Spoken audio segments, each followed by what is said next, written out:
1923, a young man from the American Midwest, along with his older brother Roy, started a cartoon studio in the back rooms of a small real estate office in Hollywood, California. This was the small beginning of a family entertainment company that would create unforgettable stories, characters that become beloved friends, wondrous experiences, and music that has become the soundtrack of our lives. That young man was Walt Disney, a master storyteller whose imagination knew no bounds and who delighted in making the impossible possible. Disney 100, the exhibition, is a journey through 100 years of Disney magic, presented in themed galleries based on Walt Disney's creative concepts and philosophies. These include storytelling, creating believable characters, the spirit of adventure and discovery, the magic of sound and music, the world around us, real and imagined, curiosity, imagination, and technological innovation, the worldwide wonder of the Disney parks, and an everlasting sense of optimism about the future. Walt Disney famously said that it was all started by a mouse, but it really was all started by Walt himself. His philosophies became the foundation of the Walt Disney Company. They still inspire Disney's artists, filmmakers, Imagineers, and the storytellers of today. Oh boy! Oh, steady! Whoa! Hi, Mouseketeers! Well, here we go again, so hang on. Anything goes. You ready? Then let the show begin! Here's my pal Walt to tell you how the magic is made. There's a lot of satisfaction in developing ideas into reality when we consider a new project we really studied. Not just the surface idea, but everything about it.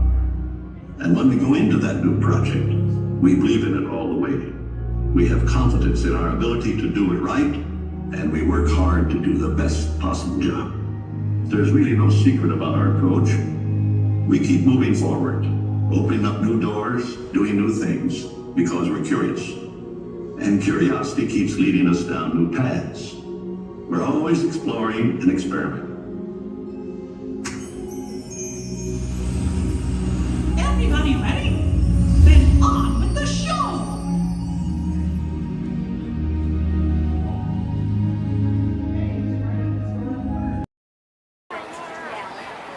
Okay, I'll do it. What?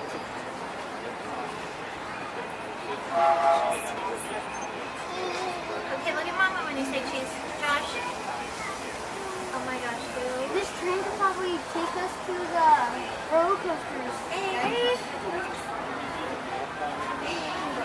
But it always zooms up. So Scott is caught down with his deadline. To those who just joined us, welcome aboard the Disneyland Railroad. To ensure a safe ride, remember to stay seated with your hands, arms, feet, and legs inside the train. And please, watch your kids. Para su seguridad, permanezca sentado y mantenga las manos, brazos, pies y piernas dentro del tren y cuide a los pequeños. Gracias. So he is doing full-time. We're now entering Splash Mountain, where every day is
Please stand clear of the doors. Por favor, manténganse alejados de las puertas. Is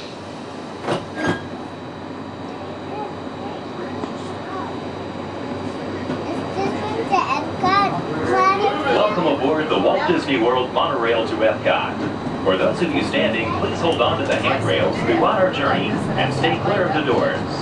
For the comfort of others, no smoking, please. Thank you. As we turn south, you can catch a glimpse of the spires of Space Mountain in the Magic Kingdom. Nearby is Disney's 8th-ranked contemporary Now resort. where we at? That's where we were just at.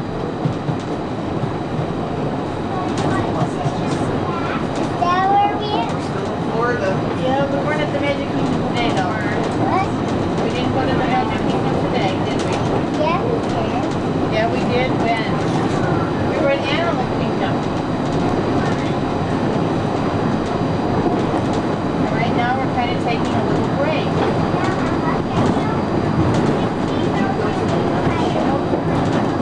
Not today. Yeah, we've seen it. Yeah. I saw that old Yeah, we saw it earlier in the week.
Suggestions for planning your visit to Walt Disney World.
Traveling to Epcot, where nations celebrate human achievement and potential. Its 300 acres are divided into two worlds, Future World and World Showcase. Future World offers fascinating explorations into realms of energy, transportation, and imagination. You'll also find adventures in communications, sea exploration, food production, and other vital topics. World Showcase is a community of nations, highlighting the accomplishments and cultures of people around the world. On the banks of the 40-acre World Showcase Lagoon are Mexico, Norway, China, Germany, Italy, the American Adventure, Japan, Morocco, France, United Kingdom, and Canada. Young adults from each nation represented in World Showcase are among your hosts, making this a true international exchange.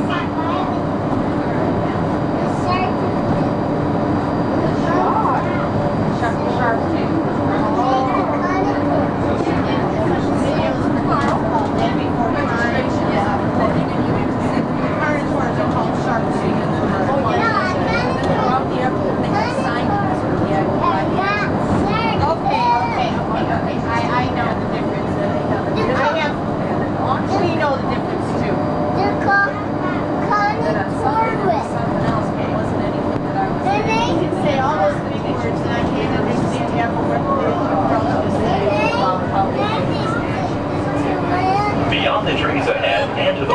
side of our forward motion is Spaceship Earth.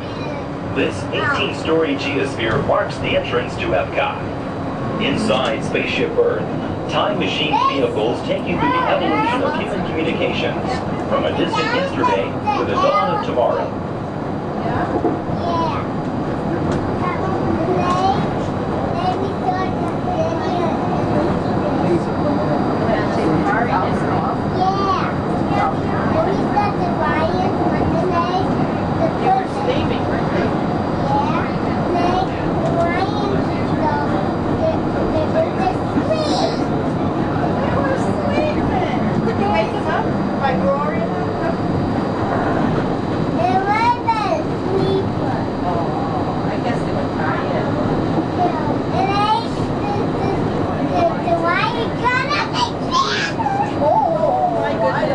Coming up behind Spaceship Earth is Innovations. Inside this hands-on area, you can explore and interact with the ever-changing technologies and products for everyday living in the near future. To the opposite side is the universe of energy. Inside you'll find Ellen's Energy Adventure, hosted by Ellen DeGeneres and Bill Nye the Science Guy. Next is The Wonders of Life, where you'll discover Body Wars, which takes you on an amazing trip through the human body. In Test Track, you can experience the acceleration of test driving a vehicle on the fastest and longest ride ever created for Walt Disney World. Coming into view is World Showcase. Directly across from us on the far shore of the World Showcase Lagoon is our host pavilion, the American Adventure.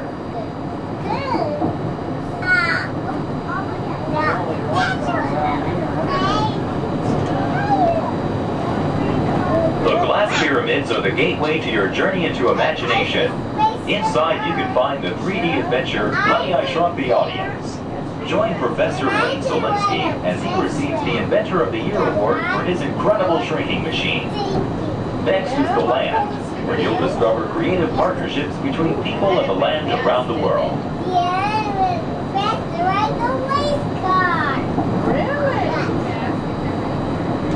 In the living seas, you can descend via hydrolator to Seabase Alpha and navigate the largest, most spectacular coral reef environment ever created by humankind. Ladies and gentlemen, we are approaching the Epcot monorail station. Smoking is not permitted at Epcot except in designated areas. Please consult your guide map or ask a cast member for the location of designated smoking areas. Please hold on to the handrails and stay clear of the doors until the monorail stops completely and the doors open. On behalf of the cast of the Walt Disney World Resort, we'd like to welcome you to Epcot. There's some of the signs there. We'll just watch and see somebody. I got one to go. Sit down. Sit down, please.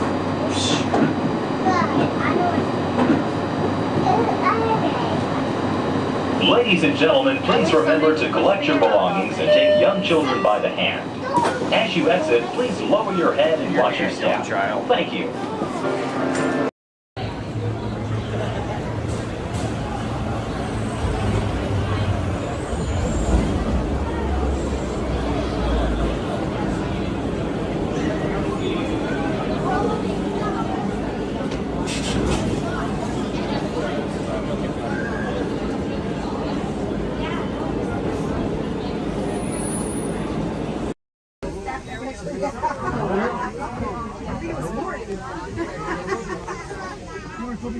Looks like we're on our way, and I'm so glad to have you with us. The next leg of our journey takes us to Main Street, USA. We'll head for Frontierland after that. Stay seated and keep your hands and arms, feet and legs inside the train at all times. Oh, and please keep an eye on your children. Para su seguridad, permanezca sentado y mantenga las manos, brazos, pies y piernas dentro del tren y cuide a los pequeños. Gracias. Next up is a place that's always ahead of the curve, and not just because we're on the straightaway. Our metropolis of mechanical marvels, Tomorrowland.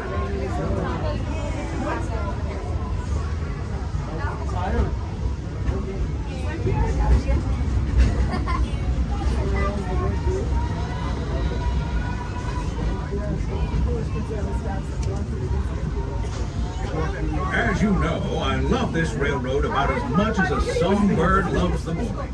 But I'm still awed by the rockets and space and pop. Take a Unidentified users detected in upload conduit area. Scanning. Calculating. Locomotive maintaining trajectory. Intervention not required.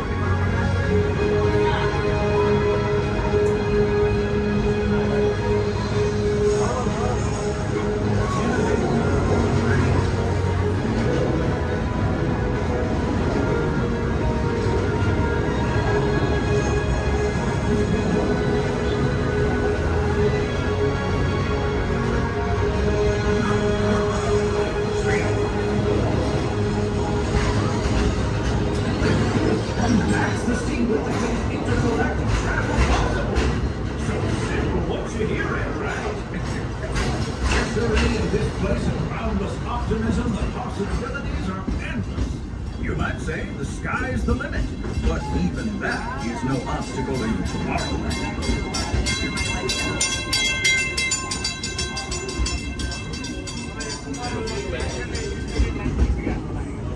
And a blue bag.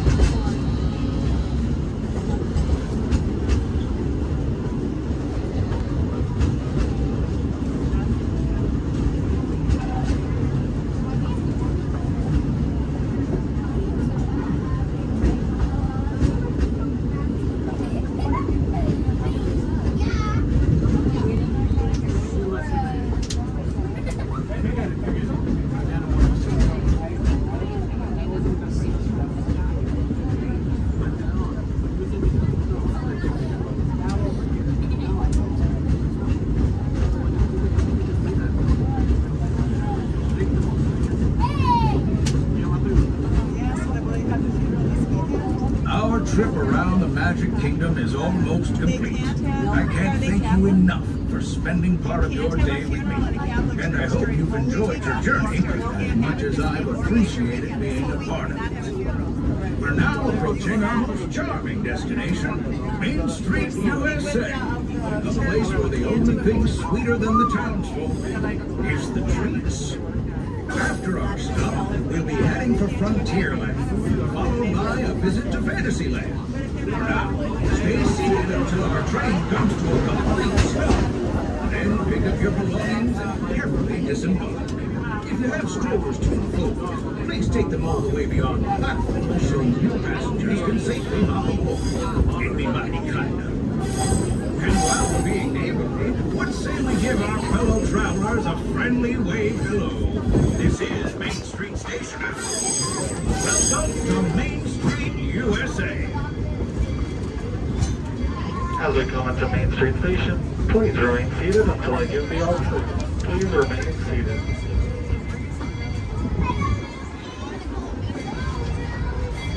Please remain seated, everybody. Please remain seated until I give the all clear.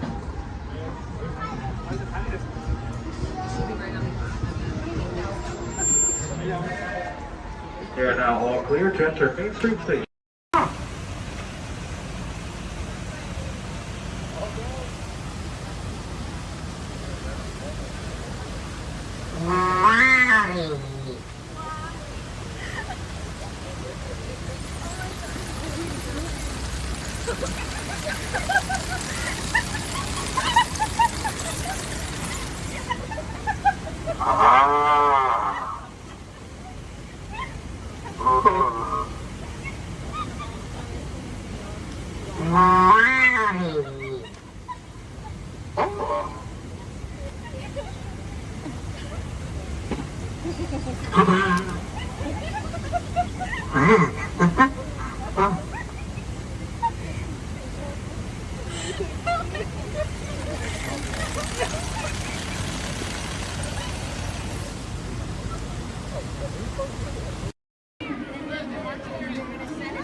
on fire. Yay.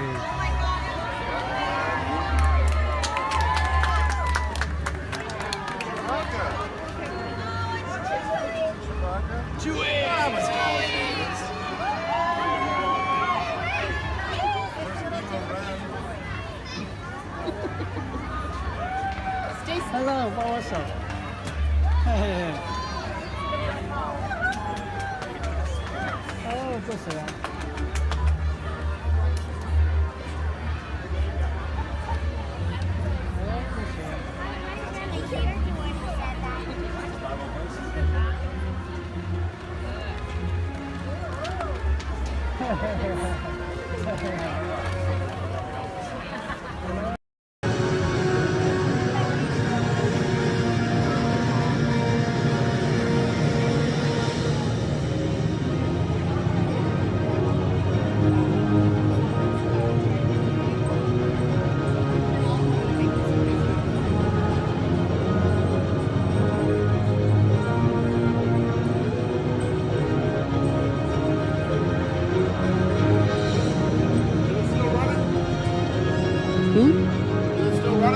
No.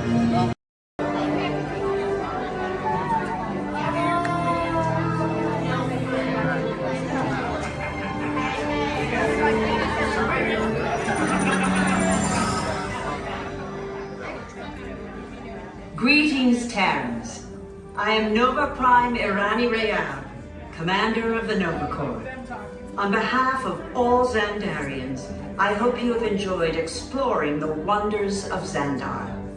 As you have seen, your world and ours were born of the same moment, one which you refer to as the Big Bang. As such, we are all galactic neighbors in a vast universe which we and countless others share. For you to travel to Xandar would take 2.5 million years, assuming you had a ship that could fly at the speed of light. So we decided to come to you.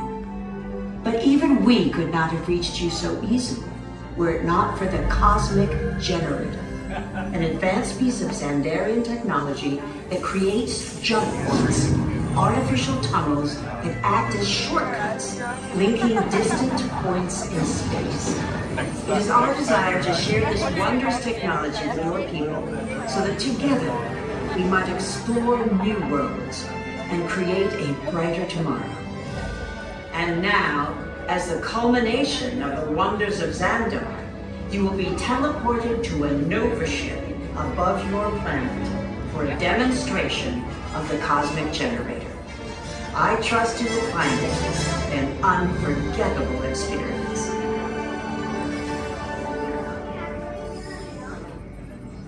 Welcome, people of Epcot, Epcoters, Epcotians, citizens of Epcot. Does anyone know what they call themselves? What? Someone needs to tell me when I'm on. Welcome, Epcot Terrans. I am Centurion Tal Merrick, and we're just about ready to teleport you up to the ship for the demonstration. As you're about to enter a secure Nova area, I must ask you to put away your Terran communication devices at this time. Recording of any type is strictly prohibited. I am very serious about this.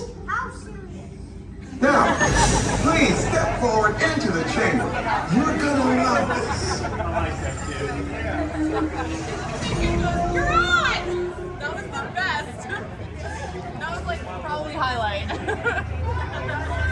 You're on! Someone get that guy back on.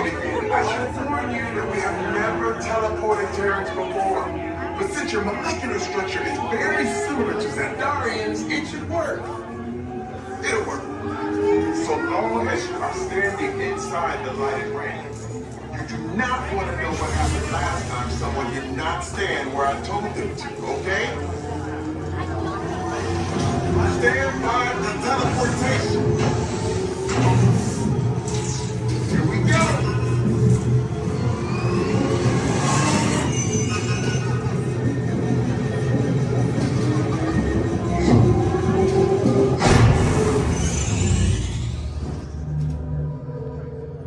made it. I mean, of course you did. Nova Prime, they're ready. Excellent. What you see before you is the cosmic generator. And in just a few moments, we'll be activating it so you can experience for yourselves what's happening. I'm not sure. Our power's out. And the cosmic generator is gone. Interior Mod, go to Code Red. Prepare the fleet. And call the Guardians. Now. There's no cause for alarm. Turn off that alarm. I've got an important transmission coming in. Hey, what's up, Nova Corps? Our cosmic generator has been stolen. What? How? Why didn't we think of that? That thing's gotta be worth a fortune. I am Groot. Good question. Yeah, who do you think took it? Perhaps that really big man outside your ship. Oh, that is a big man. I need to alert Nova Prime. I will be watching Terrans for dogs. That's not creepy at all. This species has failed. Wait, whoa. We didn't even know there was a test. He's got the cosmic generator. He's creating a new jump point. Jump point to where? Not where. When. Some kind of mutant jump point. He's going back to the dawn of time. Dawn of time, why? To erase an error. Well, that doesn't sound good.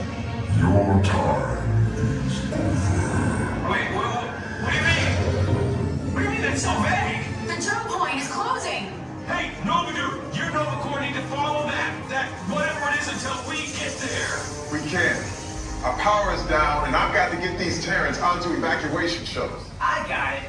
I reprogrammed the shuttles to follow them through the jump point. Wait, what? Look, they're our only chance of keeping track of that whack job until we get the cosmic generator back.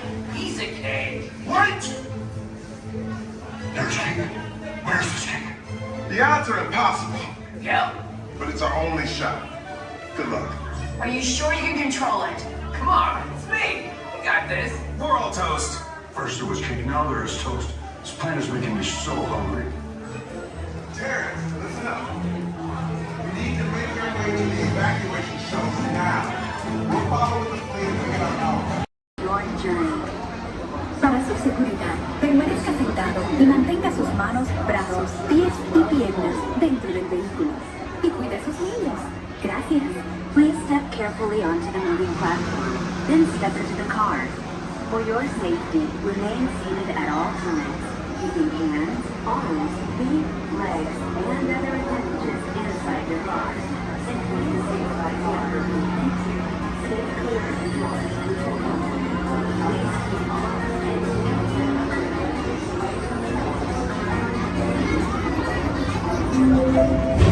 This is the TTA Blue Line, non-stop service around the world.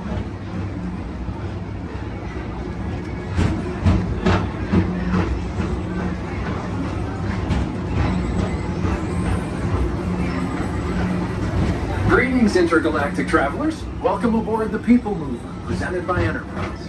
I'm Borak 5, your guide aboard this highway in the sky, the absolute best way to see Tomorrowland. And my stars, is there ever lots to see?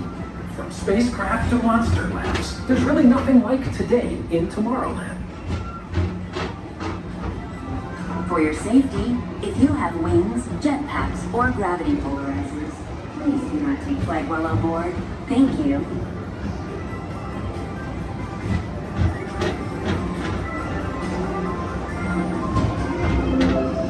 The next station is Tomorrowland Urban Planning and Star Traders. Transfer to green and red lines. Don't worry, your express train keeps on rolling through the future, right by two of my favorite spots.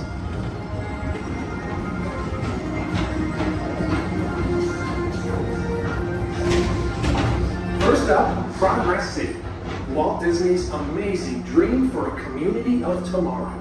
Did you know Progress City inspired Epcot? And a lot of the visionary ideas throughout Walt Disney World. Look, there's even a tiny people mover. I wonder if that means there's a tiny mover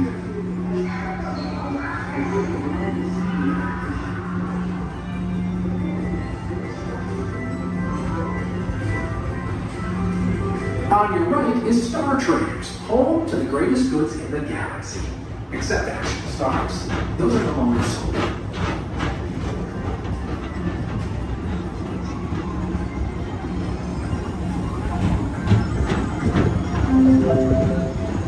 Approaching Tomorrowland Speedway and Tron Light Cycle Run. I love a good circuit, and these are two of the best tracks in the cosmos for a bit of light, speedy competition.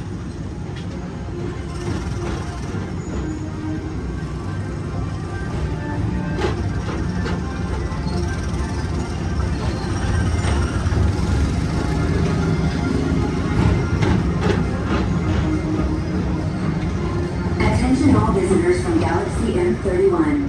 Please keep forward-facing tentacles clear of oncoming vehicles. Thank you.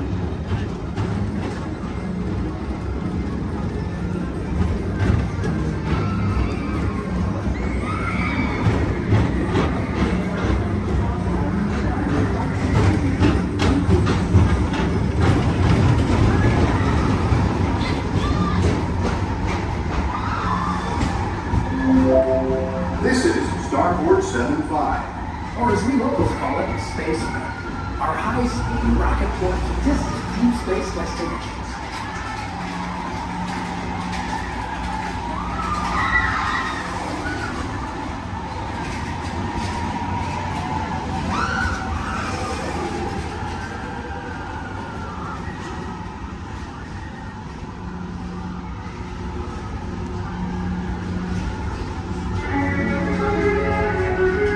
Let relaxation wash over you at the most refreshing retreat in the galaxy, the coral rooms of Pisces 7. You H2 owe it to yourself. Book today.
Mr. Tom Morrow, please contact Mr. Johnson in the control tower to confirm your flight to the moon. Thank you.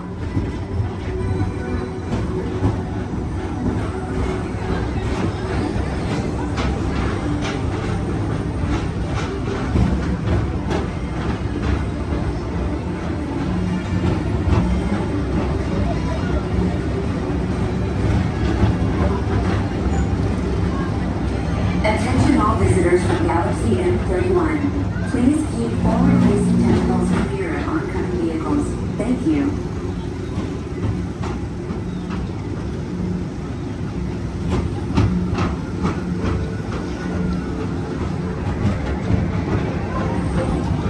To your right is the Astro Orbiter, our celestial symbol of interplanetary harmony and fellowship. Hop aboard and launch high above Tomorrowland for a spin amongst the planets.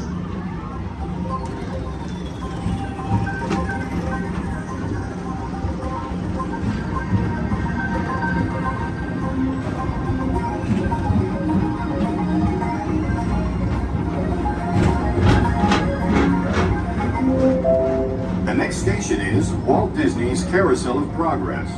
As usual, we'll keep moving ahead. And so does the carousel. Like progress itself, this theater never stops, inspiring new generations to dream of a great, big, beautiful tomorrow.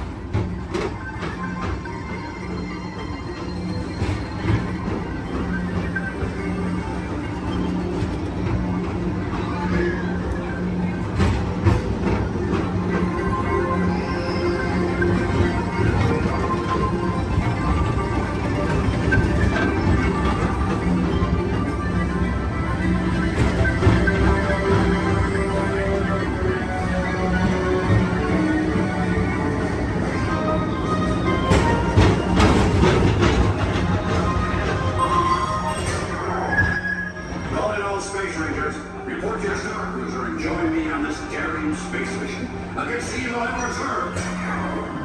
Affirmative. We run it, Buzz. You can count on us.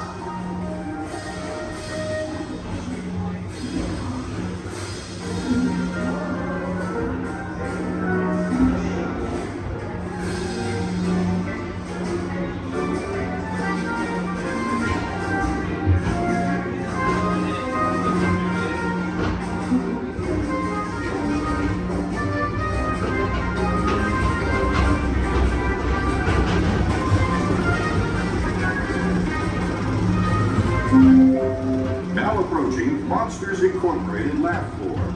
Mike Wazowski has brought in some real monsters of comedy. Whether you have one eye or 9, take the time to see this show. Now approaching Tomorrowland Transit Authority Station. My fellow sentient life forms, our people mover journey has nearly come full orbit. Thanks for riding with us. It's been a pleasure to have you aboard. And even though we're concluding, this is always my favorite part. Because now is the time. Now is the best time to go out and explore tomorrow. Today. See you in the future.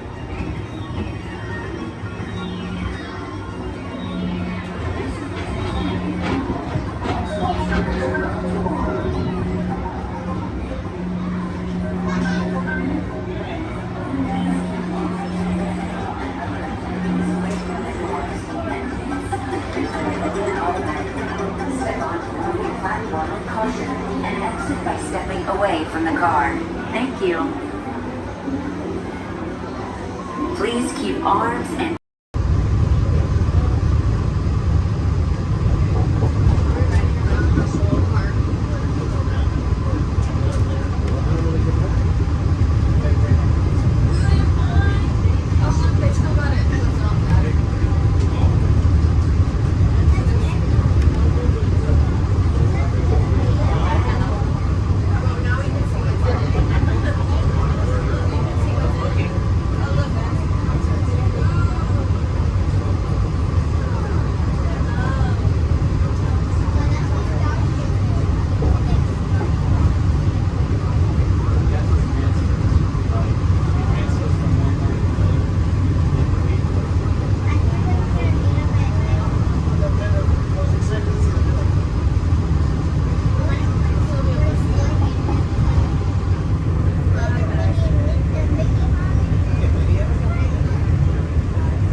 Gonzo? Oh. Sorry, boss. Hi-ho, Kermit Frog here, and welcome to Muppet Vision 3D. Now, let me show you around our research center. See, here in this modern high-tech facility... Hey! Careful!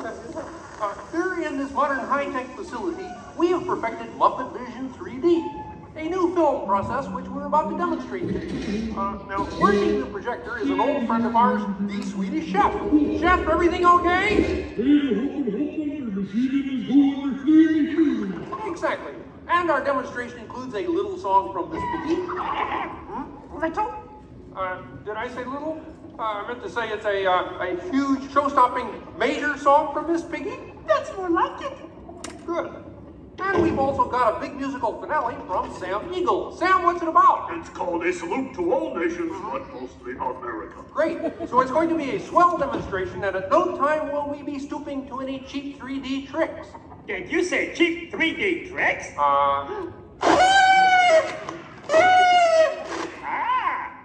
And here's something I wanted to spring on you.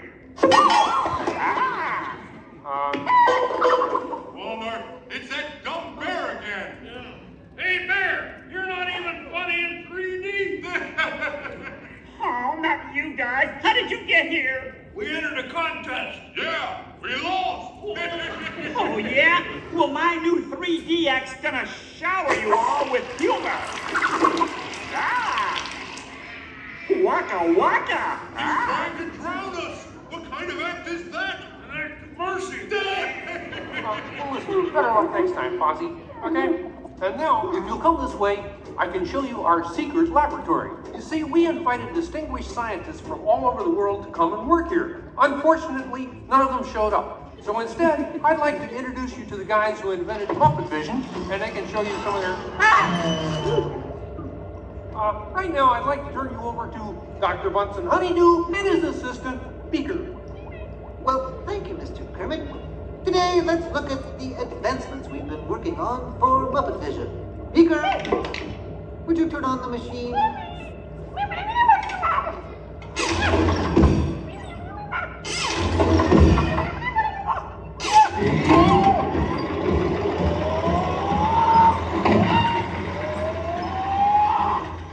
We at Muppet Labs have been able to grab hold of the future.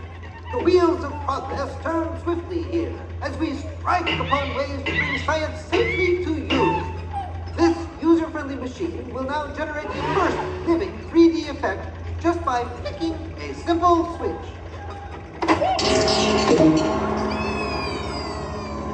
I'm Waldo, the spirit of 3D. Thank you, Peter. Ooh, cute outfit. What's this? Don't you just hate it when your nose runs? You know, all these other people think I'm talking to them, but I'm really just talking to you. Well, I think that would be just about enough of Waldo, Beaker. You may deactivate. What? What are you... Hey, watch it! Oh dear, he won't deactivate. Ladies and gentlemen, there's nothing to worry about, but please keep your heads down. I'm bouncing on people's heads. Beaker, activate the inflatomatic. The what? Beaker, hurry. Great. Now I can start my own football team. Beaker, we'll have to try the vacuum Muppet. Yes.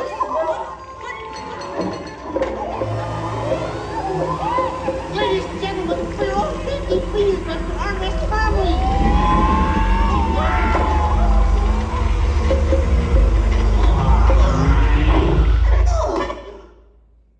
Hey, I'm free! Taxi! All right, now I'm getting out of this place.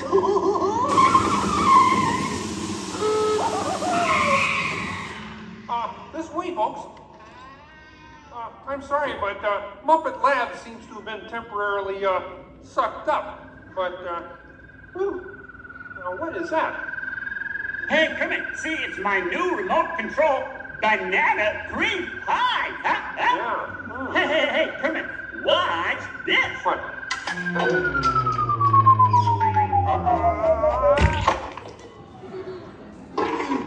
Ozzy, that's terrible. You're right. Needs more sugar. And now, ladies and gentlemen, for the first musical portion of our demonstration, we have Miss Piggy in a wonderful 3D number. That's you, penguins.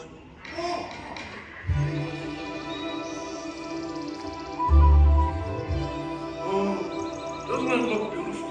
Yeah, too bad they're gonna spoil it with a pig. La la la la la la. Oh, sun shining bright above you. Soft breezes seem to whisper, I love you. Birds singing in the sycamore tree.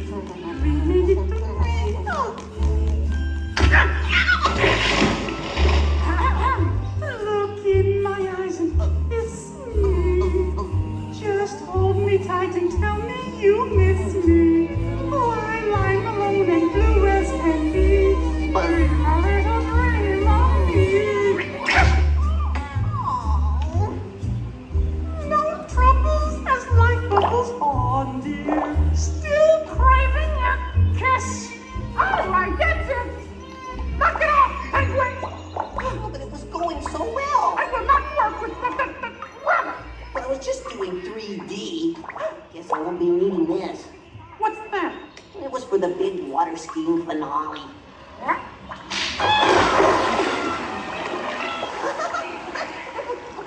Hey, buddy, what are you doing? What do you mean? You are ruining this film. Well, I was Get just out. trying to Get help. out. I didn't mean anything. Go away. Aw. Go away. Does anybody know the way out of this film? Hey, you got a map down there? Well, you come with me if you like. I just got fired and I'm running away. Terrific! Let's go. Okay. Hey, Bean, what's up? I'm going away. Forever. Oh, great. Could you get me a sandwich? Would any of you people like anything? I mean, since he's going out, he could forever? Bean? Bean? Oh, Kermit! Kermit!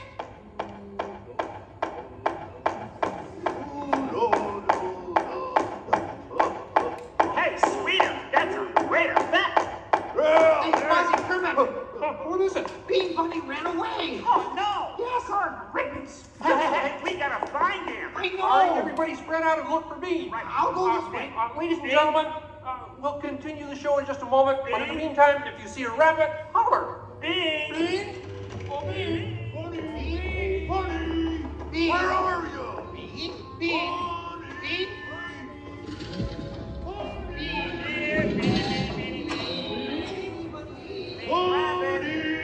Hey, what's all the commotion about? Bunny ran away. Well, you know what that makes him? Smarter than us. Hey, anybody seen a bunny? I don't see a bunny. Where? Where? Oh, nothing up there but a bunny. A bunny? Bean! Hi, sweetheart. Hey, Kermit, look! What? Bean, what are you doing out there? I'm running away. Nobody would let me help in the movie. Oh. This is a very moving moment. Yeah, I wish they'd move it to Pittsburgh. Hey, Bean! What are we doing sticking around here? Let's burn rubber! Who's that? He's Walt, his 3D friend, and we're both leaving the movie. Right. Look at Bean! If you leave, you'll miss all the fireworks! Right, yeah! Fireworks? Ooh, okay, I'll stay. But I want to help. Gee, is there anything Bean can do in the final number?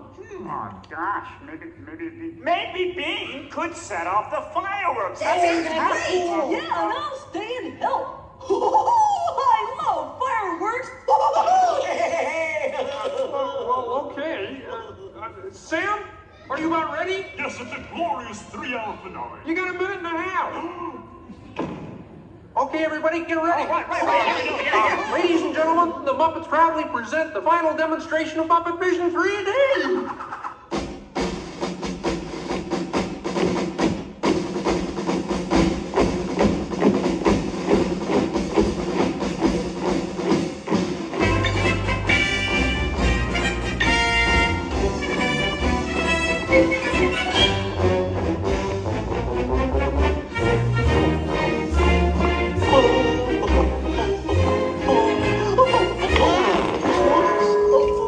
Where am I?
Hey, what are you shooting at me for? It was the penguin. Hey, watch it, will ya?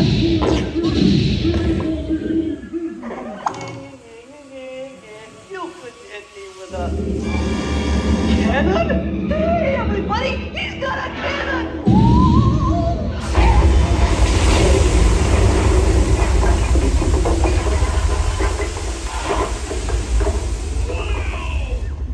Everyone okay in here? We surrender! We surrender!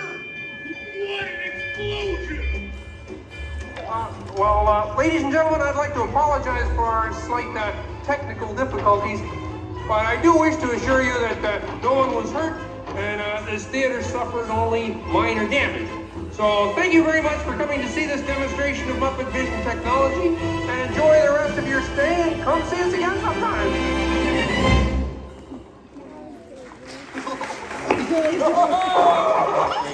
They'll never recognize me now. Forward!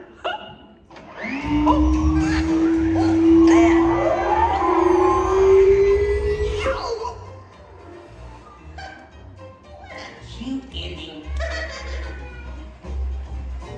Well, what do you think? We have time to go to the bathroom before the next show? We can't, you old fool. We're bolted to the seats. On behalf of Kermit the Game, thank you for joining us. Now please gather your personal belongings and waka waka out those exit doors to your right. When the wind picks up just right, it can carry the sights and sounds from the lush jungles of India to the grand canvas of sky above. Join us now as we allow the magic of Disney storytelling to soar like never before.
I'm Dr. Marsh, director of the Dino Institute, and I hope you enjoyed those quaint exhibits in the old wing. That's how dinosaurs have been presented to the public since the study of fossils began over 150 years ago. Today, that bare bones approach is about to become extinct. In a perfect blending of science and technology, the Dino Institute has created the Time Rover, an amazing vehicle that will literally transport you to the age of the dinosaurs. How? That's proprietary. But the result is a breathtaking journey through a prehistoric world where you will witness the most spectacular creatures to ever walk the earth. In a moment, you'll be going live to our control center for a comprehensive safety briefing, and then it's on to the tour that will convince you forever that the future is truly in the past.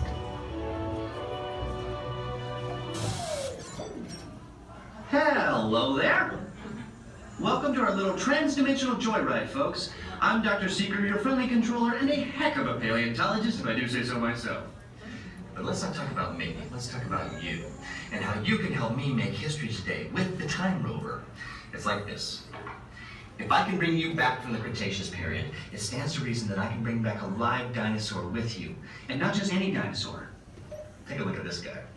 He's an iguanodon, and I'm certain that he is the key to understanding these magnificent creatures. I tagged him with a locator during an unauthorized field trip. Otherwise, I'd be traveling with you. Right now, our dino should be about here, at the very end of the Cretaceous period. That's where you're going today. I've arrived, it seems, just in time to correct a little misstatement. Dr. Marsh. That is impossibly close to the giant asteroid impact that destroyed most life forms on Earth. Our tools are designed to take you to the early Cretaceous period. And I can assure you that all Time Rovers have been securely locked on those coordinates. That's right. See? Securely locked. Access denied. Continue. Of course. We were just talking about seatbelts. Plug them in, use them. It can get kind of choppy out there, so keep your hands and arms inside the vehicle at all times. Flash photography? I wouldn't. It alters the homing signal, and that's not good. Oh, and one more thing. Those locked coordinates? We're in. Now, here's the drill. You follow the homing signal to the iguanodon. Then I'll enlarge the transport field, and boom, you're back with one additional passenger extra large. And don't worry about that asteroid. You'll be in and out of there before it even breaks the atmosphere. Trust me, what could go wrong? Hey, it's me again. Remember, only you guys are going on this special mission, so don't tell anyone, okay? My name is Alexis. How's everyone doing this wonderful evening? Good. That was the most believable I've heard all night. But we're going to try it again anyways, folks. How's everyone doing this wonderful evening? Great. Woo! All right. Once again, my name is Alexis. I'm going to be your storyteller and captain for the evening. Just as a friendly reminder, please keep your hands, arms, and fingers inside the boat because Monstro does not like finger food. Oh, my folks, it looks like we are being swallowed by Monstro the whale. This is the very same whale that swallowed Pinocchio. But not to worry, folks, because Pinocchio was a smart little puppet. He lit a fire in here that made Monstro sneeze, and Monstro sneezed so hard that he blew his tail right off. Now, Monstro's not half as scary as he used to be. Haha. Around the bench to your left, you'll find the cave of the big bad wolf. And across the way, the homes of the three little pigs, the one made of straw, the one made of sticks, and the one made of 100% wolf-proof brick. Just beyond this bridge to your left, you'll find the village of Alice in Wonderland. Alice's home is the one in the corner with the thatched roof, and if you follow this long cobblestone walkway, you'll find the home of the White Rabbit. This is where Alice fell down and began her adventures in Wonderland. To the right, the center of the canal, you'll find London Park, made famous by the film Peter Pan. This is where Wendy, Donna, and Michael, with a hunk of Tinkerbell and a few happy thoughts, followed Peter Pan all the way to Neverland, where you never have to grow up. Straight ahead, you'll find the city of Agrabah. city of mystery and enchantment. The busy marketplace below is where Aladdin and Jasmine first met, and Aladdin, being that prince of thieves that he is, he not only stole bread that day, he stole Princess Jasmine's heart. Aww. And it's underneath these rose-covered arches where Aladdin and Jasmine took their first magic carpet ride into a whole new world.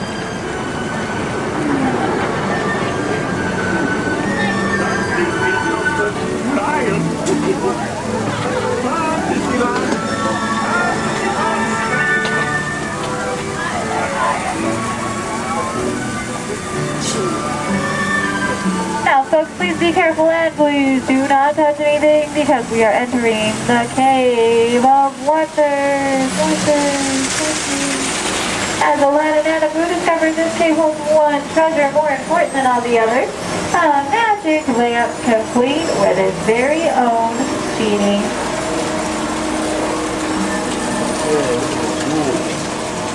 To the right, you'll find the home of Snow White and the Seven Dwarfs.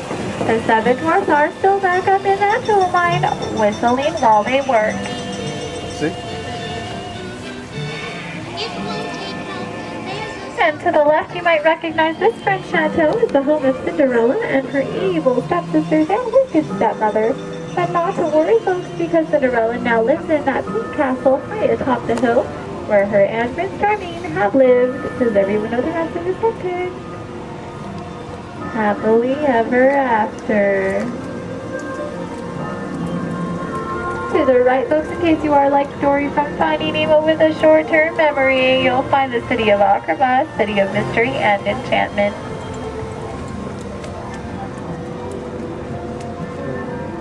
To the left, you'll find the world-famous patchwork quilt. This patchwork quilt is comprised completely out of desert flowers, and it, along with every other plant and tree here in Storybook Land, are 100% real. They have just been miniaturized by a process known only by Tinkerbell and a few of our Disneyland gardeners.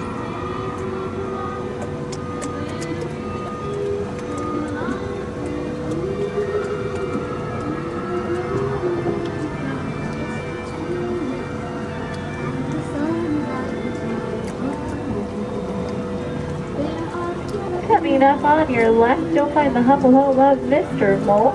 And just beyond that, the not-so-humble home of Mr. Toad. Doesn't look like either of them are home right now. I've heard it's because they're on some wild ride. Bordering the canal to your left, you'll find the 3 Dutch windmills. The windmill in the center is best known for sheltering the local animals in Disney's animated film, The Old Mill. Straight ahead, below those Alpine mountains, you'll find the village of Geppetto and Pinocchio. That workshop near the waters where Geppetto made his wish for Pinocchio to become a real live boy. If you listen carefully, you just might hear them still celebrating inside.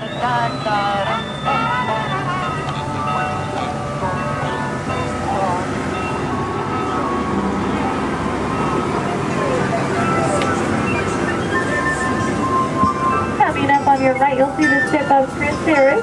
The sandy beach nearby is where Ariel took her first steps on land and saved Prince Eric. That castle on top of the beach is where her and, you guessed it, Prince Eric, now lives happily ever after. And it is behind this waterfall that you'll find the Kingdom of Club. This is where Ariel grew up and is still the home of her bunch of Ashton and Sanders. Folks, it looks like our journey is coming to an end. For those of you closest to the dock, please remain seated with your hands, arms, and fingers inside the boat. Thank you for joining us here in Storybook Land. We hope you have enjoyed your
To those joining us, welcome aboard.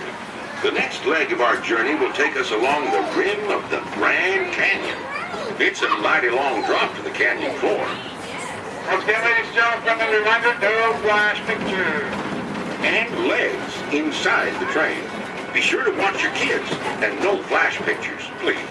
Para su seguridad, permanezca sentado y mantenga las manos, brazos, pies y piernas dentro del tren. Y cuide a los pequeños. Por favor, no tome fotografías con flash.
We're now steaming back to our own time and to Main Street Station, gateway to Disneyland. If you'll be leaving us here, stay in your seat till we come to a full stop. And remember to gather all your personal belongings, including the guns if you got any, and step carefully from the train. I'd especially like to thank those of you who've been with me for the Grand Circle Tour of Disneyland. We surely hope you enjoyed your travels with us and that you'll come back and see us again real soon. For those of you traveling on, we'll be on our way again in just a few minutes. This is Main Street Station, Main Street, USA. Got an important transmission coming in. Hey, what's up, Nova 4? Our cosmic generator has been stolen. What? How? Why didn't we think of that? That thing's gotta be worth a fortune. I am Groot? Good question. Yeah, who do you think took it? Perhaps that really big man outside your ship. That is a big man. I need to alert Miracle Prime. That's not creepy at all. This species has failed. Wait, whoa. We didn't even know there was a test. He's got the cosmic generator, and he's creating a new jump point. Jump point to where? It's some kind of mutant jump point. It's going back to the dawn of time. Dawn of time, why? To erase the error. Well, that doesn't sound good.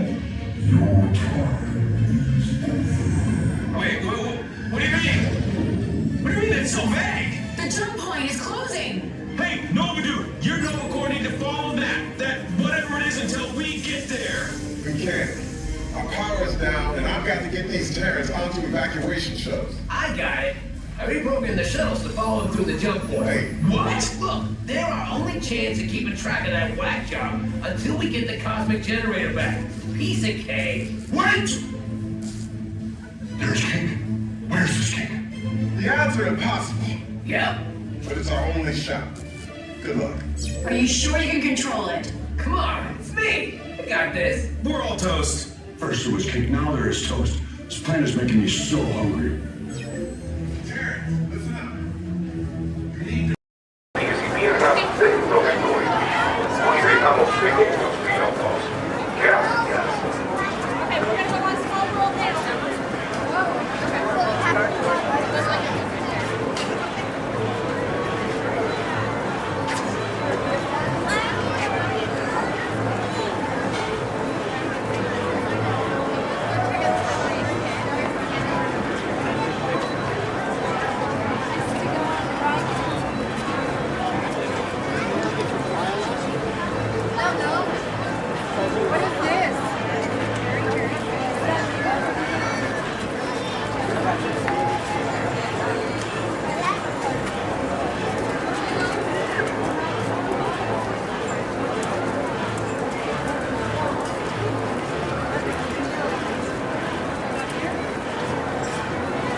Say hi. Hi. Don't say bye. We're stuck together. 3 months. Yes, 3 months together. Yes, my name is Erin. I'm going to be your skipper, your guide, your social director, and your dance instructor for all 3 of these months. Now, make sure you stay seated. Keep your hands and arms inside, and be sure you watch your kids, because the crocodiles, be sure they will. Now, we begin our adventure here in the Amazon rainforest. On the left and on the right, you see those beautiful butterflies. Now, they can grow to have a wingspan anywhere from 12 inches all the way up to a whopping 1 foot. Yes, we call them the rulers of the jungle. Over here, we have Inspiration Falls. If you're wondering why it's called Inspiration Falls, it's because if you stare into it long enough, it'll inspire you. Yeah, watch this. Everybody say, ooh. Everybody say, ah. Congratulations, you have now been inspired. Now, if you look right over here on the left, then you'll see nothing on the right. Yep, made you look.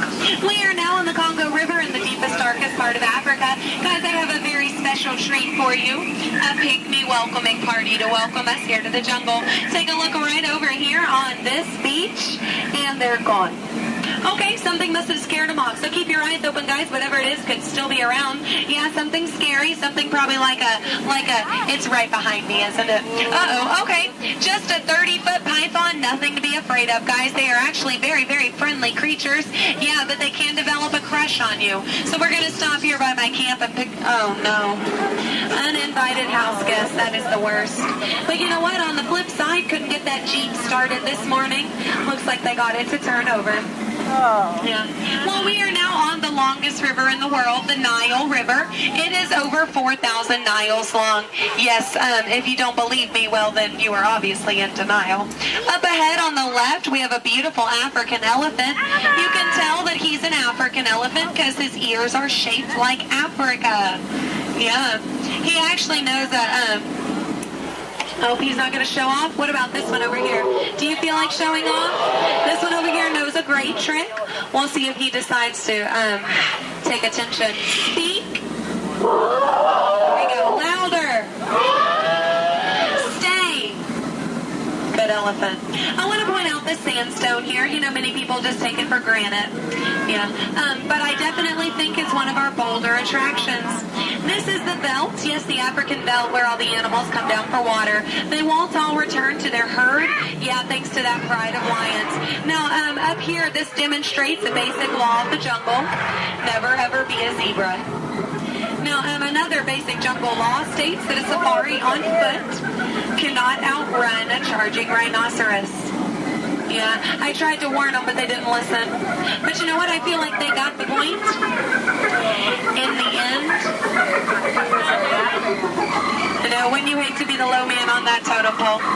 Now, danger lurks around every bend in the jungle. As we come around this next corner, we are entering crocodile country. The big croc on the left, that's Old Smiley. Old Smiley is 75 years old. He just lays there all day looking for a handout.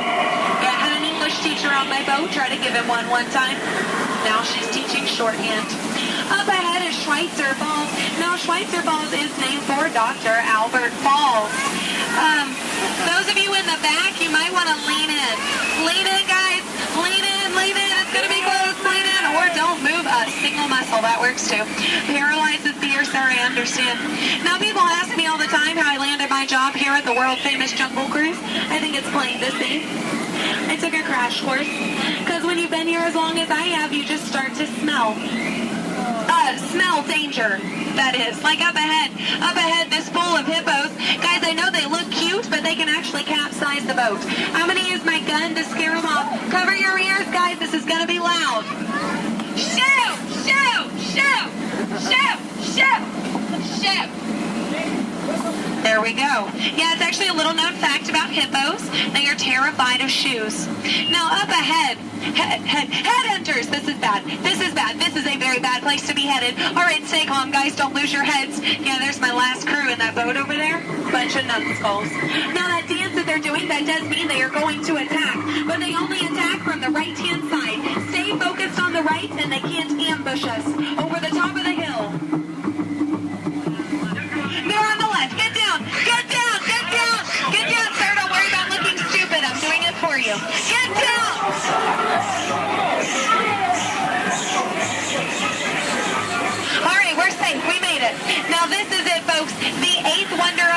world. The reason you rode the Jungle Cruise today. The backside of water!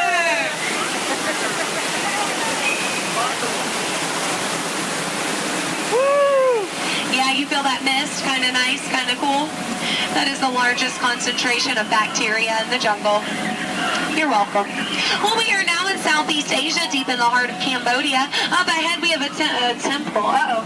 Guys, I was going to take you in this temple. I think there's been an earthquake or something. This is a new entrance. I don't know where it leads. It could lead to danger. It could lead to treasure. Should we go in? Yes? Good. I do not know how to reverse.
Bathing pool.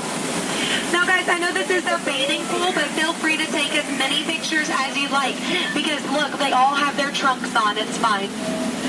Now some of these elephants are very, very friendly, and they might try to spray the boat.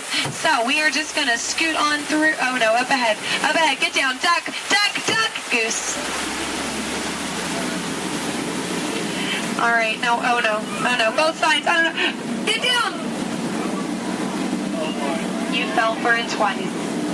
Yeah. No, that one over there, don't worry. He always forgets to pack his trunk.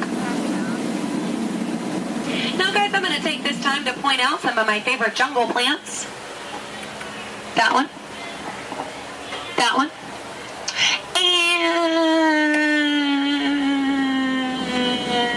And that one. There we go. Those are my favorites. Any questions? No? Good. Over here on the left, you'll see our dear friend Trader Sam. Trader Sam is actually our resident head salesman here in the jungle. Yeah, due to the economy lately, sales have been shrinking. But he is offering a special 2 of his heads for just 1 of yours. Yeah, think about it, because, you know, any way you slice it or dice it, you're going to come out ahead. Yeah. All joking aside, Sam is a really lucky guy. He was the only man from his entire tribe to go to college. Yeah, he actually got kicked out, though, before getting his degree. He got caught trying to butter up one of his professors. Yeah. But he's a nice guy. He actually threw a dinner party last night. Yeah, he invited all the skippers. I got there 20 minutes late, though. All I got was the cold shoulder. Nothing left but finger foods. Yeah, and I was looking forward to it. I mean, his wife makes a great stew. I told him so, and he said, I know. I'm going to miss her. Yeah. You know what Sam's favorite Disney song is? You Got a Friend in Me. Yeah.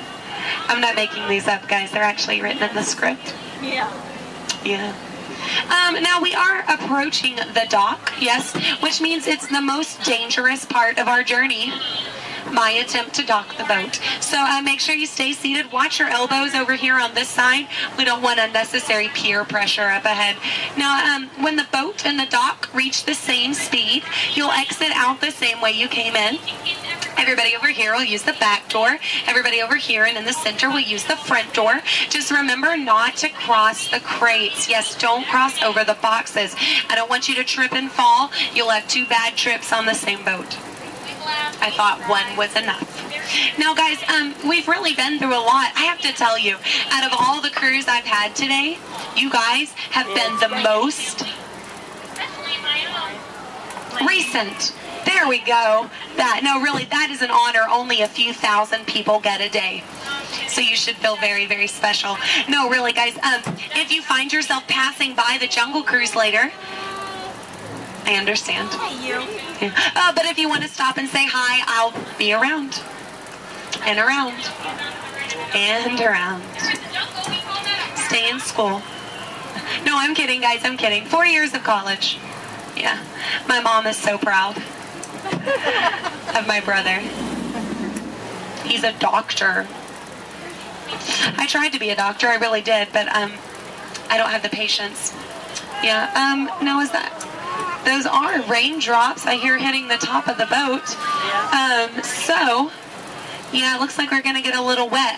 Just a reminder, our dock is made out of pure hickory. Yes, so as you exit, you will be stepping out onto a slippery hickory dock. Make sure that you watch your step on the way out. Yes, watch your step, but don't step on your watch.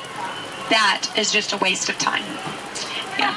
Now, guys, if you did enjoy your cruise today, my name is Skipper Aaron.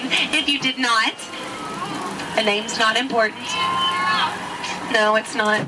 Now we are, here we go. Oh, here we don't go. But I'm out of jokes.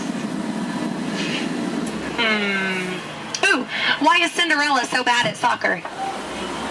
She keeps running away from the ball. Yeah, but I mean, can you blame her? She had a pumpkin for a coach. Yeah. Oh, why does Peter Pan fly everywhere he goes? Because he can never land. Yeah. Why does Tigger bounce everywhere? He would really hate to step in poo. Yeah. What was Aladdin doing in the Haunted Mansion? He was looking for a boo. Yes.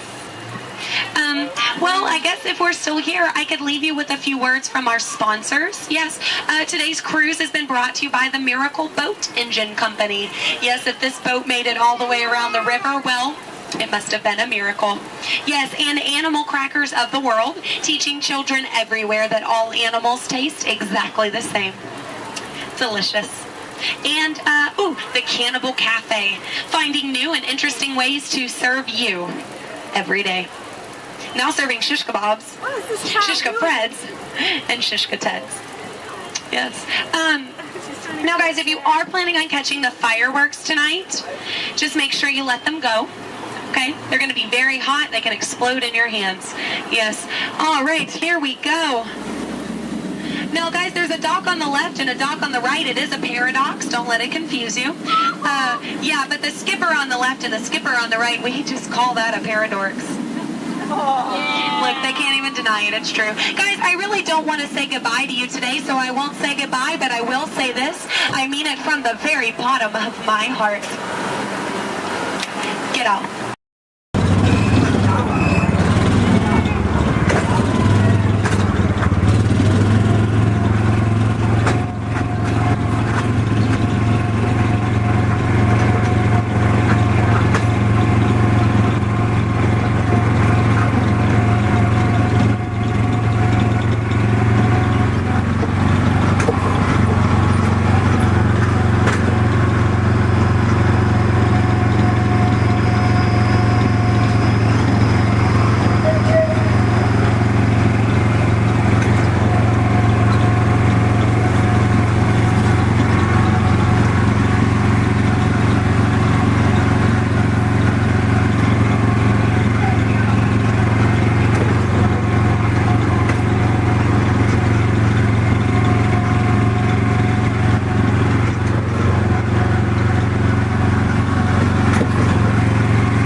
están acercando a la zona de desempate. Por favor, reduzcan la velocidad y mantengan una distancia mínima de un largo de auto entre su vehículo y el de adelante. Para parar su auto, quiten el pie del pedal. Gracias.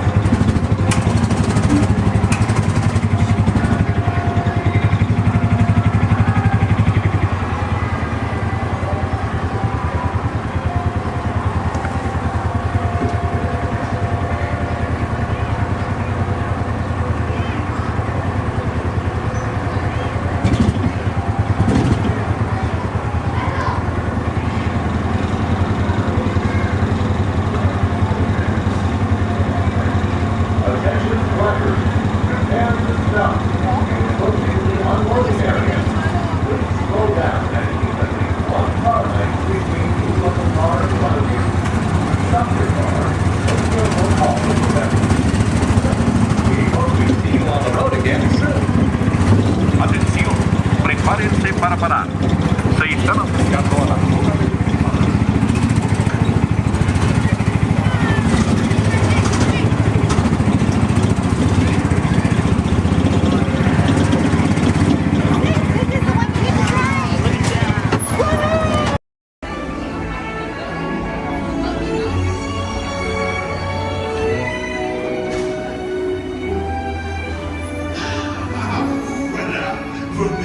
Venez, suivez-moi, je vous prie.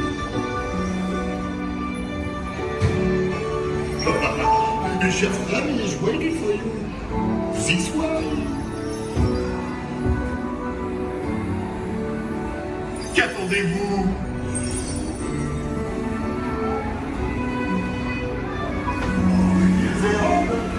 Des invités pour le dîner. Yes, what here? Vous n'aurez pas idée, Concova? No. A simple omelet? Too simple. What? Mais oui, that's it!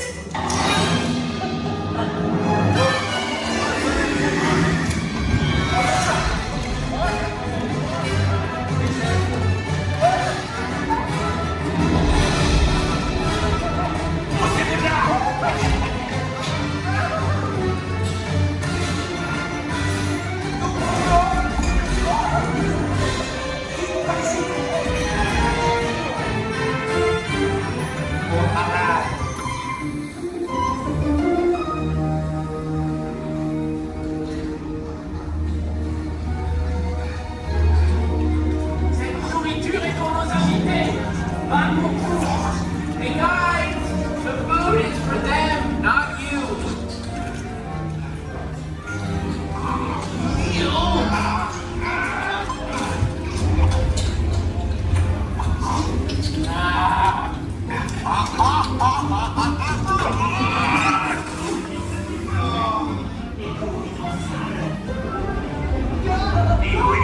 What are you doing?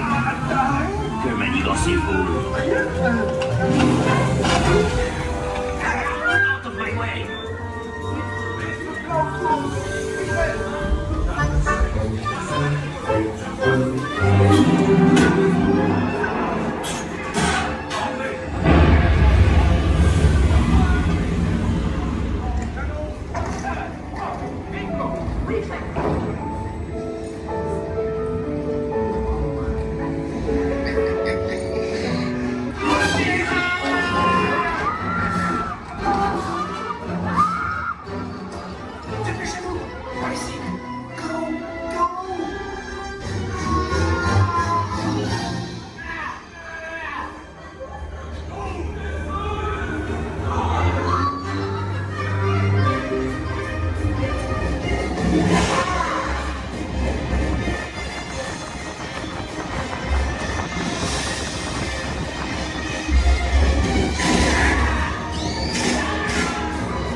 Chérie. À bientôt et bon appétit. Et puis non.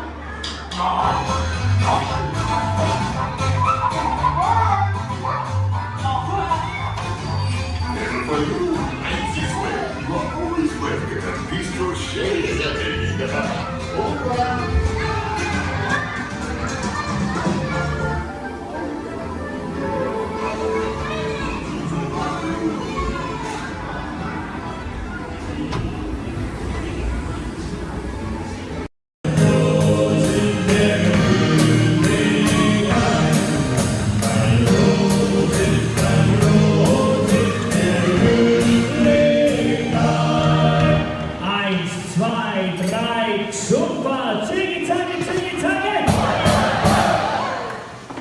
Was that loud enough? Turn to your neighbor and say, louder!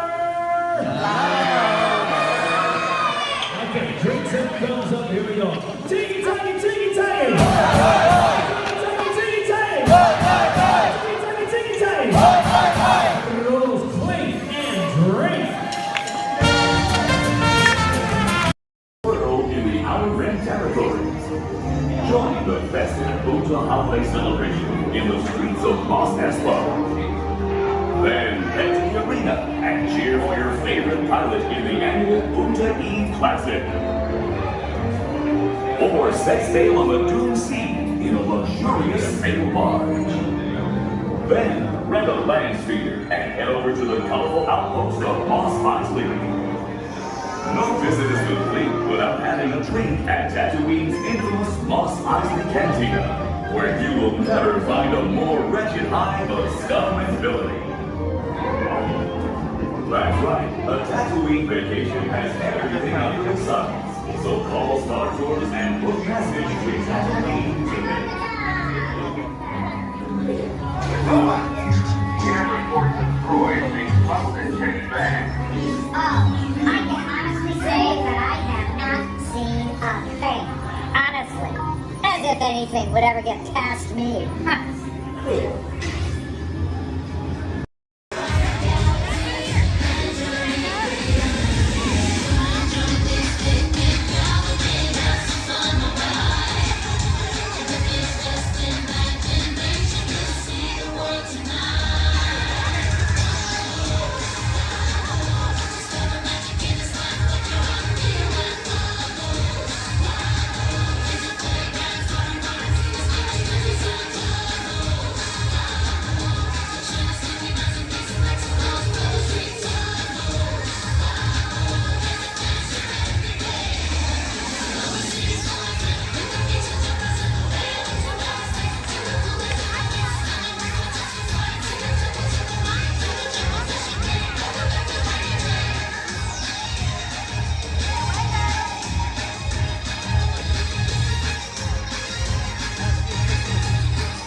gentlemen, the voices of liberty.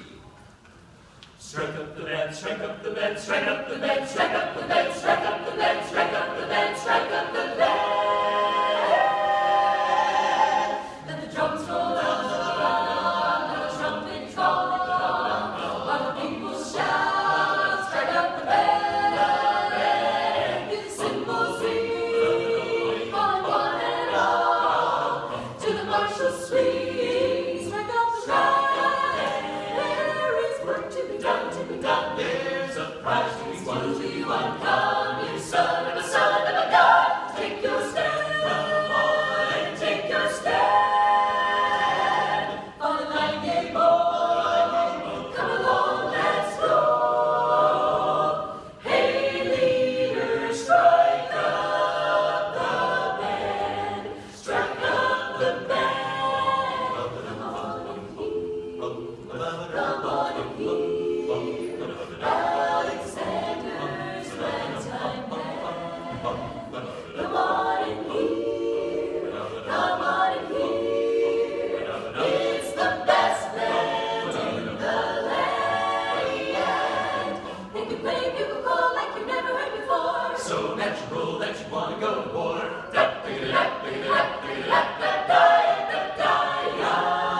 That's just the bestest band whatever.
Americana music, but I promise you'll enjoy that music so much more if you'll listen to it under the dome. The acoustics are incredible up close, so while our singers take a step back to give you lots of room, come on up to the edge of this red circle all the way up here.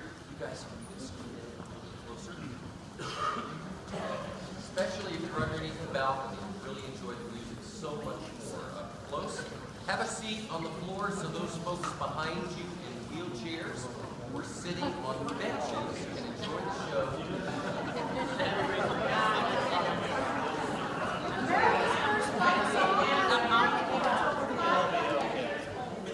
Warren Holly grew up during the Revolutionary War. The British preferred music on our ragtag troops. We liked it so much we sang it in every camp and battle, and we turned it into a song that the British later regretted. In fact, during the war, one British general was quoted saying, "I hope I never hear that song again." But he did at Yorktown when the British Army surrendered to General George Washington. Yankee Doodle, keep it up. Yankee Doodle dandy. Mind the music and the step, and with the girls be handy. Yankee Doodle, keep it up. Yankee Doodle dandy. Mind the music and the step, and with the girls be handy. Mind the music and the step, and with the girls be handy. Yankee Doodle went to London just to buy a pony. Stuck a feather in his cap and called it macaroni. Yankee Doodle, keep it up. Yankee Doodle dandy. Mind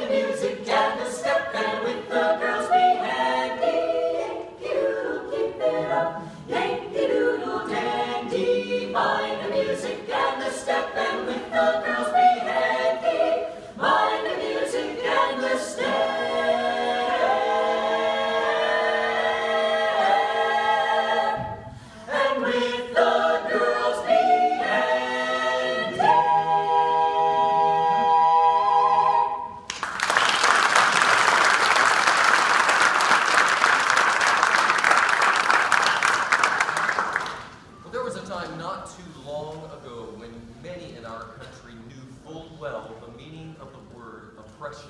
And out of that oppression were born songs of hope, songs of a better day.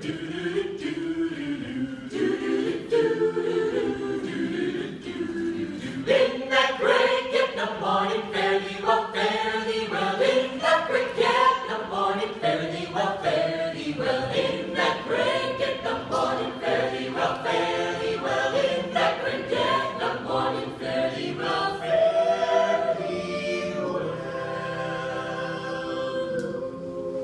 Sometimes I feel like a motherless child. Sometimes I feel like a motherless child. Sometimes I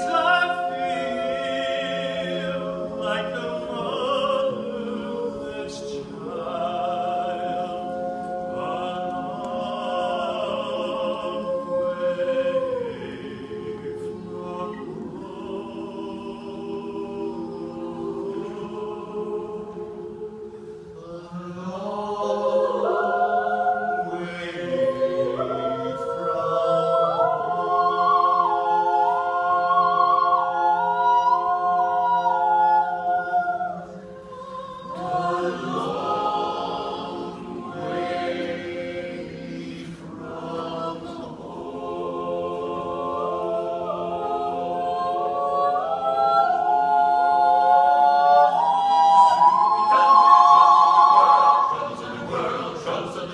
Soon we'll be done with the troubles of the world. Going to live with God. No more reaping and away. No more reaping and away. No more reaping and away. I'm going to live with God. Soon we'll be done with the troubles of the world. Troubles of the world. Troubles of the world. Soon we'll be done with the troubles of the world. I'm going to live with God.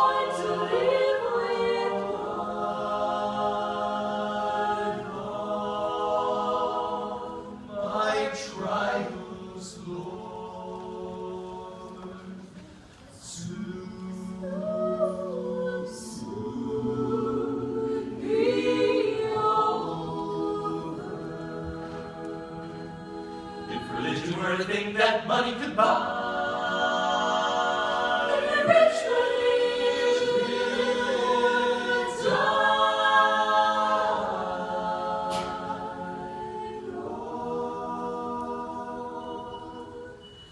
all my trials, Lord, soon be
people entering the base.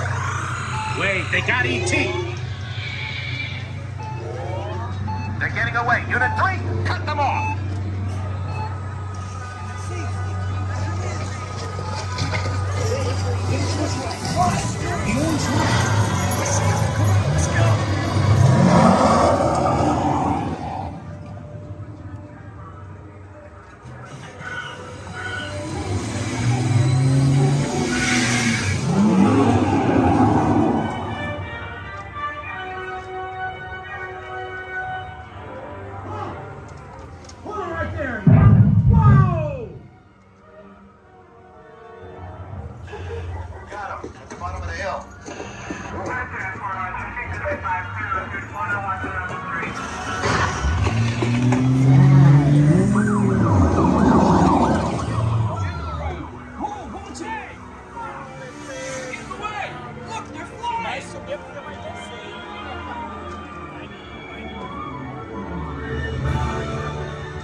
E.T. Go to Tickly. Hurry.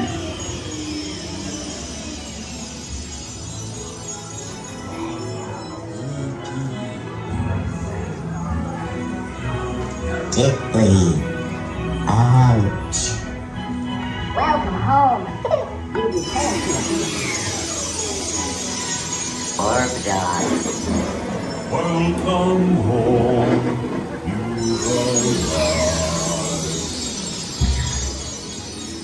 Mad dog.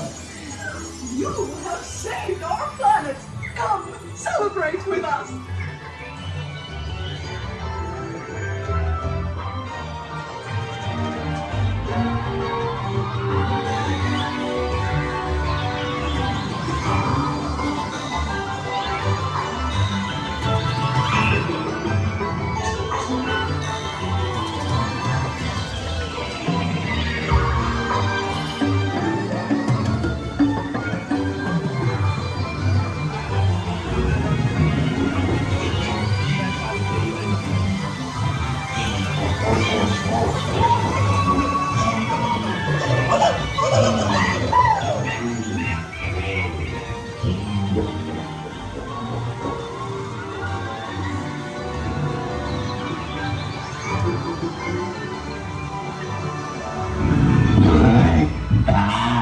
Dinosaur, Riley, Clan, Loopy, Pete, Tara, Brandon, Amanda.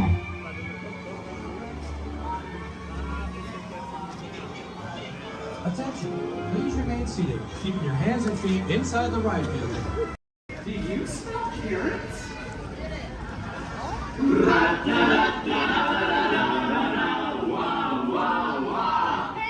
What? What do you call an old snowman? What? Water.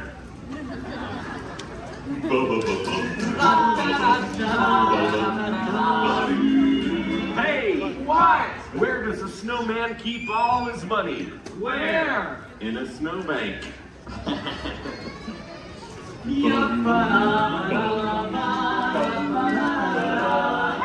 What? Who's the snowman's favorite relative? Who? His Antarctica. Okay, take this corridor to the turbo lift, then head down to the escape pod base. Those droids are programmed to return you to Batuu. Hurry and don't get caught. Lieutenant Beck will guide you. Recruits, for your safety, stay seated with seatbelts securely fastened. Keep hands, arms, feet, and legs inside the transport and supervise your children. Tell them it's a prisoner transfer. Did it work? Good. Now get a move on. There's a clear path to the turbo lifts at the end of the hallway. Turn right. A probe droid. You're lucky it didn't spot you. Take those turbo lifts and stay out of trouble. Hey, you're not authorized. Wait, it goes into prisoners. We have a breach in detention block 3. Your cover is blown. Find an alternate route. Who picked these two droids anyway?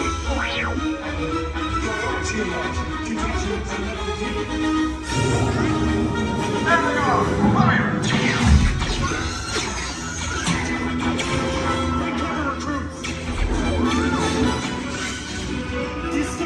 Just follow us. Take the lift down. Hurry! Hurry! No, not up! I said down!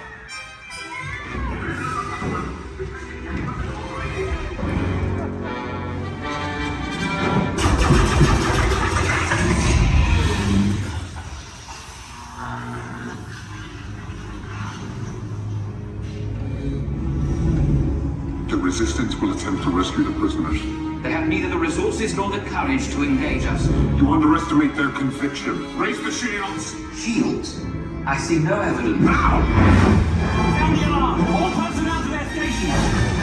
Sir, the prisoners have escaped. How brave, but ultimately hopeless. There's nowhere to run.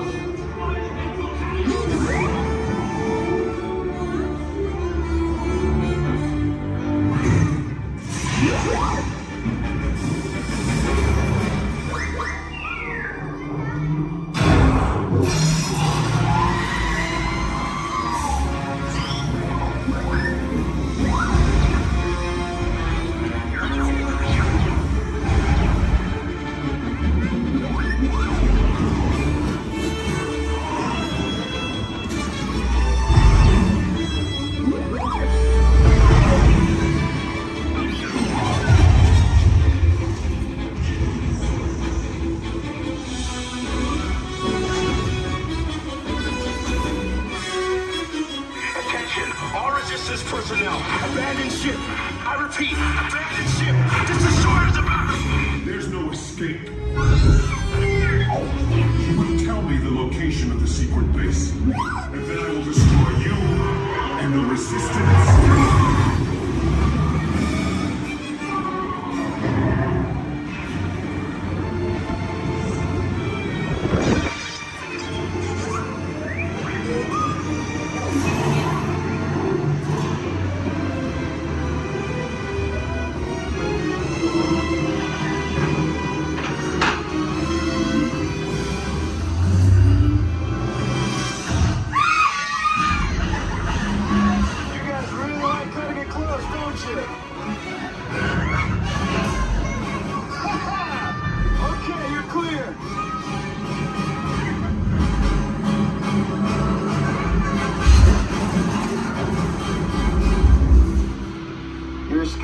Came in a little off target.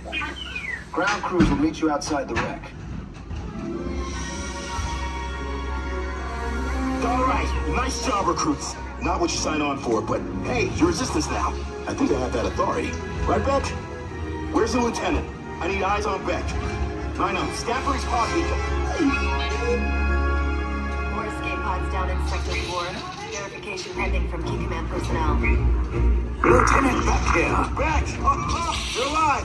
I should hope so. Great job, recruits. Thanks to your heroism, the location of the Resistance base is secure. Bravo! Yes, R5, you too.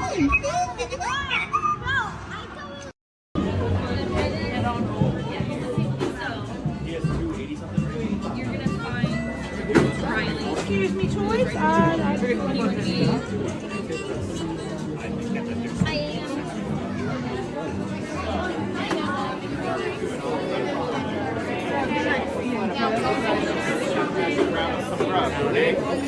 Alright, it's not sure I find more, but I promise it's true. Turn right over here. Pass it right by, go deep underneath that.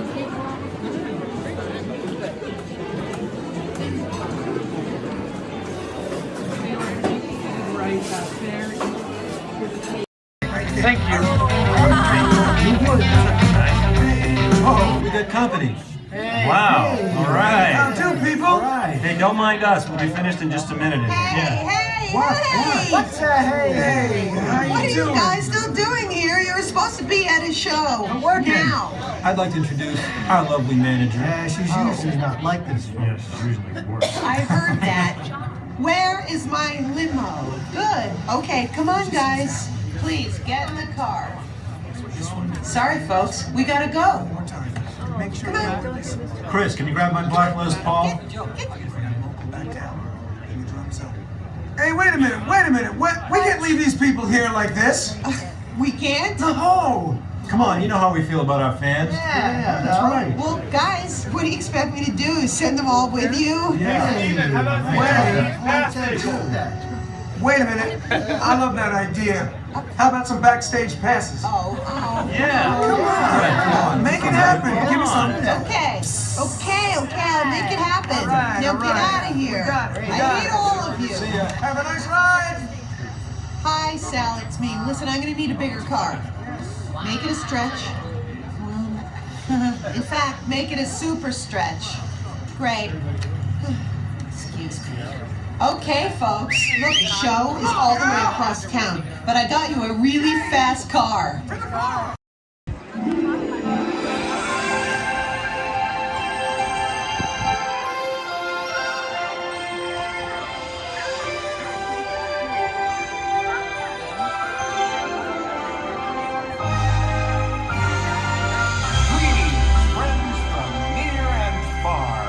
Welcome to the magical Friendship Fair! Hi, everybody! We're so glad you're here! What a great day! This is wonderful! Welcome to the place where the stories come alive for the child inside. So much more than you see, so much more than you dream. For your eyes. Tomorrow's brighter than you can imagine. From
Thanks, everybody. See ya.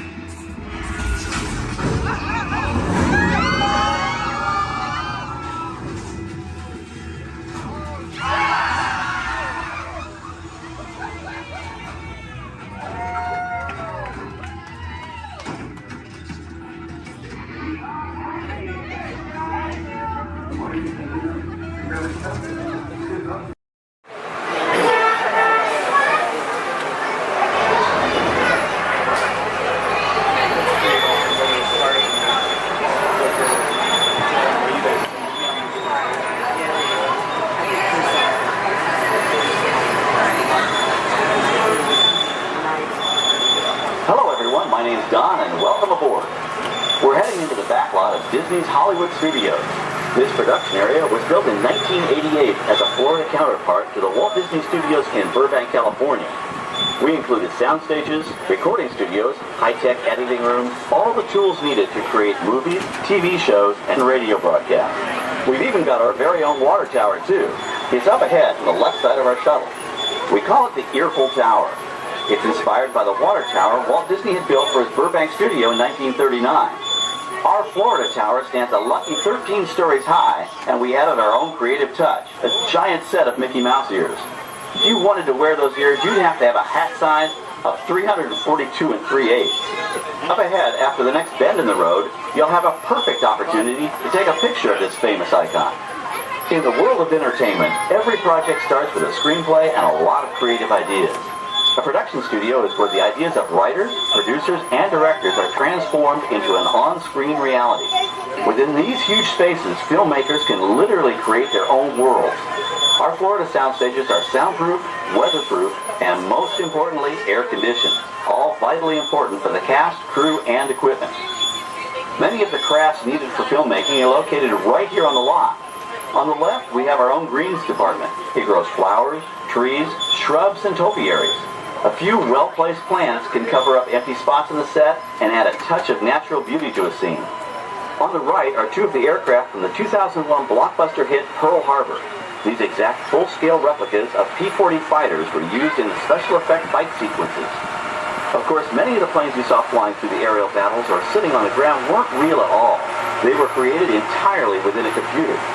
Oh, keep your cameras focused to the right. We're coming up on that perfect angle of the Earful Tower I told you about. It's a true masterpiece.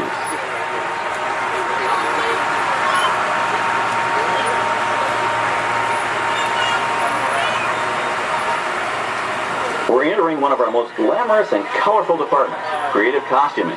Every star has to have just the right wardrobe, and it all begins here with a designer's sketch. Our team of designers, seamstresses, and tailors can turn 1.5 million yards of fabric into over 25,000 costumes every year. Many of these costumes will become part of the shows and attractions of the Walt Disney World Resort. In fact, here in Florida, we have the largest working wardrobe department in the world. Why, Mickey Mouse alone has over 175 different outfits to choose from, while Minnie Mouse keeps more than 200 unique costumes in her wardrobe. On the left are costumes worn by the stars in recent studio productions. You'll probably recognize some of those costumes from the big screen. Every story needs a setting, and our design staff can create just about any place a script calls for, from an urban city street to a remote desert canyon.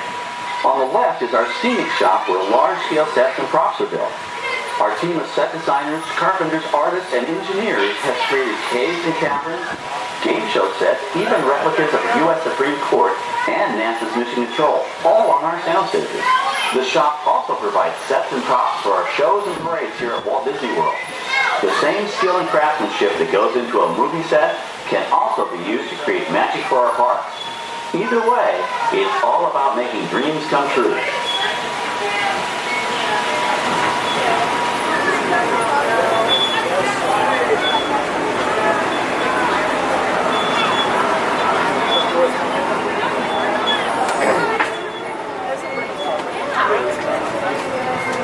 Now we're entering a zone we call the Boneyard. It's an outdoor storage area for oversized props and vehicles. Cars, trucks, boats, planes, we often save these props in case we need them for future productions. In this backlot collection, you may find real working vehicles, non-working mock-ups, and even large-scale miniatures used in special effects shots. Large-scale models create a more convincing illusion on camera. We even placed small cutout passengers in the windows of the plane.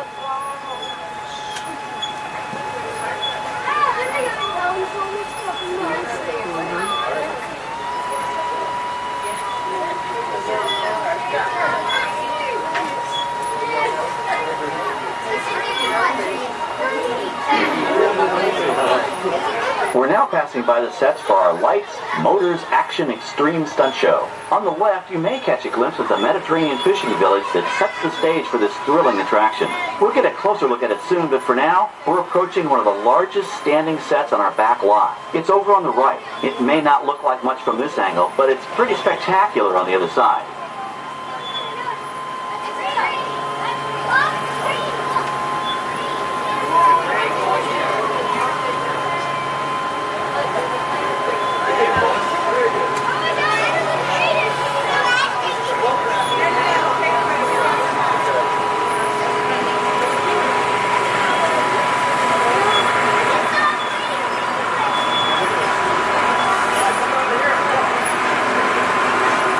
This is great, folks. The production crew has just given us clearance to enter the set. Hello, Backlot Tour. I'm Amy, a production coordinator here at the studios. I can see your shuttle heading toward our canyon set. I've given your driver permission to come in and take a look around. I'm up here with our effects crew, and we're getting ready to shoot a test sequence. Oh, on the way in, you're going to be crossing a wooden bridge, and things may get a little bumpy, so please, hold on to your belongings, especially hats, cameras, and glasses, and keep an eye on any small children in your party. And of course, please remain seated at all times. Welcome to the set. As you can see, we brought the bare, dry deserts of Southern California to green, typically humid Central Florida. This set is based on real locations that our production designer took pictures of. Our set crew spent about 6 months building the canyon, but we've used it for a number of TV shows and specials over the years. For our upcoming production, the script called for a tanker truck. We found this one in our boneyard, but it was too big to drive into place. So we picked it up with a crane and set it down here. We're up on the overhead platforms, and I see our director has arrived. As soon as the rain effect is ready, we'll begin the sequence. This set and shower is really just a special effect. We rigged up a series of water nozzles just above your tram. The water sprays in a crisscross pattern to create a sense of depth. But this storm only covers the first few feet.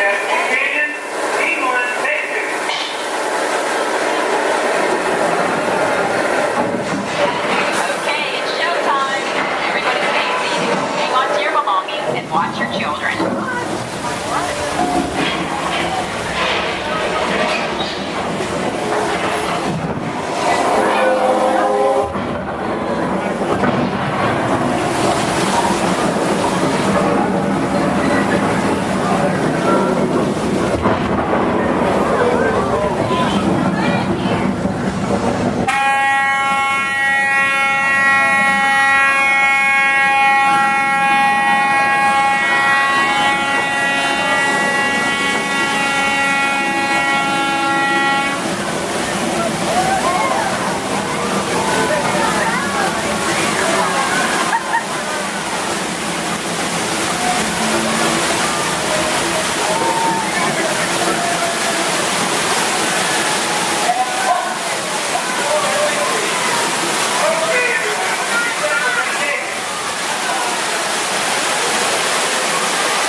But don't worry, we recycle. All of that water will be pumped right back up up to the top for the next take. We shoot some of the water through air cannons for an extra dynamic effect. Those air cannons are powerful enough to shoot a basketball over the top of a skyscraper the size of the Empire State Building. To top it off, our shuttle was sitting on hydraulic shaker tables. They provided the shaking, rattling, and rolling sensations for the scene. The entire sequence can be reset in 3.5 minutes. That's just enough time to bring in the next shuttle. Well, I've got to get ready for our next take. Thank you all for being part of the action. Hey, I'm needed back on the set, so enjoy the rest of your tour. Okay, well, thanks, Amy, for giving us access to the set.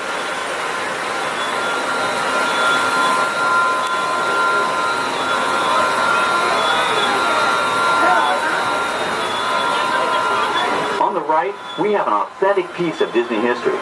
That Gulfstream 1 was known at airports across the country as November 234 Mickey Mouse, but we just call it the Mouse. In 1964, Walt Disney and his hand-picked team used this plane to scout locations for what he called the Florida Project. Soon, they secretly began purchasing thousands of acres of land, which became the Walt Disney World Resort in 1971. During the creation of the resort and later Epcot, the Mouse shuttled studio executives and Imagineers between Burbank and Orlando, making it the most used executive aircraft in the country. Appropriately, the Mouse retired here in 1992. As Walt used to say, it was all started by a mouse. In this case, the 234 Mickey Mouse.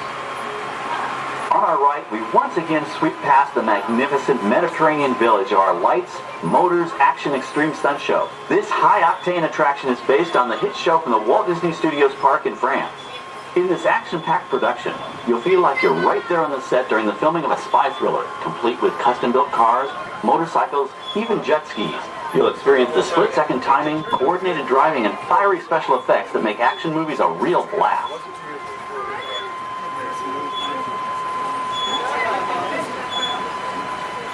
The staging area to our right is known as Acceleration Alley. Here, the custom-built stunt show vehicles rev their engines up to 70 miles an hour before making their high-speed entrances onto the stage for our lights, motors, action extreme stunt show. Of course, these are professional stunt drivers. We hope you'll enjoy their daring driving skills, but please, don't try them yourself.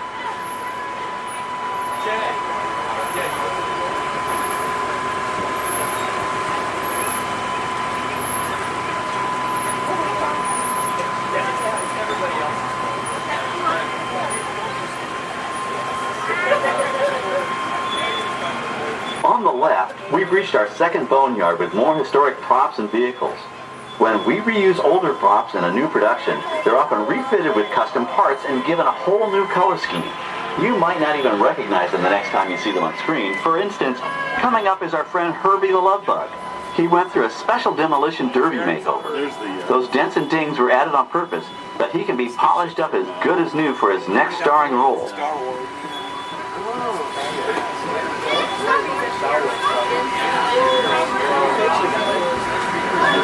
On our right, we now have a very different view of the fishing village set. From this point of view, you can see that there is no inside of the buildings. They are just false fronts or facades. In the movie business, set builders only create what the camera has to see. It's an old movie trick dating all the way back to the silent era. To add to the sense of realism and avoid the cost of set building, many of today's television shows and movies film on location in cities and towns across the U.S. But out in the real world, you've got to contend with noise, traffic, crowds, and various visual elements that may or may not belong in your film. Here on the backlot, we can avoid these problems because we created our very own flexible urban environment. Our Streets of America facades can stand in for a small town or a giant metropolis. As we come around the last corner on our route, you'll see the skyline of New York City in the distance. It's really a series of painted flats, expertly designed to fool the eye and the camera. We can dress and decorate these streets to look like any city we want, from Chicago to San Francisco. Depending on the choice of vehicles, props, and costumes, we can even turn back the clock and set our story in a different time. And what's more, these sets are built with Florida weather in mind. They're made to withstand 100-mile-an-hour winds. You're welcome to visit our Streets of America anytime during your visit today and get an up-close look at the skills of our set designers and builders. We've just about reached the end of our tour. Our final stop is the American Film Institute Showcase, where you can see the actual costumes and movie props used in some of Hollywood's most famous films. There are some pretty amazing items in there, so feel free to take all the time you like. Please stay seated until our tram comes to a complete stop and check around you for any personal items that may have fallen during our trip. Well, as they say in Hollywood, that's a wrap. Thanks for joining our Backlot tour, and we hope you'll come back to visit us again soon. Alright, we're going to stop up here in just a moment. I'll open these doors. And when I exit out through those blue automatic doors into the AFI showcase for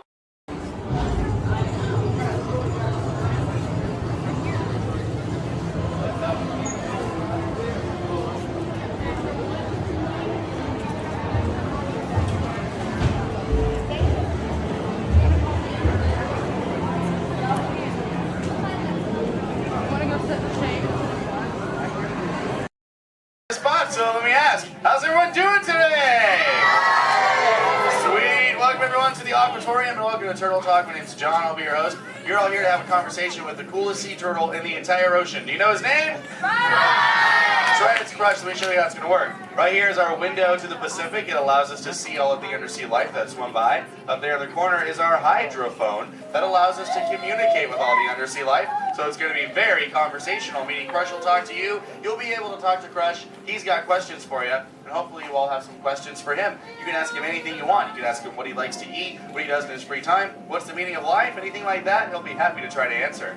If you do need to leave at any time, it's okay. Just use the doors on the opposite side of where you entered, or right back here. Back there's my pal Brian. Everyone say hi, Brian! Hi! Brian will be back there to assist you if you should need any assistance during the show. I'm going to lower the lights and lower the music here so we can see and hear just a little better. My friends the Moonfish are going to be coming out here and showing you some rules. First rule inside, please no eating during the show. And no drinking. No smoking. And the last one, take all the pictures and video you like, just please no flash photography or video lighting. Round of applause for the Moonfish! Excellent. All right, Crush is up there surfing. He said when you're ready, just call him down. So on the count of 3, yell, hey Crush. Ready? 1, 2, 3!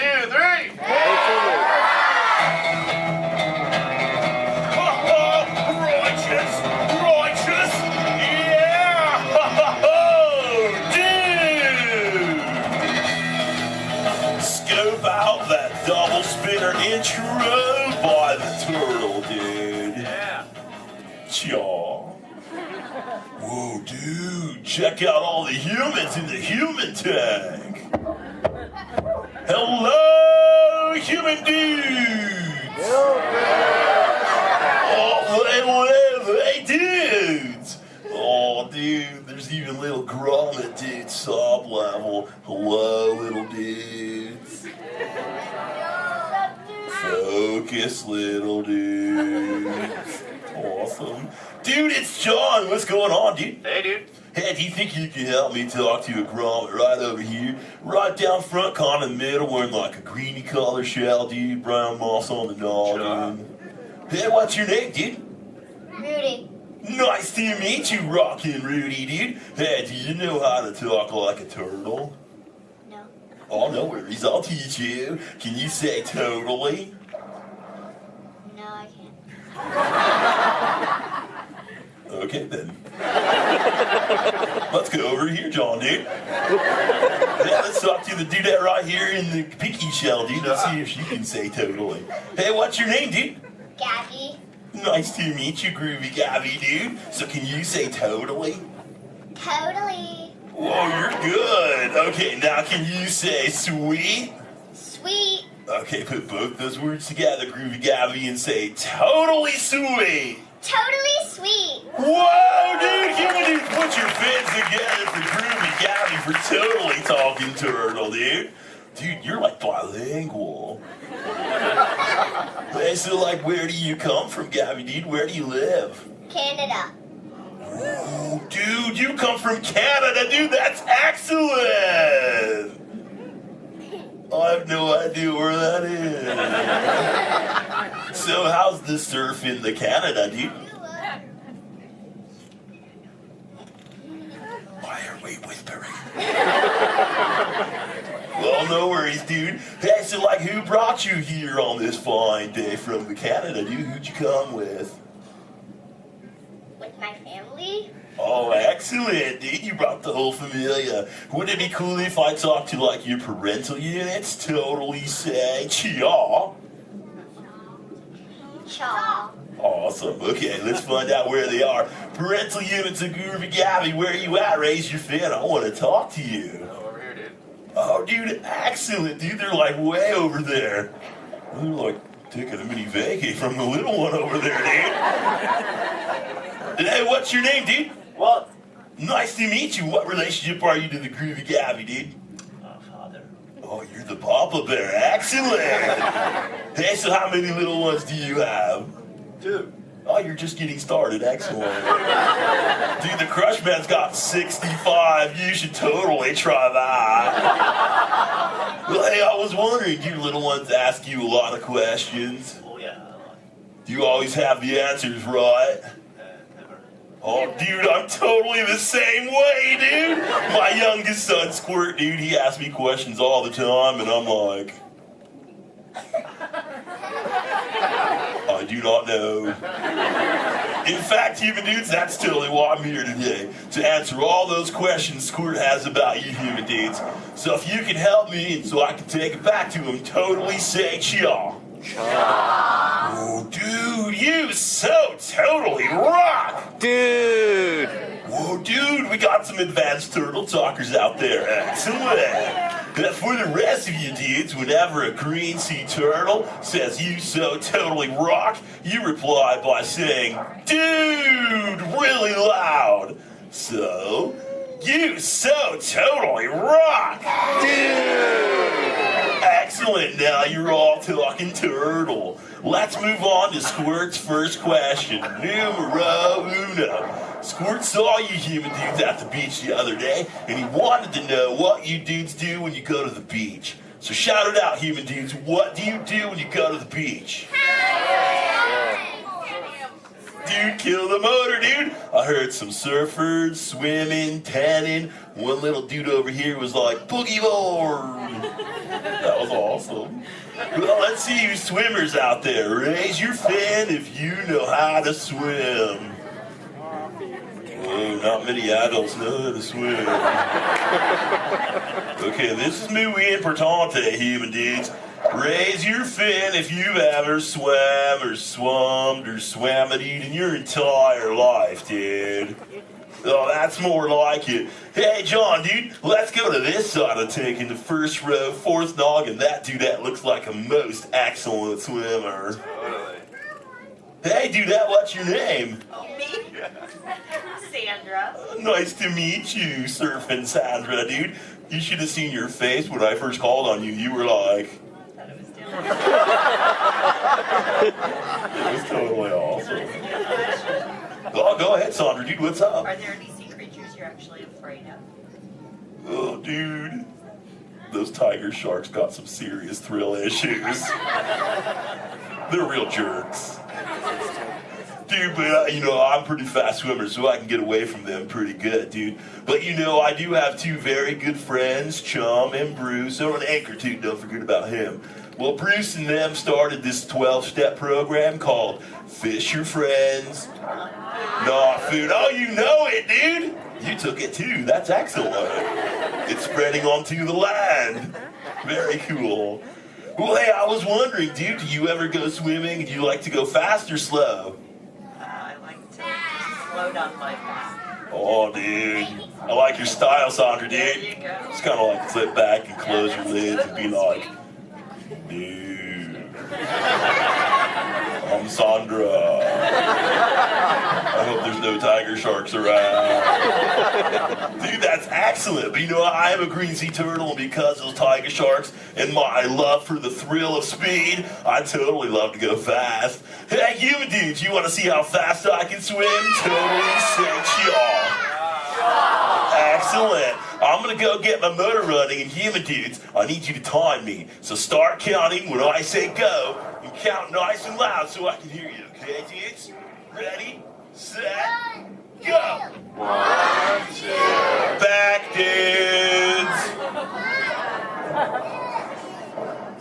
Dude, I just swam all the way around the world.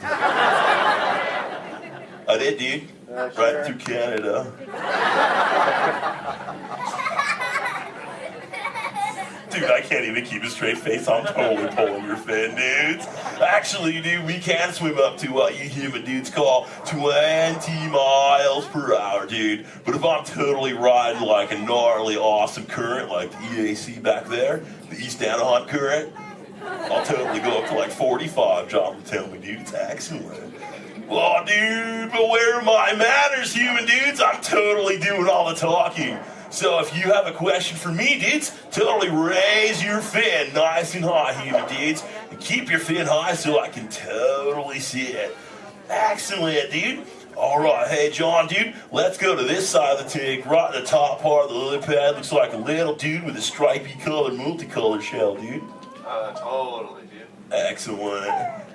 Hey, dude, what's your name? Robert? Nice to meet you, Rockin' Robert, dude. So what's your question?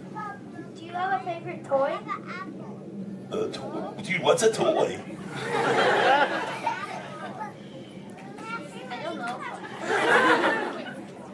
Something you play with?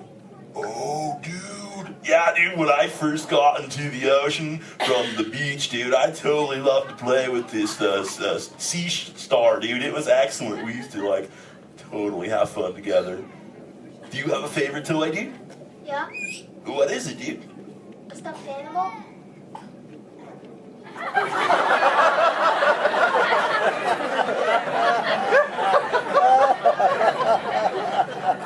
What kind of animal? One from Disneyland? What's Disney? You know what, dude? You got some serious thrill issues, dude. We're just gonna stop it right there before I go any further. Dude, that's excellent. Hey, actually, dude, do you think you can help me with something? Say chomp. Chomp. Okay, the other day I found this thing. I don't know what it is. It's hoping you can tell me, dude. What is this, dude? A Buzz Lightyear toy. Oh, dude, so this is a toy, dude? Excellent, dude. So, like, what does he do? He flies. No way. Let's see if I can make him fly. Dude, that was awesome! Dude, the other day when I found this little mini man, he started talking to me, dude. He was like, I don't know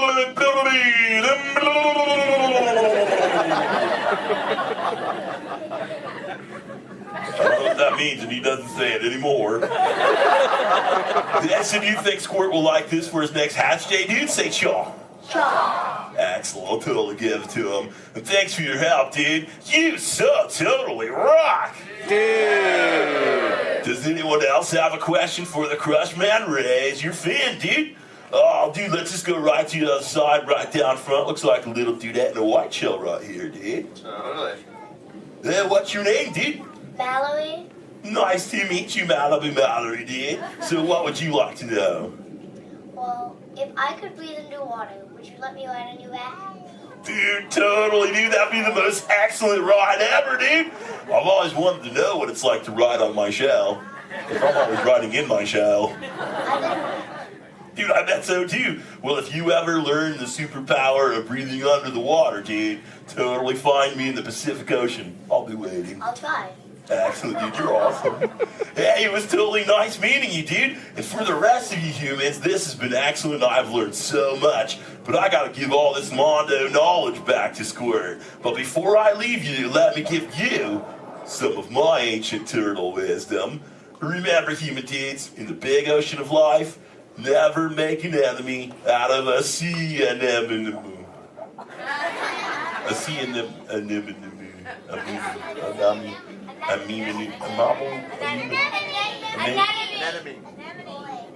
Stay in schools, dude! And remember, you so totally rock! Give it up for the Crush Man! Alright, human beings, mark your exit ready. Escape, the doors in the back. Welcome aboard the Walt Disney World monorail to Epcot. For those of you saying, please hold on to the handrails throughout our journey and stay clear of the door. For the comfort of others, no smoking, please. Thank you. As we turn south, you can catch a glimpse of the spires of Space Mountain in the Magic Kingdom.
Welcome to Epcot.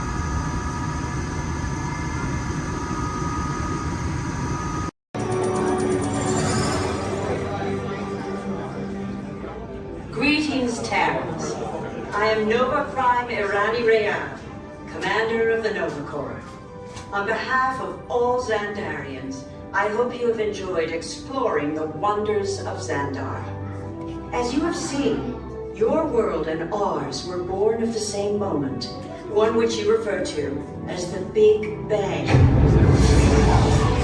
As such, we are all galactic neighbors in a vast universe which we and countless others share. For you to travel to Xandar would take 2.5 million years, assuming you had a ship that could fly at the speed of light. So we decided to come to you. But even we could not have reached you so easily were it not for the Cosmic Generator, an advanced piece of Xandarian technology that creates jump points, artificial tunnels that act as shortcuts, linking distant points in space.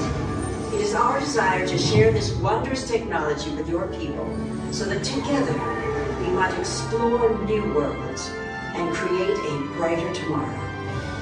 And now, as the culmination of the wonders of Xandar, you will be teleported to a Nova ship above your planet for a demonstration of the Cosmic Generator.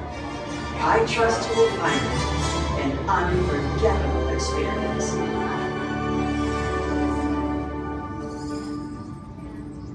Welcome, people of Epcot, Epcoters, Epcotians, citizens of Epcot. Does anyone know what they call themselves? What? I'm on? Someone needs to tell me when I'm on. Welcome, Epcot Terrans. I am Centurion Tal Merrick, and we're just about ready to teleport you up to the ship for the demonstration. As you're about to enter a secure Nova area, I must ask you to put away your Terran communication devices at this time. Recording of any type is strictly prohibited. I am very serious about this. Now, please step forward into the chamber. You're gonna love this.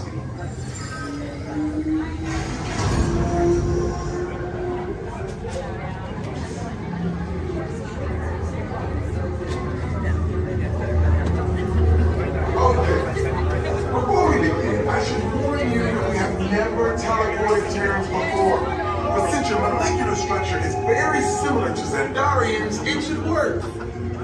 It'll work. So long as you are standing inside the lighted ring. You do not want to know what happened last time someone did not stand where I told them to, okay? Stand by for teleportation. Here we go.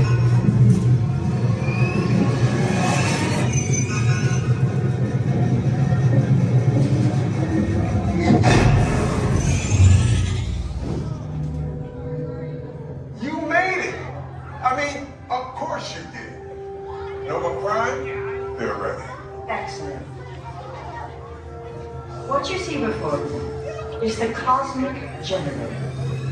And in just a few moments, we'll be activating it so you can experience for yourselves what's happening. I'm not sure. Our power's out.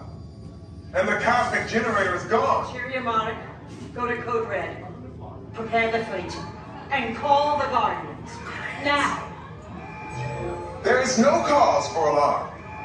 Turn off that alarm. I've got an important transmission coming in. Hey, what's up, Nova Corps? Our cosmic generator has been stolen. What? How? Why didn't we think of that? That thing's gotta be worth a fortune.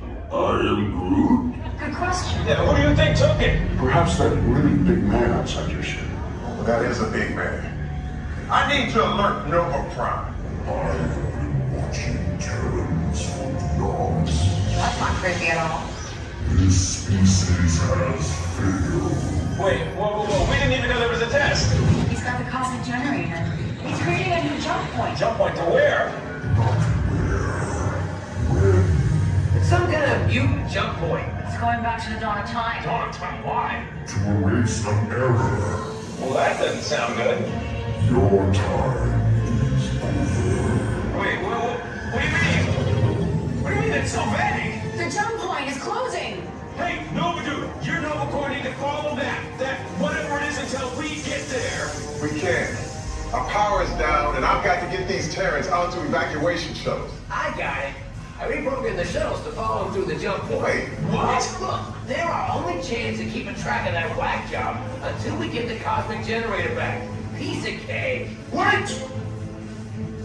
There's cake. Where's this cake? The odds are impossible. Yep. But it's our only shot. Good luck. Are you sure you can control it? Come on, it's me. We got this. We're all toast. First there was cake, now there is toast. This plan is making me so hungry. Terrence, listen up.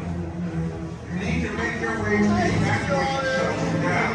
We'll follow the fleet when we get our power back. I mean, when we get our power back. Just a chance. Hello. If you are new to the area, the Monstropolis Chamber of Commerce would like to welcome you. While you're in town, be sure... We interrupt this program for a special report. A child is on the loose in Monstropolis. A human child! If witnesses are to be believed, there has been a child security breach for the first time in monster history. We can neither confirm nor deny the presence of a human child here tonight. I tried to run from it, but it picked me up with its mind powers and shook me like a dog. It's true! I saw the whole thing! Happy birthday, Schmoopsy Poo! Oh, googly bear!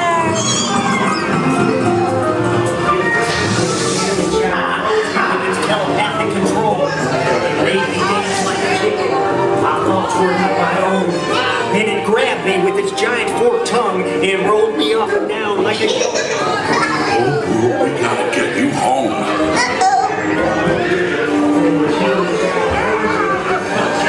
There's a kid! A human kid! A monster in the sky! Michael Wazowski! And on my birthday, I thought you cared about me! Julia, try to understand. Come on, this way. We are at the scene, number 1. Econ unit in position. Run out and lock it down. There's nothing down here. Number 1.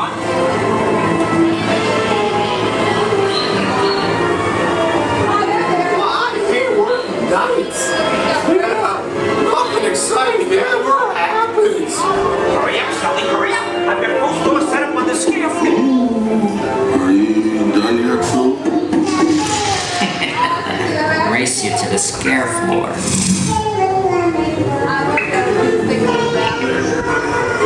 Almost there.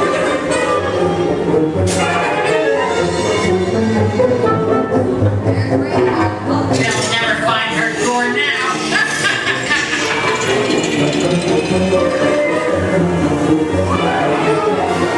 Oh, there's your door. We're almost there, kiddo. Not so fast,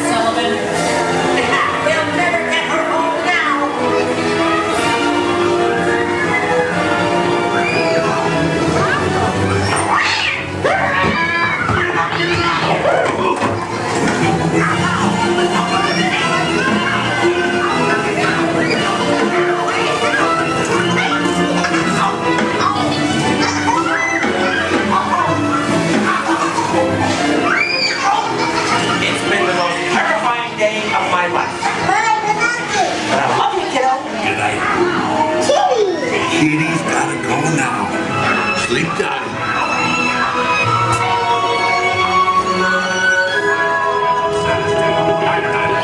Get ready, folks. We have to decontaminate you. Sorry, we have to do this for your own good.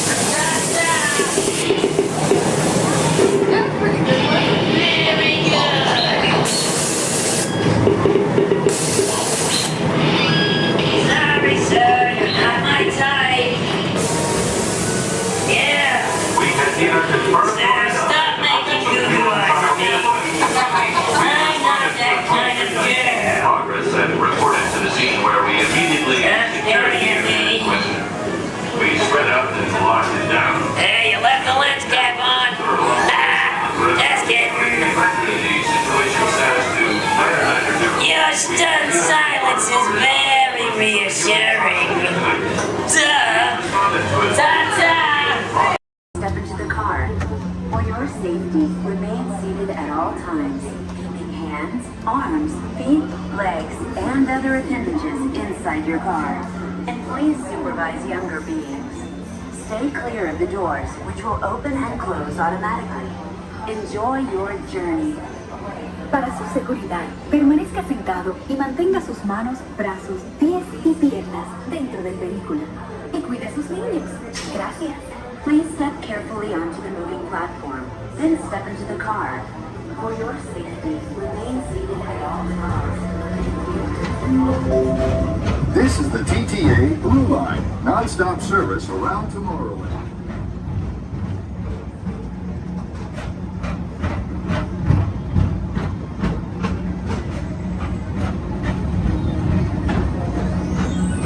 Greetings, intergalactic travelers. Welcome aboard the People Mover, presented by Enterprise.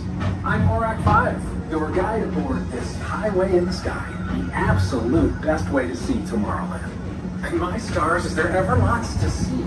From spacecraft to monster labs, there's really nothing like today in Tomorrowland.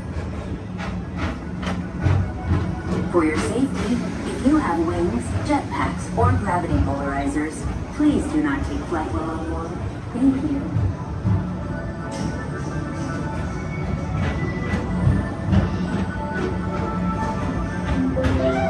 The next station is Tomorrowland Urban Planning and Star Traders. Transfer to the green and red lines. Don't worry, your express train keeps on rolling through the future, right by two of my favorite spots.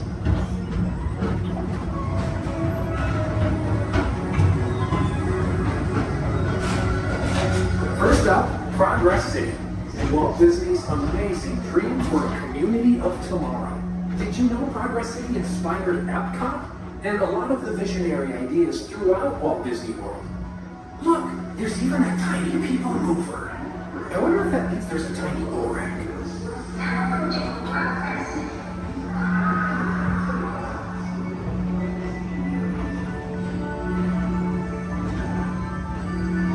On your right is Star Traders, home to the greatest goods in the galaxy. Except actual stars. Those are cars.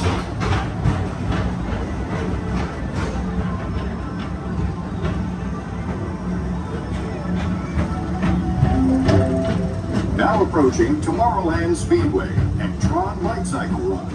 I love a good circuit, and these are two of the best tracks of the cosmos for a bit of light, speedy competition.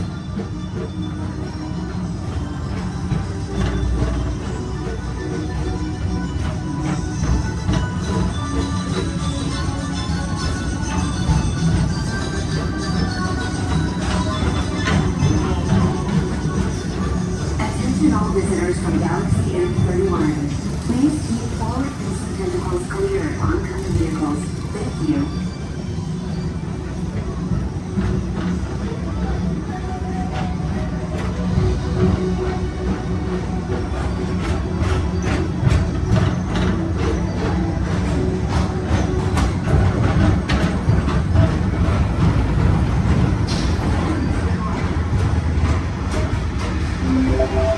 This is Starboard 75. Or as we always call it, Space Mountain. Our high-speed rocket port to distant deep space destinations.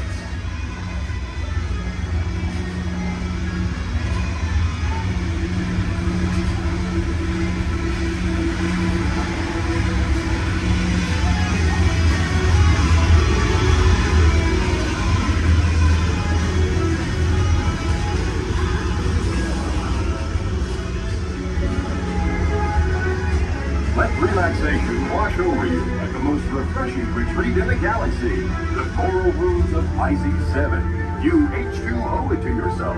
Book today.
Mr. Tom Morrow, please contact Mr. Johnson in the control tower to confirm your flight to the moon.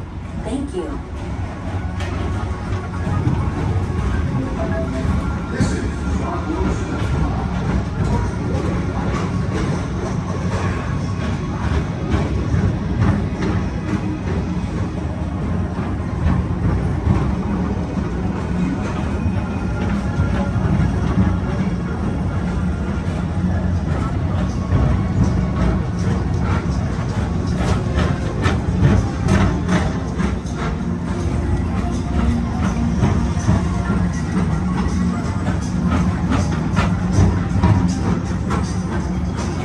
Attention all visitors. To your right is the Astromometer, our celestial symbol of interplanetary harmony and fellowship.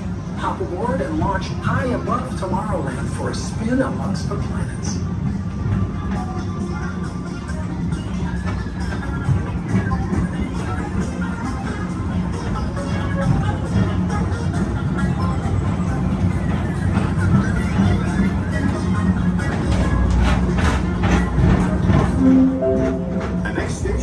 Walt Disney's Carousel of Progress. As usual, we'll keep moving ahead, and so does the carousel. Like progress itself, this theater...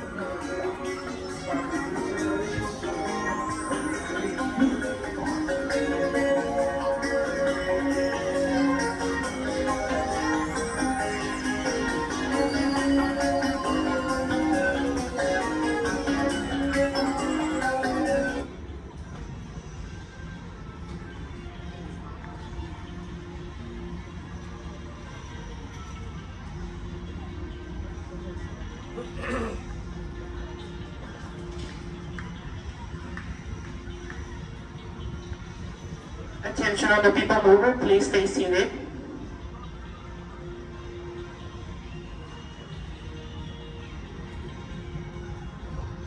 Attention all people mover passengers, for your safety, please remain seated with your hands, arms, feet, and legs inside the vehicle as vehicle bumping may occur. This ride will begin motion immediately. Thank you.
Ahead, and so does the carousel. Like progress itself, this theater never stops, inspiring new generations to dream of a great, big, beautiful tomorrow.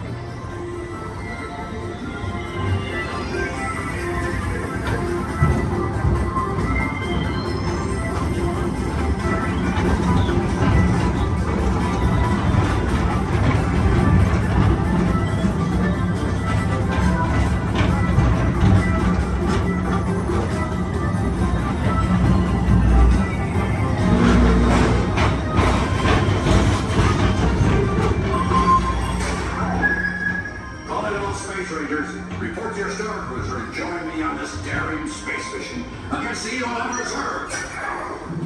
Affirmative. We're on it, Buzz. You can count on us.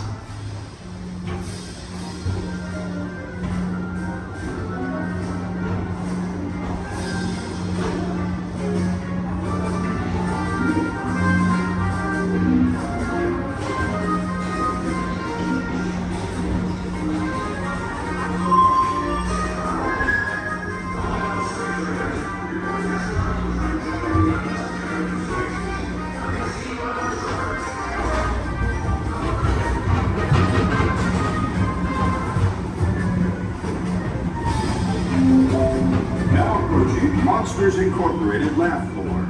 Mike Wazowski has brought in some real monsters of comedy. Whether you have one eye or 9, take the time to see this show. Now approaching Tomorrowland Transit Authority Station. My fellow sentient life forms, our people mover journey has nearly come full orbit. Thanks for riding with us. It's been a pleasure to have you aboard. And even though we're concluding, this is always my favorite part. Because now is the time, now is the best time to go out and explore tomorrow, today. See you in the future.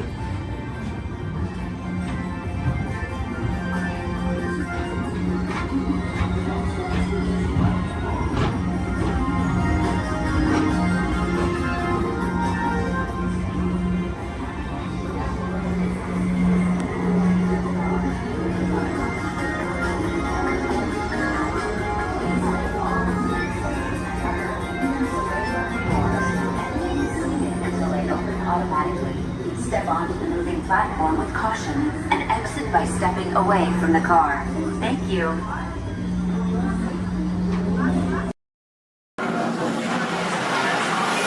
Time travel commencing in T-minus 10 seconds and counting. This is Seeker. Listen up. We've got to get in, grab the iguanodon, and get out before that asteroid hits. Let's roll!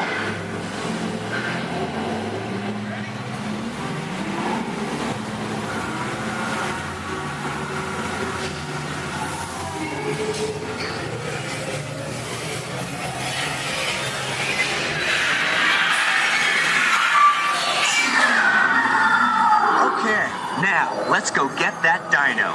Computer, what are you tracking? Styracosaurus. Not our dino. Warning, meteor shower in range. Just little ones. Oleoramus. Hadrosaur. Raptor. Time to get serious. Locking autopilot on homing signal now.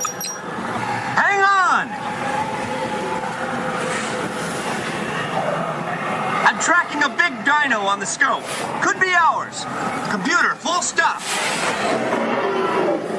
Identify. Carnotaurus. Definitely not our dino. Go, go, go!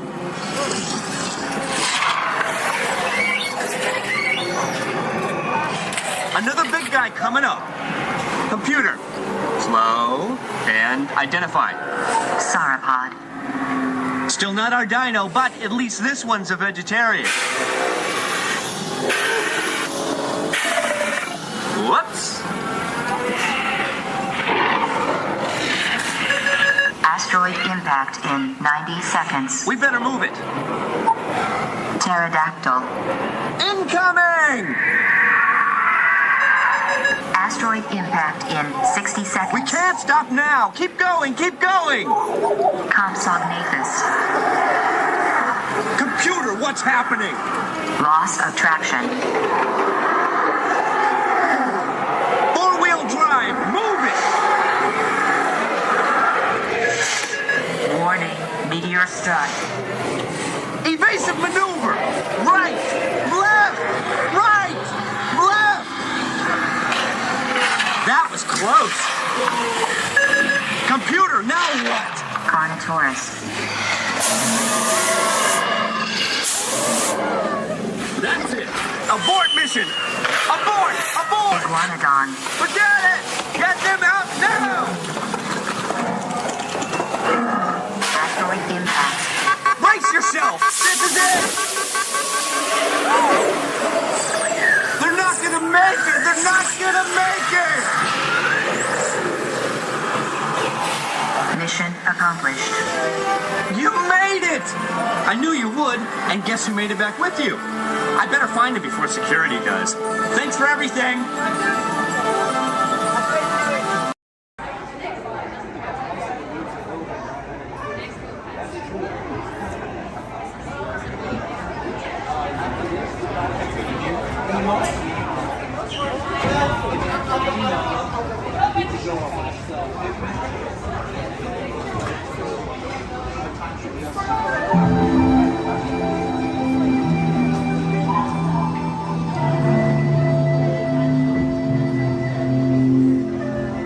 Welcome to a voyage of discovery and awareness of the richness, the diversity, and the often surprising nature of living with the land. Our journey begins as dramatic and sudden changes are sweeping over the land.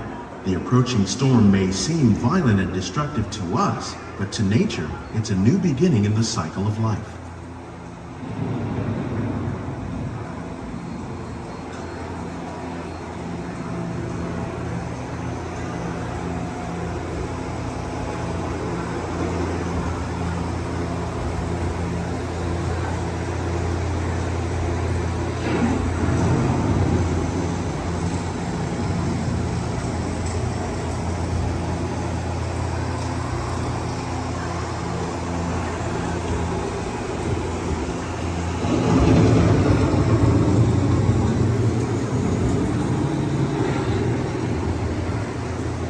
Beneath the surface of the land, roots trap water from the flowing mud, extracting precious nutrients and minerals. These elements, when combined with sunlight, create the diverse living systems of our planet.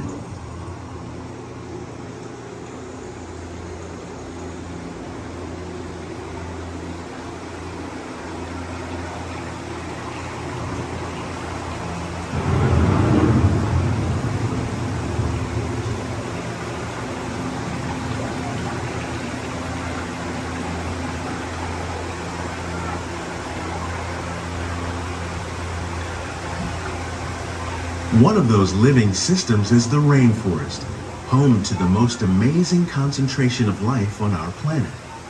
These dense and beautiful forests cover only a tiny portion of the Earth's surface, but they contain more than half of its plant and animal species. Rainforests are also extremely rich and productive living systems, providing us with oxygen, food, medicines, and other elements essential to our lives.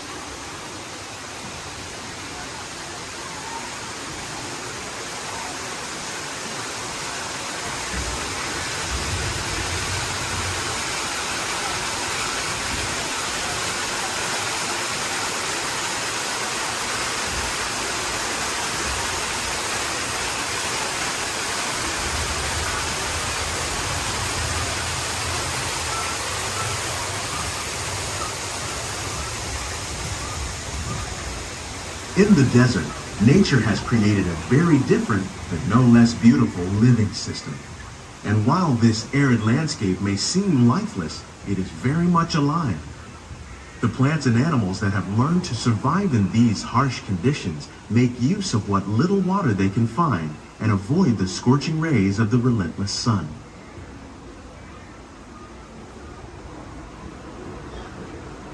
The American prairie once appeared as desolate as the desert, but over time, rainwater and nutrients gradually penetrated the hard surface of this land. Even the hooves of the mighty buffalo helped create the rich soil that would one day become home to the American farm.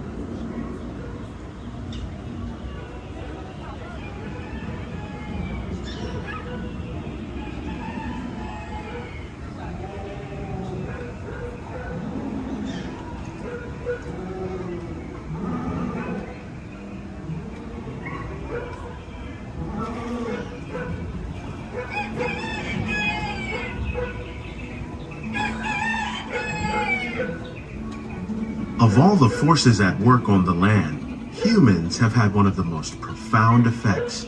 The need to produce food for a growing world led to the enormous use and sometimes overuse of the land. In our search for more efficient ways to grow food, we often fail to realize the impact of our methods.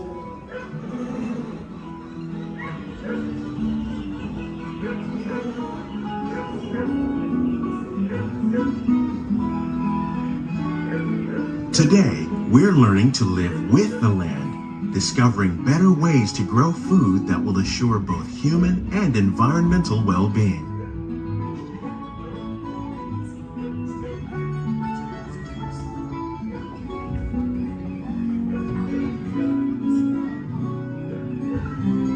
Here at Epcot, we're learning to reduce the need for chemical pesticides by learning and using natural remedies, like ladybugs and wasps, to control pests. In the farmlands across America, we're learning that by plowing under vegetation containing natural fertilizers, we can enrich the soil without the use of chemicals. In arid regions, we're learning to produce food on desert seacoasts by developing and planting crops that thrive on salt water.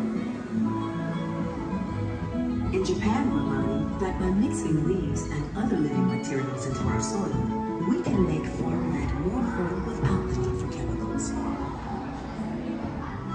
How will we meet tomorrow's growing needs for food production, yet still respect the needs of the land? Some of the answers are being discovered just ahead. To help us maintain these carefully controlled ecosystems, and for your safety, please remain seated in your boat at all times.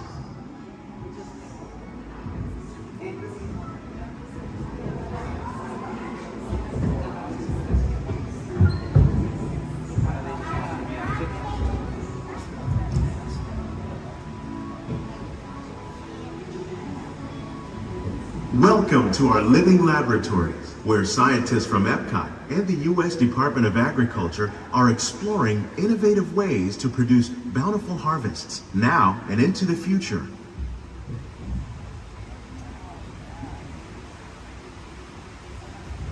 The tropics are home to the greatest diversity of plants on the planet.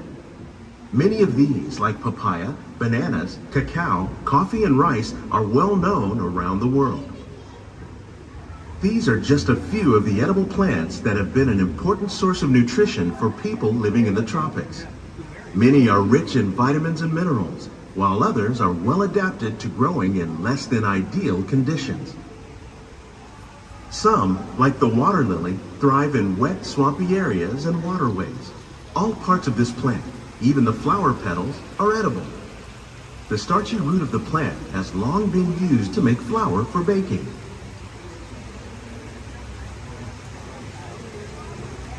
One day, many of these lesser-known tropical plants may be as important as the bananas growing on both sides of the boat. More than 28 million tons of bananas are eaten annually, making it the most popular fruit in the world.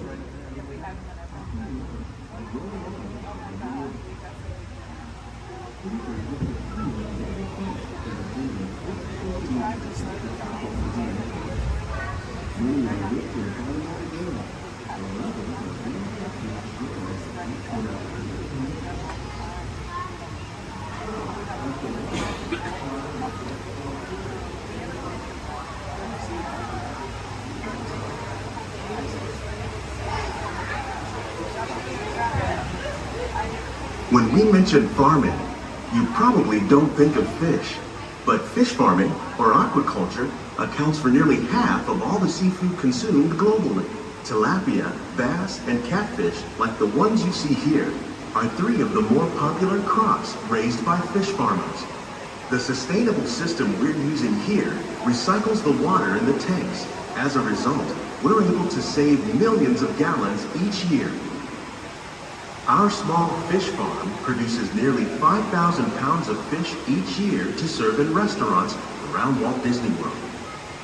Innovations like this one can play an important role in our efforts to produce bountiful harvests and still protect natural resources.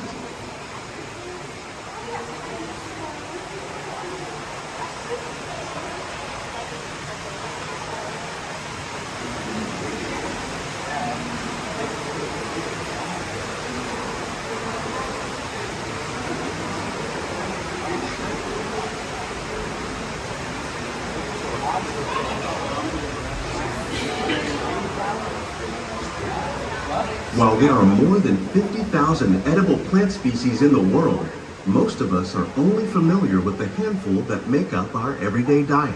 The common grains growing here, wheat, maize, sorghum, and millet, plus rice, account for nearly 2/3 of our global food consumption. Learning how to increase yields of these staples is an important goal of research around the world.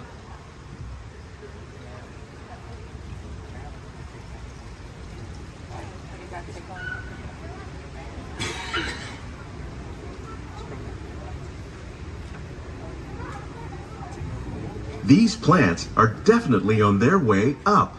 Innovative growing techniques like these increase yields while more efficiently using resources like water, fertilizer, and pesticides. Another innovation at work here is our integrated pest management program. By populating our greenhouses with beneficial insects that prey on harmful pests like aphids and flies, we are significantly reducing our reliance on conventional pesticides. We're growing these crops using our nutrient film system. This technique precisely controls and recycles water and nutrients. With it, we can produce over 27,000 heads of lettuce a year in this one small area.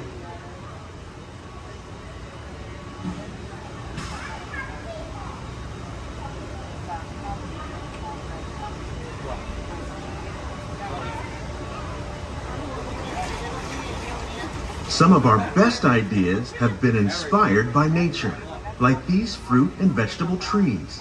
By growing these ground plants vertically, we can increase yields and better control diseases. These crops taste as good as they look. In fact, we serve more than 15 tons of produce from our greenhouses in restaurants here at the land every year.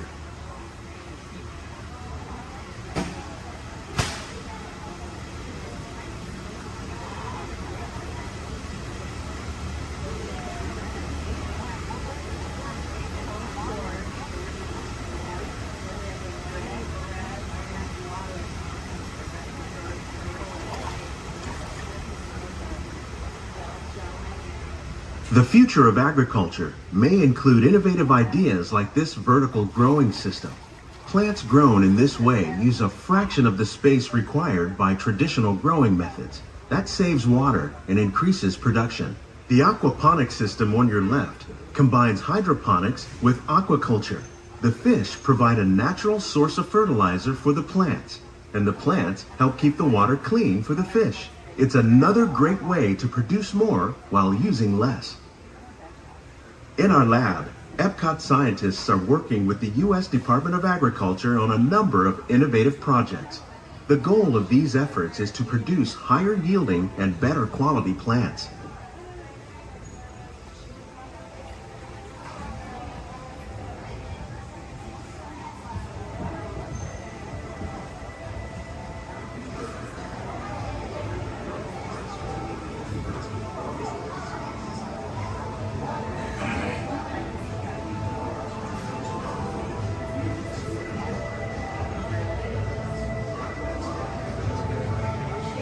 These greenhouses represent just a fraction of the work being done worldwide to produce bountiful harvests for our growing population.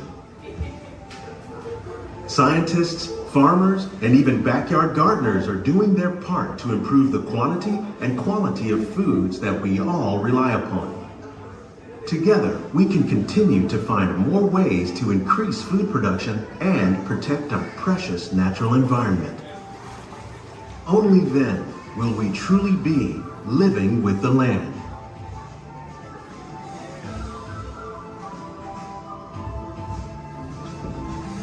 On behalf of Walt Disney World, we hope you've enjoyed this unique journey through our living laboratories. If you'd like a closer look, then check out the Behind the Seeds walking tour. It's a chance for the whole family to get up close and personal with the plants and growing techniques in our laboratories. Please keep your hands and feet inside the boat and remain seated until the boat comes to a complete stop.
Please keep all hands, arms, feet, legs inside the boat and watch your children, or the crocodiles will.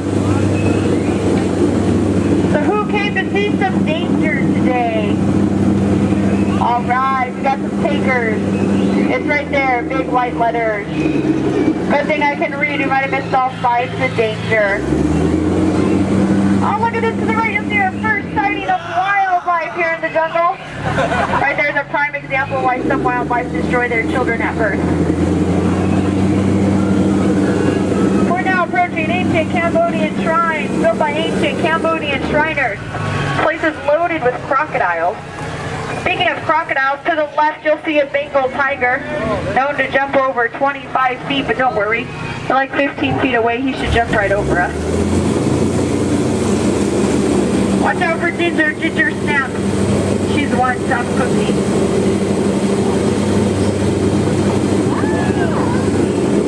We are now entering the sacred bathing pool of the Indian elephant.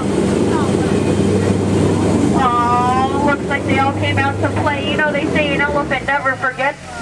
I'd have to agree. Somehow they never forget to be here when my boat comes by. Feel free to take pictures. Looks like they all have their trunks on. Oh, there's Bertha. She's been in that shower so long you can tell by all her wrinkles. Oh, look at Squirt. Hi, Squirt. Uh-oh. That's why we call him Squirt. Here we go. Oh, no, get down, get down. I'm not kidding, I'm not kidding, I'm not kidding. I'm just kidding. Little dry humor. Oh, that looks dangerous. Let's get closer.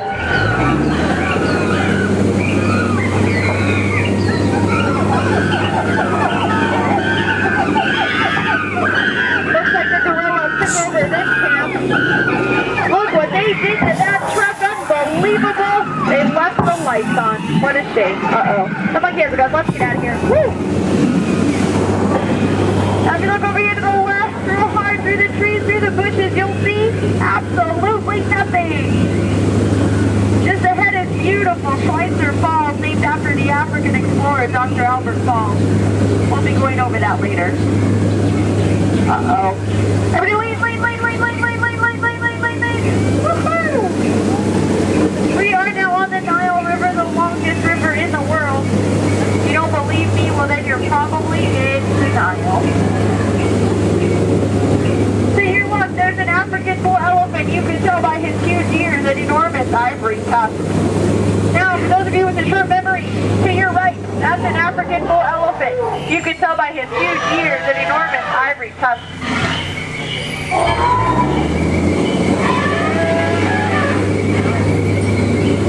We are now in the African belt where the hand of man has never set foot. Aww, look at the pride of lions protecting the sleeping zebra.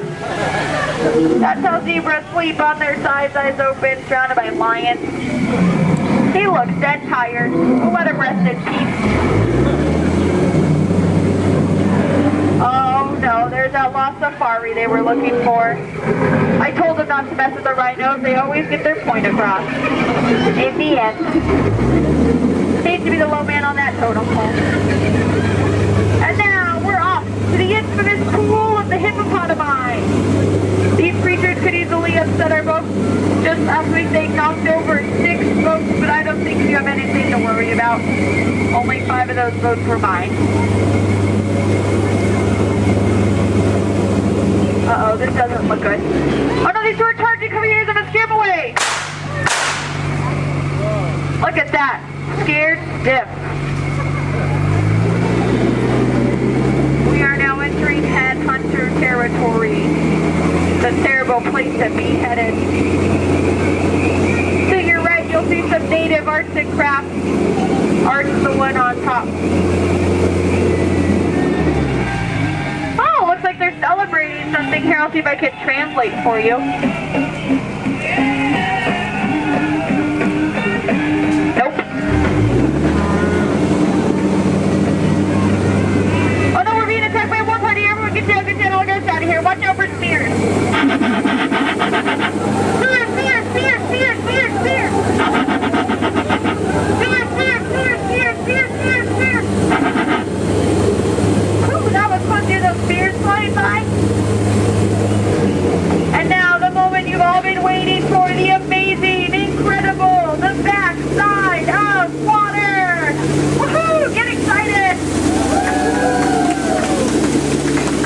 Now if you look back, you can see the side of water. We're now in the Amazon. I heard it's a killer place. The fish just stop, drop a line, and the fish are always biting. I think this looks like a pretty good spot right here. Uh-oh. Wait a minute, what are these bubbles? This isn't good, not in the Amazon. What is going on? Whoa! Piranhas! Man-eating piranhas! Ladies, children, your safety, they're man-eating piranhas! Now these fish are on a strict diet.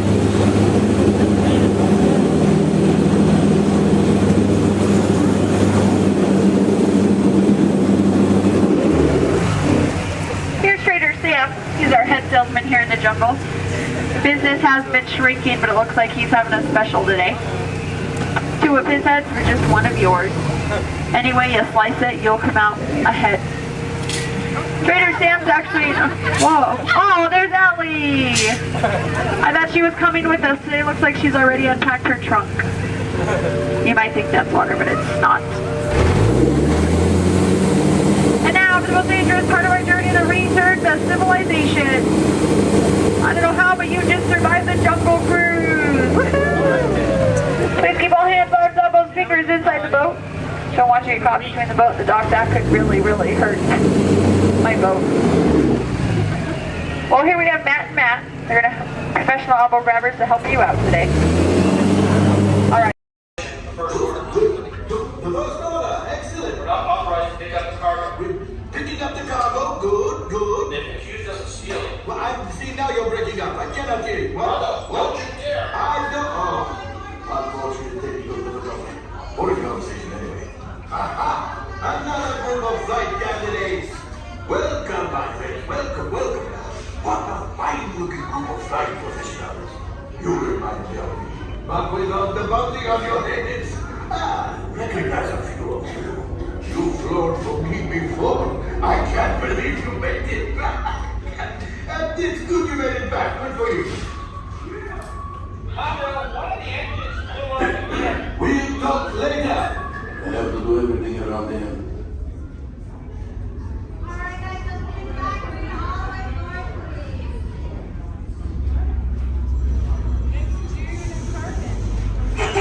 Yes. Hello, my friends. I am Hondo Onaka, and this is Onaka Transport Solutions. Today, I am offering the opportunity of a lifetime. I need flight crews to transport this valuable merchandise across the galaxy. Pilots to navigate, engineers to operate the ship, and gunners to defend the shipments. And that is where you come in. The Millennium Falcon. Oh no, for some very fast and very profitable expeditions. Chewbacca, my fine furry friend. Yes. As we agreed, you let us use the ship. We'll get you the supplies you need. It's a win-win.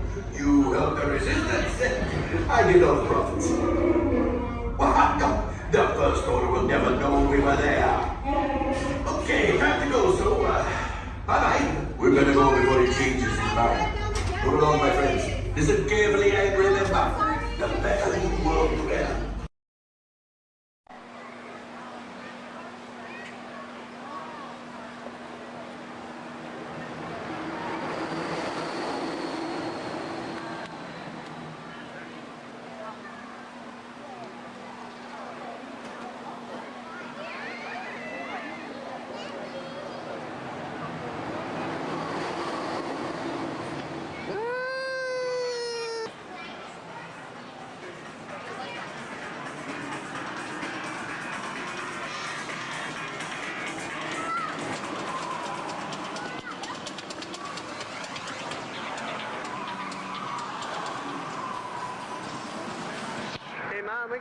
We can look around a little bit too.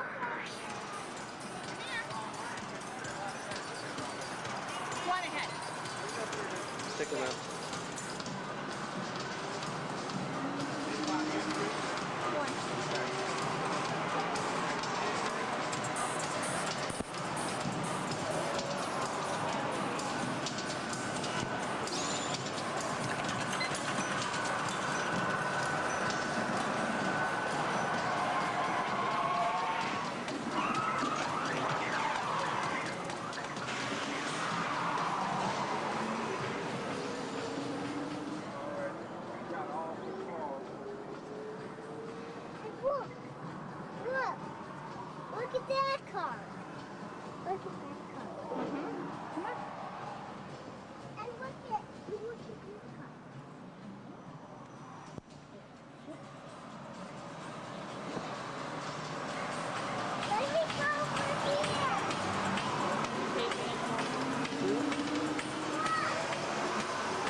working today. What do you mean?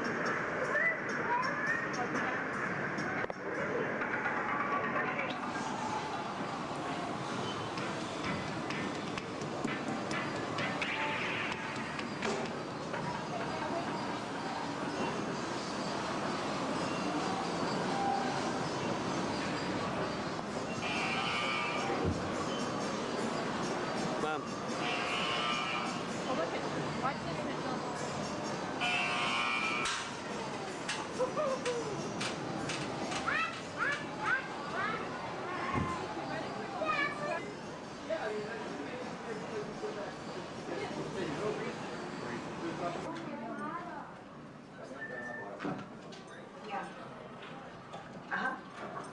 Oh, yes.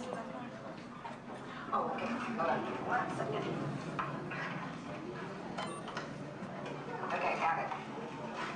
Yeah? Okay. Thank you.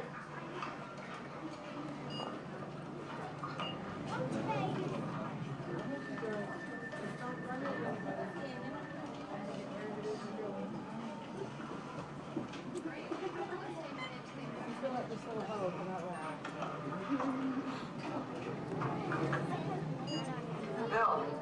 Yeah. The next group's ready. Oh.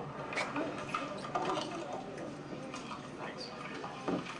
Hi, everybody. Welcome to the test track. My name is Bill McKim. I'm up here in the control center. In just a couple of minutes, you're going to be out there on that track. But first, let's put together your test schedule. These are the same kinds of tests that are run at GM test facilities all over the world. Let's put up the 26-8 grade. You got it. Okay, we're going to start you off on an accelerated hill climb. Now, these steep grades give us a chance to evaluate the effects of heat and stress on your engine and on the transmission. Twisted or blocks? Let's put up the blocks, German and Belgian.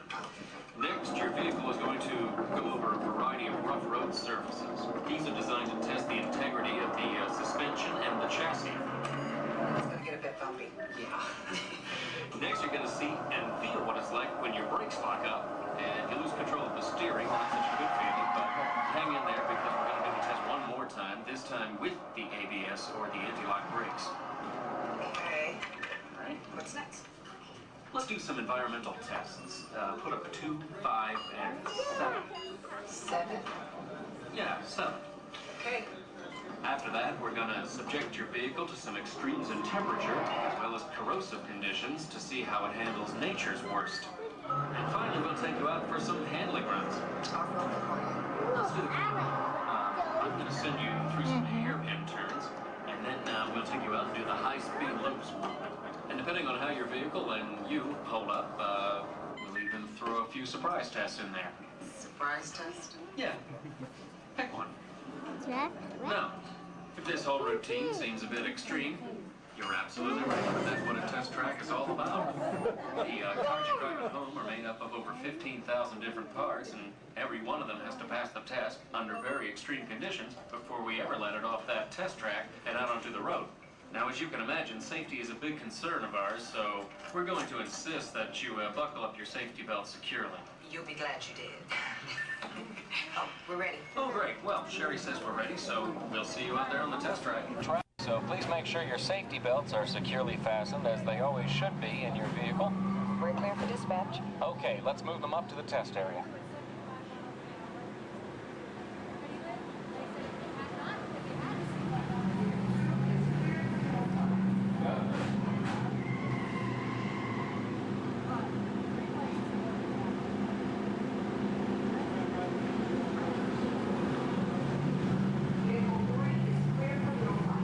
Okay, here we go.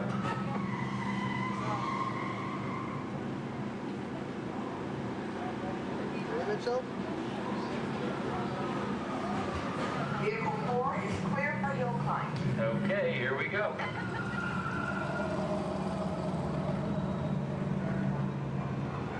The torque and transmission load data are looking good. Great, let's proceed to the rough road tests. You got it. It's like your car.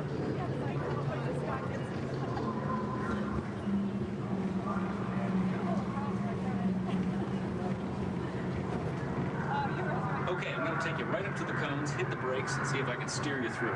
Hold on. Braking now. Okay, we're back on track. Let's do that other sequence. Okay, let's try it again, this time with the anti-lock brakes. ABS reactivated. Braking! All right, that's the way it ought to be. You see how ABS lets you keep control of the vehicle while braking?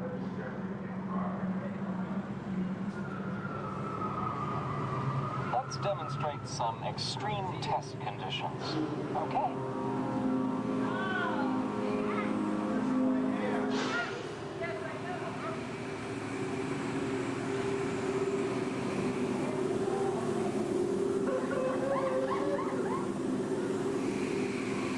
Did you remember to turn off those robots?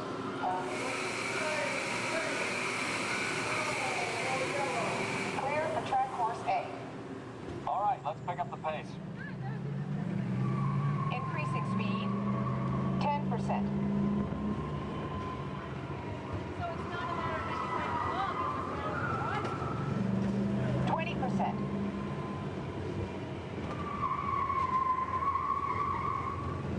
30%. Are you seeing an increase in lateral forces? Sure am.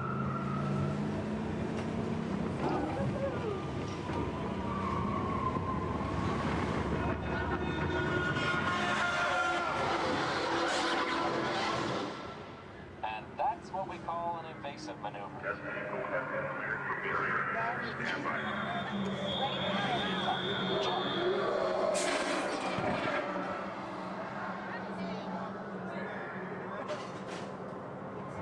Hang on tight.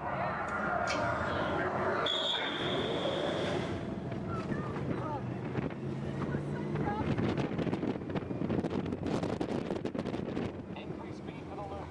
Accelerating.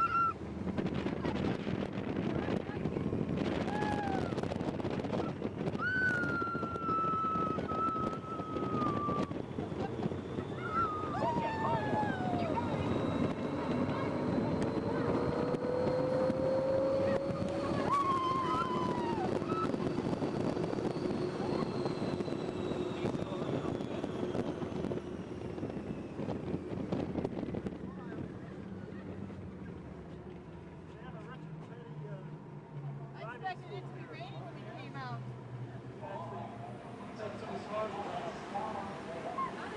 As long as they're heated up, let's grab a thermal image.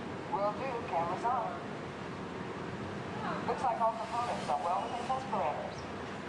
Well, all right, that completes our test schedule. Let's download the data. Good job. It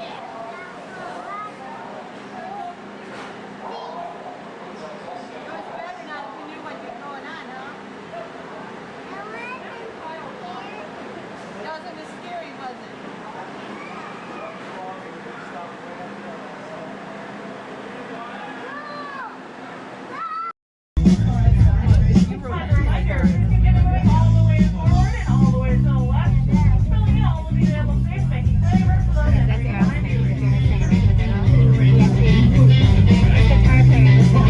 Company. Wow. All right. Hey, don't mind us. We'll be finished in just a minute. What are you guys still doing here? You're supposed to be at the show. Work out. I'd like to introduce our local manager. Rocket Roller Coasters allows thrilling high-speed roller coaster test ride that includes sharp turns, upside down maneuvers, Okay, and come on, guys. Please, get in the car. Sorry, folks. We gotta go. Chris, can you grab my blacklist, Paul? Hey, wait a minute. We can't leave these people here like this. We can't? No!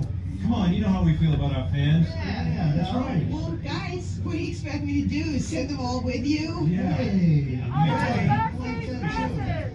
Wait a minute. I love that idea. How about some backstage passes? Yeah. Come on. Make it happen. Give us some. Okay. Okay, I'll make it happen. Now get out of here. I hate all of you. Have a nice ride. Hi, Sal, it's me. Listen, I'm gonna need a bigger car. Make it a stretch. In fact, make it a super stretch. Right. Okay, folks, the show is all the way across town, but I got you a really fast car. Okay, wait, it's out in the alley. Congratulations on those backstage passes. Now please, walk this way out of the alley, keeping up with that party in front of you. As a reminder, masks must fully cover your nose and mouth and be worn as you exit the building after our kickoff.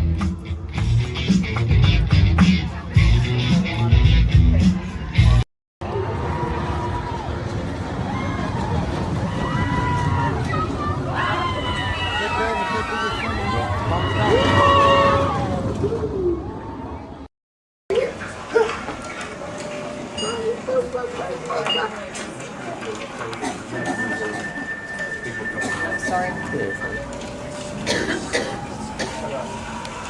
Mommy, you wanted me to ride with you? Only if you want to. 'Cause otherwise, nobody's going to be there to hold your hand. You want to be able to hold my hand? Yeah. The next group's ready. I put my hands up in the car. You got to get. Hi everybody, welcome to the test track. My name is Bill McHale. I'm up here in the control center. In just a couple of minutes, you're going to be out there on that track. But first, let's put together your test schedule. These are the same kinds of tests that are run at GM test facilities all over the world.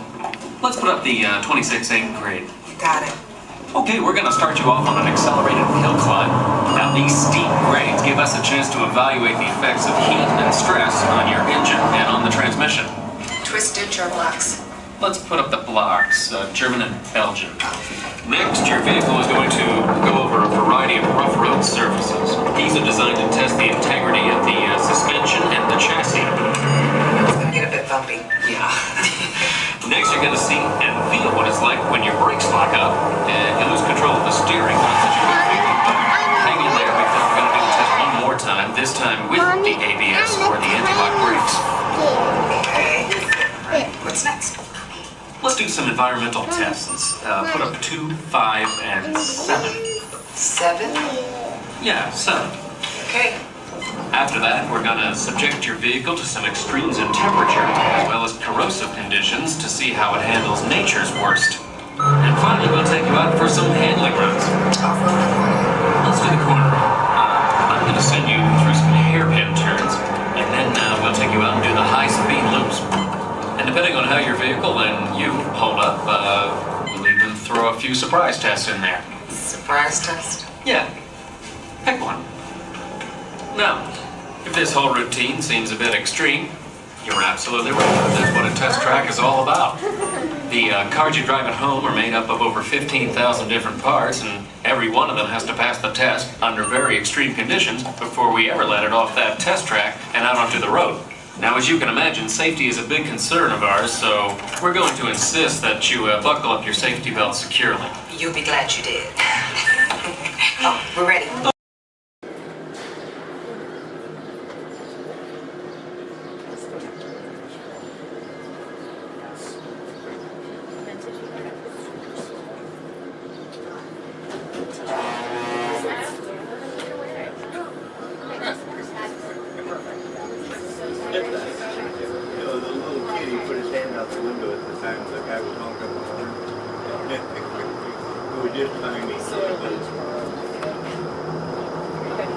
To those of you who have just joined us, welcome aboard the Disneyland monorail.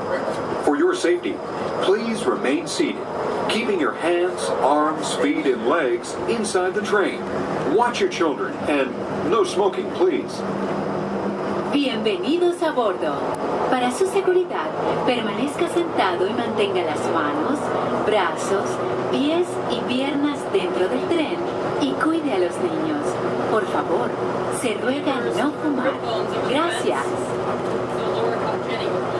We're now en route to our final stop, the Tomorrowland monorail station. Along the way, you can get a bird's eye look at the downtown Disney district, Disney's Grand Californian Hotel and Spa, and Disney's California Adventure. To the left of the monorail is the main entrance of Disneyland, the happiest place on Earth. Disneyland is truly an American origin. Since its opening in 1955, it has hosted more than 500 million guests from around the world, including presidents, kings, and celebrities. It is the original Disney theme park, created and enjoyed by Walt Disney himself.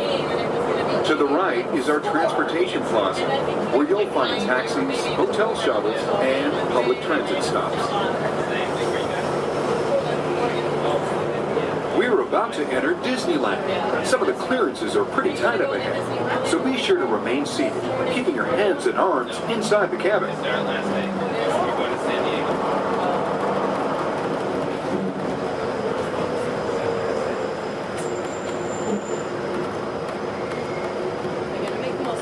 This is Tomorrowland, a land inspired by science fact and fantasy. Directly below us is the Submarine Lagoon, where you can dive into an exciting underwater adventure aboard the Finding Nemo submarine voyage. Across the way are the icy peaks of Matterhorn Mountain, home of the world's most famous bobsled run. And beneath us are the roadways of the Utopia, where drivers of all ages can ride the road to tomorrow. As we cruise over Tomorrowland, our pilot would like to share a few program reminders. Alrighty folks, thanks for flying aboard Monorail Red, your highway in the sky. Just a few reminders. Disneyland will remain open today until 12 o'clock midnight. All passengers are required to be on board this monorail at approximately 12 o'clock midnight to catch that final flight. We're also going to be having a Celebrate a Street Party along Main Street at 6:30 p.m. today. Fantastic along the Rivers of America at 9:05 and 10:30 p.m. and then Magical Art Fireworks Spectacular at approximately 9:30 p.m. So once again, for all passengers wishing to exit Disneyland via the monorail, please remember that the last flight will be at approximately 12 o'clock midnight.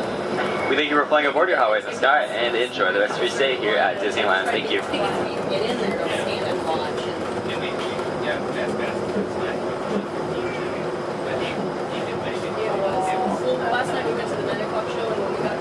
Just ahead and to the right of the train are the sparkling gold spires of one of Disney's most beloved attractions. It's a Small World. Beyond it is the wacky world of Disney's classic cartoon characters, Mickey's Toontown. We're now riding alongside the happiest kingdom of them all, Fantasyland, home to Pinocchio, Snow White, Peter Pan, and other storybook characters.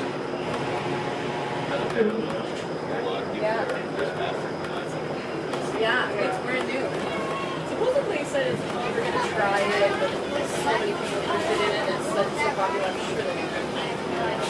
sure. We're now approaching the Tomorrowland monorail station, our final destination. Please remain seated until the monorail comes to a complete stop. Then, collect your belongings, watch your head, and step carefully from the train. On behalf of all of our crew, thanks for traveling with us, and we hope you'll have a happy and memorable visit here at Disneyland. This is the Tomorrowland monorail station.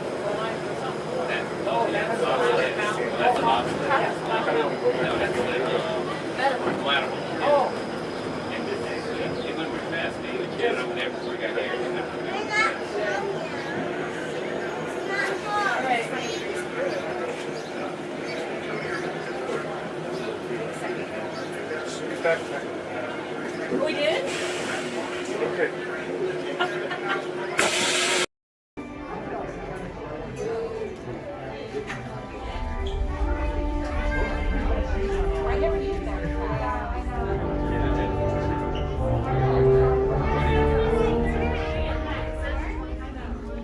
Hello, sort of. My name is Patrick, and I'll be your chief flight attendant today. We'll be getting boarding in a few minutes, but first I'd like to acquaint you with some important safety information. When the doors to your flight open, please take a seat and store all carry-on items in the under-seat compartment. This includes cameras, purses, hats, and, of course, these little dudes. Next, fasten your seatbelts, inserting them into the buckle on your right. If smaller aviators don't measure up to the height indicator on the seat, just put the belt through the loop in the center strap before buckling it.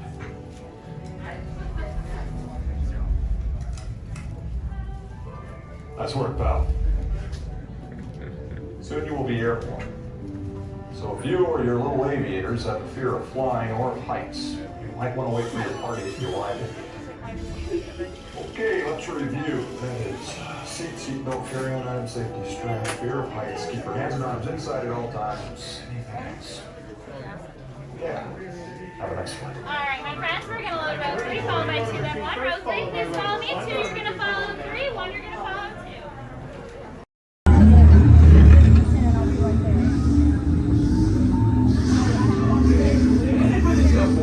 This plane is never gonna rocket! Well, I walked onto your vehicle. We'll be right behind you. Nothing to worry about. Unless we cannot stop this unusually large man, then you're likely doomed. Good luck. You're gonna need it.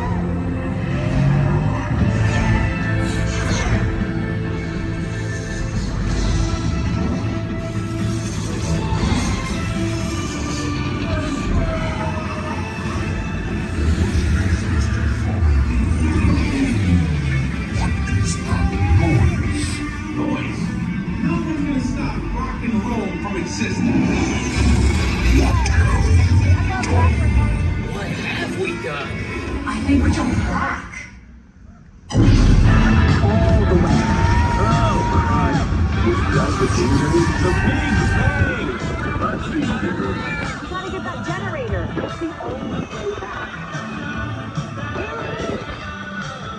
We got the generator. Oh, yeah? See about that. Rocket down.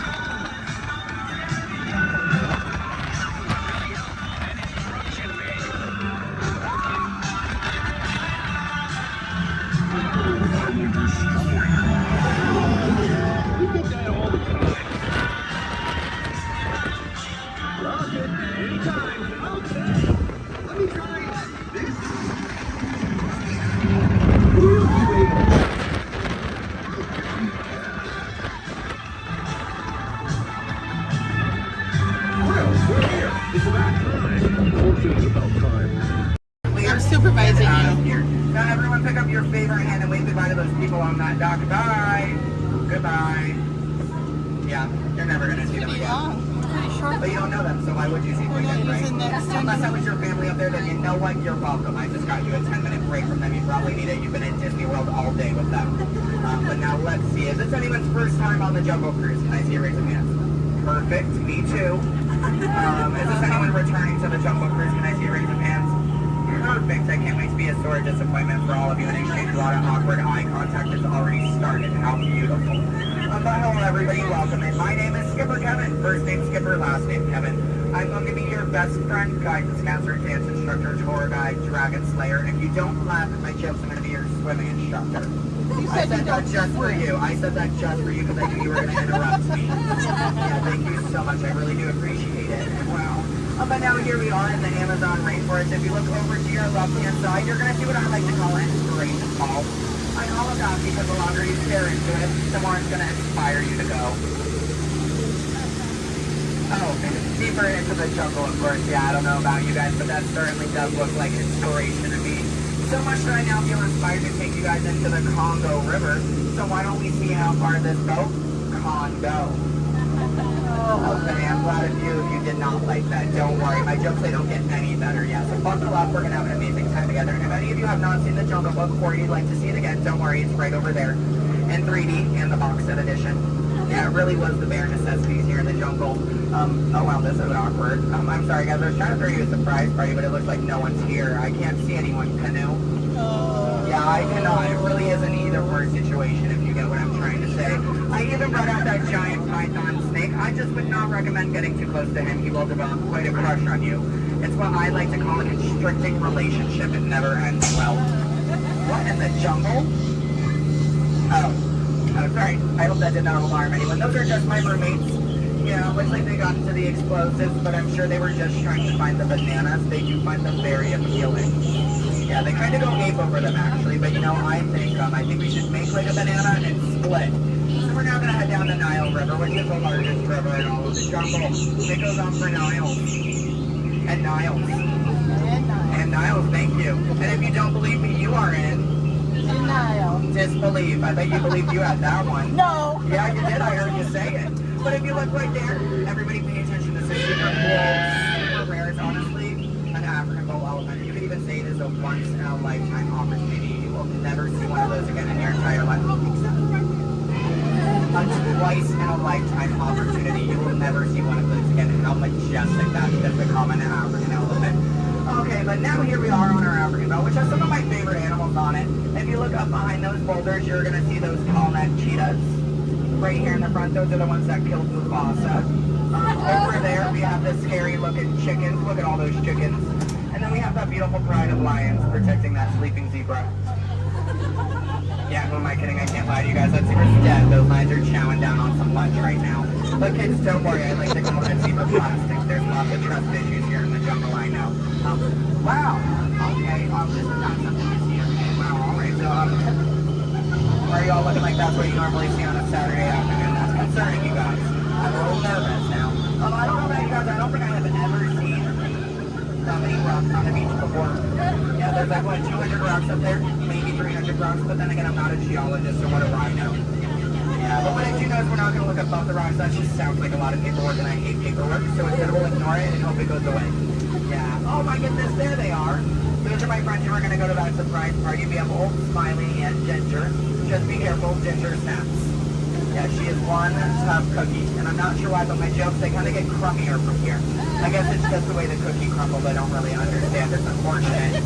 But hold straight ahead, we do have Schweitzer Falls, named after our famous and beloved founder of the Jungle Navigation Company, Dr. Albert. Wow. Yeah, don't worry if you didn't get that. We're going over it later. So I really hope you know how to swim, and if you don't know how to swim, stop being dramatic. Stand up, the water's only 3 feet deep. That kind of is not that difficult. But if you guys are starting to wonder, Skipper Kevin, how on earth did you land your job here? I'd like to say it's plain to see.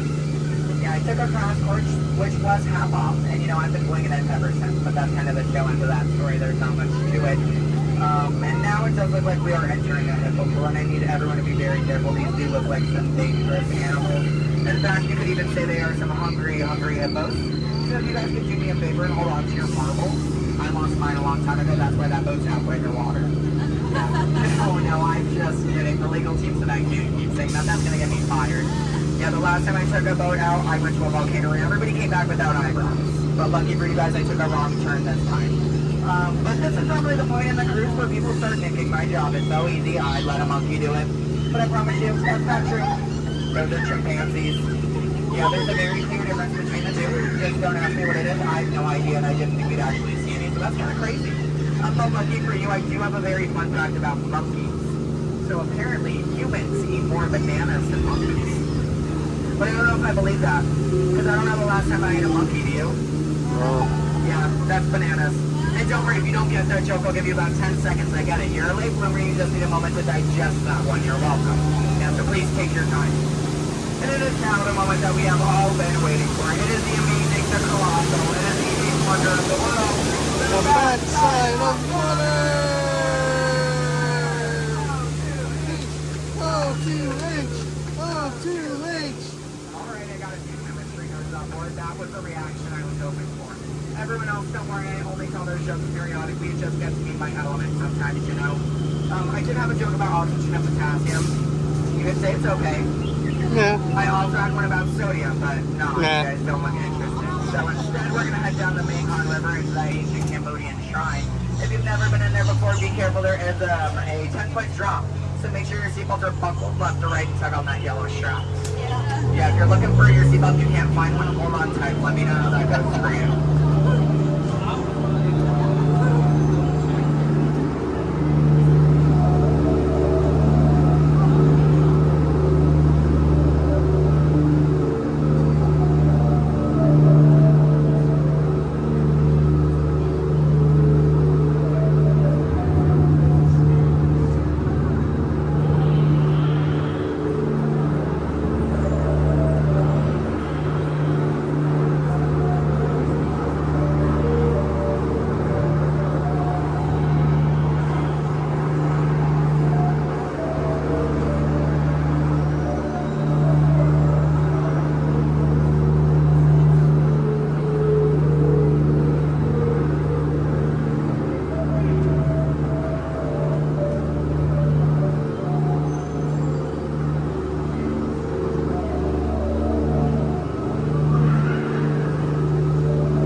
right side here we are in an Indian elephant bathing pool, and I bet you guys even think that's water coming out of their trunks. But don't worry, it's not.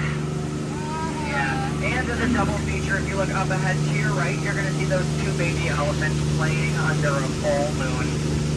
Yeah, I bet you don't see that very often, do you? No, I'm just kidding. Don't answer that. If you do see that often, I don't want to know why that's weird. Please keep that to yourself, okay? But you know, since we are here in the jungle and there are plants everywhere, I'd really like to take a moment and show you guys some of my favorites. So, that one.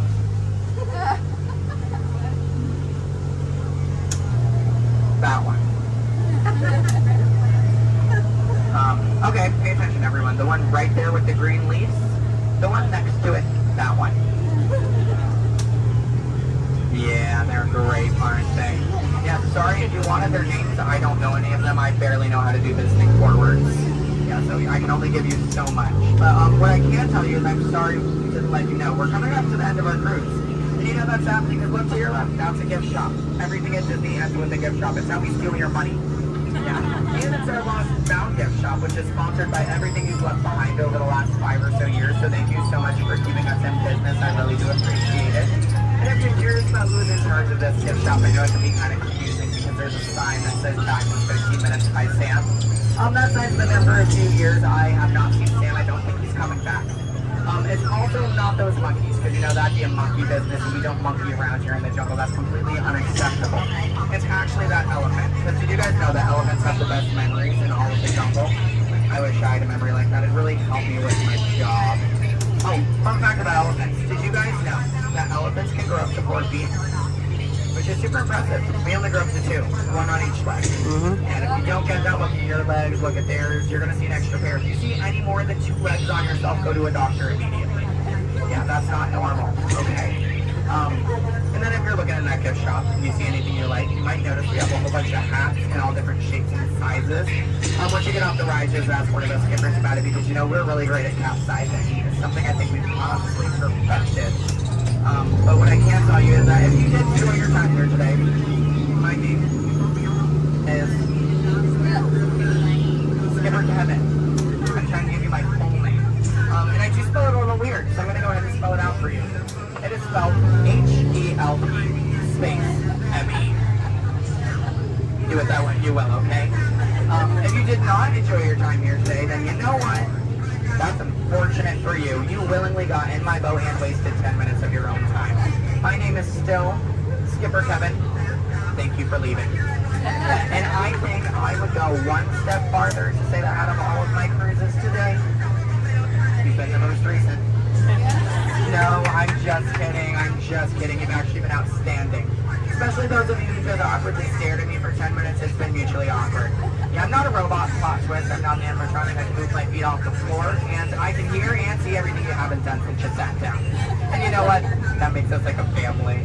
And I'd say my own family after 10 minutes of quality time together. Look at that. She's even giving me a heart. This is why I have attachment issues. You're going to get out of my boat in about 2 minutes, and it's going to make me cry. You need to leave is what I'm going to say. So in just a moment, you're going to be outstanding on that dock. Yeah, it really is great. Oh, and while we're looking over at the dock, let's do a little bit of a dock orientation. Everybody on this side, this is where we're going to be getting out. So if any of your rebels are hanging out of the boat right now, leave them there, stay comfortable. But when we get over there, you might want to pull it in the boat because that dock is really hard to replace. Yeah, your elbow, I can send you to an urgent care lab dock. I don't have a contact card for it. I don't know how to replace it. But you're going to see those 2 docks in between the boat. I like to call them the paradox. Yeah. The 2 skippers, they're the paradorks. Yeah, they really are adorable, aren't they? And you can tell them I said that. They're going to hate it, but I love it. Yeah, and thank you for saying I'm so funny. You're really inflating my ego as we speak. Yeah. I'm getting some compliments from you. She's falling in love with me. She's stealing my jokes. He's recording me. This is like a reality TV show. I'm better than the Kardashians. Yeah. Oh my goodness. And what do you do? What's your story? Do you walk across the country? Yeah. You do? That's I have medals for it. So. Do you? Yeah. What kind of medal? Golden ones, silver. Do you sell them? No, I just wear them. You just, but, so have you not won any? No. You haven't? Yeah, you're not wearing any, so I kind of assumed. Yeah. When you get one, are you just going to wear it all the time? Yep. Oh, are you going to name it?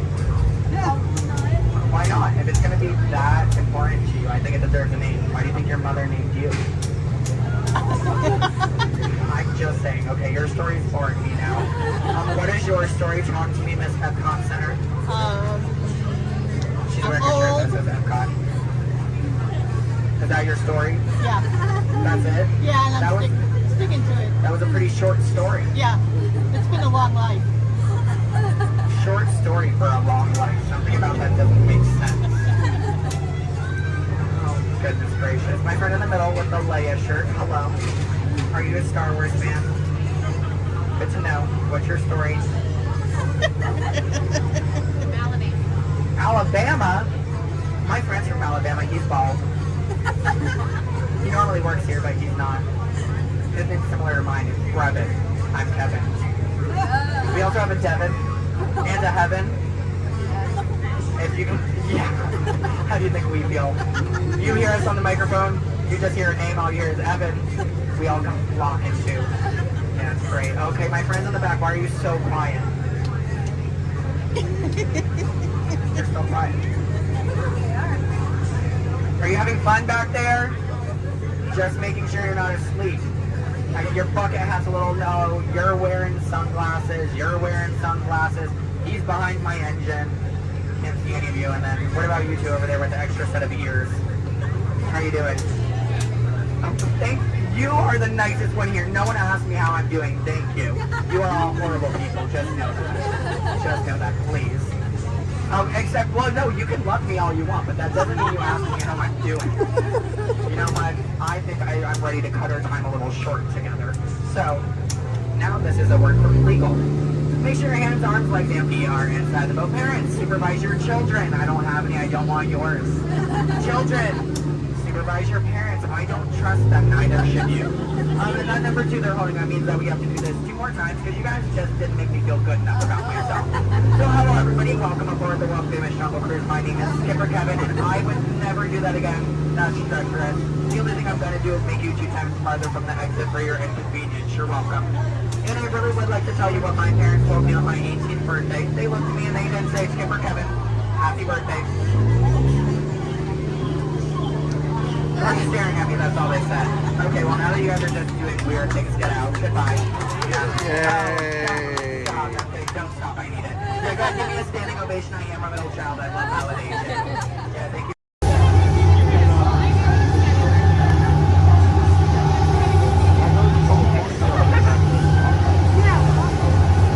Time travel commencing in T-minus 10 seconds and counting. This is Seeker. Listen up. We've got to get in, grab what we wanted on, and get out before that asteroid hits. Let's roll!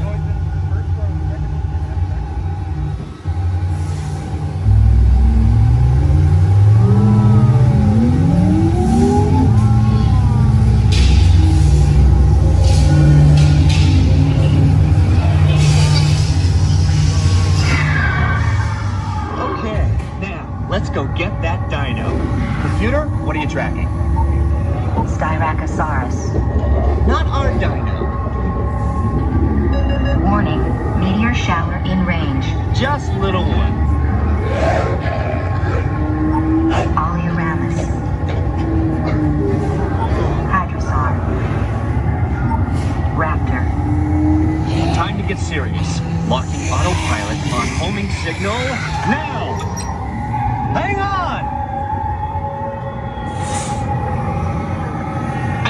A big dino on the scope. Could be ours. Computer, full stop. Identify.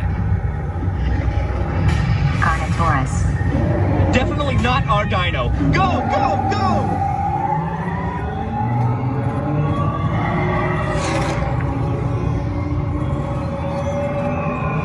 Another big guy coming up. Computer, slow and identify. Sauropod. Still not our dino, but at least this one's a vegetarian.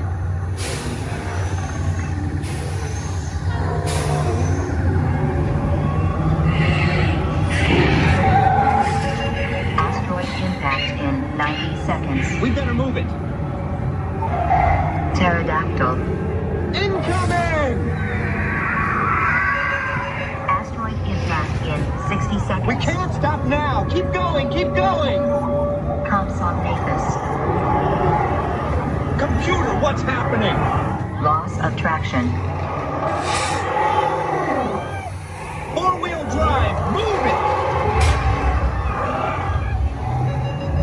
Warning, meteor strike. Evasive maneuver! Left! Right! Left! Right! That was close. Computer, now what? Carnotaurus. That's it! Abort mission! Abort! Abort! Iguanodon. Forget it! Get them out now! Asteroid impact.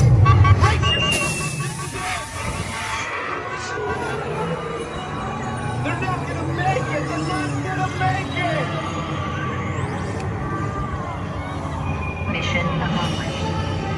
You made it! I knew you would, and guess who made it back with you? I better find him before security does. Thanks for everything!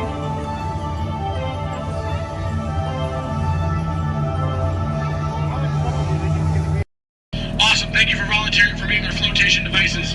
Does anybody think that the captain should go down with your ship? Raise your hand. Awesome, sir, what's your name? Jim, thank you for volunteering for being the captain. I'm a skipper, I skip out at the first sign of danger. Alright, and we are clearly out of my mind. Everybody turn around, wave goodbye to the dock. Now wave goodbye to the nice people on the dock. Now wave goodbye to the skippers. Bye, skippers. You're never going to see them again. Alright, ladies and gentlemen, my name is Skipper Jason. For your safety and mine, please remain fully and completely seated, keeping all hands, arms, legs, feet, small children inside the boat at all times. Now, not only am I your jungle cruise skipper, I am also your dancing instructor, your cruise director, your lion tamer, your alligator wrestler, and if you don't laugh at my jokes, swimming instructor. Alright guys, we're starting off right here in the Amazon rainforest where it rains 365 days a year. That's almost every single day. That's what makes these bugs larger than life.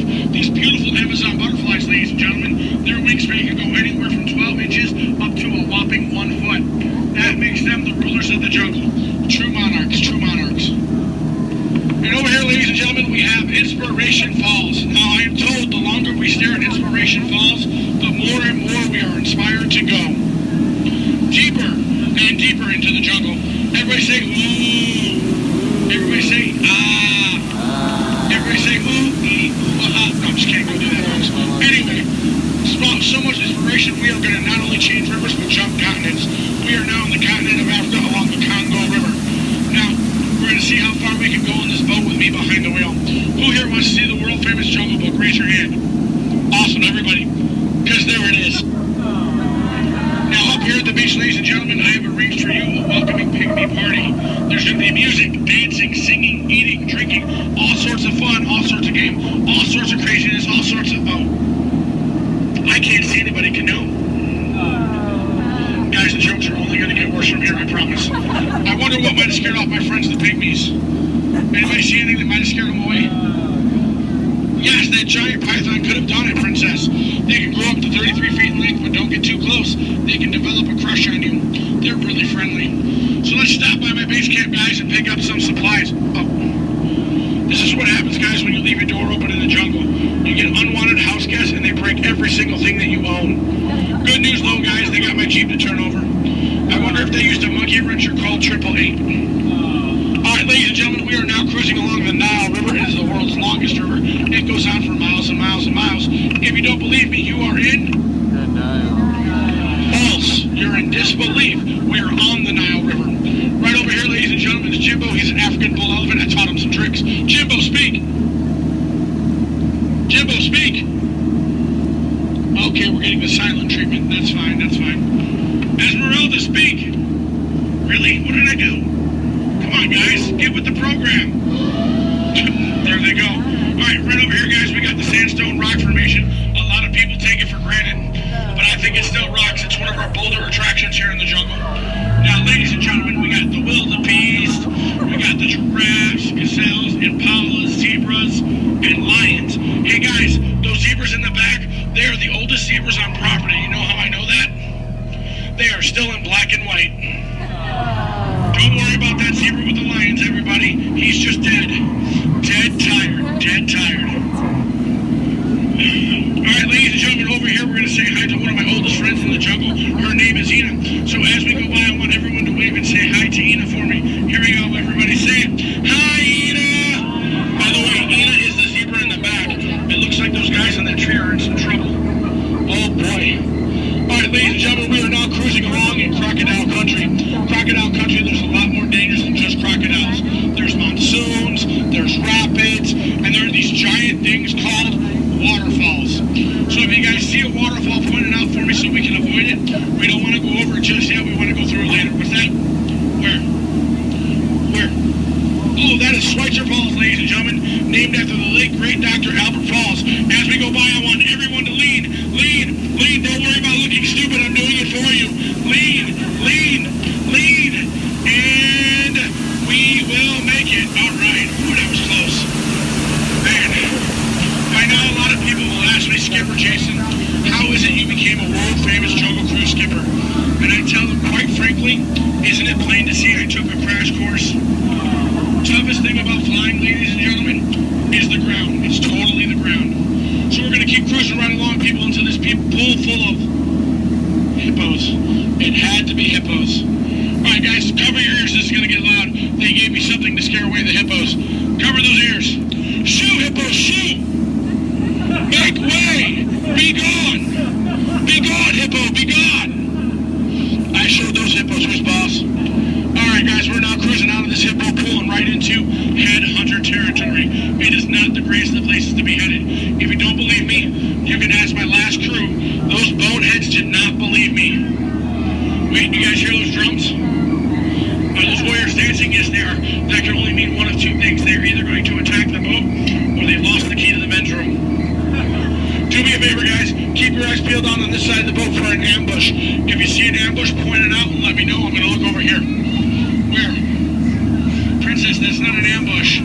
That's an ambush. You can tell by its leaves. Alright, ladies and gentlemen. This is what everybody got up early to come to Disney for. Are you ready? Are you ready? Here we go. The eighth wonder of the world. The backside of water. Kids, do not try this at home. You'll hit your head on the faucet and that hurts. Don't ask me how I know. Alright guys, we're now in the Mekong River here in Southeast Asia. There's this really cool temple I want to show you guys. It's awesome. It's amazing. The entrance is just up over here. Oh. It looks like there's been an earthquake since the last time I've been through. What do you guys say? Do we go in? Yeah. There could be danger. There could be adventure. There could be treasure. Or worst of all, it could be another Disney gift shop. Alright guys, stay seated, keep your eyes open. I'm gonna stay seated and keep mine closed. Oh wait, it's just a root canal.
safety in mind, please remain fully and completely seated, keeping all hands, arms, legs, feet, small children inside the boat at all times.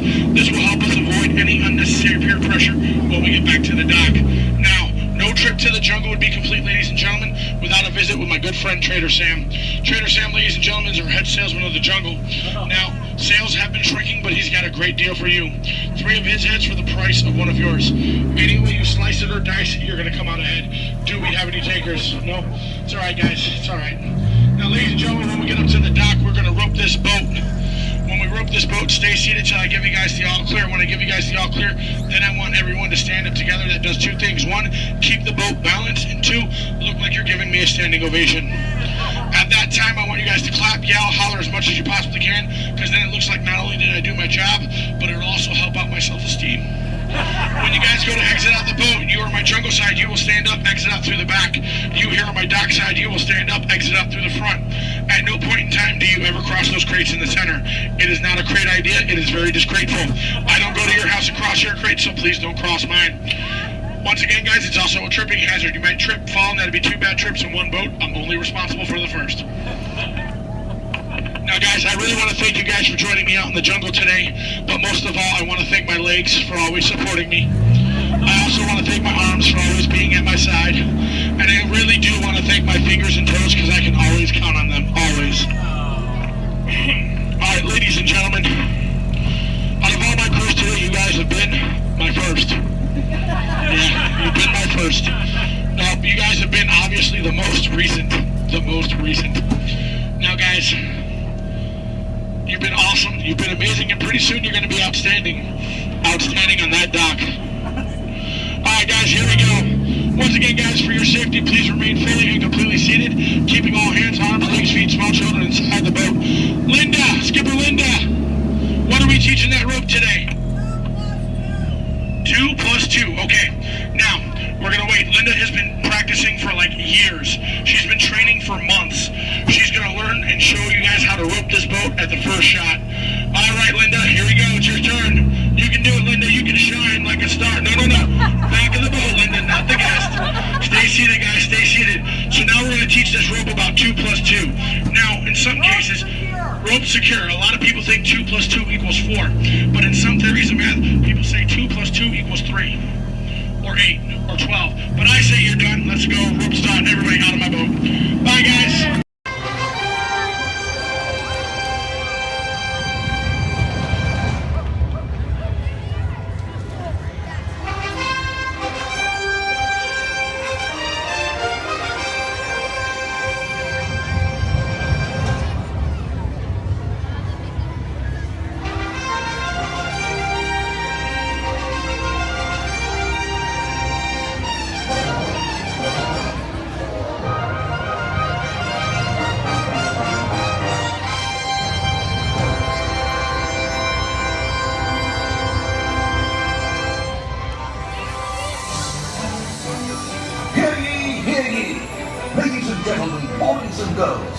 Welcome to the Magic Kingdom. You are warmly invited to join Mickey Mouse and his Fantasyland friends for a magical celebration in the streets. Dreams will come true, hearts will soar, and you will become a part of the magic. For the time has come to take your places and prepare to welcome the wondrous and wonderful Disney Festival of Fantasy Parade!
the sea is better than anything they got up there.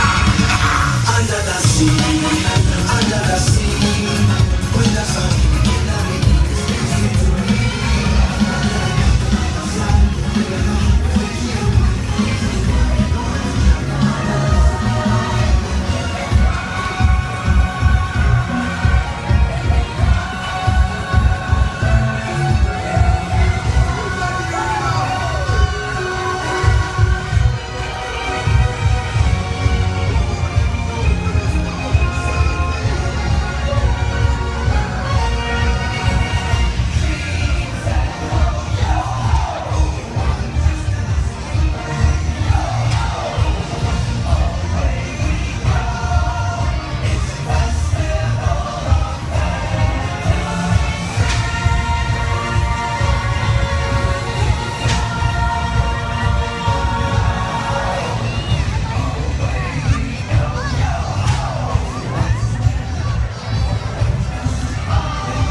Tiffany, and please, no more of that doo-dah. We've got a new cast of entertaining interventions waiting in the wings, ready to be discovered by you.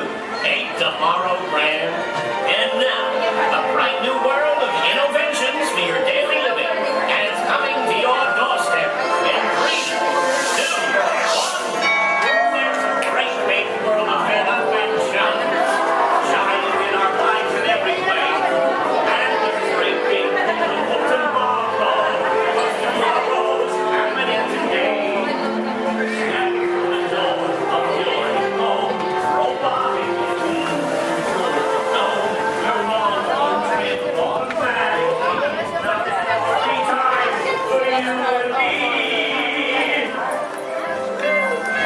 Honey, we have company. Oh, don't worry. Thanks to interventions, having unexpected company is a snap. But getting them to leave is still a nightmare. We're still working on that. Yes, sir, we've got all the latest things. And I'm not talking Mr. Coffee, whose work I admire, by the way. I'm talking smart relatives of mine. Genius gadgets that take the hard work out of housework. You want digital, analog, interactive, hyperactive, radioactive. Can you believe it? It's all here. You're gonna love it. I'm gonna have to ask you to leave now. I'm expecting company to arrive at any moment, so if you'll excuse me, I have to clean up this house. There's a great, big, beautiful tomorrow headed right this way. Well, see you around and around and around and around and around. Bye-bye. Bye.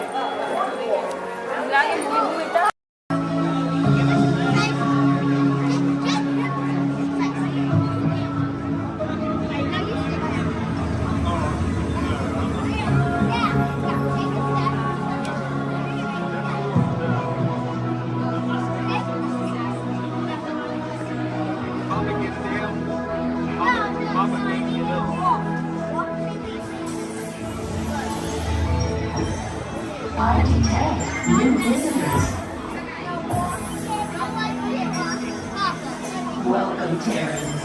I am Worldmind, sentient supercomputer of Xandar. Although our two planets are light years apart, our stories were destined in the stars to come together.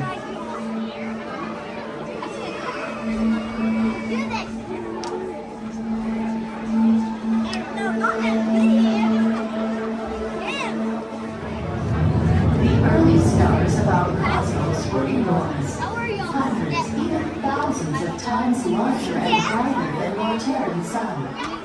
Many of these stars grew hotter and denser until they exploded, creating new stars in a cycle that lasted more than 1 billion years.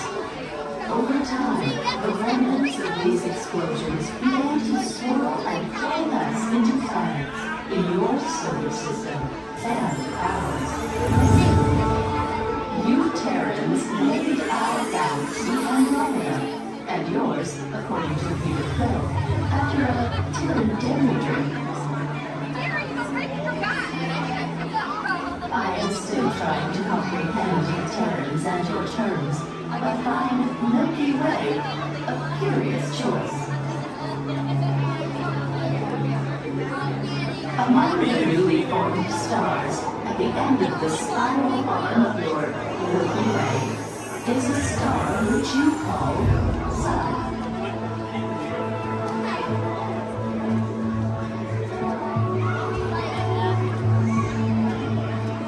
Our planet Xandar orbits around not one, but 3 stars plus suns.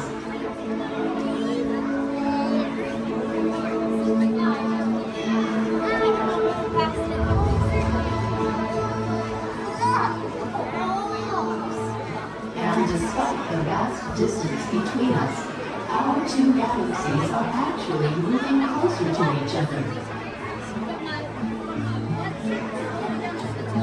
In just 4 billion years, they will merge with a gravitational force that will bind them together.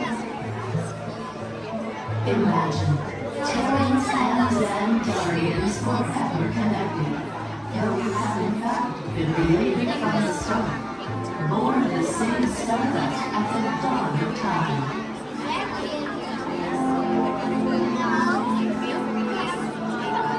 There is still so much for us to discover together as we continue to explore the mysteries of our vast universe.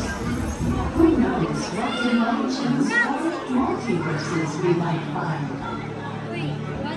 We invite you to discover more of our connected story as you journey through our wonders of Xandar. I am Worldmind. Welcome.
Hello, and welcome to Storybook. My name is Patrick, and I'll be your chief flight attendant today. We'll begin boarding in a few minutes, but first I'd like to acquaint you with some important safety information. When the doors to your flight open, please take a seat and store all carry-on items in the underseat compartment. This includes cameras, purses, hats, and, of course, these little beauties. Next, fasten your seatbelts, inserting them into the buckle on your left. If smaller aviators don't measure up to the height indicator on the seat, just put the belt through the loop in the center strap before buckling.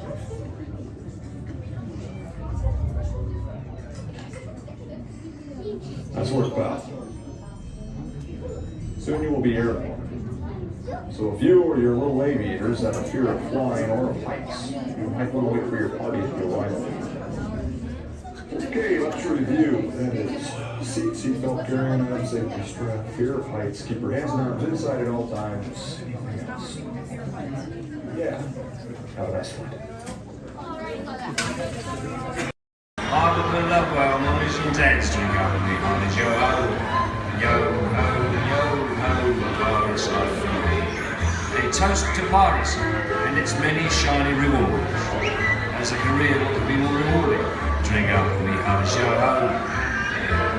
I humbly accept this magnificent treasure as my reward for a life of villainy, larceny, skullduggery, and lucidity. Drink up with me, honey. Yo ho. Pirates life from me. I raise a toast to one of my many shipmates lost at sea. Salute, raise a me. Drink up with me, honest yo ho. Rascals and scoundrels, villains and knaves, drink up with me, honest yo ho. The devils and will actually really manage to drink up with me on the show. Drink up, lads. There's treasure enough for all. I shall take this paltry sum as a stipend to cover my expenses. Really, Chester Jules. Drink up with me on the show. Yo, ho, pirates love me. It is true, I am a pirate, bloody good. That is bad. Drink up with me on the show. I'm foolish in so much gold just lying about in the world. Some miscreant might be tempted to steal it, eh? We're all embezzling, even hijack. Drink up with me on the show. Hijack. Ah, my feathery friend, you've a divine singing voice. Do help yourself for a trinket. Small one. Drink up with me on the show. Yes, it is a fine treasure. Those who have temporary chromatic music.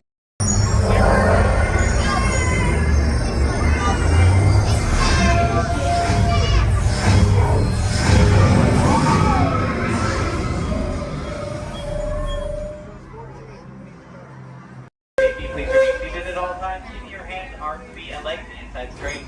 Please supervise all children, making sure they are seated away from the train openings, either fully on a lap or on a bench. Our next stop will be New Orleans Square Station. Do we want to the scarf? Do we want to stop at Nora? No, do you want to go all the way around? Or do we want to stop at Nora? Welcome aboard the Disneyland Railroad. We're embarking on a grand circle tour of the Magic Kingdom. We'll be stopping at New Orleans Square, Mickey's Toontown, and Tomorrowland. We'll also visit the Grand Canyon and make a trip back in time to the primeval world at the age of the dinosaurs before returning to Main Street Station. As we begin our journey, remember that for a safe trip, you need to stay seated, keeping your hands, arms, feet, and legs inside the train. And please watch your children. Bienvenidos a bordo del Disneyland Railroad. Para su seguridad, permanezca sentado y mantenga las manos, brazos, pies y piernas dentro del tren y cuide a los pequeños. Gracias. Our first stop is New Orleans Square Station. But to get there, we need to pass through the wilds of Adventureland. It may seem peaceful through here, but trust me, it's a real jungle out there. Literally. So be on the lookout. You just never know what might be lurking along the rails.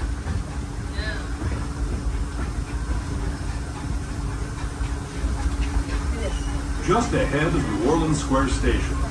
This station also serves Frontierland and Critter Country. If you'll be leaving us here, please remain seated until the train comes to a complete stop. Then watch your step as you're getting on. For those of you continuing on with us, we'll be resuming our trip in just a moment. This is New Orleans Square Station. New Orleans Square.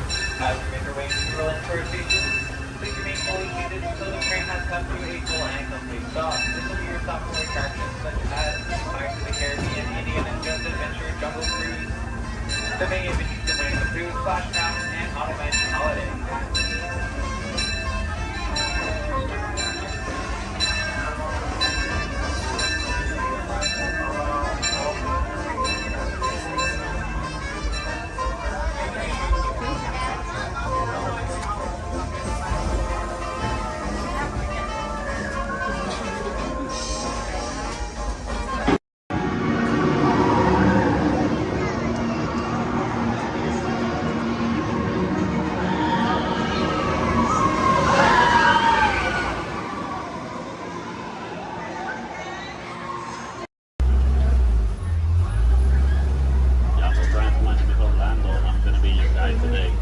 Just a quick couple of reminders. The bumpy road, so please stay seated with your arms, hands, feet, and legs inside the vehicle at all times.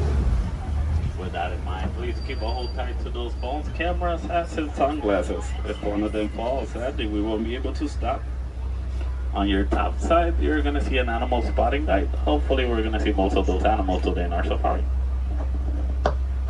Once again, bumpy road, moving truck, so please stay seated at all times.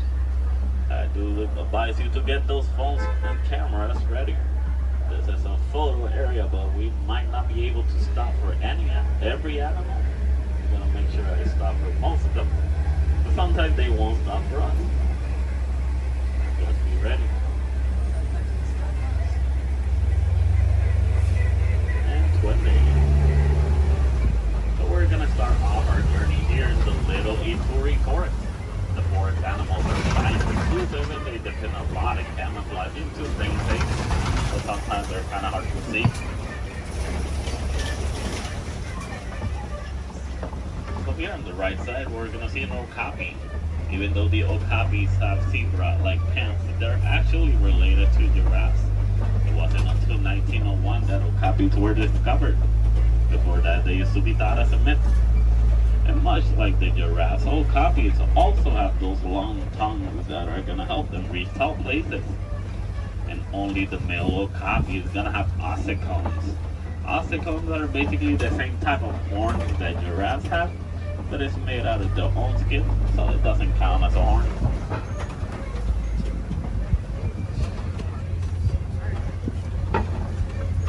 So coming up on our left side, we're gonna see some black rhinos. The black rhinos are one of the smallest of their species, weighing up to 3,000 pounds. The shape of the black rhino's mouth is kind of pointy or triangle-like, so that way it's easier for them to feed on the forest. It's also a nice way for them to, also a nice way for us to identify the rhinos. Black rhinos have a pointy-shaped mouth, while white rhinos have a square-shaped mouth. So this one here on the right side, closest to the truck, is going to be a greater kudu. The greater kudus are one of the tallest of the forest antelopes. They can go about 55 inches to the shoulder. That's about 4 feet tall. That greater kudu doesn't have any horns like the one in the picture. It's because this one is a female. Only the male greater kudu is gonna have horns. Behind the greater kudu, we're gonna see some bongos. Bongos are also known as the ghosts of the forest because they're rarely seen. The shape of the bongo's horn is twisted and it goes all the way towards their backs. So that way it's easier for them to travel around the forest without getting stuck. So as we start exiting the Little Ituri Forest, we're gonna head all the way towards our Safi River. Rivers and water spots are great areas to see some of the wildlife that lives near the water.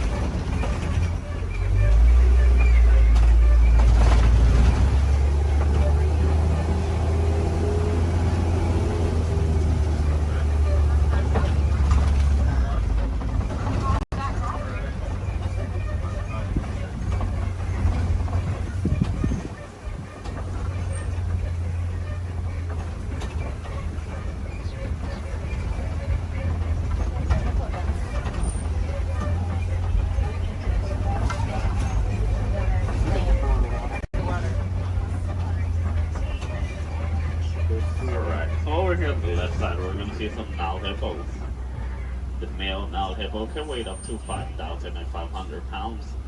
They're nocturnal animals, so they're going to be more active during the nighttime.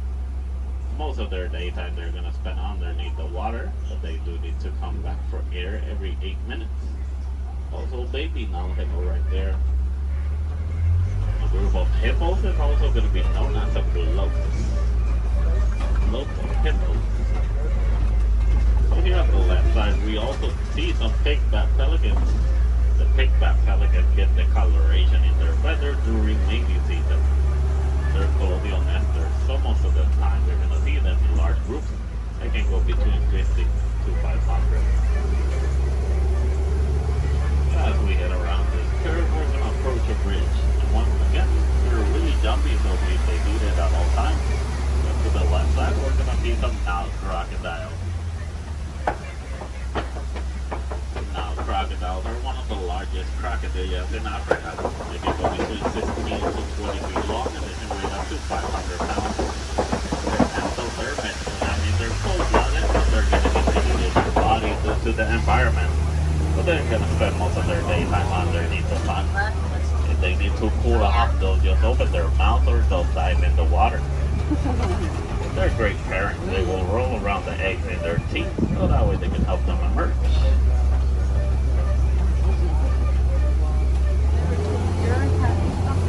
As we enter the Safi River, we're going to head all the way towards our savannah. Savannah is going to be a large plain and a great area to see most of the animals in Africa.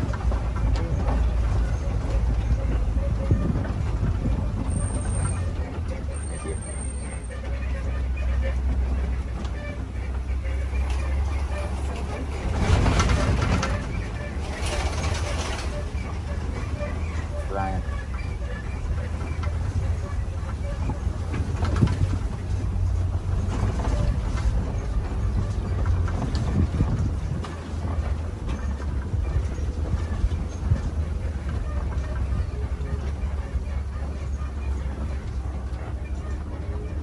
As you can see, the savanna ecosystem is going to be a large plain of grass with tall trees and a lot of termite mountains.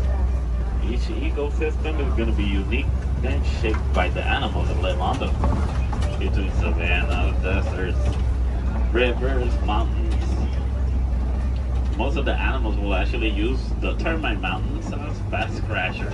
Some of the smaller species like springboks will stand on top of them so that way they can have a better view. Here on the left side, we do see a pack of African wild dogs. The African wild dogs are also known as painted dogs. They're part of the canine family. A difference they share with wolves and dogs is that they only have 4 toes. But they're a great pack of successful hunters, hunting up to 90% of the food they eat. But verbalizing, the African wild dogs won't bark or howl. They'll actually make a squeaky sound that sounds similar to squeaky toys. Here on the left side, some Ankoli cattle. Ankoli cattle are also known as the Watusi cattle, named after the clan that domesticated them. They're a sign of wealth in Africa, where both male and female will have those huge, majestic horns that can go up to 6 feet long. Even though those horns are big and they look kind of heavy, they're actually honeycomb inside. They use the inside of those horns to move blood up and down, so that way they can keep themselves cooled off. Over here on the left side, we also see a sable antelope.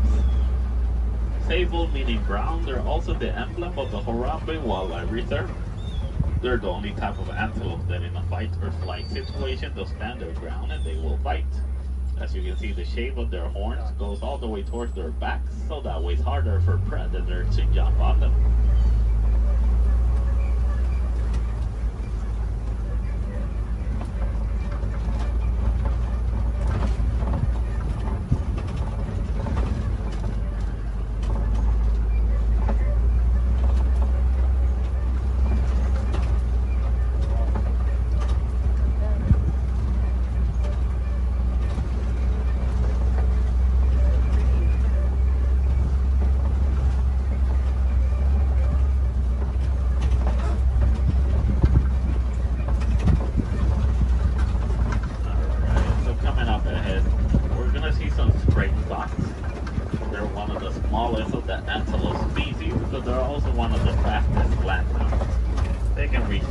Between 50 to 60 miles per hour. And as their name implies, the springboks. They're great jumpers. They can jump up to 6 feet tall and up to 13 feet long. Behind the springboks, we do see some wildebeest. The wildebeest are the second largest grouping of mammals, second only to us humans. Wildebeest is a translation from the African word wild beast, but they're also known as the newt due to a sound they make when verbalizing. It sounds like they're saying newt.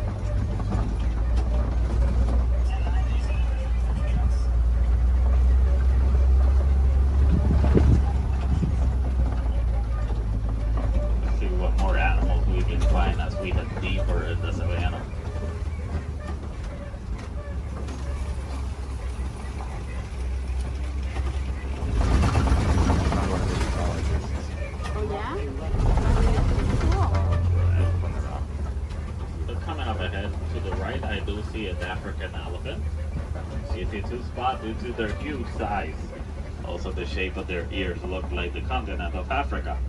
They like to flap around those huge ears back and forth so that way they can keep themselves cooled off, basically like a giant pair of fans. Also to the left side, mandrills, and the mandrills are one of the largest species of monkeys. Male mandrill can weigh up to 100 pounds, while the female can weigh up to 35 pounds. They also have a special pocket in their mouths where they can store food and snacks for later, just like squirrels. So the elephants will also throw dirt on top of their backs so that way the dirt will block them from the sun and also from bugs. They're huge animals with a huge appetite, eating up to 300 pounds in just a day. So a nice easy way to identify a male elephant is because male elephants, whenever they reach adulthood, they like to go on their own. And sometimes they'll join other elephants and they'll form a group known as a bachelor.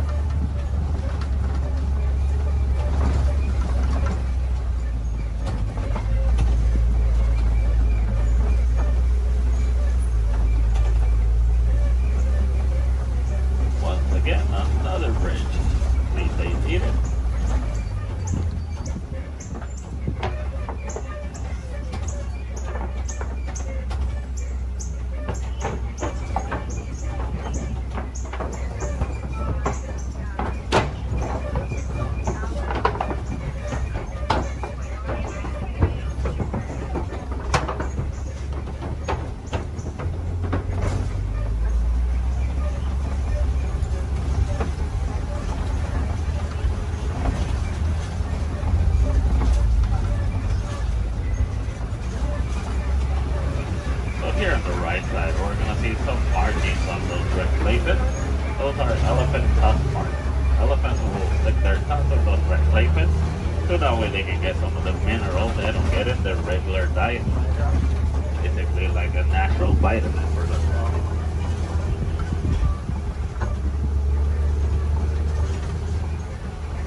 That look like they're upside down.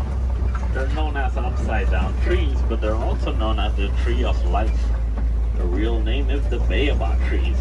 And baobab trees can go leafless up to 9 months of the year, so that way they can store inside of them thousands of gallons of water. Some of the animals will actually try and reach that water, like elephants will stick their tongues in them.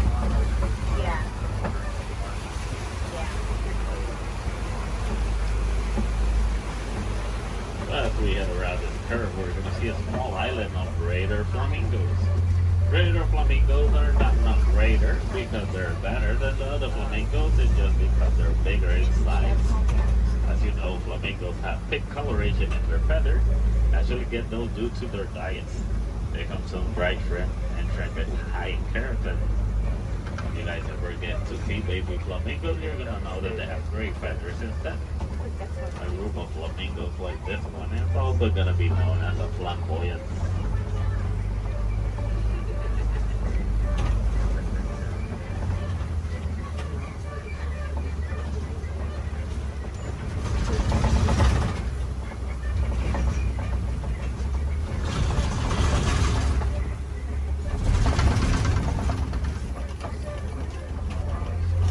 Coming up ahead, we do see some white rhinos. And the white rhinos are one of the largest of their species, weighing up to 5,000 pounds.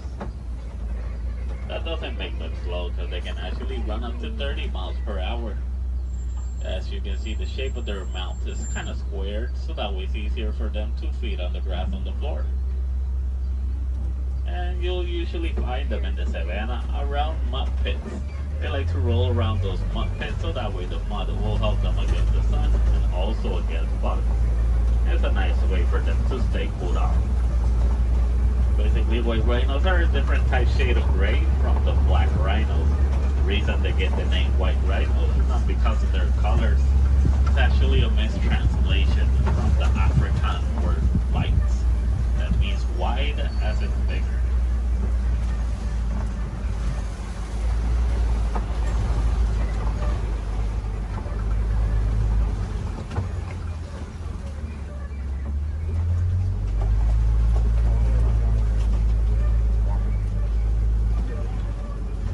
all the way in the back on the left side, I do see a cheetah walking around.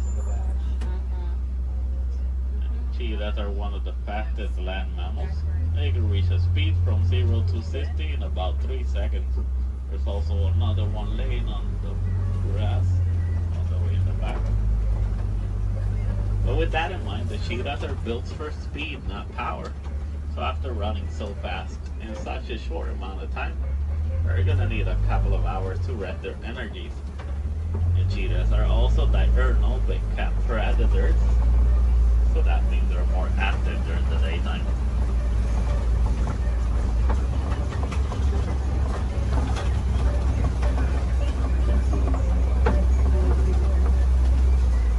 Coming up ahead, we do see some Kobe rocks, and on top of that Kobe rock, we do see a lion. And lions are nocturnal big cat predators. They're more active during the nighttime. Most of their daytime, they're actually gonna spend sleeping. They can sleep up to 20 hours in a day.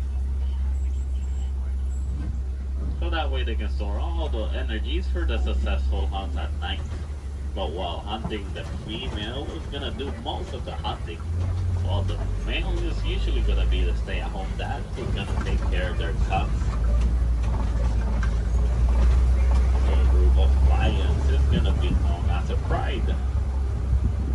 In the morning, the lion's eyesight is technically as good as ours, but at nighttime, their eyesight are 6 times stronger. That's why they're successful hunters at night.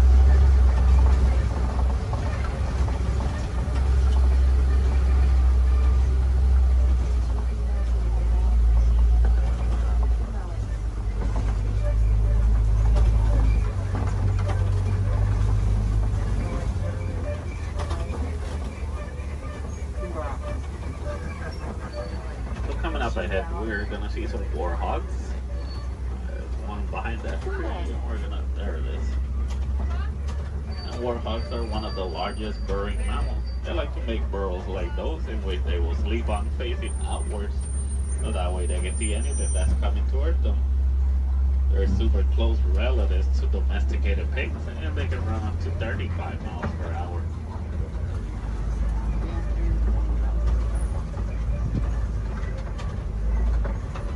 Another white rhino on the right side.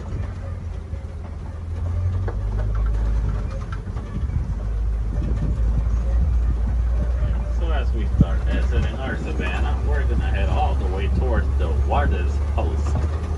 Warden's Post is gonna be a great area to see how both humans and wildlife live in harmony.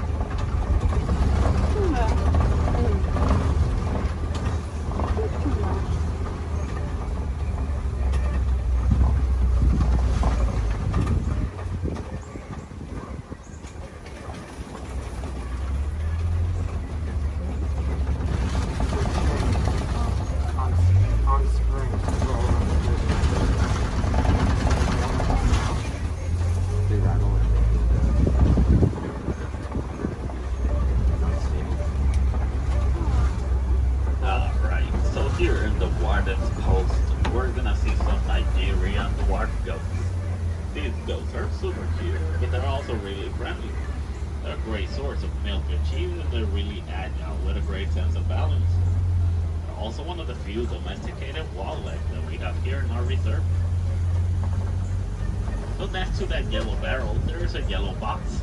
The farmers found out that elephants are afraid of bee sounds.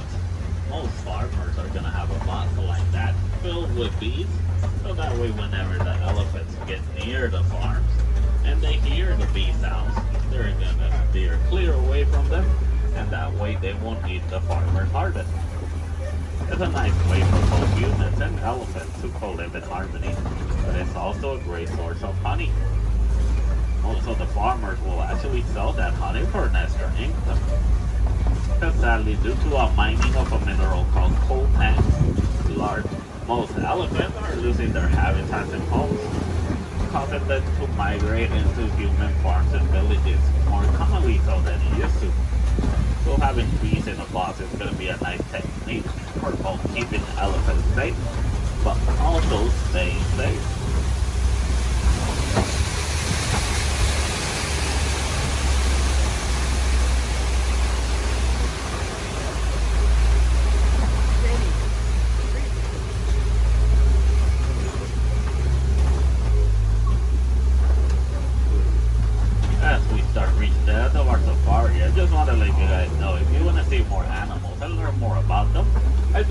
you to visit Gorilla Falls Trail.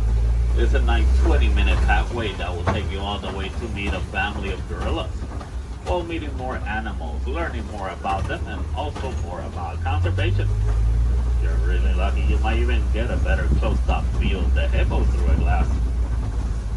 Also, while here in Harambe, we have the Rafiki's Planet Watch. The Wildlife Express train is going to take you all the way towards Rafiki. Well, you're also going to meet a couple more animals. You might even get to pet some of them in the domesticated pet center. We have an animation studio where you might learn how to draw a couple of our animals. Super cool. And we also have an animal clinic.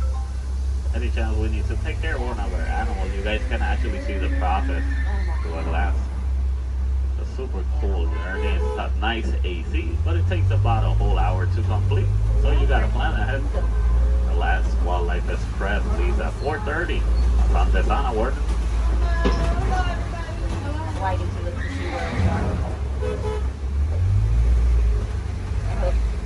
Alright, also while here in Harambe, you guys can visit the Celebration Festival, the Lion King. A great show to watch while visiting Animal Kingdom. There's going to be animals wherever you go throughout the park. We do have the lesser flamingos. Those are going to be the smaller flamingos. In some area of the park, I believe, is one of the pathways that leads you to the Tree of Life. If you go all the way towards Asia, they're going to see a similar walking trail to the Gorilla Falls, but it's going to be known as the Maharashtra Jungle Trek. Oh, there you're going to meet some of the Asian animals like Komodo dragons, tigers. Also super cool to visit while you're in Animal Kingdom. So for the Gorilla Falls, once you head out of the truck and you head down the ramp, if you go to the left side, you're already on the Gorilla Falls Trail. Keep going around, enjoy your time, see more animals. If you go to the right, you're going to go back to the village, where you can see the entrance towards Rafiki.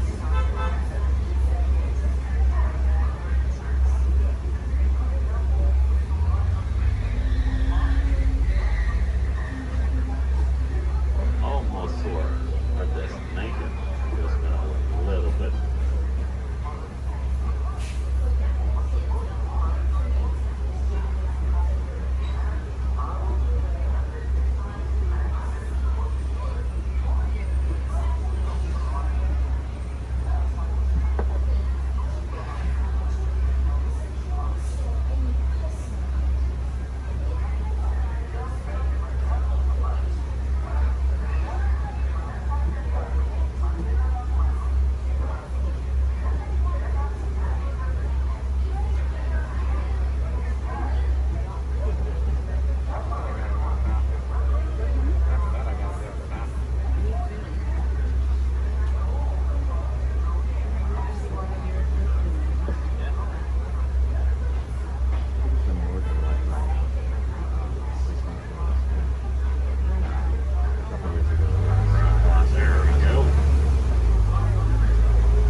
Alright folks, we'll be on our way up to Sleeping Beauty's Castle Center Park. Please remain seated, you're in.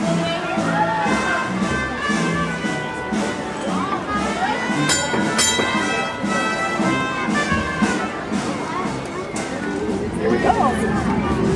Get your back, okay? Yeah, with 1 horsepower motor. Yeah. 1 horsepower. Yeah.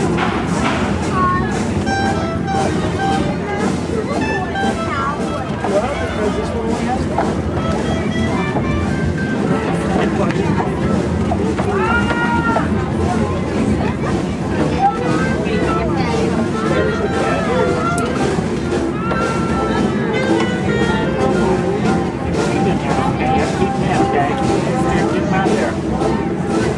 That's the rules.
Excuse me, I hate to interrupt such an exciting story, but they're calling us for the show.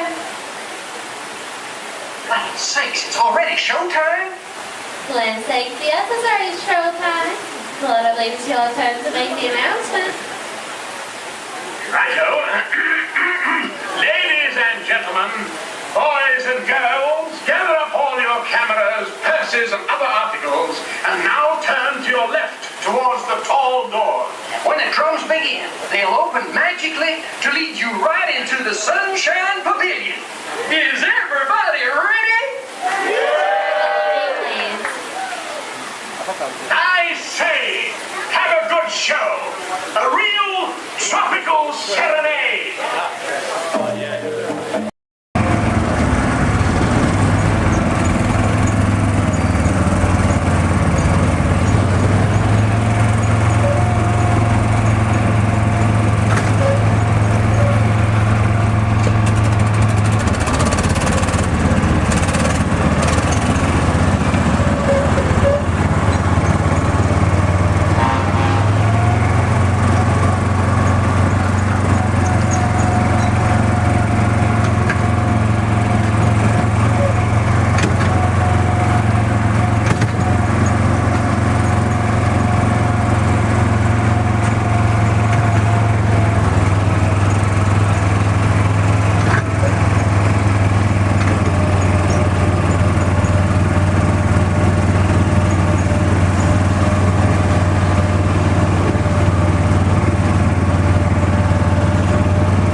Oh, yeah!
seatbelt check is around the corner. For your safety, remain seated with your seatbelt fastened in your hands, arms, feet, and legs inside the vehicle at all times. And please supervise children. Thank you. La estación de control de cinturones de seguridad está a la vuelta de la esquina. Por su seguridad, mantenga sus manos, brazos, pies y piernas dentro del vehículo y cuide a los niños.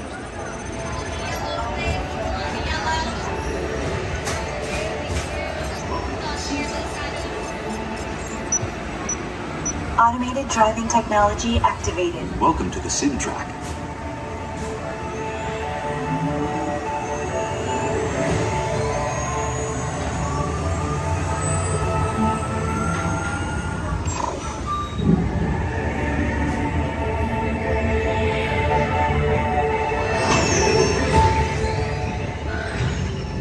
We'll begin with the capability test to see how your vehicle designs perform under challenging weather and surface conditions. Monitoring road surface. Connecting to OnStar. SIM car performance data acquired.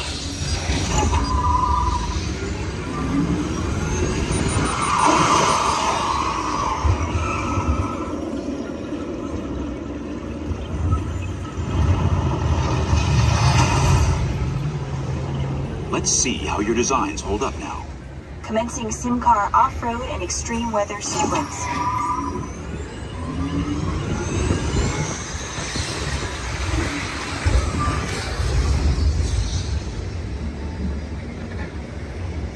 Capability test results displayed and verified. Now let's see how your vehicles compare when it comes to their efficiency. Scanning SIM car for optimal eco-efficiency.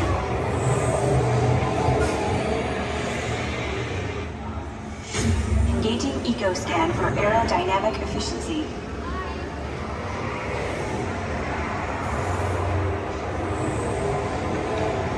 Drive systems analysis. Hyperspectral imaging in progress. Calculating total enviro impact.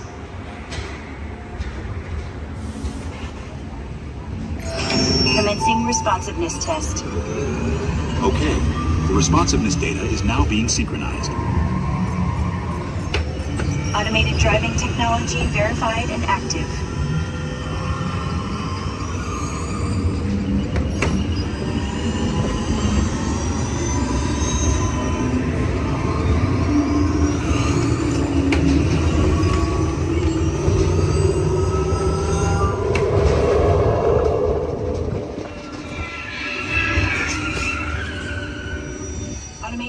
Avoidance technology disengaged. Displaying responsiveness data. Here comes the final test. Energizing for power test.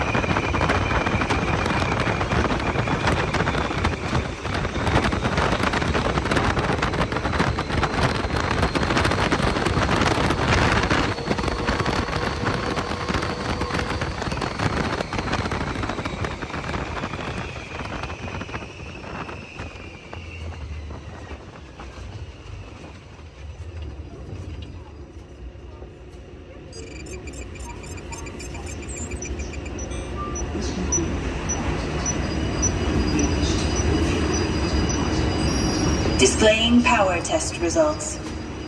SimTrack performance testing complete. This concludes your performance testing.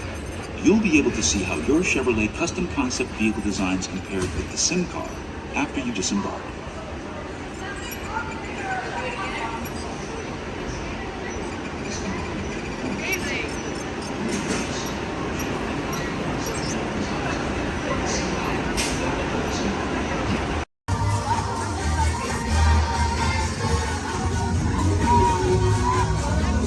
It's great to see you. Welcome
safety information.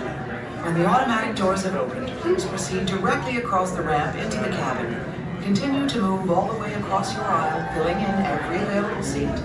Galactic regulations require that all carry-on items be safely stowed beneath your seats. To fasten your restraint, use the yellow strap to pull the belt out from the right side of the seat and snap the belt into the buckle on your left.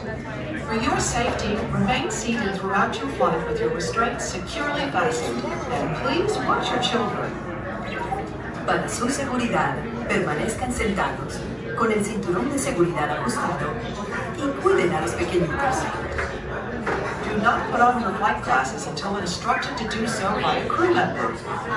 One final reminder, smoking and photography are never permitted on any Star Tours flight. If you have any questions, don't hesitate to ask a Star Tours agent. You'll be boarding in just a few moments. Thank you.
At this time, I'd like to ask everyone to please remain seated throughout our show, and please keep your arms and hands inside the vehicle at all times. For the safety of our cast, we ask that you please refrain from the use of live photography and external video lighting. Now that we've taken care of business, let's talk about me. My name is Patrick, and I'll be your guide on this magical journey into the movies. It's the perfect job for me because I love movies. Is everybody ready? Yeah! Great, because it's showtime. Ready when you are, CB? Yeah!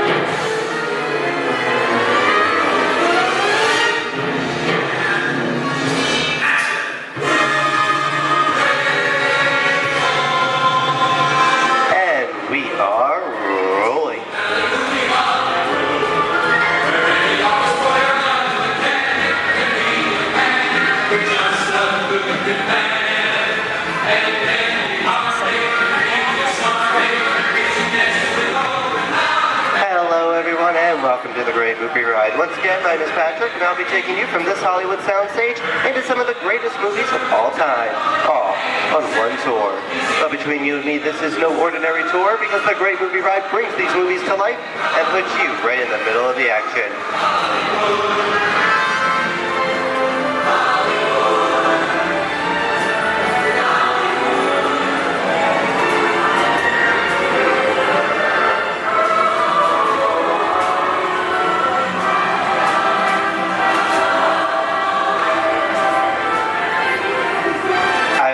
Folks, but I just love the great Hollywood musicals of the 1930s.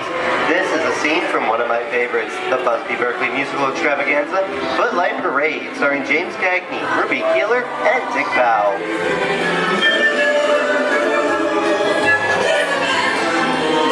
In 1952, Gene Kelly was Singing in the Rain with Debbie Reynolds and Donald O'Connor. Did you know that Gene Kelly co-directed this movie?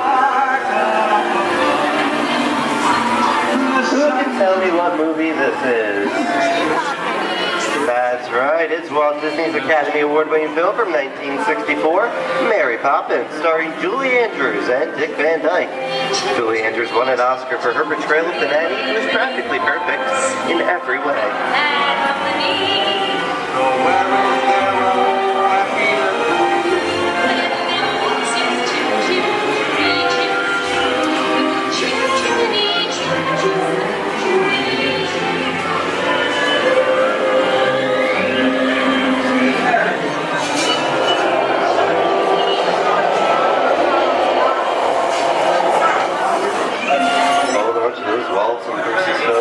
This doesn't look like a very good neighborhood. It looks a lot like the underworld.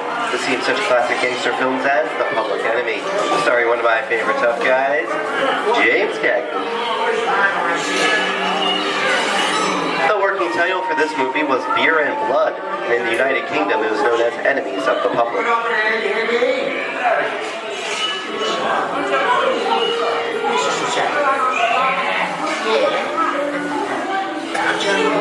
Very nice time. Judge comes around, he's going to leave you some beer. You're going to check it. And you're going to kick in with the dog.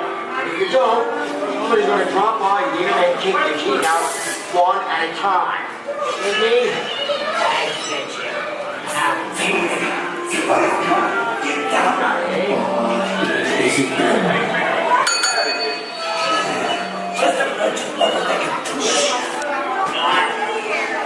Sorry about the delay, folks, but I don't want to run a red light, even if it is just a movie. You talking to me?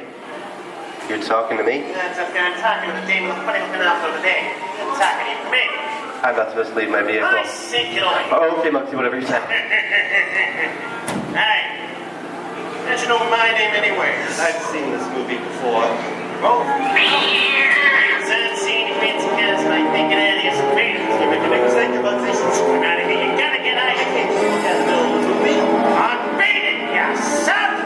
Here they come, boss! Get out, you grinders!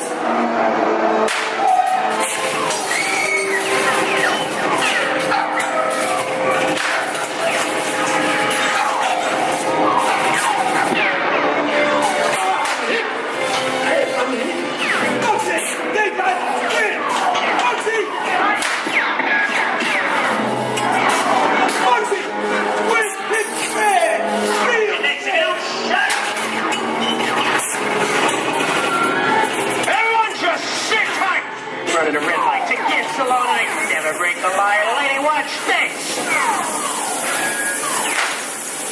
No red light.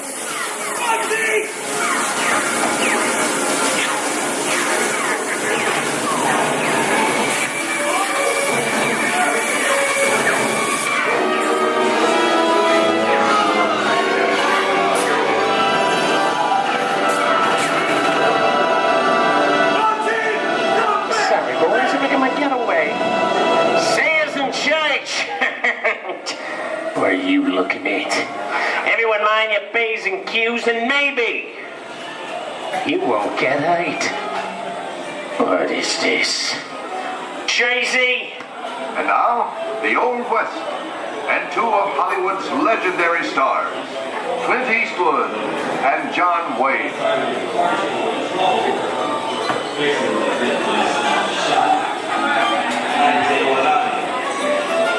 Go right ahead. That's what you're blind to do. A long time ago, I made me a rule. Let people do what they want. Sleepy little bird. That's some mighty tough territory you're heading into, Pilgrim. I'd think about turning back if I was you. That is, if you want my opinion. Well, to make it clear, it's a perfect time for me to collect up all your valuables. Starting with the jewelry, going on to the cold hard cash. Perhaps work... Hey! It's the bank robber! Don't let him get... I don't like this neighborhood, Kappa! This is nuts.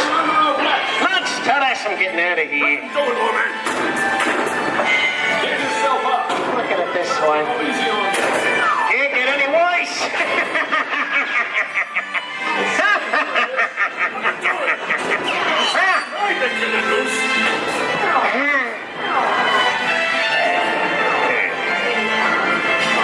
Okay. It's worse.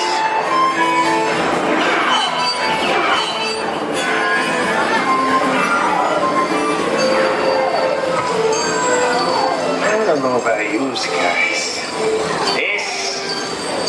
This is kind of creepy. What is this? This is Alien. You are with Sigourney Weaver aboard the spaceship Nostromo. Something has gone wrong. One by one, the crew has vanished. And somewhere in the ship, a terrifying creature waits to claim its name. Well, I ain't no victim. Warning, remain in your vehicle. The area you are entering is extremely dangerous. Proceed with caution.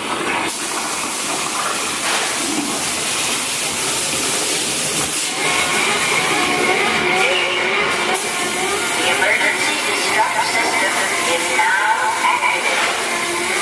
The ship will detonate in T-minus 10.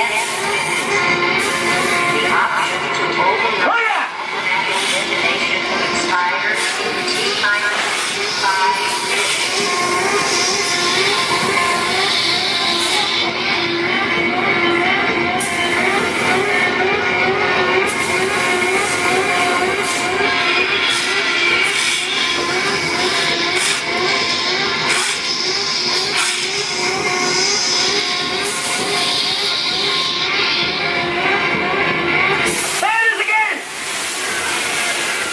Okay, that's enough creepy crawly things for one day, right? Hey, wrong. Here in Raiders of the Lost Ark, amid 1,000 deadly snakes, Indiana Jones unearthed a great treasure. Will Harrison Ford escape with his discovery? And what will be your fate? Beware. Snakes. Why did there have to be snakes?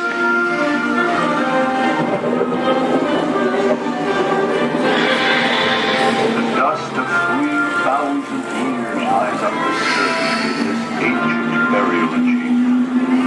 And on the chest of the great stone god, a priceless Get a load of that chunk of ice. Time for me to get back to work. Tell nobody move while I go get the goods. I don't think they'd notice a few extra bodies around here. Know what I mean? But the jewel is guarded by a curse, and those who dare defy that curse must pay with their lives.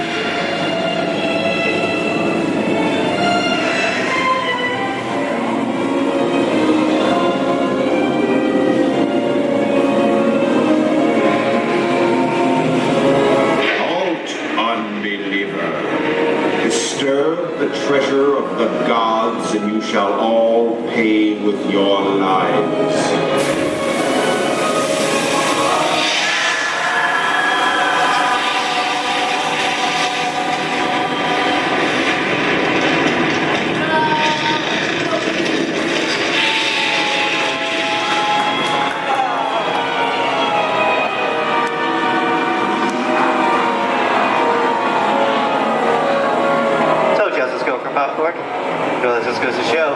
Anything can happen in the movies. Now, let's get on with the show.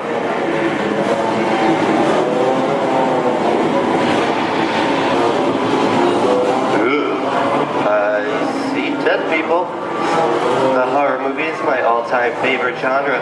Some of the best horror films were made back in the 1930s and 40s, but monsters, mutants, and maniacs are still audience favorite and continue to haunt us today. And that's what I call a wrap.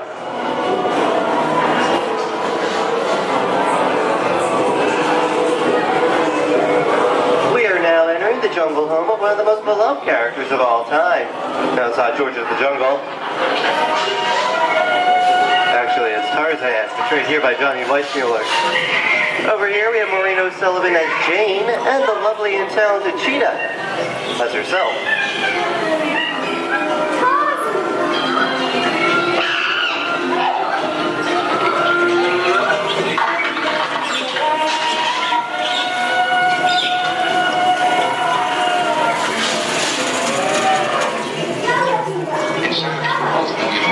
Zoe, I think this is the beginning of a beautiful friendship. Best last line of a movie ever. Humphrey Bogart and Ingrid Bergman in the classic romance, Casablanca. Always have passed. You didn't have me. You lost me until you came to Casablanca. You got it back last night.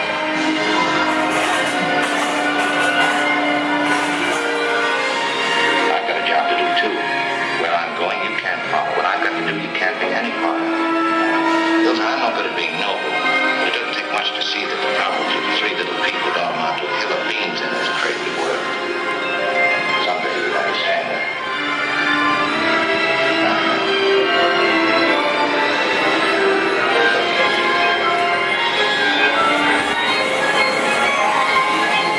And here's one of my favorite movie stars, Mickey Mouse, in one of his greatest roles, the Sorcerer's Apprentice in Fantasia. The sorcerer in the sequence is named Yen Sid, which is Disney, spelled backwards.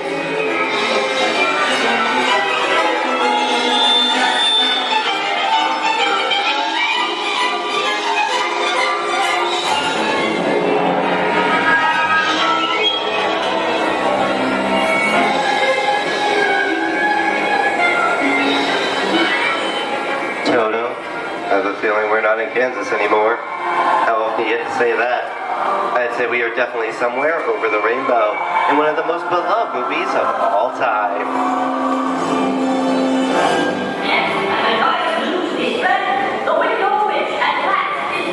The Wizard of Oz.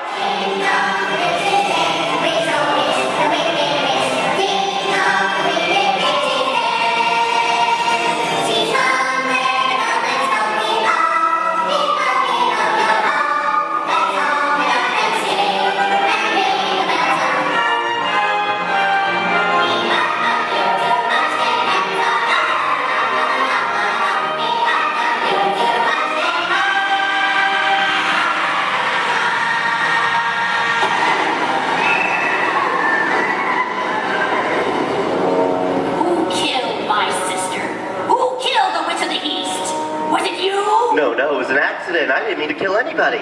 Well, my little pretty, I can cause accidents too. Oh, rubbish. You have no power here. Be gone before someone drops a house on you, too. Very well. I'll bide my time. But just try to stay out of my way. Just try. I'll get you, my pretty. And your little dog, too. I wonder how we get out of here. What do you folks think? Which way should we go? Follow the yellow brick road. Follow the yellow brick road? No, when I think of that. Bring along, folks. You know the way.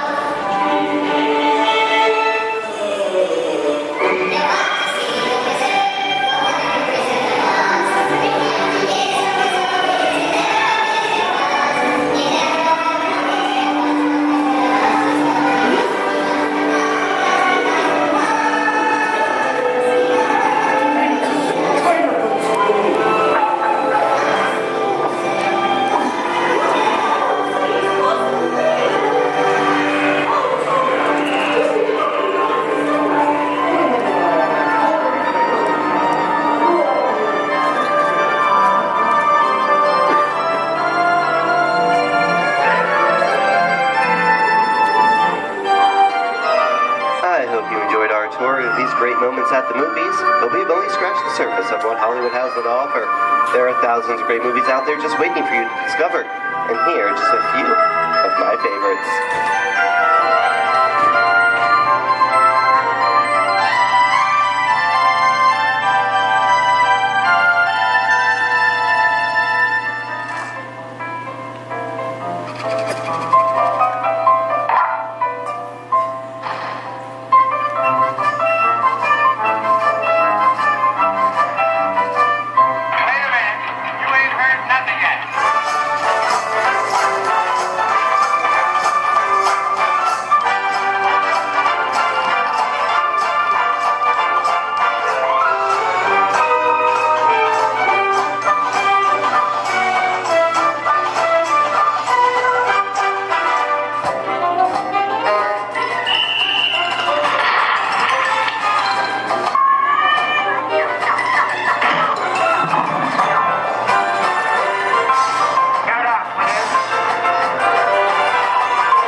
Disney's Hollywood Studios, I'd like to thank you for joining us on the great movie ride. But before we wrap this production, there is still one more scene to do. It's called The Exit. The action begins with three main scenes until we come to a complete stop. Then gather all your personal belongings and take small children by the hand. When these doors open, rush dramatically to your feet and make a grand exit directly to the rear of your vehicle.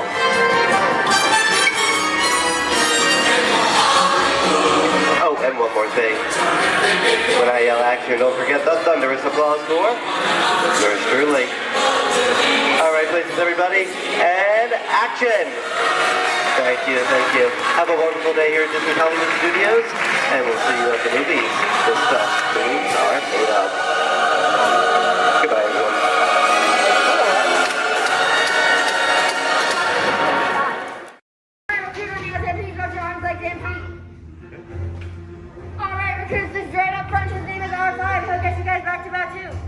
Good luck and may the force be with you. Alright, friends, it looks like we have an incoming transmission from 6. Stand by. Okay, take this corridor to the turbo lift, then head down to the escape pod base. Those droids are programmed to return you to Batuu. Hurry and don't get caught. Lieutenant Beck will guide you. Recruits, For your safety, stay seated with seatbelts securely fastened. Keep hands, arms, feet, and legs inside the transport and supervise your children. Tell them it's a prisoner transfer. Did it work? Good. Now get a move on. There's a clear path to the turbo lifts at the end of the hallway. Turn right. Probe droid. You're lucky it didn't spot you. Take those turbo lifts and stay out of trouble. Hey, you're not authorized. Wait, those are the prisoners.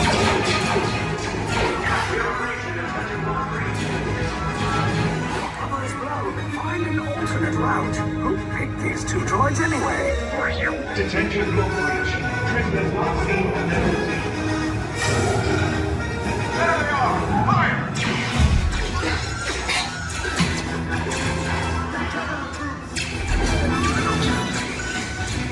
These safe bots just follow us. Take the way down. Hurry! No, not up! I said down!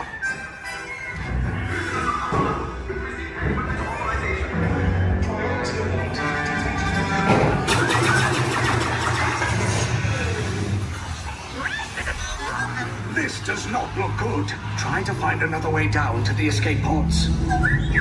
The Resistance will attempt to rescue the prisoners. They have neither the resources nor the courage to engage us. You underestimate their conviction. Raise the shields! Shields? I see no evidence. Now! Sound the alarm! All personnel to their stations! Sir, the prisoners have escaped. How brave, but ultimately hopeless. There's nowhere to run.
Came in a little off target.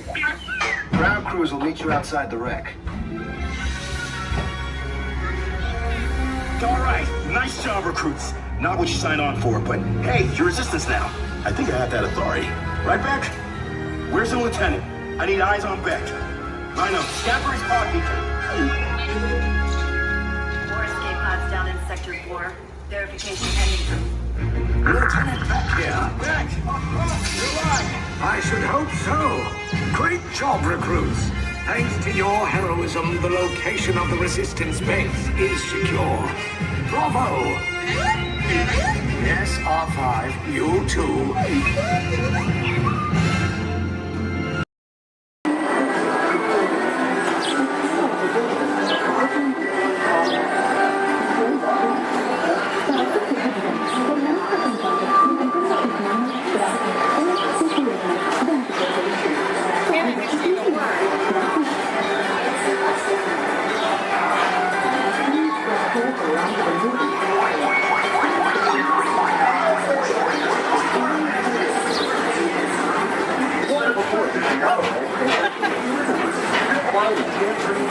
family and the staff, we invite you to sit back, relax, and enjoy your grand little tour of Florida. Along the way, you can preview many of the exciting places you want to be sure to enjoy today while visiting this land of tomorrow.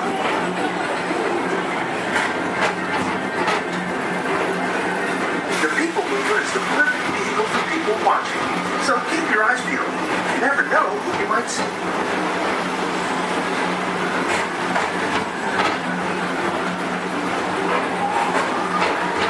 Coming up, Station's Great Escape, where you can report for duty as a security agent for the Galactic Federation.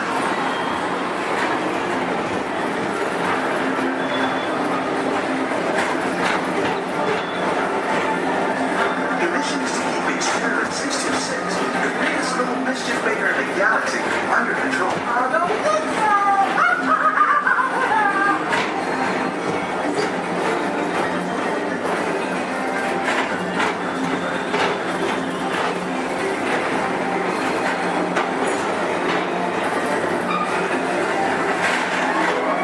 And now, Tomorrowland Transit Authority currently presents Progress City, Walt Disney's dream for an experimental prototype unit in tomorrow.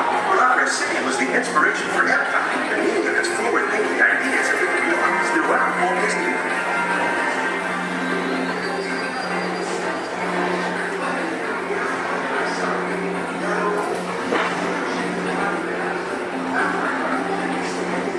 If your future includes shopping, then you'll want to visit Leaky Star Traders, where you'll find the greatest goods from around the galaxy.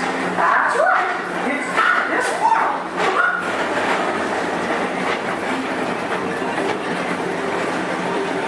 At the Tomorrowland Speedway, put the pedal to the metal and speed towards the checkered flag in your very own race car. Young or old, this is your chance to drive in the fast lane, but not worrying about getting a speeding ticket.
Johnson in the control tower to confirm your flight to the moon.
world.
We're now approaching Walt Disney's Carousel of Progress.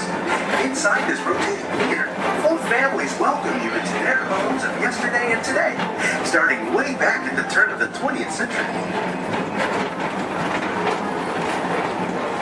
First presented at the New York World's Fair, this legendary circular theater celebrates the progress that has made our lives better.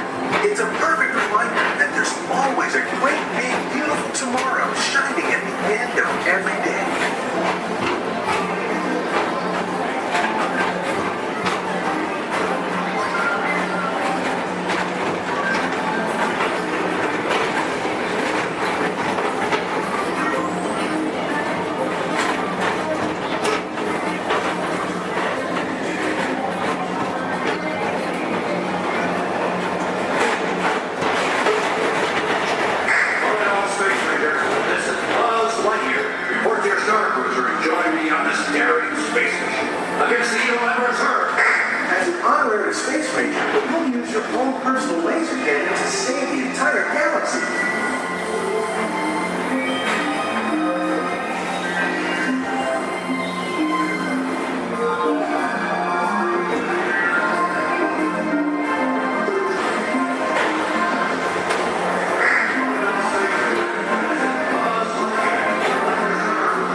A manera de recordatorio, no tomar fotos con flash y luz de video antes de llegar a Disneyland.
and mineral.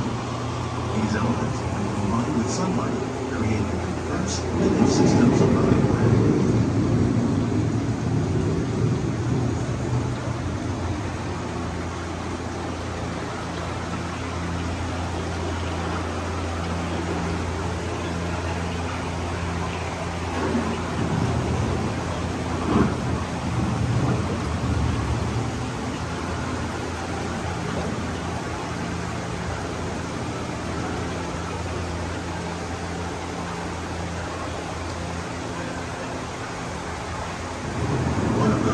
Systems is the rainforest, home to the most amazing concentration of life on our planet. These dense and beautiful forests cover only a tiny portion of the Earth's surface, but they contain more than half of its plant and animal species. Rainforests are also extremely rich in productive living systems, providing us with oxygen, food, medicines, and other elements essential to our lives.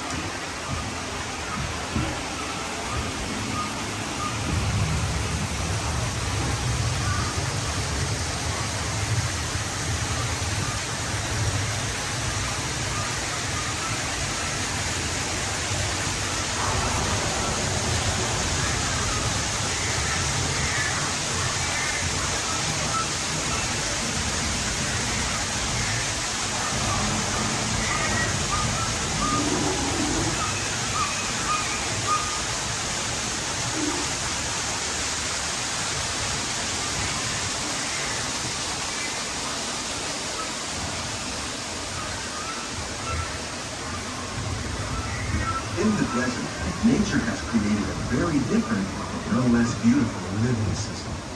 And while this arid landscape may seem lifeless, it is very much alive. The plants and animals that have learned to survive in these harsh conditions make use of what little water they can find and avoid the scorching rays of the relentless sun.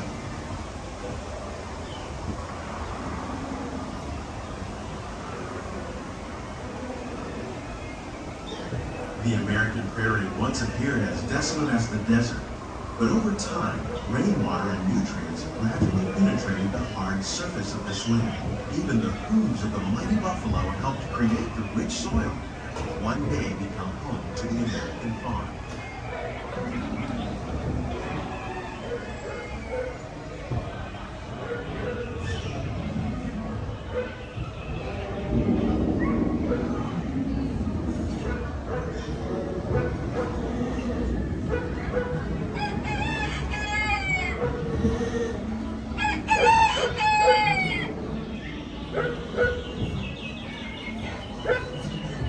Of all the forces at work on the land, humans have had one of the most profound effects.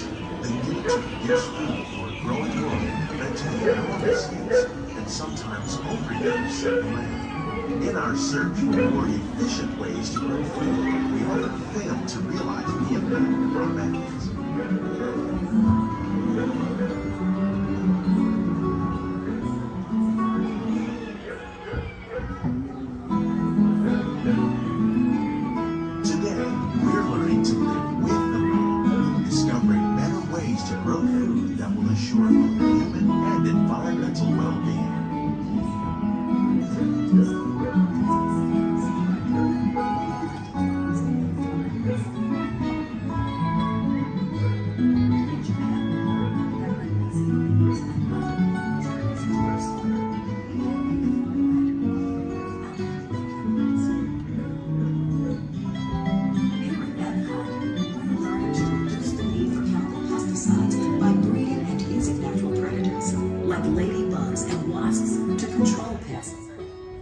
In the farmlands across America, we're learning that by plowing under vegetation containing natural fertilizers, we can enrich the soil without the use of chemicals. In arid regions, we're learning to produce food on desert seacoasts by developing and planting crops that thrive on salt water. In Japan, we're learning that by mixing leaves and other living materials into our soil, we can make farmland more fertile without the need for chemicals. Here at Epcot, we're learning to reduce the need for chemicals. How will we meet tomorrow's growing needs for food? food production, yet still respect the needs of the land?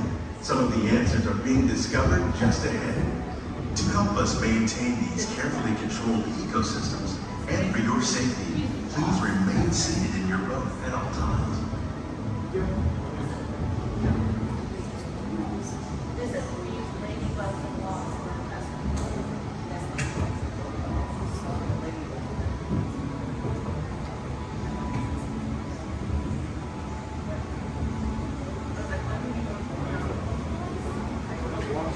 Welcome to our living laboratory, where scientists from Epcot and the U.S. Department of Agriculture are exploring innovative ways to produce development harvests now and into the future.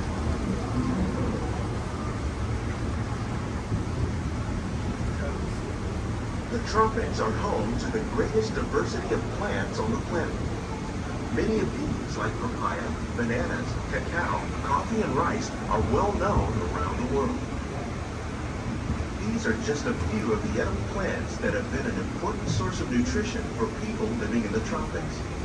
Many are rich in vitamins and minerals, while others are well adapted to growing in less than ideal conditions. Some, like the water lily, thrive in wet, swampy areas and waterways. All parts of this plant, even the flower petals, are edible.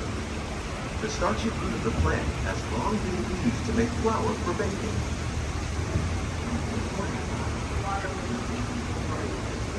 One day, many of these lesser-known tropical plants may be as important as the bananas growing on both sides of the boat. More than 28 million tons of bananas are eaten annually, making it the most popular fruit in the world.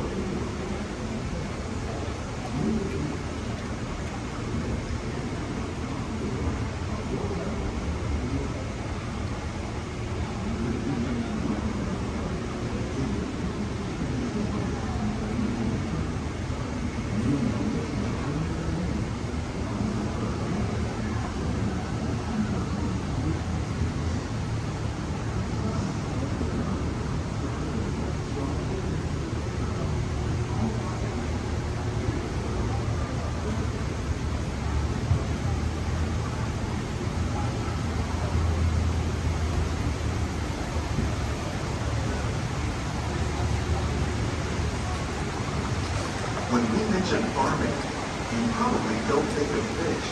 But fish farming, or aquaculture, accounts for nearly half of all the seafood consumed globally.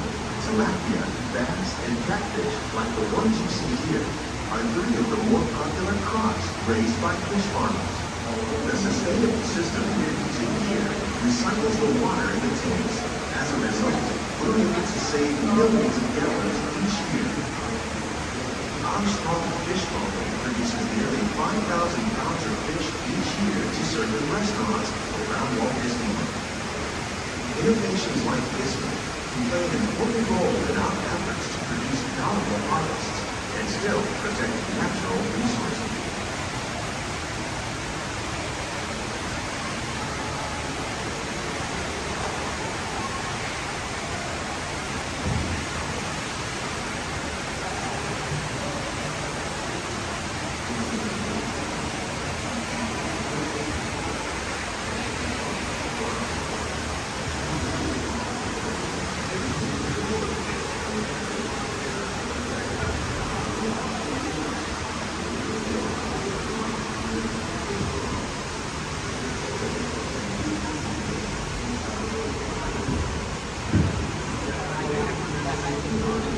While there are more than 50,000 edible plant species in the world, most of us are only familiar with the handful that make up our everyday diet.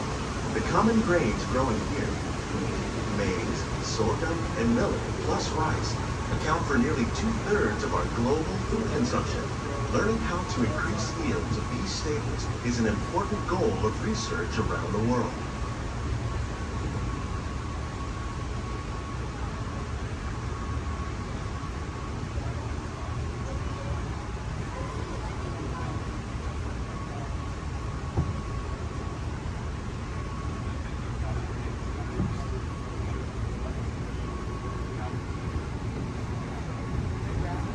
These plants are definitely on their way up. Innovative growing techniques like these increase yields while more efficiently using resources like water, fertilizer, and pesticides. Another innovation at work here is our integrated pest management program. By populating our greenhouses with beneficial insects that prey on harmful pests like aphids and flies, we are significantly reducing our reliance on conventional pesticides.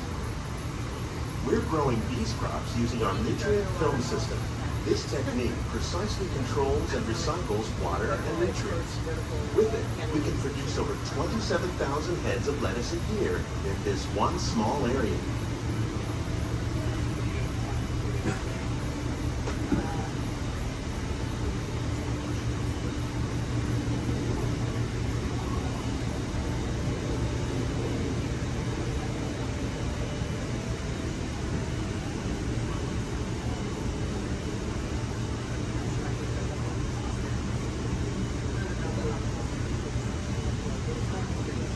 Some of our best ideas have been inspired by nature, like these fruit and vegetable trees. By growing these ground plants vertically, we can increase yields and better control diseases. These crops taste as good as they look. In fact, we serve more than 15 tons of produce from our greenhouses in restaurants here at the Land every year.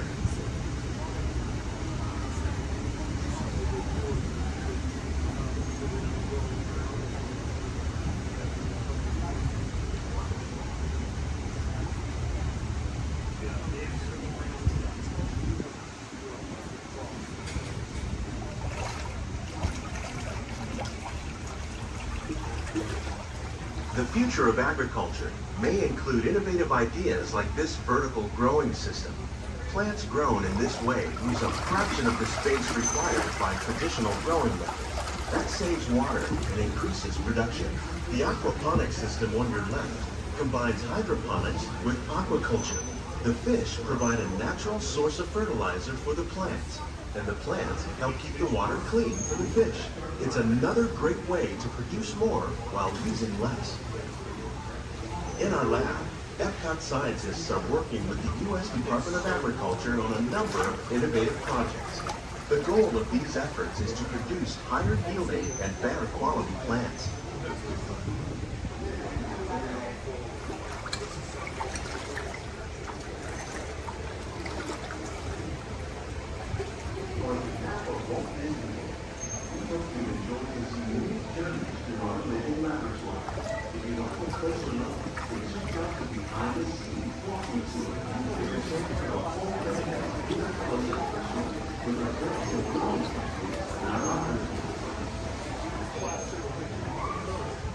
Please keep your hands and feet inside the boat and remain seated until the boat comes swimming on the side.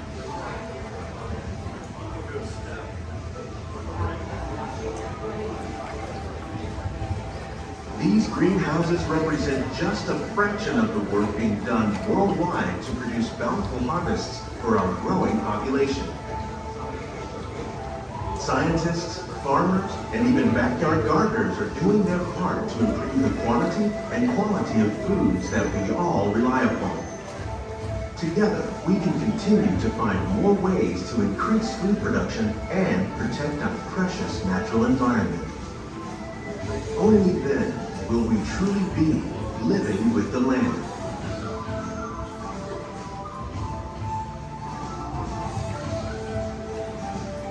On behalf of Walt Disney World, we hope you've enjoyed this unique journey through our living laboratory. If you'd like a closer look, then check out the behind-the-scenes walking tour. A chance for the whole family to get up close and personal with the plants and growing techniques in our laboratory. Please keep your hands and feet inside the boat and remain seated until the boat comes to a complete stop.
or as we locals call it, Space Mountain. Our high-speed rocket port to distant deep space destinations.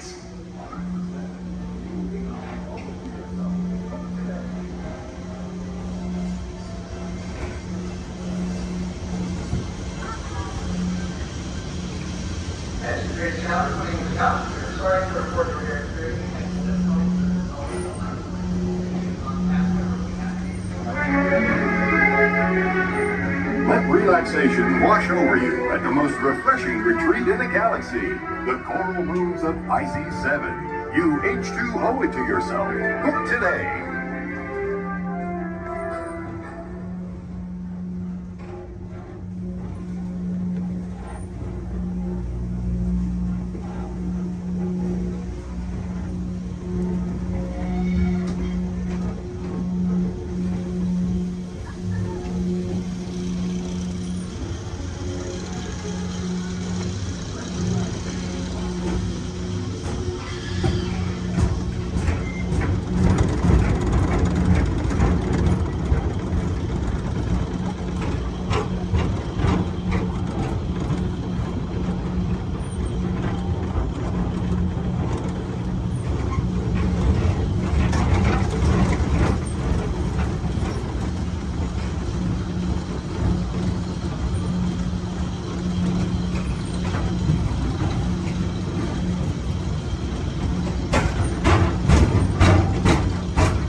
To return you to Batu. Hurry and don't get caught. Lieutenant Beck will guide you. Recruits, for your safety, stay seated with seatbelts securely fastened. Keep hands, arms, feet, and legs inside the transport and supervise your children. Tell them it's a prisoner transfer. Did it work? Good. Now get a move on. There's a clear path to the turbo lifts at the end of the hallway. Turn right.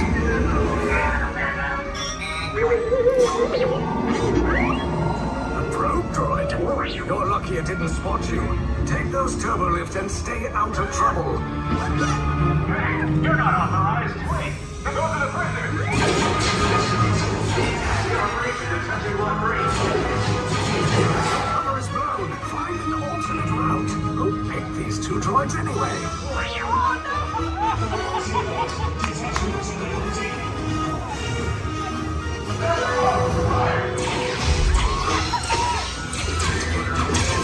Take cover, recruits! If anyone's back in a blaster, now's a good time. The escape pod's just below us! Why are you going up? I said down! Up is bad! Up is real bad!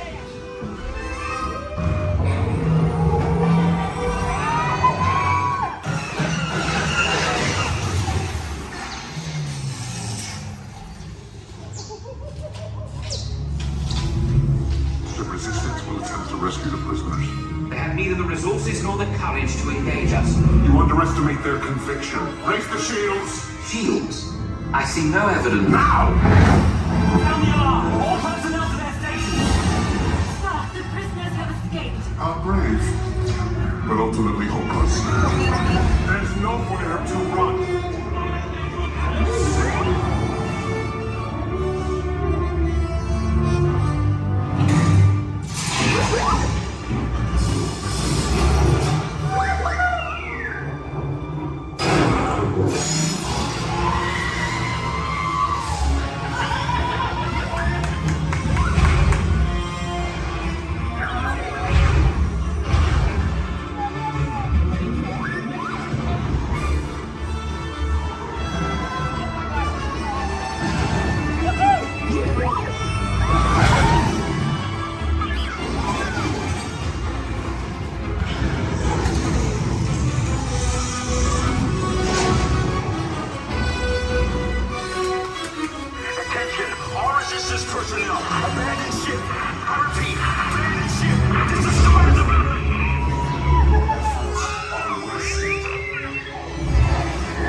resistance is about to be destroyed.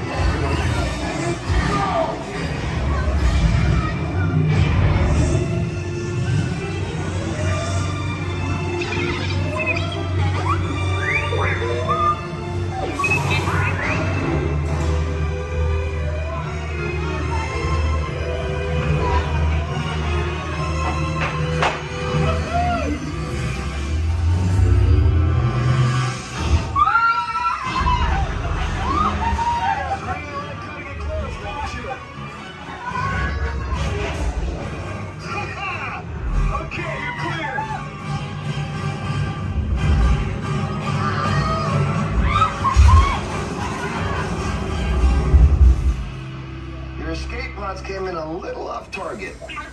Ground crews will meet you outside the wreck.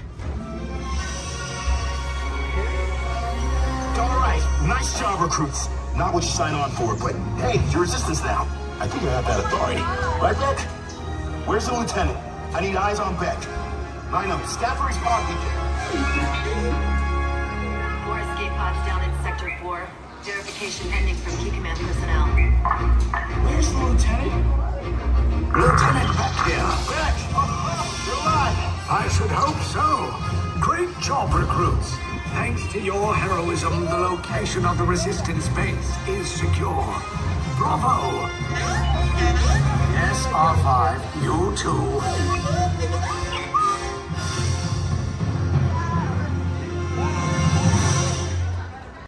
Make room for everyone.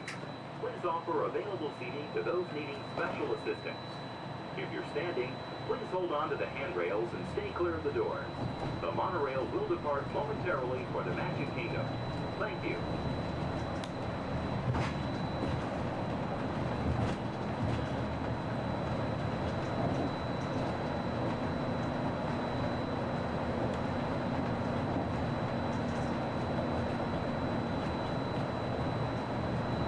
Welcome aboard the Walt Disney World Express Monorail. Our highway in the sky to the Magic Kingdom. For those of you standing, please hold on to the handrails to start our journey and stay clear of the doors. For the comfort of others, no smoking, please. Thank you. We are circling the Disney-created Seven Seas Lagoon. Rising from the Magic Kingdom on the opposite shore is Cinderella Castle. You can also see Disney's Mountain Range, Big Thunder Mountain, Splash Mountain in Frontierland, and Space Mountain in Tomorrowland. To the right-hand side on the shores of Bay Lake is Disney's Wilderness Lodge, which carries one of the National Forest Service lodges built in the West during the early 1900s. Also on Bay Lake, you can enjoy the natural setting at Disney's Fort Wilderness Resort and Campground. More outdoor recreation can be found in River Country, Disney's version of the old fashioned swimming pool.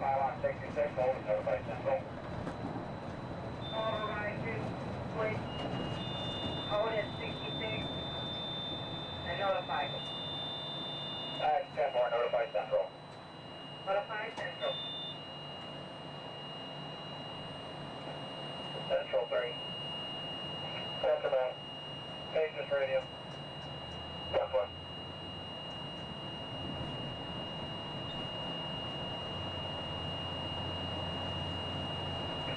Monorail 3 contemporary. 3 by. Channel 4, please.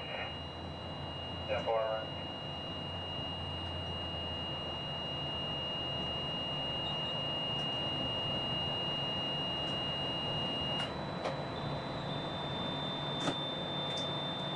Ladies and gentlemen, welcome aboard Monorail Blackbird. We'll be holding here just momentarily. At this time, they're bringing out another train off this beam ahead of us.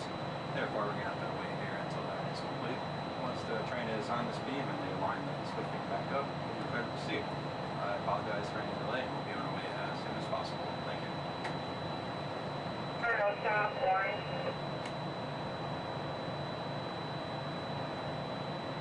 Shot by. Repeat data, propulsion in upper display group D, malfunction, by receiving tower. 10-4, will your train move? 10-4, both groups are picking up. First aid off previous. 10-4, repeating on previous.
Skip 5. Orange is 10-7. Furline 10-8. Exterior. Brake. Stop. Central. Orange. That's right.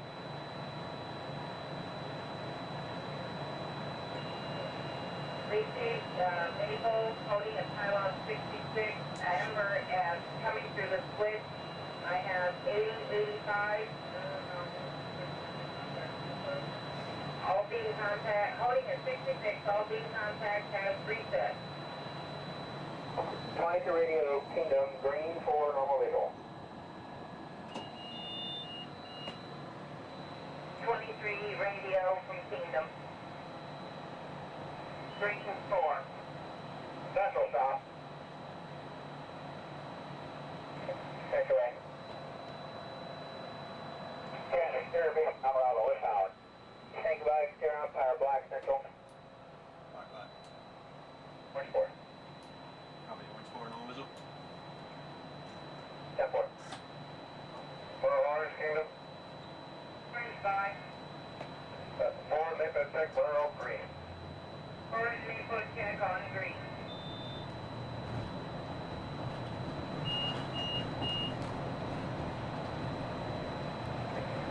That's 23 hours.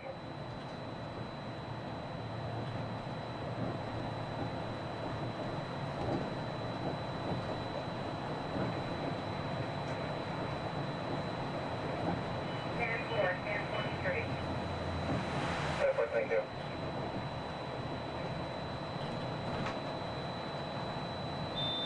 Contemporary, Grand Floridian.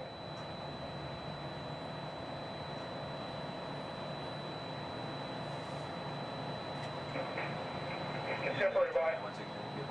Disregard. Bring onto the switch. Special is going to Polly. Perform any few tests that we do every time they bring it up. 10-4, thanks for advising. Contemporary clear. Calling up the holding one more time for that. Again, I do apologize for the delay. Orange Kingdom.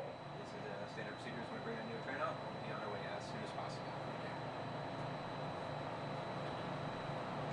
Tomorrow Orange, Magic Kingdom. Orange 5. Maple 6, green, please. Which is green.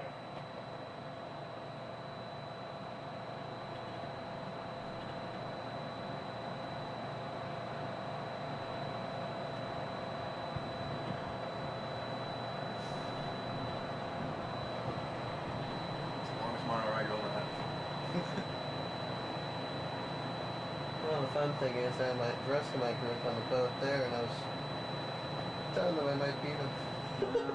That's them on the boat? Yeah. They're gonna beat you. Hey, Mom, look over by the Contemporary. Central orange.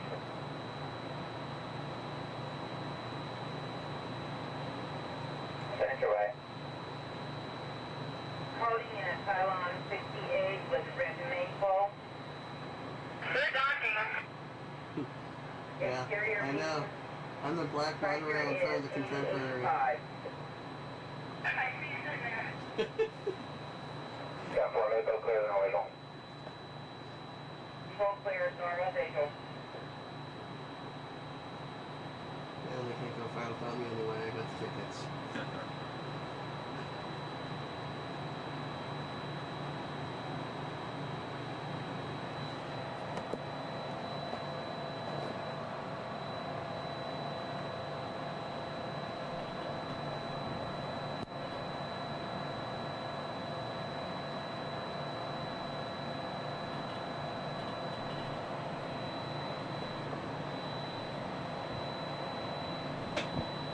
We are entering Disney's. While your group is together, now is a great time to pick a place to meet if you become separated in the park. Should you become separated, stop by City Hall on Main Street, USA for assistance. Guest relations at City Hall can also help you plan your day, make dining arrangements, or provide a special guided tour of the Magic Kingdom. As you approach the entrance, please keep your party together and have your tickets ready. If you are traveling from another Disney theme park, please have your tickets and hand stamp ready as you enter the Magic Kingdom.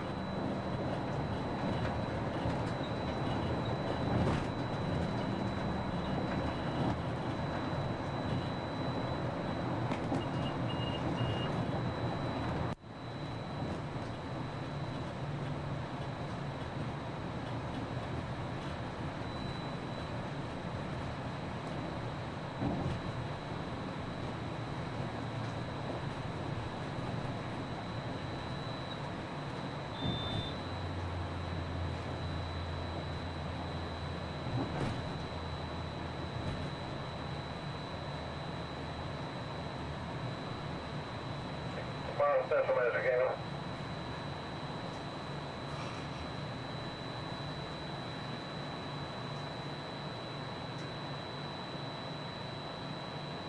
Central Kingdom. Sanctuary. One egg of orange Ben Steve is loose. Temporary, thank you. Orange Central. Orange. All doors closed. Kiosk on notify status.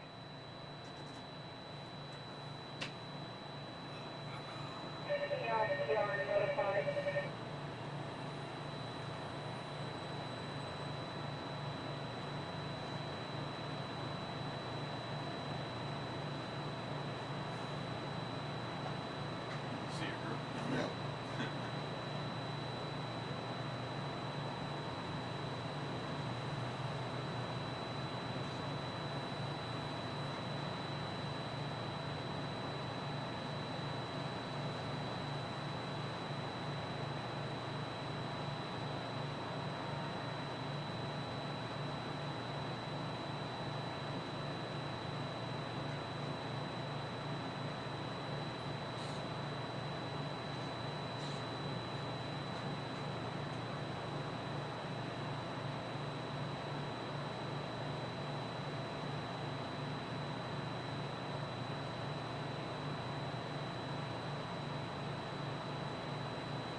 Once we begin moving, we're going to have to do a quick check of our safety systems. We'll just come to one complete stop, and I promise that will be the last stop. And then we'll be at the Magic Kingdom. Once again, I apologize for any delays. We should be on our way just momentarily. Thank you.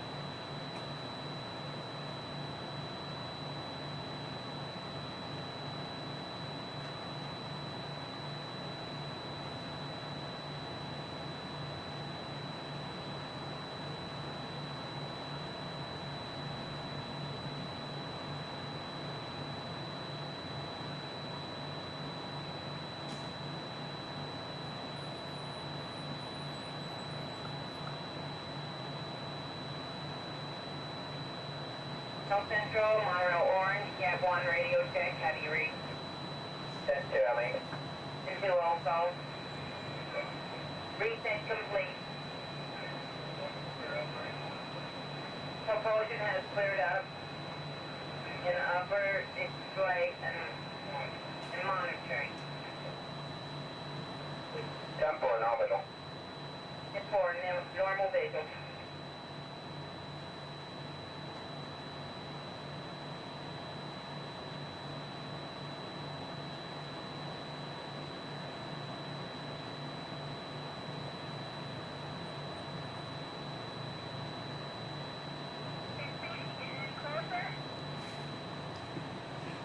Almost there.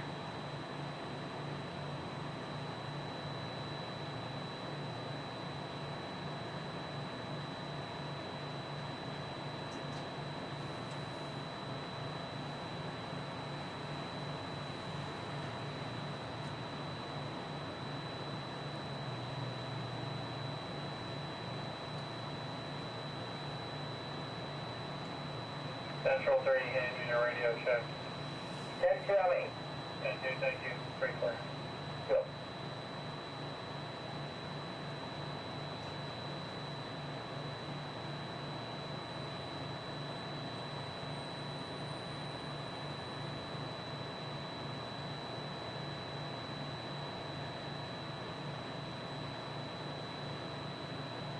Mile Black, Magic Kingdom. Black 566. And 4-4, Maple Tech cars. Maple Tech.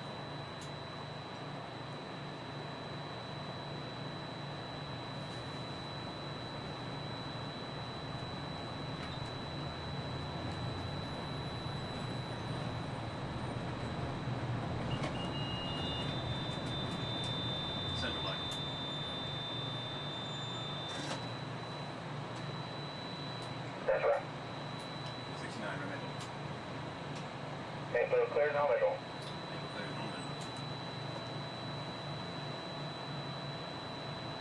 Orange Central. Goodbye. Reverse Maple check. Maple check.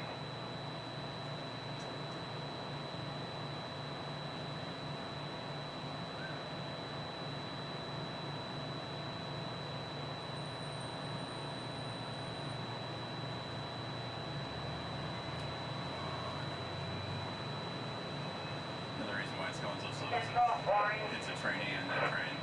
Yeah. Usually we get this done a lot quicker. Yeah, it's a good time to do it too. Yeah. Nice and slow. Yeah, it's probably hardly on the train anyway.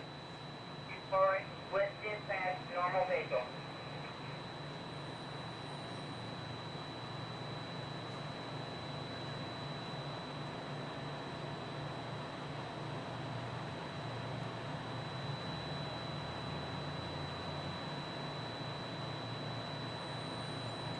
Exterior of Toronto Central, 4 trains, train order black, coral, green, and orange, brake Monroe T Central. Goodbye. Black, coral, green, and orange on exterior. Then forward, black, forward, green, orange.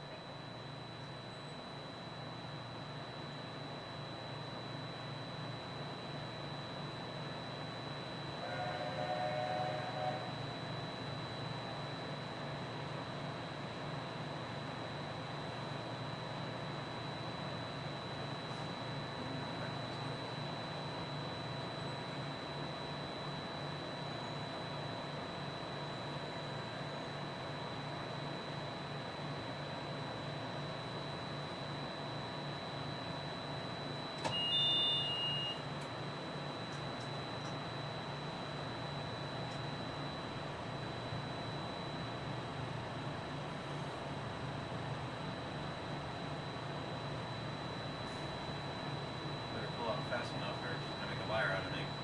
Doesn't I have to stop one more time.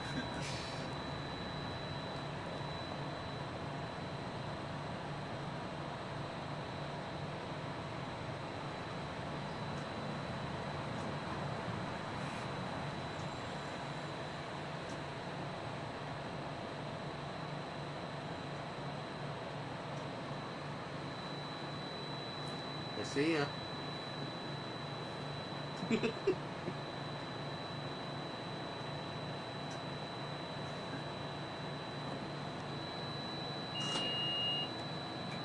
Ladies and gentlemen, we are approaching our station at the entrance to Main Street, USA, gateway to the 7 themed lands of the Magic Kingdom. Smoking is not permitted at the Magic Kingdom except in designated areas. Please consult your guide map or ask a cast member for the location of designated smoking areas. If you are standing, please hold on to the handrails and stay clear of the doors until the monorail stops completely and the doors open. Ladies and gentlemen, this is the Magic Kingdom Monorail Station. On behalf of the cast of the Walt Disney World Resort, we'd like to welcome you to the Magic Kingdom.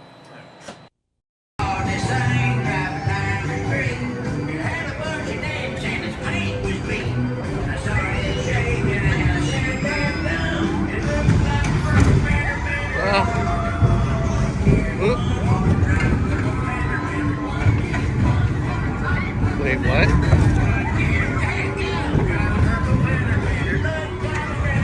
What?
of the Grand Canyon in the primeval world. In the tunnel, you'll notice there is a window pane. If you use a flash on your camera, it's going to bounce back in your face. You will not get a picture. You will annoy your neighbors. And you'll make the dinosaurs, and especially our front conductor, very angry. Please, no flash cameras in the tunnel. I only get a little angry. I don't. I keep my eyes closed.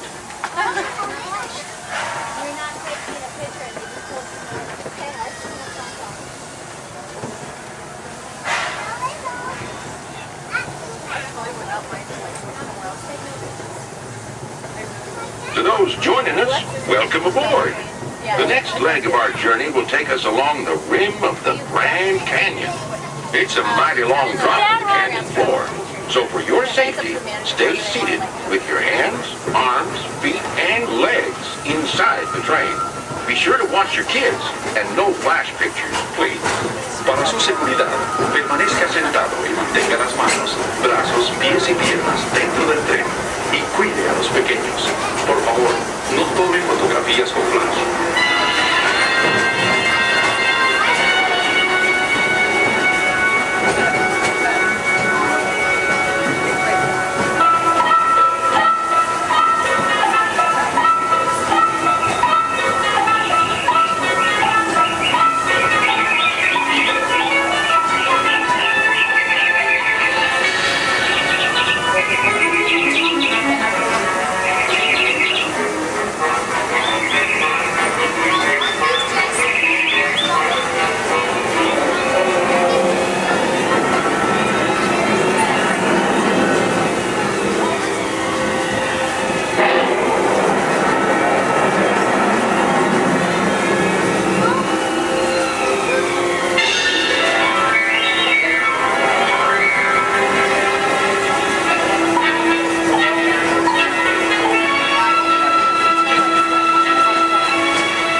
steaming back to our own time and to Main Street Station, gateway to Disneyland.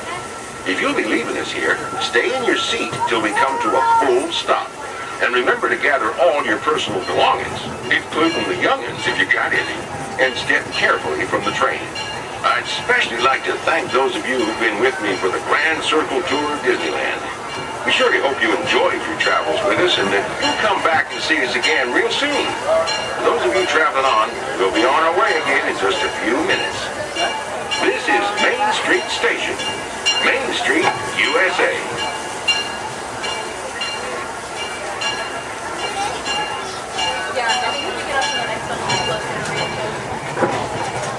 It's amazing that you can drive the train and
the train.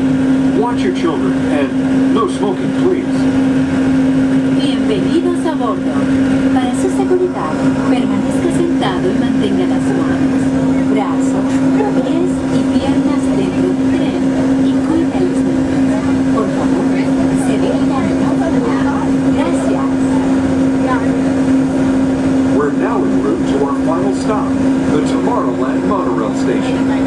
Along the way, you can get a bird's-eye look at the downtown Disney district, Disney's Grand Californian Hotel and Spa, and Disney's California Adventure.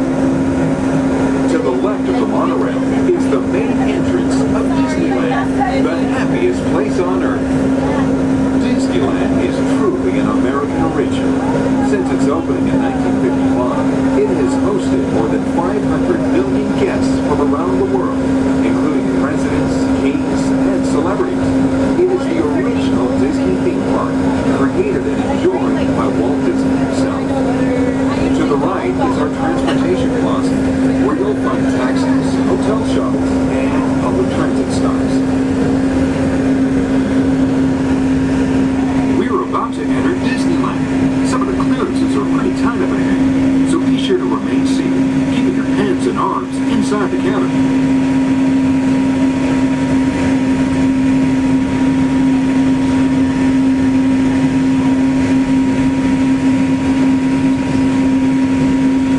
This is Tomorrowland, a land inspired by science fact and fantasy. Directly below us is the Submarine Lagoon, where you can dive into an exciting underwater adventure aboard the Finding Nemo submarine voyage. Across the way are the icy peaks of Matterhorn Mountain, home of the world's most famous bobsled run. And beneath us are the roadways of the Utopia, where drivers of all ages can ride the road to tomorrow. As we cruise over Tomorrowland, our pilot would like to share a few program reminders. Hello everyone, welcome aboard Monorail Red. For your enjoyment, this land park will remain open until 9 p.m. tonight. The park's hours has been extended to 9 p.m. Our last monorail tonight will be at 9 p.m.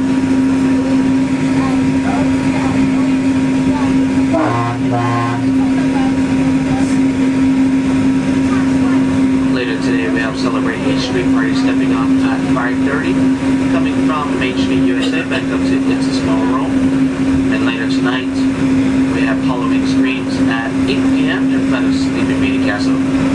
Hope you enjoy the rest of your stay here at Disneyland Resort. Thanks for joining us on that fabulous guy.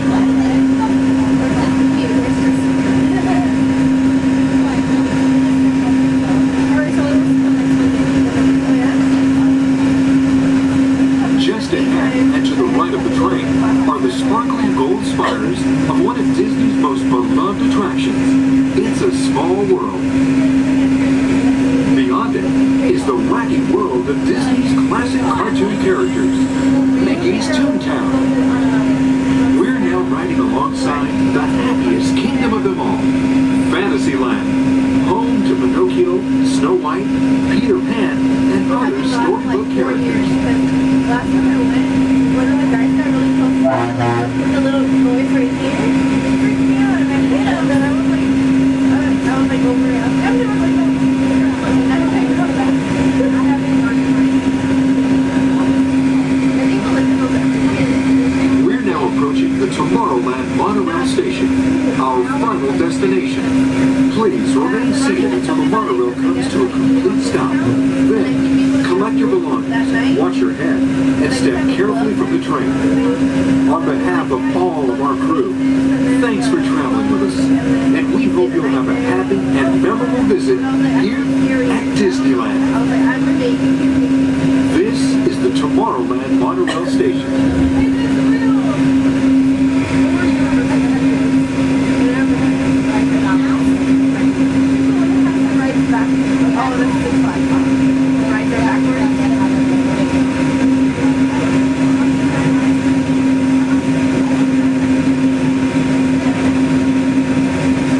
I'd like to ask everyone to please remain seated throughout the show, and please keep your hands, arms, feet, inside the vehicle at all times. Oh, don't forget to supervise your children. And for the safety of our cast, we ask that you please refrain from the use of flash photography and external video lighting. Now that we've taken care of business, let's talk about me. My name is Travis, and I'll be your guide for this magical journey into the movies. It's the perfect job for me because, well, I love movies. Is everybody ready? Great, the cameras are ready to roll. Ready when you are, CB.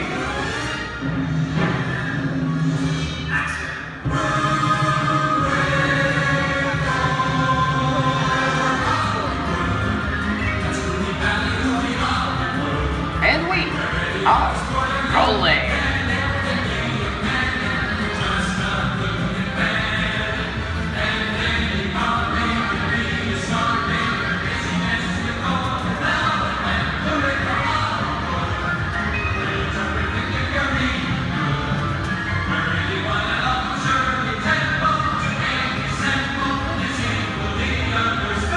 Hello everyone and welcome to the Great Movie Run. Once again, my name is Travis, and on behalf of Disney's Hollywood Studios and Turner Classic Movies, please welcome our host for this one-of-a-kind tour, Robert Osborne. Thank you. Hooray for Hollywood indeed. What better way to start our journey? From the Old West to the rooftops of London and along the yellow brick road, there really is no place like the movies. One of Hollywood's significant contributions to the world of film were great musicals. This scene is from one of my favorites, the 1933 Busby Berkeley spectacular, Footlight Parade.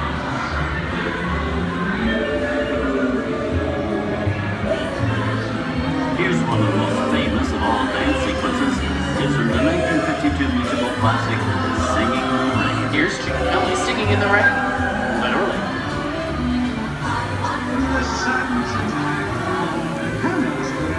Here's one of the quintessential Disney musicals, Mary Poppins, starring Julie Andrews and Dick Van Dyke. This classic earned 13 Academy Award nominations. I love this song. Sing along.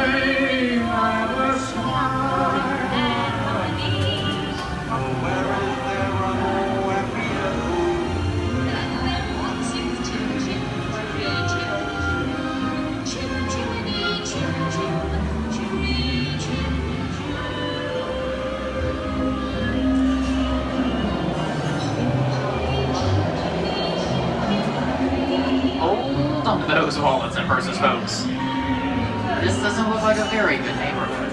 Here's the birthplace of the gangster film, the seedy underbelly of Chicago from The Public Enemy, starring James Cagney.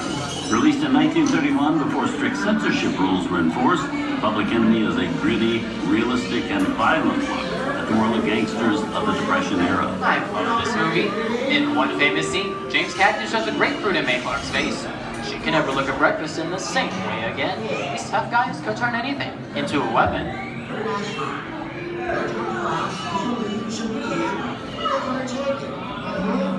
going to kick in with the dog.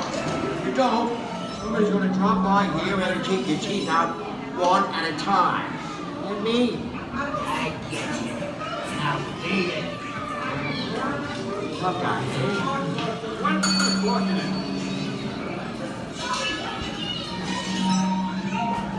Sorry about the delay, folks. I don't want to run a red light, even in the movies. I gotta let her leave my vehicle. I think it's time for a visit to a concession stand. Bye. So I was born waiting. Okay, Lexi, whatever you say. Hey, how'd you know my name anyways?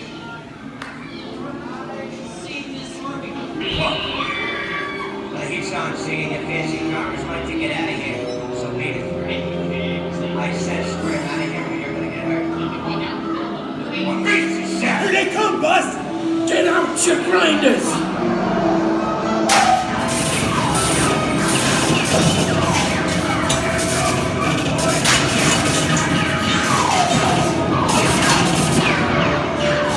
I'm hit! Hey, I'm hit! Bugsy! They got spin! Bugsy! Bugsy! Where's his head? His head!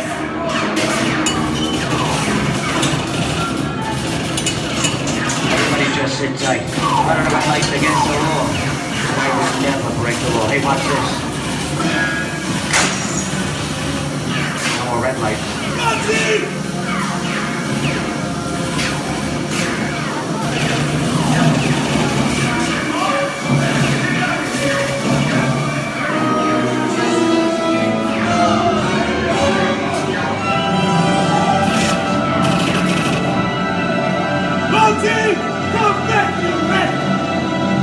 Sorry, boys, I'm making my getaway. Give my regards to the warden, suckers. What are you looking at? Everybody just mind your P's and Q's and, maybe you won't get hurt. Oh. This must be the west side of town, huh? Western films depict the legendary American wild frontier, where cowboys and their loyal steeds maintain order in towns against the untamable wilderness. John Wayne and Clint Eastwood are two of the iconic stars who epitomize this ideal of the stoic gunslinger.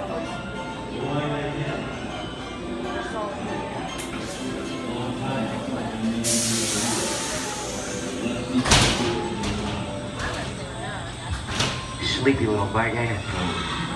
That's some mighty tough territory you're heading into, Pilgrim. I'd think about turning back if I was you. That is, if you want my opinion. But I reckon Now that we're in the clear, this looks like the perfect time to collect all your valuables. We'll start with the jewelry and then we'll... What are you talking about? I didn't even order this day, Mother Kappa.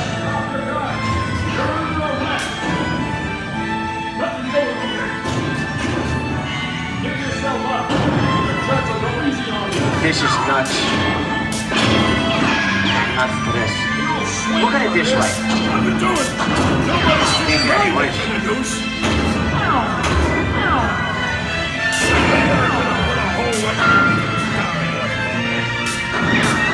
Okay. Twice.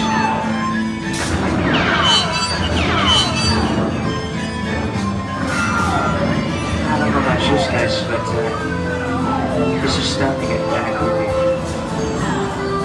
Where are we? JC?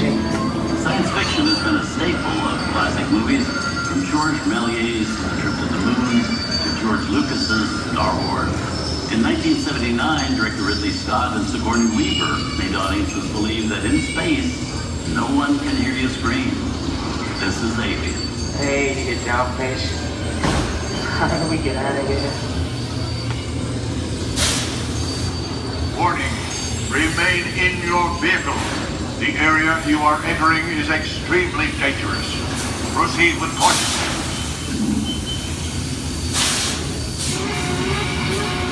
Danger. The emergency disrupt system is now activated. The ship will detonate in T-minus 10 seconds. The option to override automatic detonation expires in T-minus 5 seconds. What is that thing?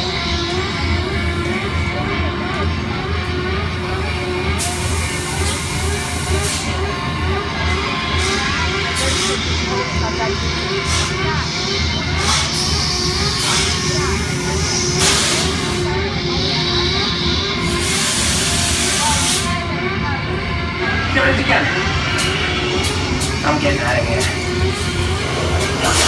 That's enough creepy crawly things for one day, right? Wrong.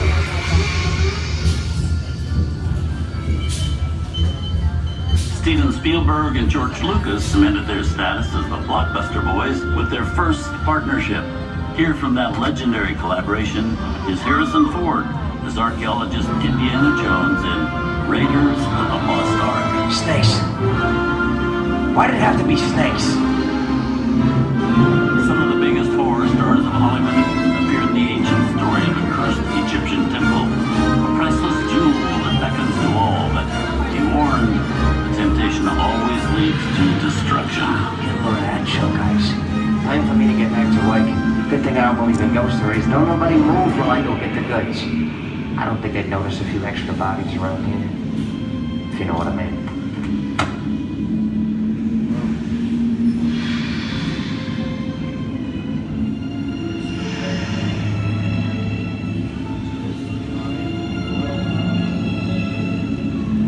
I've seen enough movies to know that you really shouldn't even think about trying to steal a jewel.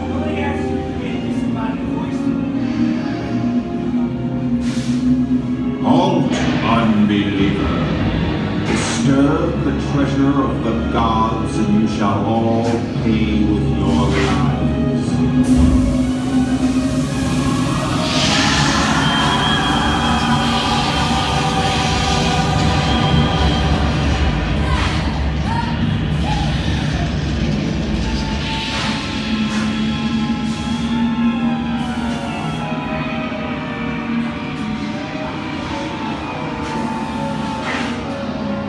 Not bad for my first movie, huh? The twist ending. That just goes to show you anything can happen in the movies. Now, let's get on with the show. I see dead people. Things that go bump in the night have always been a staple of movies. One of the first horror films was a silent short featuring a dancing skeleton, written by the Mayhem brothers in 1897. Both audiences and filmmakers were really interested in the cop, but the term horror was used to describe a film until the 1930s. Wow, there's really a jungle out there. Where are we? This is the jungle home of one of the most famous movie characters of them all, Tarzan. The movie's most popular Tarzan is undoubtedly Johnny Weissmuller, who's run through 12 films as the King of the Jungle. Over there is Reno Sullivan as Jay, and Tarzan sidekick Cheetah, who was portrayed by over a dozen chimpanzee actors over the years.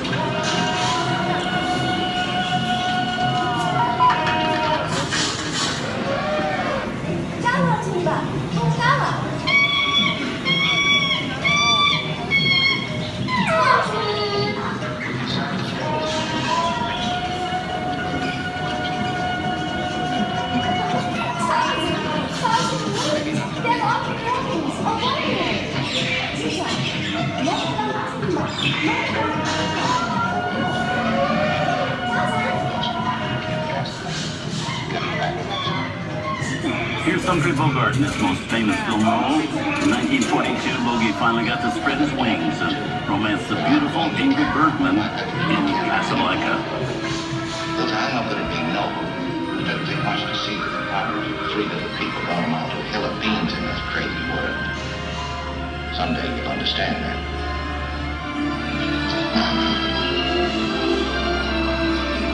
He's looking at you, kid.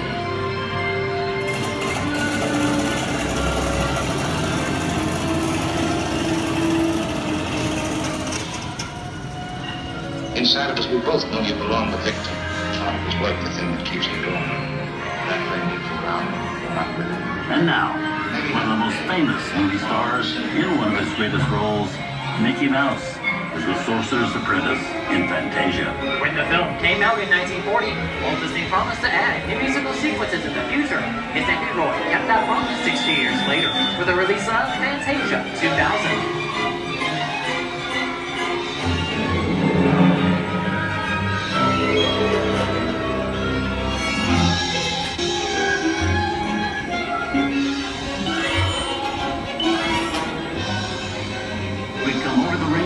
And into one of the most beloved and most watched films in movie history, The Wizard of Oz. Toto, I have a feeling we're not in Kansas anymore.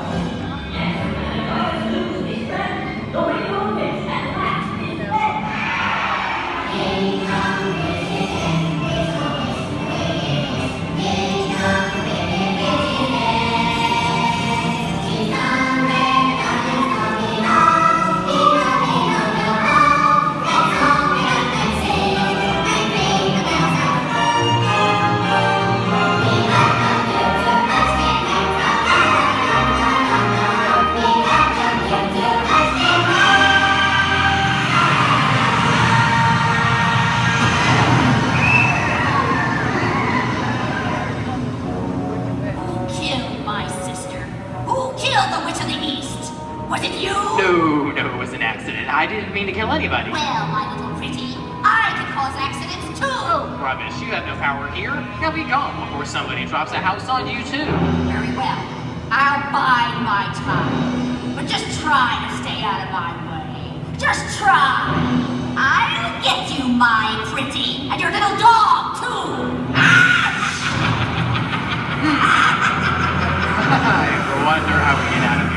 What do you folks think? Which way do we go? Follow the yellow brick road. Follow the yellow brick road. Follow the yellow brick road. Oh, why didn't I think of that? Sing along, folks. You know the words.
From all of us here at Disney's Hollywood Studios and Turner Classic Movies, we hope you've enjoyed our tour through some of my favorite films. But remember, there are many more adventures waiting for you every day on TCM.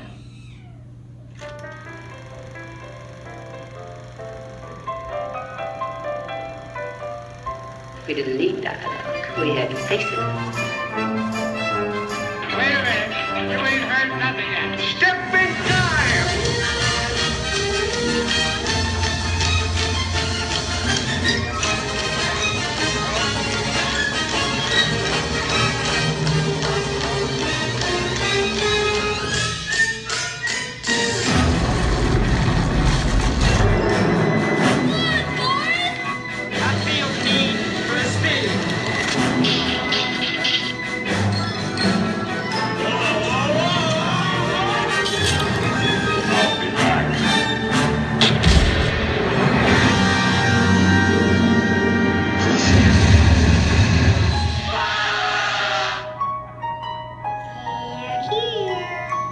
Start believing in ghost stories, Miss Turner. Is it safe? No, you run! I have a feeling we're not in Kansas anymore. I'm a man. Well, nobody's perfect.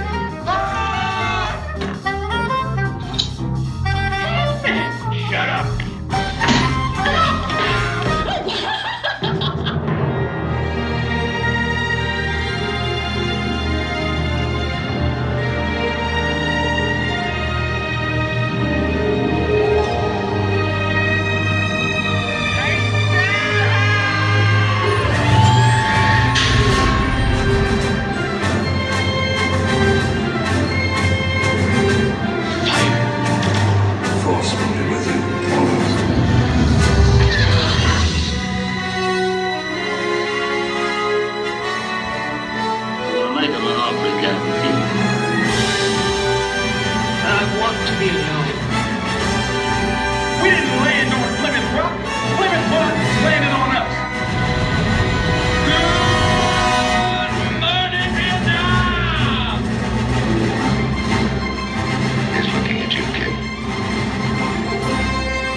Enjoyed our ultimate celebration of classic movies, and remember, you can find many more beloved stories and legendary stars on Turner Classic Movies. On behalf of Disney's Hollywood Studios and Turner Classic Movies, we'd like to thank you for joining us on the Great Movie Ride.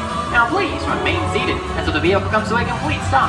Please take small children by the hand and gather your personal belongings. And once these doors have opened, rise dramatically to your feet and make a transition towards the rear of the vehicle. Oh, and one more thing. When I go action, don't forget the thunderous applause for yours truly. Okay, clicks everybody, and action! Thank you. Have a wonderful afternoon at Disney Hollywood Studios. And please supervise children. Thank you. La estación de control de cinturones de seguridad está a la vuelta de la esquina. Por su seguridad, mantenga sus manos, brazos, pies. Automated driving technology activated. Welcome to the sim track.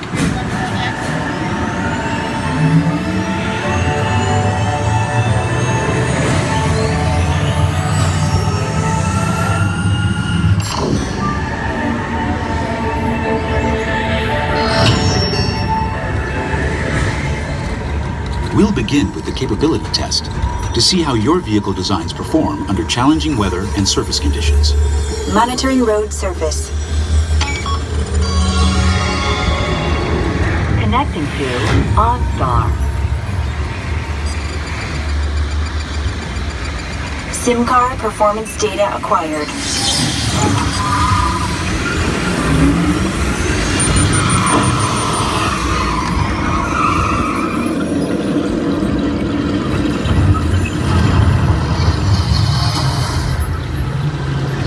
Let's see how your designs hold up now. Commencing SIM car off-road and extreme weather sequence.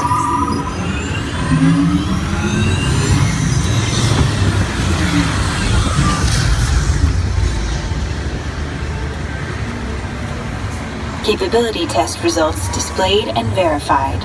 Now let's see how your vehicles compare when it comes to their efficiency. Scanning SIM car for optimal eco-efficiency.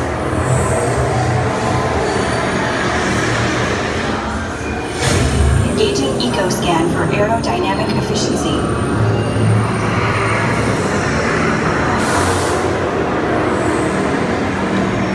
Drive systems analysis. Hyperspectral imaging in progress. Calculating total enviro impact.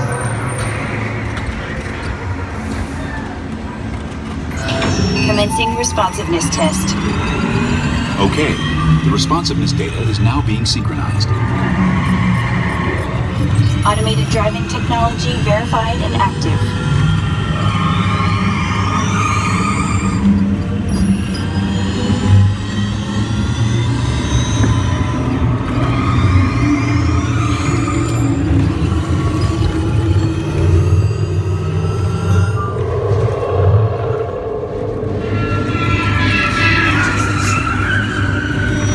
Automated crash avoidance technology disengaged. Displaying responsiveness data. Here comes the final test. Energizing for power test.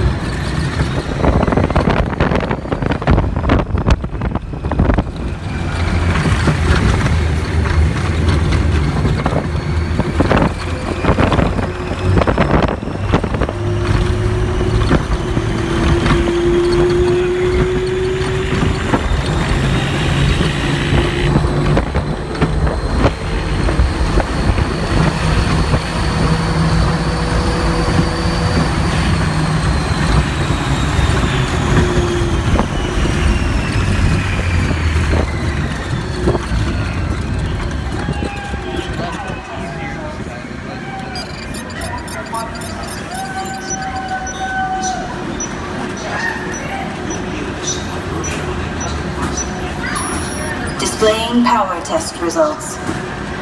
SimTrack performance testing complete. This concludes your performance testing. You'll be able to see how your Chevrolet custom concept vehicle designs compared with the sim car after you disembark. Please watch your step as you exit and remember.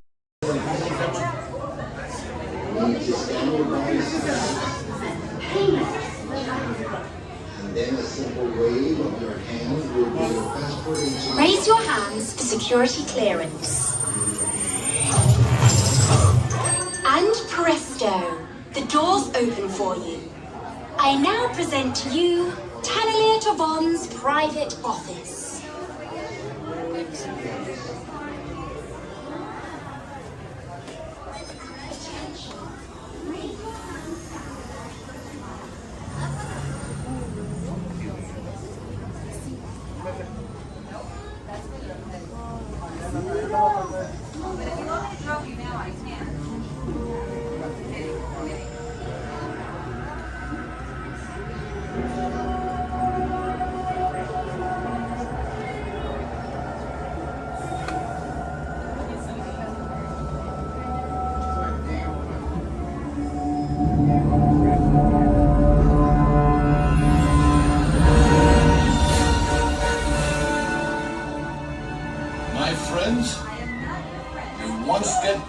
To your exciting encounter with the Guardians of the Galaxy.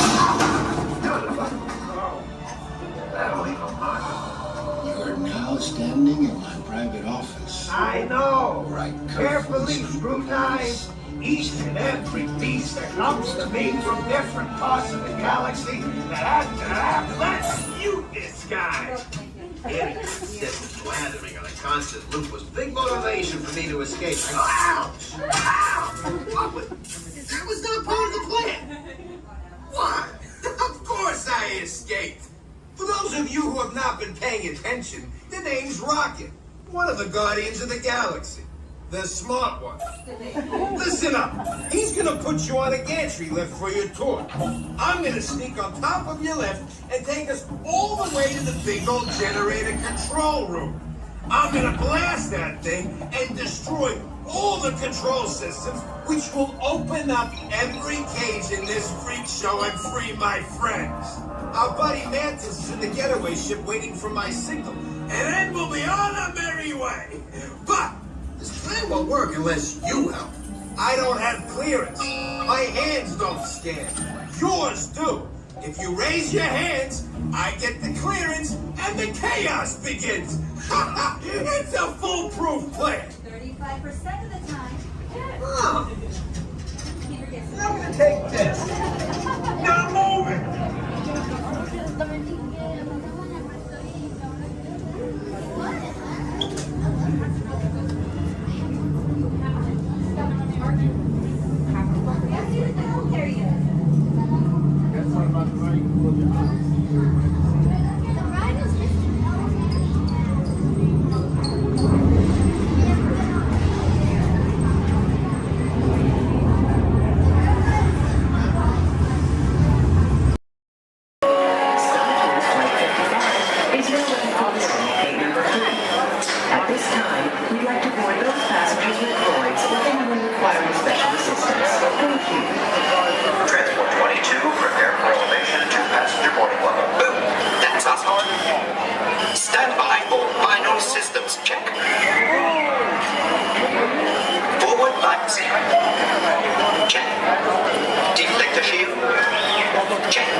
All right, everyone, for your safety, please do me a favor. Leave this center aisle clear and all side aisles clear as well.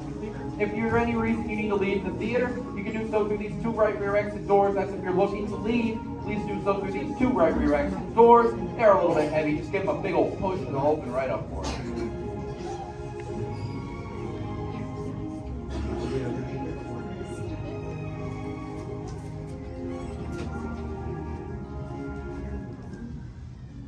Welcome to Turtle Talk. My name's Andrew. Before we get started, there are a few things that I would like to go over with everyone. Now, here at Seabase, there is absolutely no eating, no drinking, no smoking or vaping, and no flash photography. Thanks, guys. Now, this piece of equipment here is known as a hydrophone. It allows us to hear sounds from beneath the sea, and it's also going to allow us to hear from our very special guest today. Does everybody know who our special guest is? Please shout it out.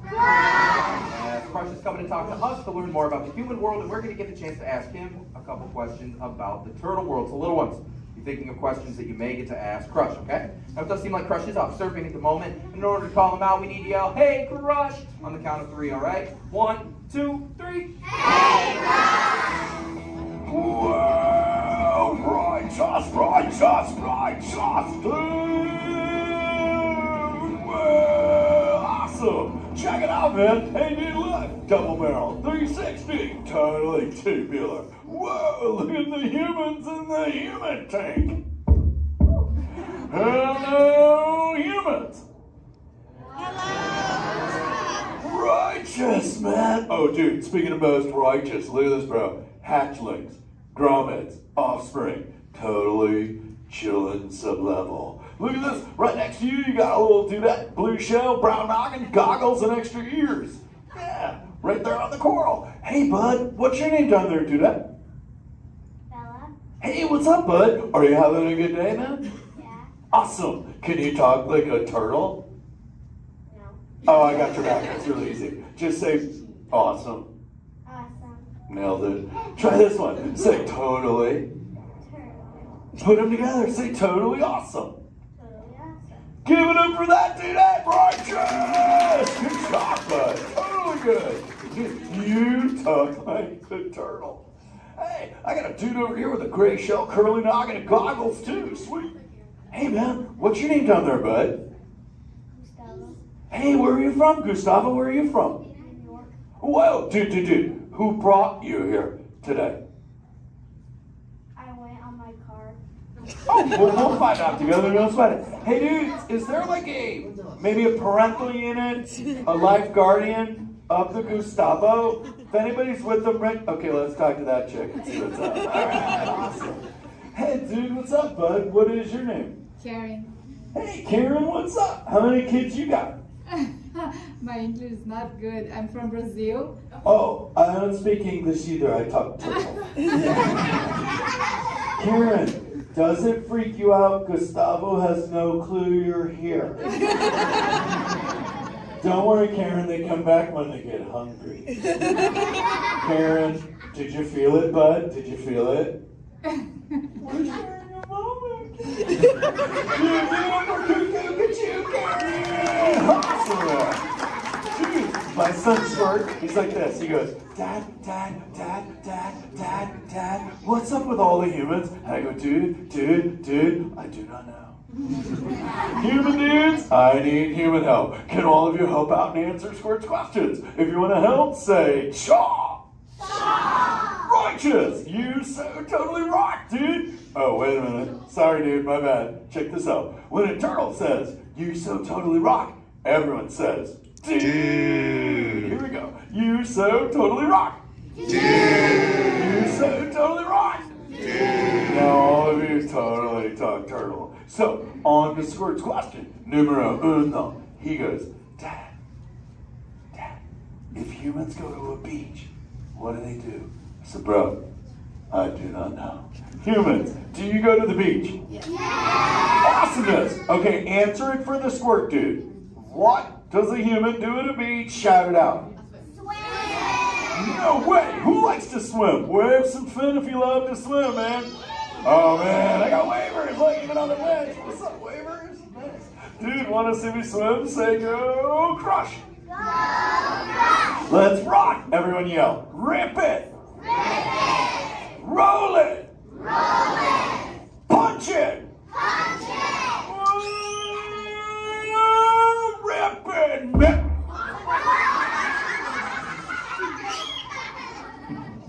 Hey, Crush, watch out for the glass. Hey, dude, thanks, Hank. How long has that dude been there? Oh, no, man. My bad, bro, my bad. Where are the manners? I've been asking the questions. Dudes, do any humans have a question about being a turtle? Raise a fin. Hi, if you have a question about turtles. Cool. Got a chick over here, aisle style, red shell, brown knock, hanging loose. Hello, bud. What's your name? Hey, bud. What's your question? What turtles eat? Oh, dude, we're chowing green seagrass and green sea kelp. Big dudes, you're sitting on green seagrass benches. But check it out, Harper. We only eat green stuff, and so it actually turned us green. So, like, I'm green, and my kids are green, and my parents are green. Oh, and my wife's green, and my favorite color ever, purple. He's pulling your fin. It's green. Hey, there's a purple chick over here with like a jellyfish lid. Let's talk at this one on this side. Hey, bud, what's your name down low? Scarlet. Hey, cool name, Scarlet. What's your question? My name's not Scarlet. Oh, wait, what's your name? It's Charlotte.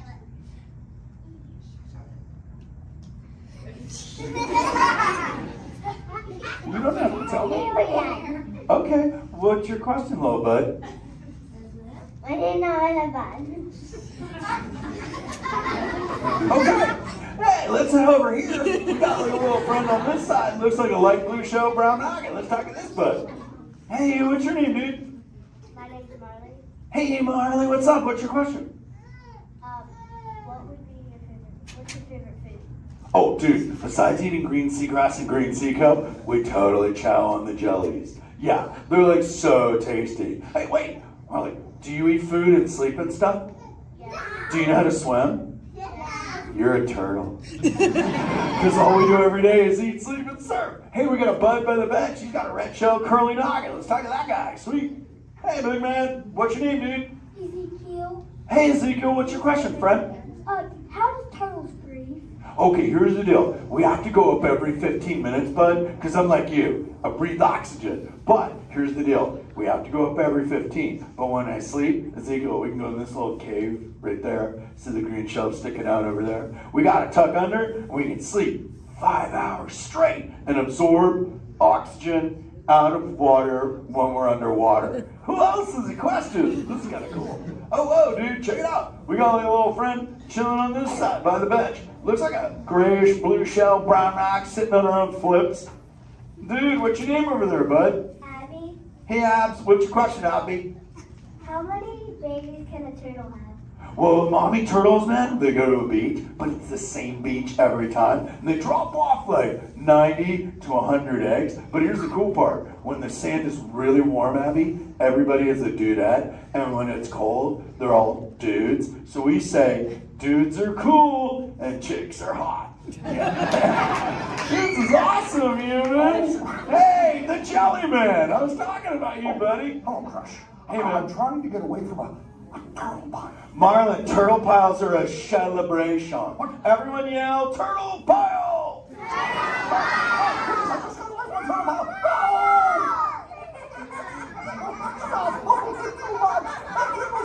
Oh, cool. Hey, boys. Surf's up, dudes.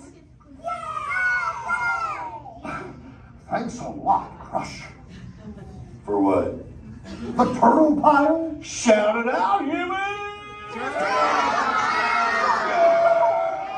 That dude has serious thrill issues. Humans, you rocked it! You so totally rock!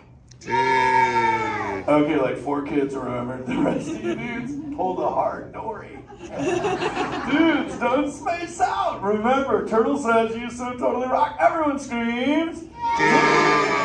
You so totally rock! There you go, you're back again. Oh, bummer. Hey, bro, the frequency thing is not working. Whoa, it's Bailey. Call him back with your fins. Put your both fins up. Yeah, put your both fins up. Go.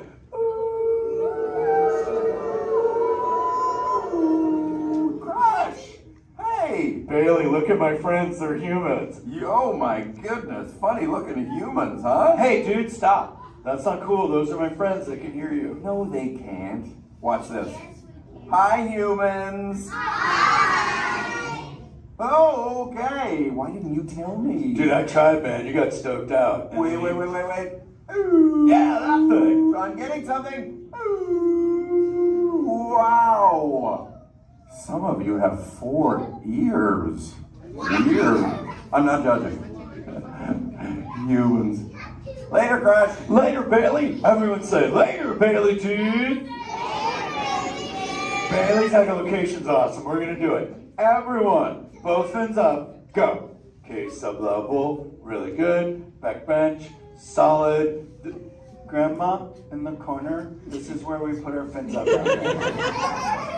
Good job, Grandma. Good job. Fins up. Eyes closed. Go. How many fins am I holding up now? No, you gotta go. Yeah, you so totally rock. Squirt, come here. Squirt, look at this. Squirt, I just taught humans your ultimate favorite. Sweet. Dude, go for it. They'll blast you. You so totally rock. Yeah. Rock on, human dude. Rock on, Squirt. That's my son. I'm in a jam. Oh, wait. Remember this thing. You gotta be good to the oceans. The oceans will be good to you. And slap the fins together for my man Andrew. Rocking the mic, man. Oh, righteous. Lovely. Use the word dude all day long because your parents will love you. Hey, Karen. You're welcome, Karen. Let's go. You so totally rock. Let's give it up for Crush. If you would like to learn more about Crush and his friends like green sea turtles, manatees, or sharks, you can do so up on the 2nd floor of Sea Base. Now, little ones, don't move until your adult comes to get you. Adults, please collect your belongings, collect your children, head on up to those 2 right directions. Doors to safety, please don't stand up.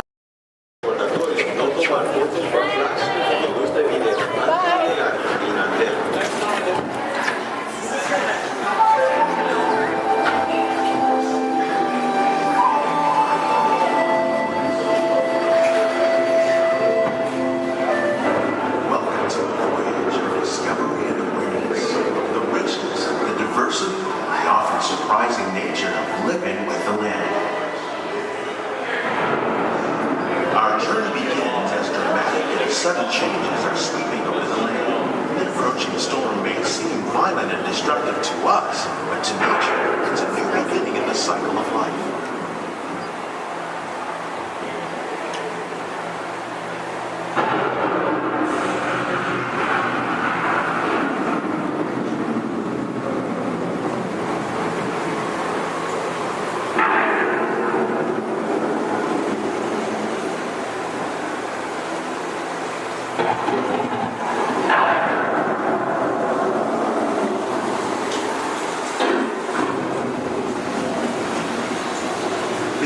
Surface of the land, roots trap water from the flowing mud, extracting precious nutrients and minerals. These elements, when combined with sunlight, create diverse living systems of our planet.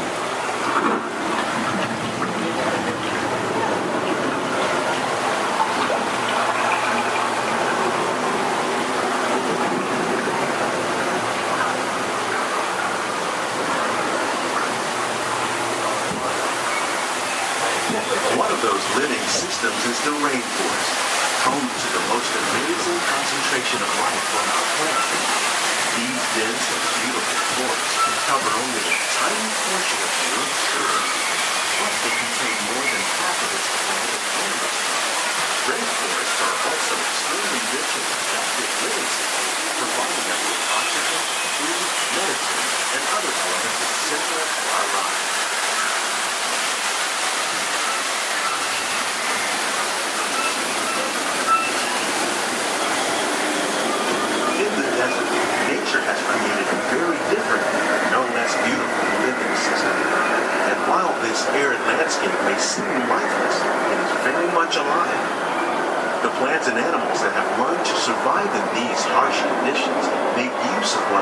water they can find and avoid the scorching. The American prairie once appeared as desolate as the desert, but over time, rainwater and nutrients gradually penetrated the hard surface of this land. Even the hooves of the mighty buffalo helped create the rich soil that would one day become home to the American farm.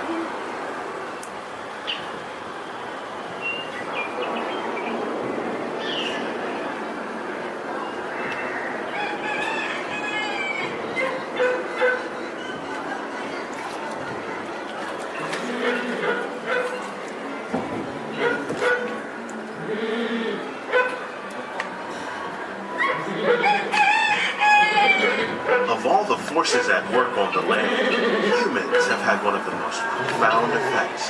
The need to produce food for a growing world led to enormous use and sometimes overuse of the land. In our search for more efficient ways to grow food, we often fail to realize the impact of our methods.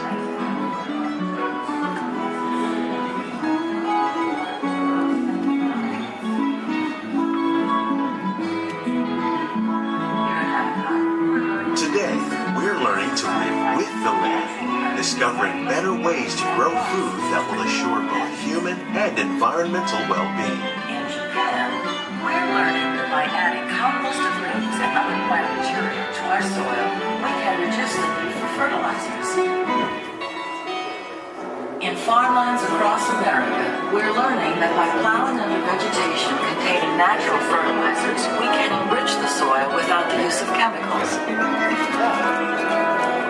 In Saudi Arabia and Mexico, we're learning to produce food on desert seacoasts by developing and planting crops that thrive on saltwater. Here at Epcot, we're learning to reduce the need for pesticides by using natural predators like ladybugs and wasps to control pests. How will we meet tomorrow's growing needs for food production, yet still respect the needs of the land? Some of the answers are being discovered just ahead. To help us maintain these carefully controlled ecosystems, and for your safety, please remain seated in your boat at all times.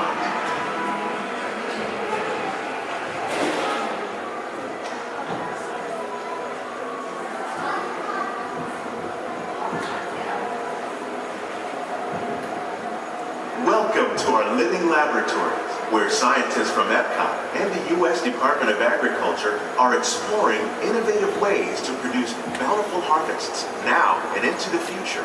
The tropics are home to the greatest diversity of plants on the planet. Many of these, like papaya, bananas, cacao, coffee, and rice, are well known around the world. Others, like the jackfruit, fluted pumpkins, and dragon fruit growing here, represent the vast number of lesser-known tropical plants. As we learn more about these crops, we discover that many are rich in vitamins and minerals, while others are well adapted to growing in less than ideal conditions.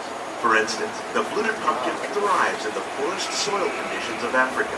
With its edible seeds and leaves, the pumpkin could become an important staple for areas where other crops don't grow easily. The unique-looking dragon fruit is actually a member of the cactus family. The fruits are high in vitamin C, rich in antioxidants, and have a light, sweet taste. The fruit originated in Mexico or Central America, but is already becoming popular in Asia. It could become a source of important nutrients for people living in many areas of the world. These and many other lesser-known crops may one day be as popular as the bananas growing on both sides of the book. More than 28 million tons of bananas are eaten annually, making it the most popular fruit in the world.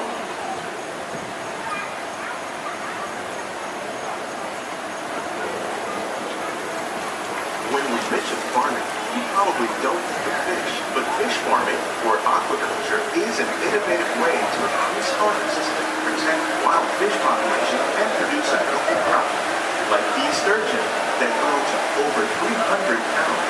Now that's a lot of catfish. Tilapia, bass, and catfish are three popular crops raised by fish farmers around the world.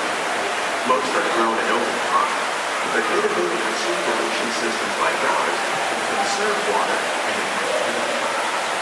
More than 200 different species of aquatic animals and plants have been successfully farmed. Even these American alligators can be successfully raised in Nearly half of all fish consumed worldwide is now raised on farms, making aquaculture an important part of our efforts to produce enough products and protect natural resources here at the land. We grow about 5,000 pounds of fish each year, many of which are featured in restaurants around Walt Disney World. This greenhouse is full of some of the best ideas for improving plant yields. Disease and pests are two of the biggest problems facing farmers around the world. By careful selection and crossbreeding, we can grow crops like these sunflowers and winter melons that are more resistant to pests and diseases. Scientists have even been able to breed plants that can flourish in marginal areas where water and nutrients are in short supply. The result of these efforts is higher yields with less impact on the environment.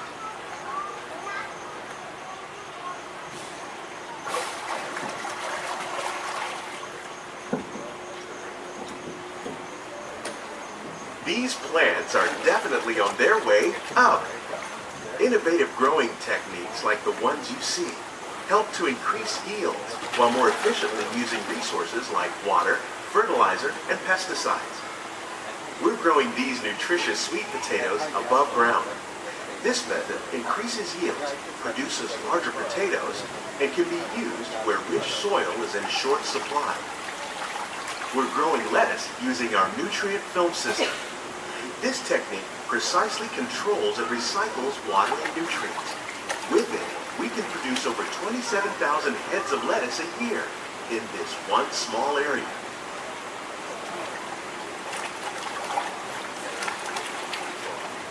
Here's something you don't see every day. Tomatoes growing on trees. These plants were originally developed by Chinese scientists. Tomato trees live longer and produce many more tomatoes. One of ours lived 16 months and produced over 32,000 fruits. Much of the produce you see growing in our greenhouses is served in the restaurants here at the land.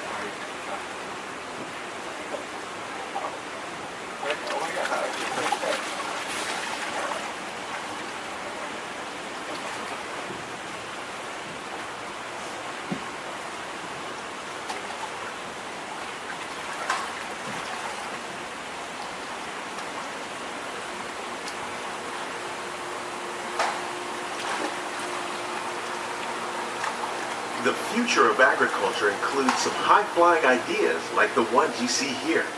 The aquaponics system on your left integrates hydroponics with aquaculture. The fish provide a source of natural fertilizer for the plants, and the plants help keep the water clean for the fish. It's another great way to produce more while using less resources. In our lab, Epcot scientists are working with the U.S. Department of Agriculture on a number of innovative projects. The goal of these efforts is to produce higher yielding and better quality plants.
From Walt Disney World, we hope you've enjoyed this unique journey through our living laboratory. Those of you interested in an even closer look at our greenhouses might consider the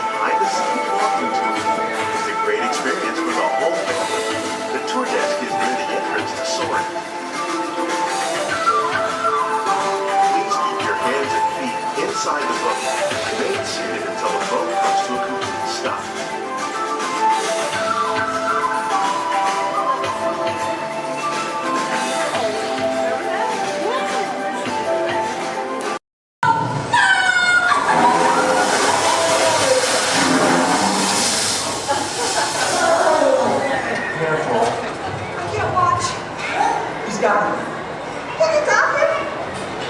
Yeah, you're doing it!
we can relive the moments of our lives.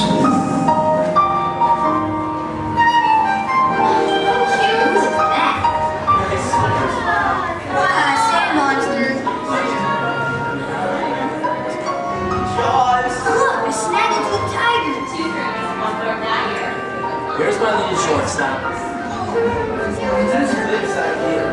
She's got frog feet.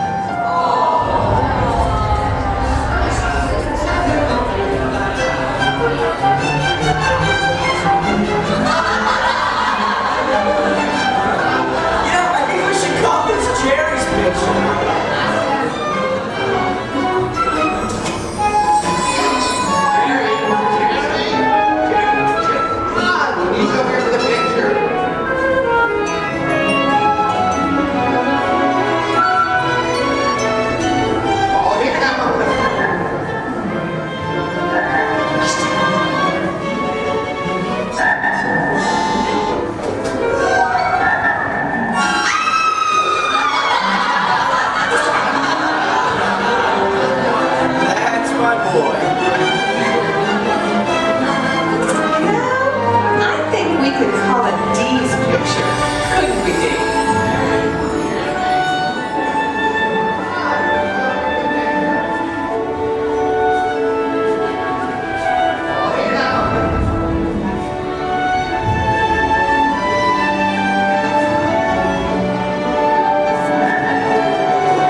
With imagination, anything is possible. I'm gonna be a fireman just like my dad. It's Billy Cartwright stepping up to the plate. Bases are rolling on to the mound. One team from fresh to aerothermal.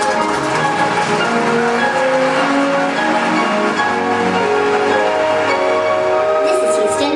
How's the view up there?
1, 2, 3. I don't think this, is this thing on? I don't think this thing is on.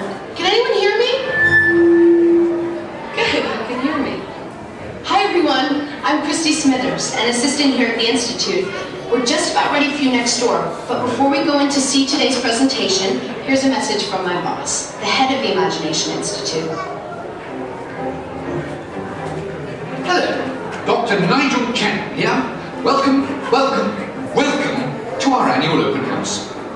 It is my pleasure to have you here, just as it is your pleasure to be here. For over 100 years, the Imagination Institute has honored the world's leading thinkers, dreamers, and innovators with the Inventor of the Year Award. This year's recipient, Professor Wayne Zielinski, holds patents on numerous unique, one-of-a-kind inventions, including the hands-free phone helmet, the hands-free personal grooming helmet, and his newest creation, the video camera helmet, which, if I'm not mistaken, is also hands-free. But what brought Professor Zielinski to our attention was not headwear, but his incredible shrinking and enlarging machine. Although he's had some small setbacks, he has demonstrated a truly enormous gift for imaginators. Today, before receiving his award, the good professor will demonstrate for us his latest inventions, all developed right here at the Institute. Before we begin, I have one special reminder. Do remember, safety goggles must be worn during the presentation. But please, for your safety, do not put on the safety goggles until you are safely seated safely inside the theatre safely. Right. Now, please gather up your personal belongings and move all the way into the auditorium. See you in a few minutes. Cheerio.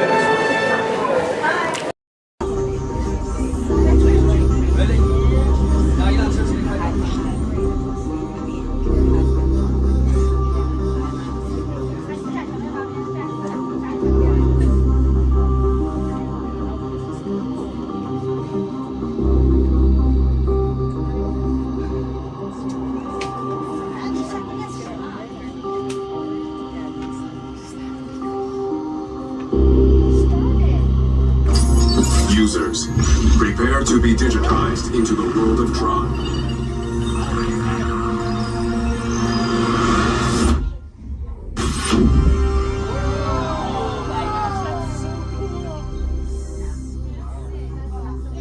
Team Blue, welcome to the grid. Proceed to games.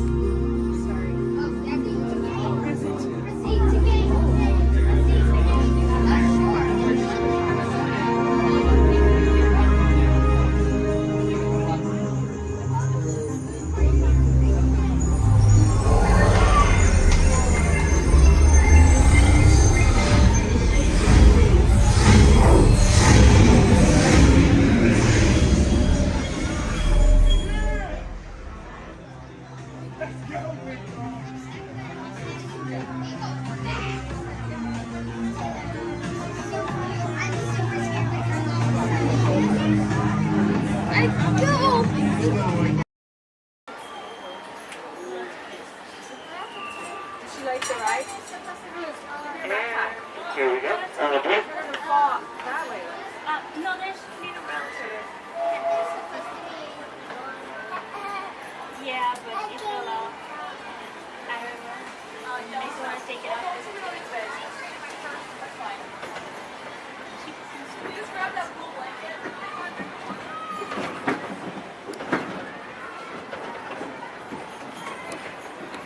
Hello, everyone. Thanks for joining us on the Disneyland Railroad. For a safe ride, remember to stay seated with your hands, arms, feet, and legs inside the train.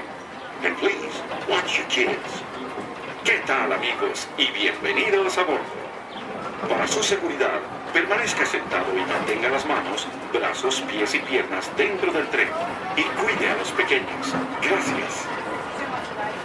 As we steam on through Fantasyland, you may want to take one more look at the majestic Matterhorn Mountain and the happiest bird that ever sailed. It's a small bird.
on, sit down, please. The belongings are stepped carefully from the train. Thanks. Have fun in the future. For the rest of you, just sit tight. We'll be on our way again in just a minute.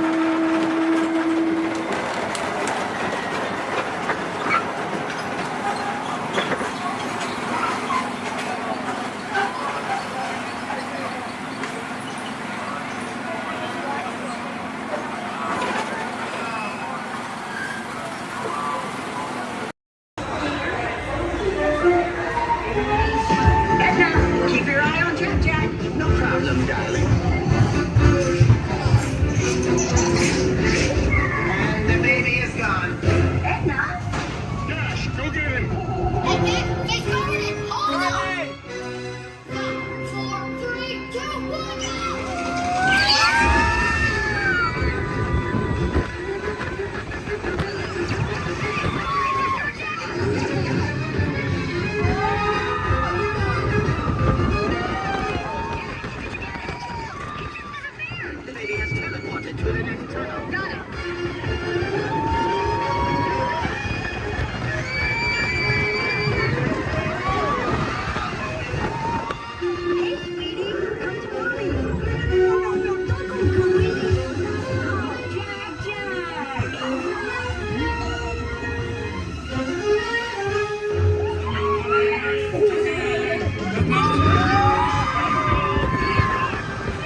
to do here is a quick sound check. You can hear me up and down the shuttle waves. Give me a wave if you can hear me. All right. Thank you. It's important that you need to pass along a few safety reminders here. Please be sure hands, arms, and feet remain inside the vehicle at all times this morning. Most importantly, that you remain fully seated throughout the entirety of our tour. And for the courtesy of those around you, we do ask that please be no smoking at any point. Now we also have just a little word of caution as well. For those of you on the right side of the shuttle, and that's the side I'm on this morning, now be aware we could be getting a little bit wet on the tour today, okay?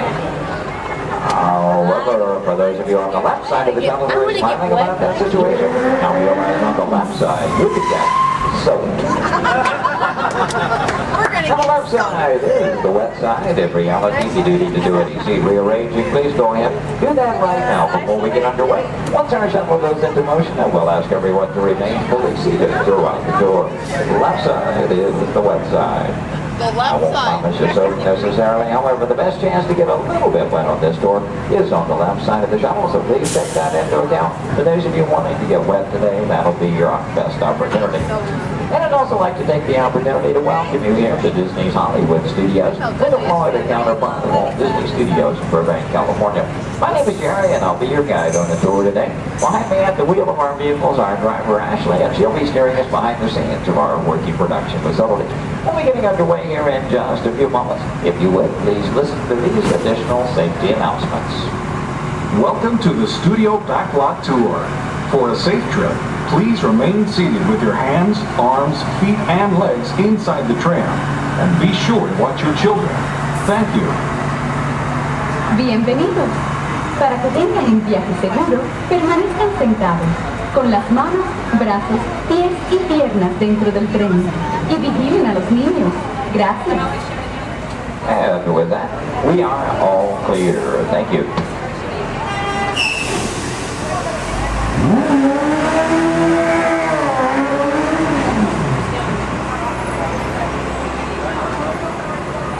Once again, a very good morning, ladies and gentlemen. Welcome to the second portion of the Studio's Backlot Tour.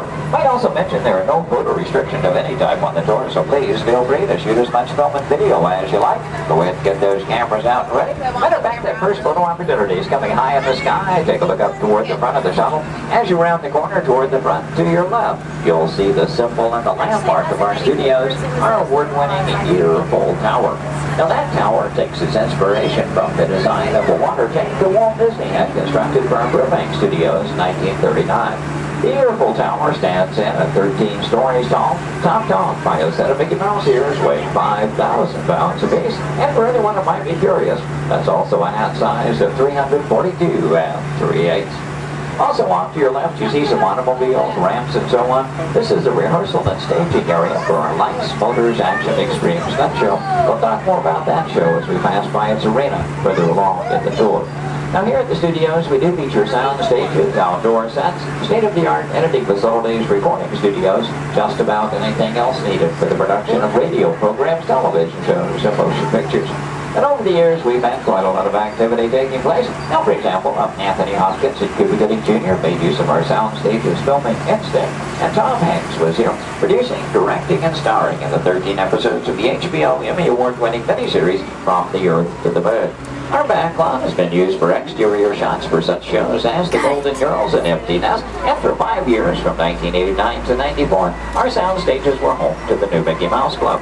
Now that show, by the way, served as the launching pad of several of today's young stars, including Justin Timberlake, Christina Aguilera, Britney Spears, Ryan Gosling, and Felicity's Kerry Russell. They all got their start right here on our sound stages.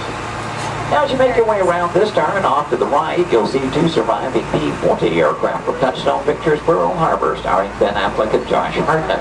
Taken from the mold of a real P-40 Warhawk, these full-scale replicas are produced in fiberglass over a steel frame. You might be interested to know there were actually only 16 of those full-scale replicas produced for the filming of Pearl Harbor. You've seen that movie and know there were a lot more P-40s than that on the screen.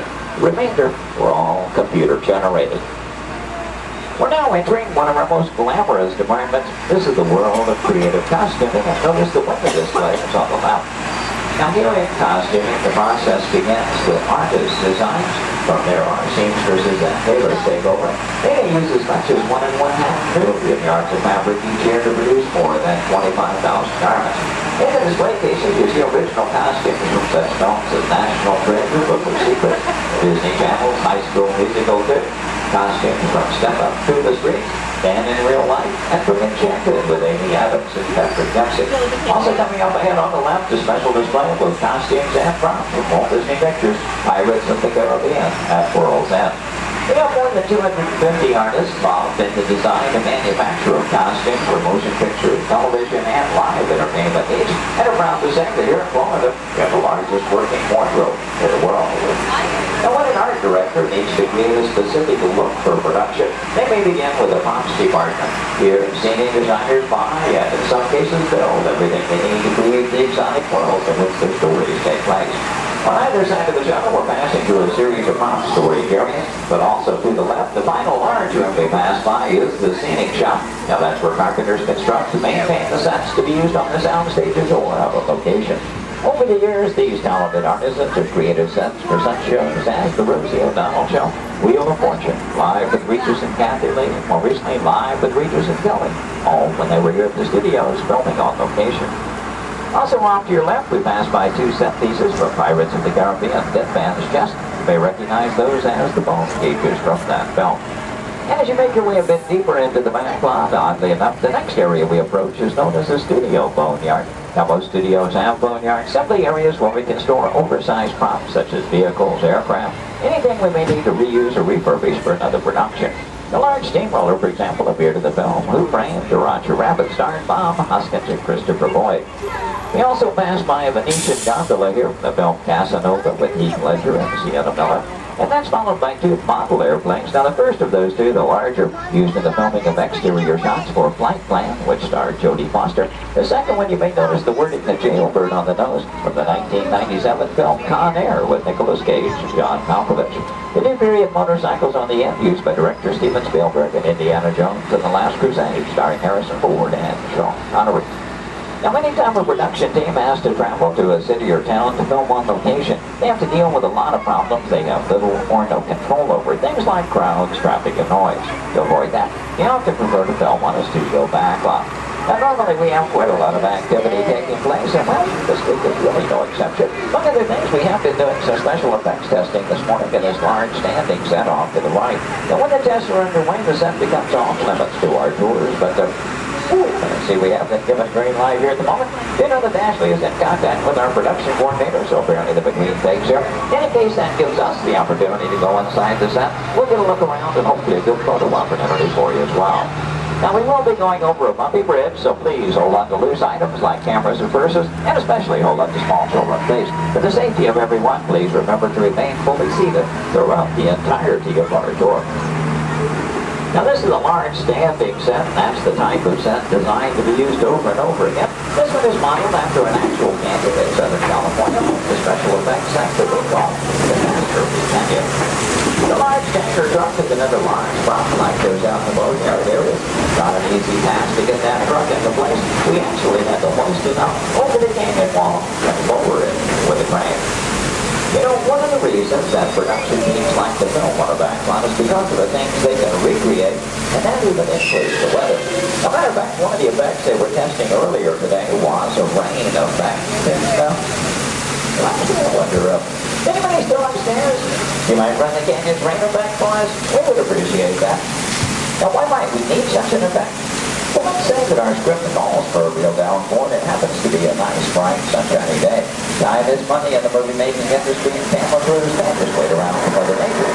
When it starts to camera to roll, that has to be ready to fall. Thank you very much. We appreciate that. Now, this effect is being created by some high-pressure wires wrapped over it, just out of the camera lane. Bring it down water up over the top of it and switch it over, giving it a little downpour in the fall. Now, we wanted to create a jumper story on that. We could add some strobe lighting and one in the No, I'm sorry. Let the rain effect.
it right back up to those five back into place for the next thing. And by now, I suspect you understand why we call this the catastrophe canyon. As we exit from the line, we look to let me share some of the secrets with you and how those catastrophes were actually created. And although our canyon indicators may get used for production purposes, today's special effects show for the that. It was created for your enjoyment, so you know special effects.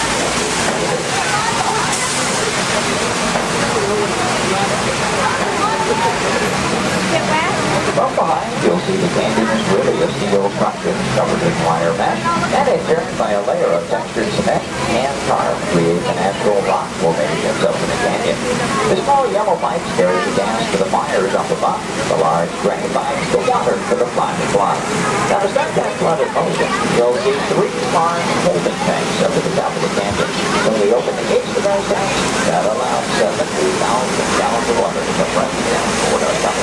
And they had even more dramatic impact. Some of that water was blown after by hurricanes. The earthquake effect created by large hydraulic sugar maples under the spread. The Astrophy Canyon was originally put together with the help of a Hollywood special effects team. So that what seemed to be an out-of-control disaster was really a very safe, computerized sequence of events. The entire sequence can reset in just 3.5 minutes. During that amount of time, the 70,000 gallons of water gets recycled to begin our show all over again. Now, as you make your way out from Maya Canyon, take a look ahead and off to the right. You'll see a special aircraft to us here and a bit of Disney history as well. This one is not a prop, it was an actual aircraft, known in airports throughout the country simply as the 234 Mickey Mouse. Among some of its earliest assignments were to shuttle Walt Disney and his Imagineers from Los Angeles to New York for the final planning stages of the 1964 World's Fair. That's where we premiered It's a Small World. Great moments with Mr. Lincoln and the Carousel of Progress. Then during the mid-60s, Walt made use of that aircraft on scouting missions over Central Florida, seeking the ideal location for our Walt Disney World resort. Now with a little movie magic here, we'll make our way from the canyons of California to the streets of New York City, just by crossing our backlot area. As we do so, we'll also be passing by our newest attraction here on the backlot. You saw some warm-ups going on earlier. Now up ahead, the Mediterranean Village set in the large grandstand is the site of Lights, Motors, Action Extreme Stunt Show. That show is based on one of our most popular attractions in Walt Disney Studios Park in Paris, France. Lights, Motors, Action takes you behind the scenes. We show you how we create vehicle action stunts for the movies. Now you feel like you're right here on our set as the film crew shoots a series of highly orchestrated stunts using custom-designed vehicles and carefully controlled pyrotechnics. The resulting footage has been edited, mixed with visual effects and audio effects. We show you how we create a dramatic action sequence on film. To make that all possible, we worked with some of the world's top stunt directors and designed some high-performance vehicles capable of some pretty evasive maneuvers. Now this show involves automobiles, motorcycles, and jet skis, all in all a very exciting adventure here. Do check your showtime guides. There are 3 performances scheduled today.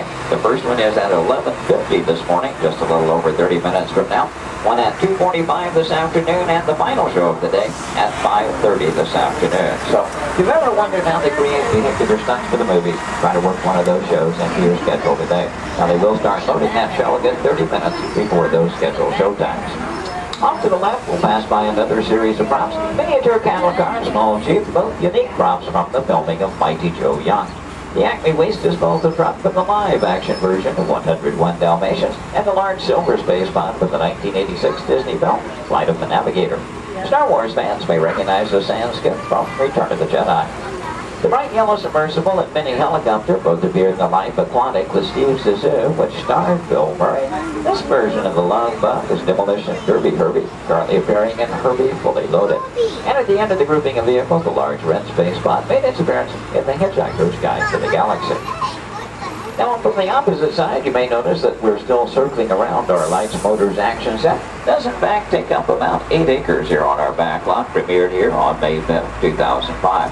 Might also notice it looks very different from this side. From the opposite view, you were seeing all of the detailing of that Mediterranean village. And that, of course, was the audience or the camera's point of view. From this side, simply the steel structures that keep our backlot standing. We're only going to build what that camera needs to see.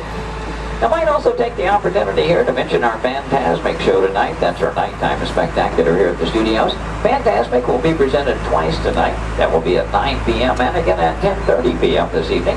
Now, Fantasmic is an excellent and a very popular show Also a limited capacity shows. I do recommend, especially for that 9 o'clock show, want to be there a good 45 minutes to an hour prior to showtime, proceeding in the amphitheater area. Once it fills up, it's all the folks who could see the show for any given performance. And as you make your way on around the turn, off to the right, see the entrance to Lights, Motors, Action. Looks like they're beginning to preload for that 11:50 show at the present time. You can work that one in your schedule. That'll be the easiest show to get into here today. And as you make your way on around the turn, take a look down the street, get a view of our very own New York skyline right here in Central Florida. And this illusion is created by an old movie trick known as forced to perspective. The skyscrapers at the end of the street are actually just painted glass. The tallest of which are about 4 stories tall from a block and a half away. You might also be interested to know we've recently redeveloped this entire section of the back lot. In addition to Lights, Motors, Action, we've added a skyline of San Francisco, soon to come one of Chicago to join our existing New York City skyline, renaming the entire area Streets of America, but all with the idea, of course, giving producers more locales to choose from when they're filming here on our back lot. Now this also signals we are coming to the end of our tour today, so please take a moment, check around, be sure you have all your personal belongings gathered up. As you exit the shuttle today, you'll take a stroll through the American Film Institute showcase. There you'll see a themed exhibit titled Villains, movie characters you'll love to hate. Now if you're heading for that Lights, Motors, Action show, your one and only exit is still through the sliding blue doors and straight on through the showcase, then around the loop, the Lights, Motors, Action. Once again this morning, your driver was Ashley. My name is Jerry. We both thank you very much for joining us today on the Studios Backlot Tour.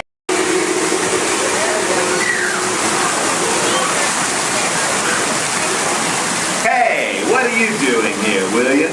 What are you doing here, Morris? I just flew in from Hollywood. My client's the new owner of this birdcage. What? Are you cuckoo? My client's the new owner. Disney gave me an exclusive.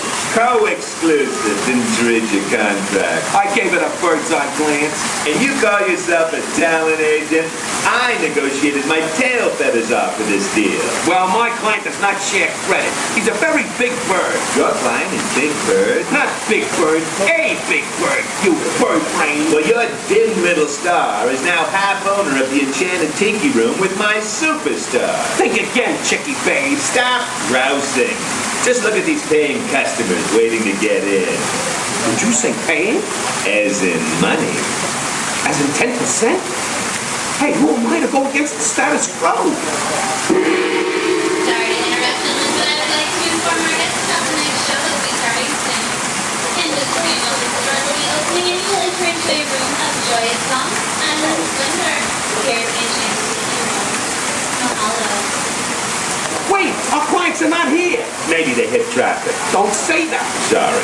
Anyway, babe, I gotta fly this scoop and migrate back to Hollywood. My birds will follow your birds. We'll do lunch. What's the rush? I'm about to sign Donald Duck. Oh yeah? Big deal, you hockey puck. I've got the mighty ducks in the wing.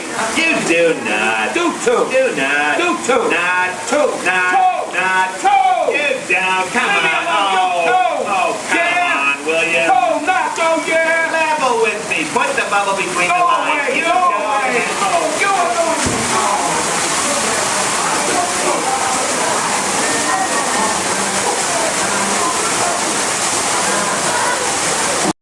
Gravity. Now give me an angry look. You're gonna do a little fight demonstration with one of my stuntmen. All right, turn around. Here he is.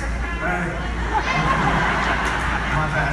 You know what, Steve? I'm sorry. You're just too big for this. Why don't you go get set up with the desert scene? All right. Thank you for one help. Oh, where are you going? We're not done.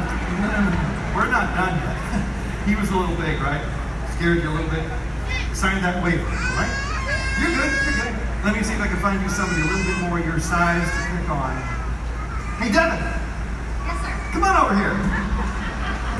So I'm doing a little fight demonstration for our guests, and I've got a volunteer. RT, this is Devin. Think it's something real simple. Okay. Basic, all right? Nothing too crazy. Just listen to her. Do exactly as she says. I've actually got to go over notes. I'll be right over here if you need me. No problem. I'm like, hi. Okay, thanks for helping. So I guess I'm going to show you a few things. I'll make it super easy, but I tell you what, let's turn around. We're going to face this way, and you're just going to stand right here facing me. So try not to move. I'll do everything, okay? Okay. All right, you guys. Well, when we're doing fight routines, taking a punch, it really is just as important as throwing one. Sorry, okay? I'm so sorry. I'm okay. Okay, you look all right.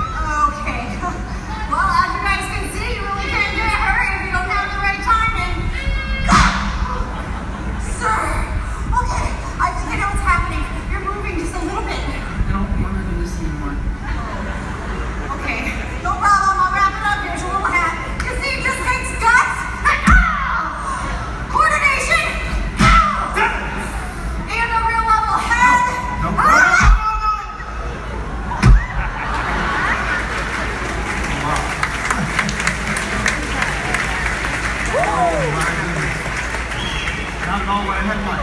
Would you say something to the folks while I check on the man on the floor? No problem. So obviously something like this does take a lot of practice. Yeah, or a lot of extras. Let me try to get boss. Oh, no. Stay away from those nice folks and help this poor man up off the floor, please. Sir.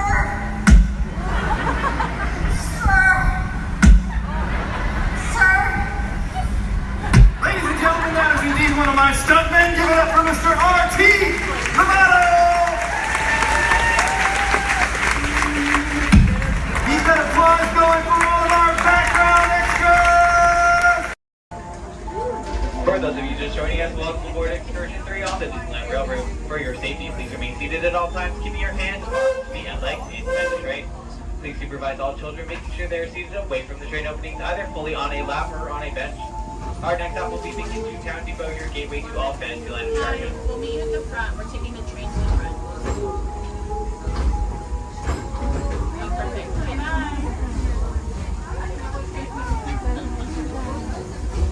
To those just joining us, welcome aboard the Disneyland Railroad.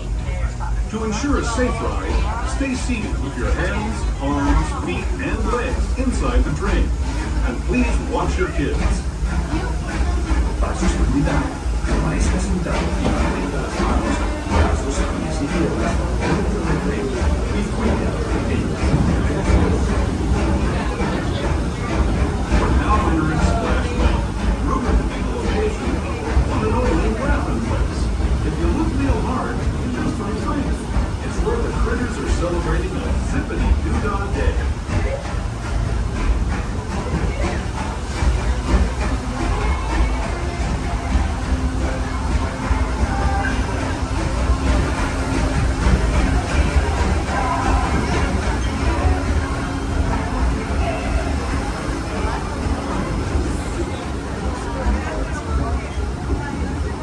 Speaking of critters, this place we're passing over is home to a whole bunch of them.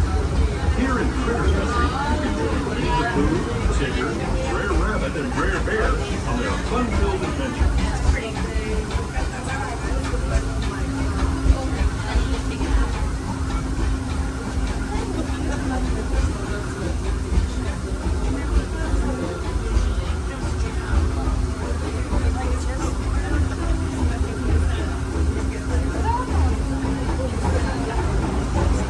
As we steam past Hungry Bear Restaurant, the last outpost in these parts, we're now joining up with the Rivers of America and entering the frontiers that looked more than a century and a half ago. This is my favorite part of the journey. Around every bend, there's natural beauty as far as the eye can see.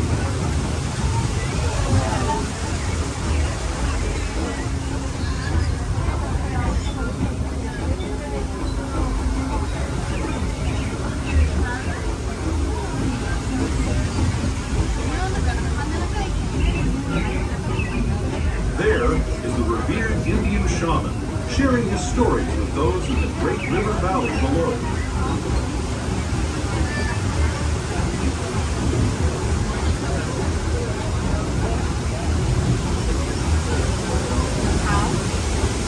People like me have been riding these rails since the 1800s, traveling through nature's wonderland in a matter of days, rather than the months it used to take by mule or stagecoach. Steam power not only fueled these iron horses, but the dreams of a whole new generation as it moved west into this great frontier. Of course, some of those dreams and the stories that went with them were pretty darn wild and downright unbelievable, like on Big Thunder Mountain, where I hear that mysterious spirits have grabbed hold of those mining trains and turned them into the wildest ride in the wilderness.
imagined home where Mickey, Minnie, and all their friends live.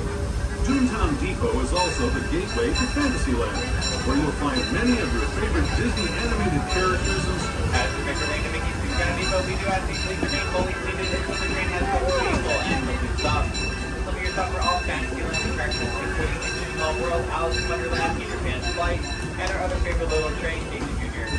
Once again, please remain fully seated until we have come to a full and complete stop. Toontown Depot, Mickey's Toontown.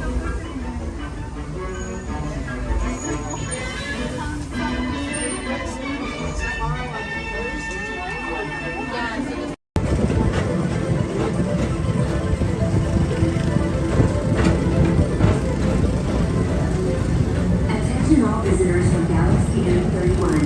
Please keep forward-facing tentacles clear of oncoming vehicles. Thank you.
Hello.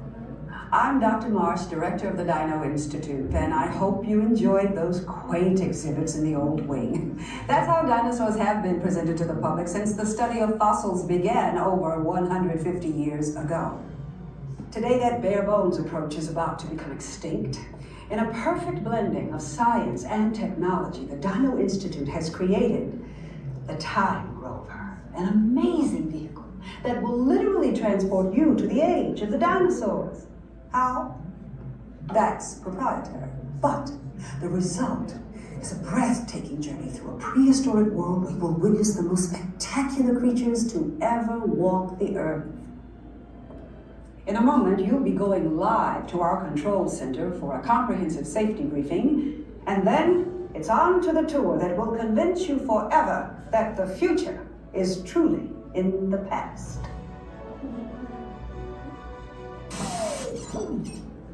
Hello there. Welcome to our little trans-dimensional joyride, folks. I'm Dr. Seeker, your friendly controller, and a heck of a paleontologist, if I do say so myself. But let's not talk about me, let's talk about you, and how you can help me make history today with the Time Rover. It's like this. If I can bring you back from the Cretaceous period, it stands to reason that I can bring back a live dinosaur with you. And not just any dinosaur. Take a look at this guy. He's an iguanodon, and I'm certain that he is the key to understanding these magnificent creatures. I tagged him with a locator during an unauthorized field trip. Otherwise, I'd be traveling with you. Right now, our dino should be about here, at the very end of the Cretaceous period. That's where you're going today. I've arrived, it seems, just in time to correct a little misstatement. Dr. Marsh. That is impossibly close to the giant asteroid impact that destroyed most life forms on Earth. Our tours are designed to take you to the early Cretaceous period, and I can assure you that all time rollers have been securely locked on those coordinates. That's right. See? Securely locked. Access denied. Continue. Of course. We were just talking about seatbelts. Plug them in, use them.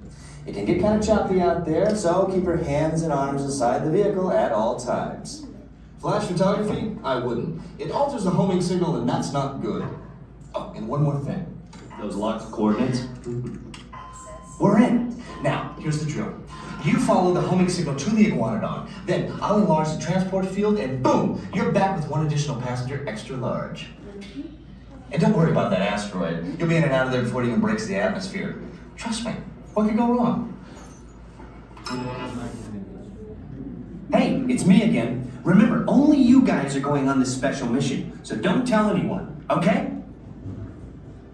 On top of your head, hats, ears, sunglasses. Go ahead and take those off. You want them flying off in a first order ship. Who knows what they would do with them, but they're not going to give them back. This is R5. It's going to help get you guys out of here. We're just waiting for a transmission from Finn. Okay. Good luck. Take this corridor to the turbo lift, then head down to the escape pod base. Those droids are programmed to return you to Batu. Hurry and don't get caught. Lieutenant Beck will guide you. Recruits, for your safety, stay seated with seatbelts securely fastened. Keep hands, arms, feet, and legs inside the transport and supervise your children. Tell them it's a prisoner transfer. Did it work? Good. Now get a move on. There's a clear path to the turbo lifts at the end of the hallway. Turn right. Probe droid. You're lucky it didn't spot you. Take those turbo lifts and stay out of trouble. Hey, you're not authorized. Wait, there goes the prisoner.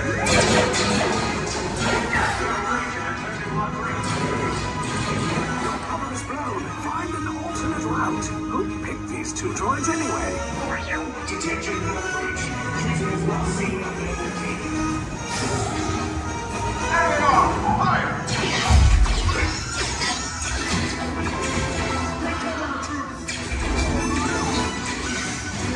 The escape pod just below us. Take those down. Copy. Hurry! No, not up! I said down!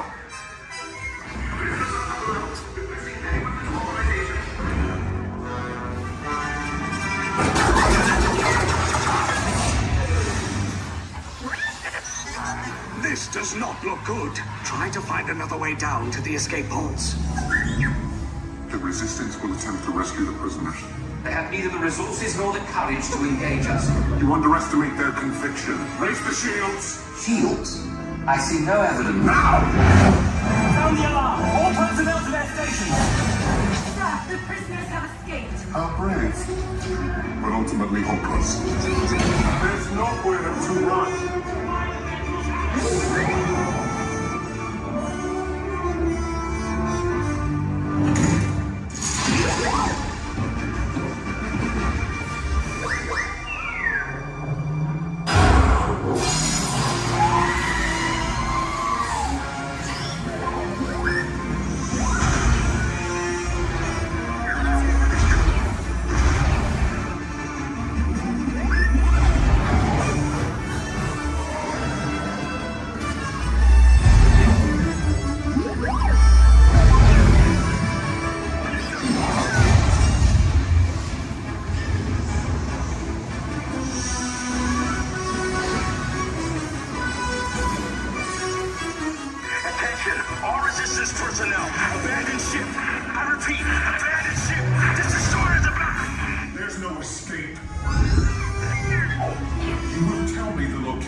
escape pods came in a little off target.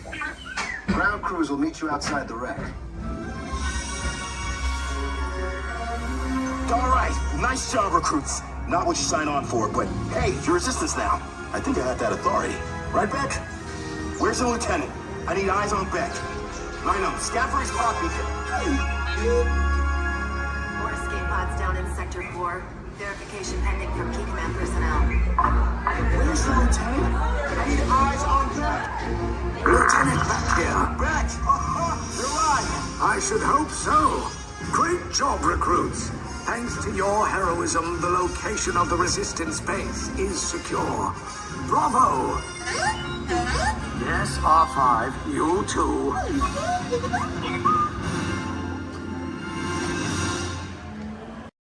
Yes, Walt has some of the brightest minds in the world, but I keep things around here pretty chill, so the kids can create the next big idea that will give you the tools to become the next generation of heroes.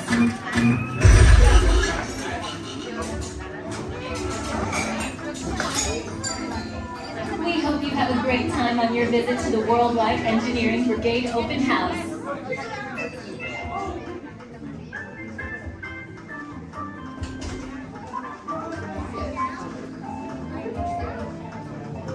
And now, our project lead, the brilliant... Oh, Peter Parker!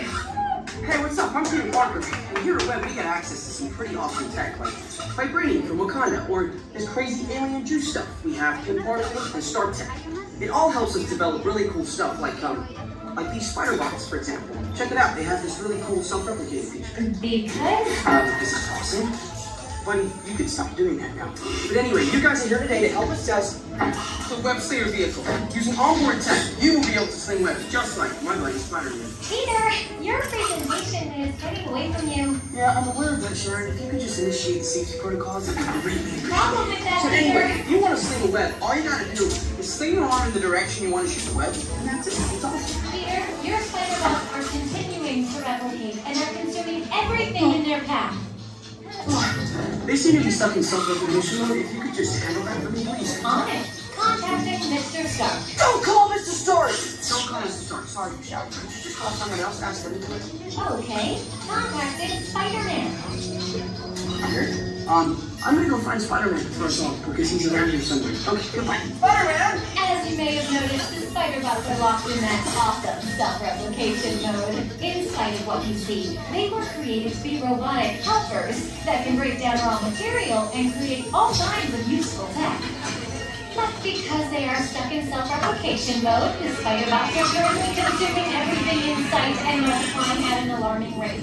If left unchecked, my calculations predict this will lead to the devastation of the entire Avengers campus. That should be safe until Spider-Man gets here, as long as they don't get into the alien fluid. This is now a bigger problem. Activating threat level protocols. Hey guys, what's up? I hear you have a problem. I'm here to help. You made it. Great. That level is at exponential danger. You might need some help. Perhaps I'll call the Avengers? Don't worry, everyone. I got this. Okay, everybody. Open house is canceled. Wise idea. And I could use some help. Yes, you could. Sharon, prep the slinger vehicle. Already on. Everyone head to the slingers and we'll team up to stop the spider bots before they destroy the campus. It's easy.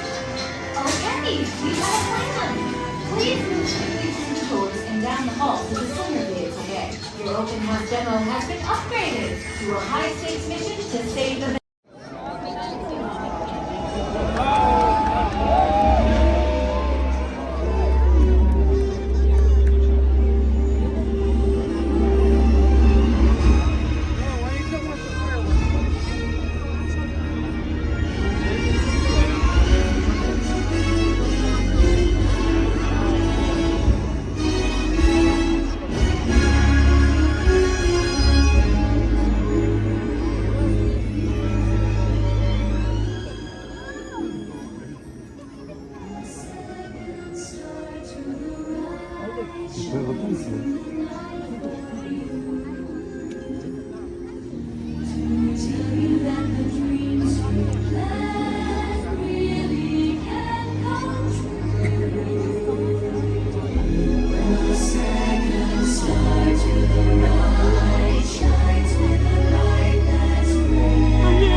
twinkling spirit named Tinkerbell. Legend has it that to this day she still flies over this magical land of fantasy. And the story is told for children of all ages that if you wish hard enough and believe strong enough, Tinkerbell will soar high above the magic kingdom and light our fantasy in the sky.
really say it's time?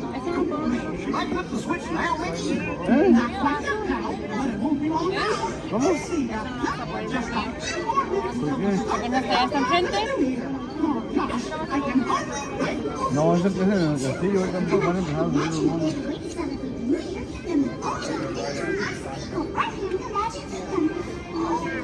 What a special moment in time. Time? Is it time? Now? Go over. Hey, take it easy there. We know plenty of time. Oh, no, don't. This is it. Start the countdown clock. All right, Mickey. Starting the countdown clock. Okay, everybody. It's time to start counting down to the new year. Are you ready? Okay, then. Here we go.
10, 9,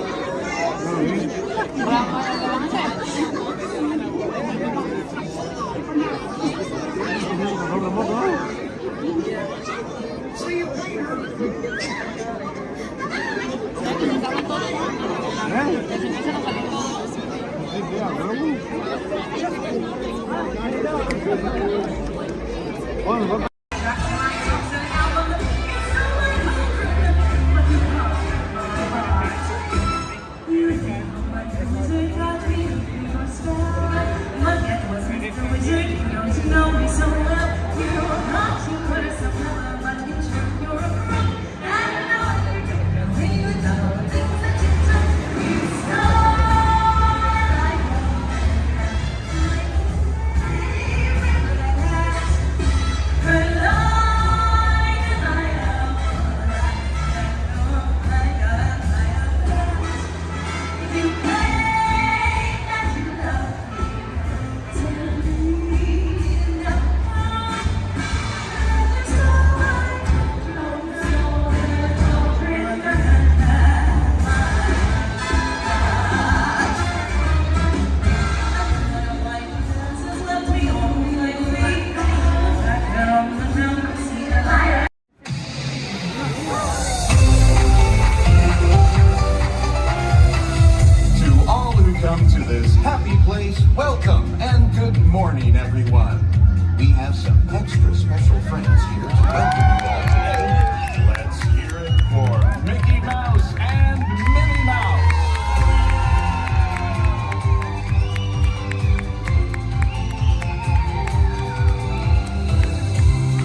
head out, please remain seated at all times. Please keep your hands, arms, feet, legs, and elbows inside the vehicle, and please supervise your children. This is a one-way trip to Main Street, USA, and enjoy your ride.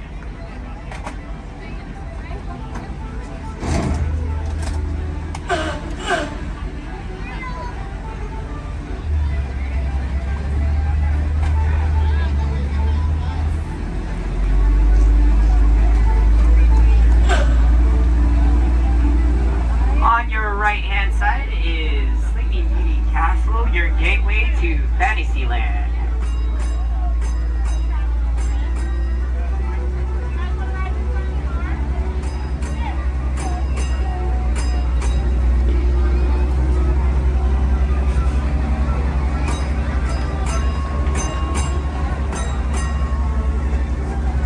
Coming up on your right-hand side is Frontierland and Adventureland. Beyond that, Critter Country, Garland Square, and Star Wars Galaxy's Edge.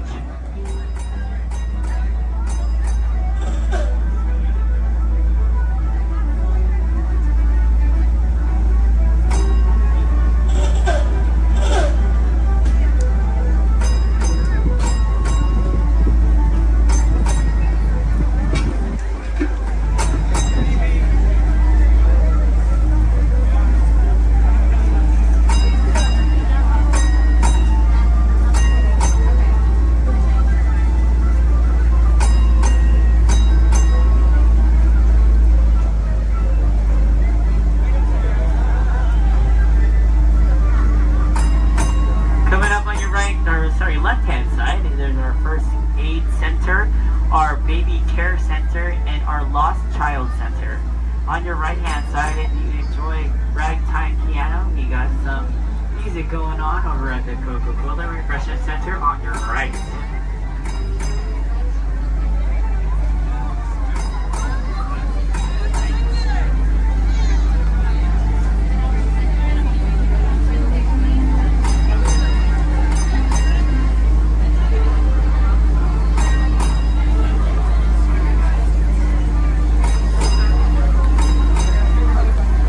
If you get hot later, on your right-hand side is our Dips and Grill ice cream parlor.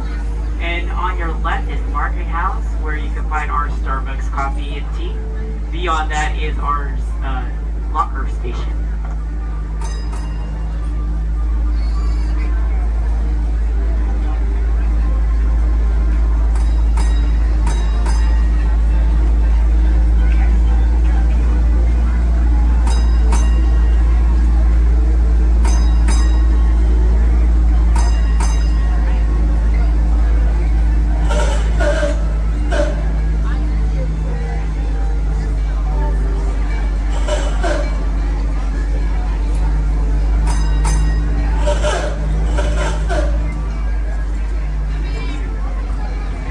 To our final destination in front of Disneyland City Hall.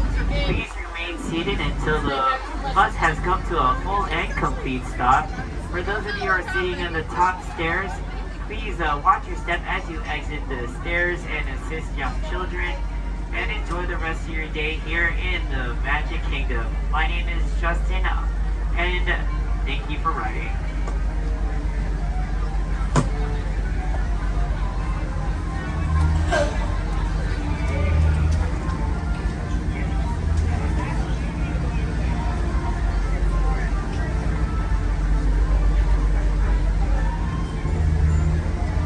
Thank you. Please remain seated, folks. I do need a park deck right over there. Yeah. Please remain seated, folks.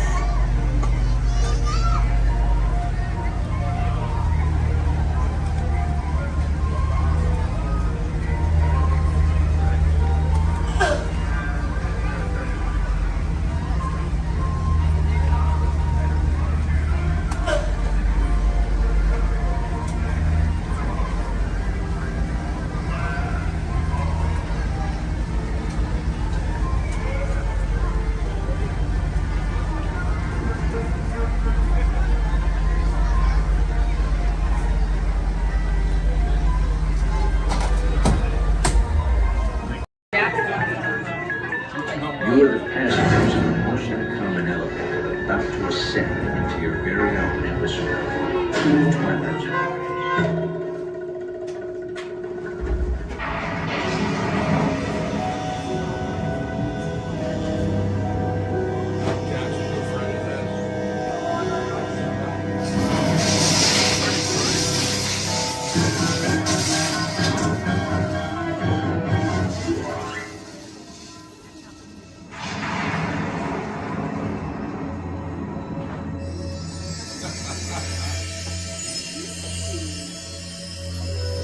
It takes you in somewhere where you have to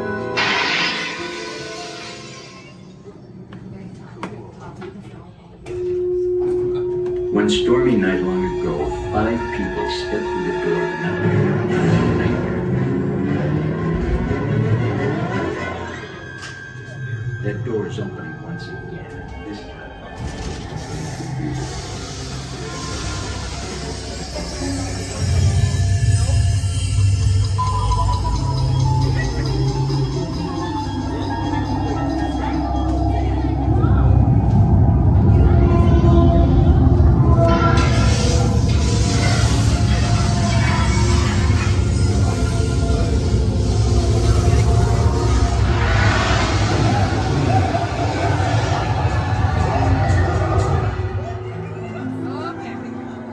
You are about to discover what lies beyond the 5th dimension, beyond the deepest, darkest corner of the imagination, in the Tower of Terror.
A warm welcome back to those of you who made it, and a friendly word of warning. Something you won't find in any guidebook. The next time you check into a deserted hotel on the dark side of Hollywood, make sure you know just what kind of vacancy you're filling, or you may find yourself a permanent resident of the Twilight Zone.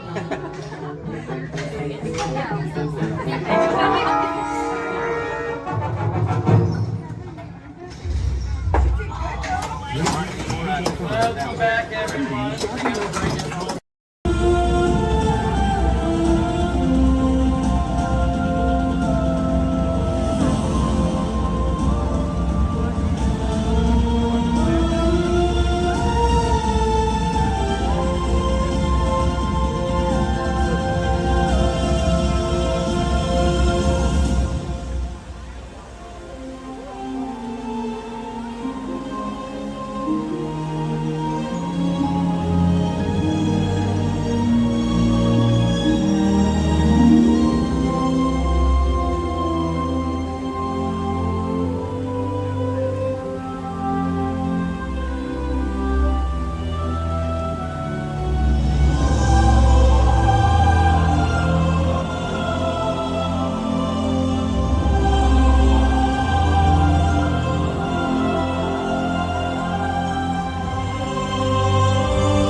of our imagination for longer than you might think. The idea dates back to ancient times, when Egyptians created talking statues to serve and protect people. And Greek engineers built water clocks with moving mechanical figures. As centuries passed, inventors built many mechanisms to imitate human movement. These early robots captured everyone's imagination. Who knew? Perhaps one day a mechanical being might really be able to walk, talk. And here he comes, ladies and gentlemen, walking up to greet you under his own power. Even help people. In 1920, a Czechoslovakian writer was the first to call these automatic helpers robots. From then on, robots became popular in stories, art, and especially in the movies.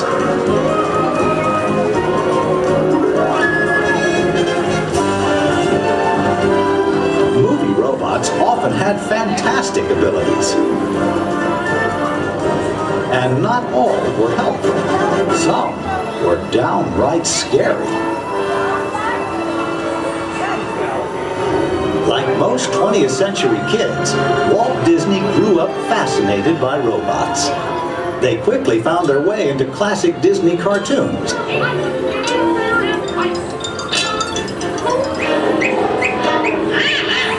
Walt's passion for robots soon took them out of cartoons and into real life. Whatever the man in the harness does, this figure will respond simultaneously in the same manner. Would you cover your light? I don't think we better. No smoking on the stage. His magic kingdom became a welcome home for mechanical creatures of all kinds.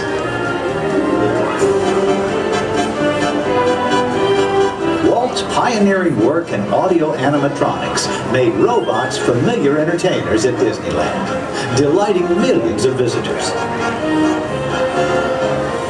Meanwhile, in the world of science, advances in hydraulics, microcircuitry, and digital computers were turning science fiction into science fact. Robots had stepped out of the realm of imagination. Today, they are everywhere we and they look. In outer space, in factories, even in our homes. For years, the biggest challenge robotics engineers faced was something we usually take for granted, the simple act of walking. Of course, walking on 2 feet isn't always so simple, especially when we're young. Even as adults, walking has its ups and downs, because it requires well-developed balance and coordination. Making a humanoid robot walk on its own 2 feet is very complicated. Yet this is the challenge that Honda, the mobility company, took on almost 20 years ago. Honda's first prototypes walked in a straight line only, and falling down was a big part of learning. The next prototypes had better balance, but turning was a very slow process. Step by step, the engineers persisted.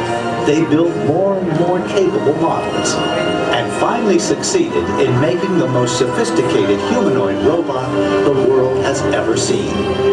A machine designed to help people. Honda's advanced step in innovative mobility. Asimo.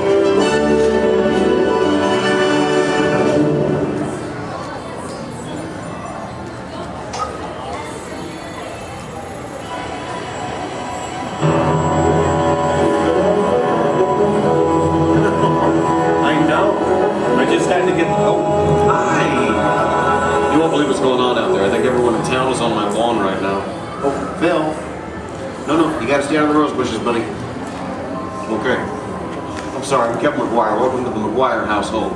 You see, we've been chosen as the first family to test a new Honda Asimo robot, and I just sent it out to go check on the mail.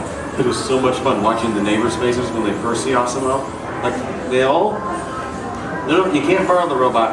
Just... Okay. Now, if you're not familiar with Asimo, you're going to be amazed at the way it You know what? You're just gonna have to see it to believe it. Of course, when we first met Asimo a couple of weeks ago, we learned that its name stands for Advanced Step in Innovative Mobility. Oh, here it comes now. Everyone, say hello to Asimo.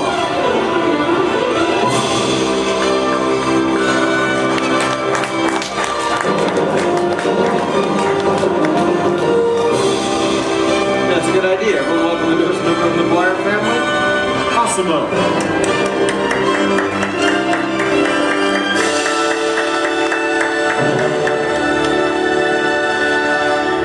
Hello, everyone. Oh, Asimo. Did we have any mail? No, but your neighbor gave this to me. Ooh. I wonder if it's from Phil. Oh no, it's an invitation to Cassidy's birthday party. My kids will be very excited, Asimo. Thank you, that was great. Well, I'm an amazingly capable humanoid robot. Yes. How can I help you?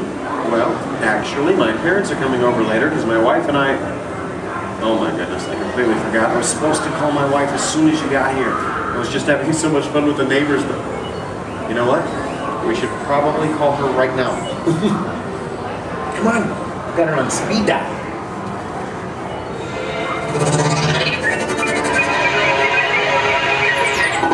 Hi, honey. Hi, hey, look what just arrived. Asimo. Yeah. Can I keep it?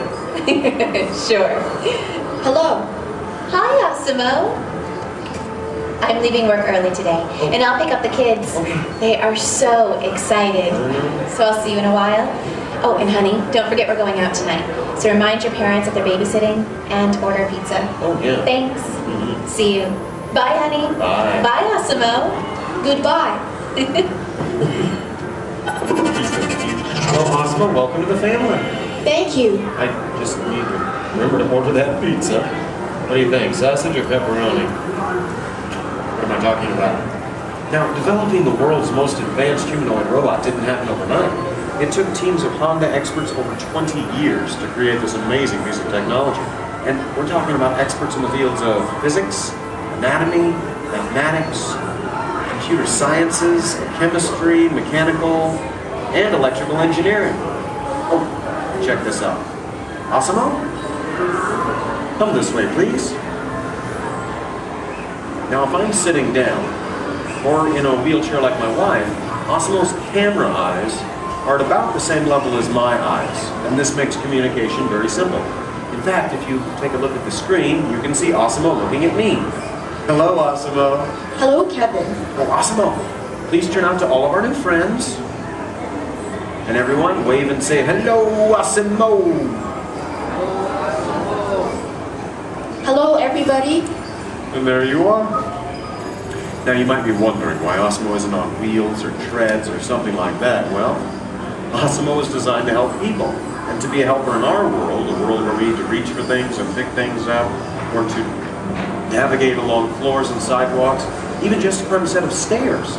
What better design than that of a humanoid robot? One that has 2 arms and 2 legs. And Asimo, how tall are you? I'm 4 feet and 3 inches tall. Which is the perfect height for opening and closing doors, or turning lights on and off, even working at table services, or just moving things around the inside of a house. And Asimo, how much do you weigh? I weigh 119 pounds. And I wonder what all that would be in metric. Carry the one. I'm 130 centimeters tall and weigh 54 kilograms. All right. Oh, and how fast can you walk? I can walk about 2 miles per hour. And in metric, that would be about... That would be about 3 kilometers per hour. Yeah, that's great, Asimo. Thank you, Kevin. Now, in order for a robot to operate in our world, it must have the ability to walk. And walking can be very complicated. Follow me on this. You see, with each step that I take, my brain sends thousands of signals at lightning fast speed throughout my nervous system. Now, these signals travel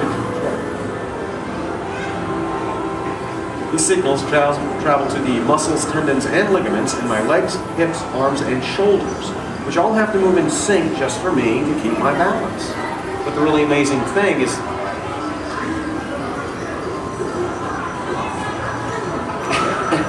really amazing thing is that Asimo does something very similar to this.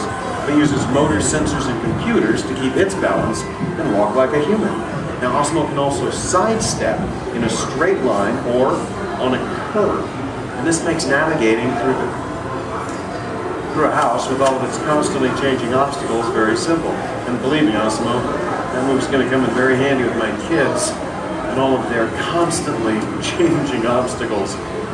But what's even more impressive, not only can Asimo walk forward, but Asimo can also walk backward as well, constantly adjusting its center of gravity with each step, just like us. And Asimo's balance is so good, you know what? Let's just show them. Asimo, please balance on one foot, like this. Yeah.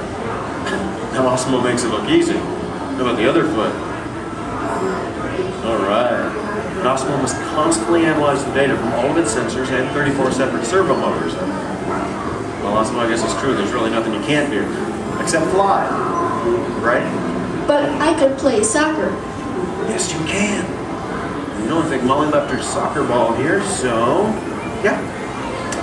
Why not show everyone? Oh, hold on just a moment. Let me get some goalposts so we can make it official. All right, Asimo, bend it like Beckham. And that's a goal! Very nice, Asimo. Yes. Now, it looks simple, but kicking the soccer ball actually requires some technically advanced balance, stability, and coordination. But you know, Asimo, with your ability to understand vocal commands and navigate effortlessly through the environment, it's easy to see how helpful you're going to be around the house. Oh, telephone. Okay, Asimo. I'll get it. Hey. Hey, is Asimo there? Yeah, right here. Hello. That is so cool. Asimo, we'll be home in like 5 minutes. Asimo, I told everyone in school they can come over and meet you. And I invited everyone in the neighborhood. Hold on. Also your video. Yeah, Asimo, you're a star. Bye, Asimo. Okay, my kids.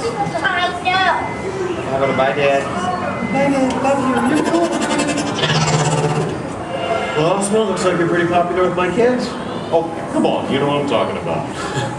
Actually, what my kids are talking about is Asimo's DVD, Step to Safety with Asimo, in which it shows how we can use Asimo's unique walking ability to help teach young children safe ways of crossing the street. But Asimo can be helpful in many different ways. In fact, Asimo, did you use your wireless networking capabilities to go online and look for tonight's weather forecast? Yes, I will go online. Great. My wife and I are going out for our anniversary tonight, so good. Yeah. Partly cloudy, with a high in the mid-60s. Perfect. I'll just remind her to bring a sweater. We can have dinner on the patio. Now, even though Asimo's current role is to help her in the home today, someday Asimo might be able to work in dangerous situations, like fighting fires or working in unhealthy environments, cleaning up toxic spills. And there's even the possibility... But I'm not only designed to help, I can also have fun. I think I know what you're talking about. Everyone, would you like to see Asimo dance? Yeah? How about this, Asimo? You lead, I'll try to follow. Go ahead and kick it.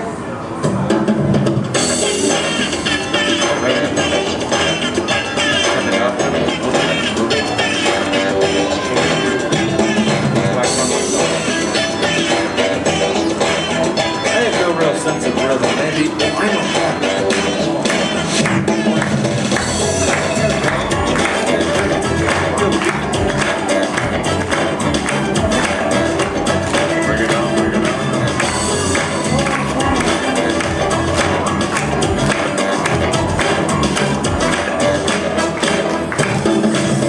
Very nice, Asimo.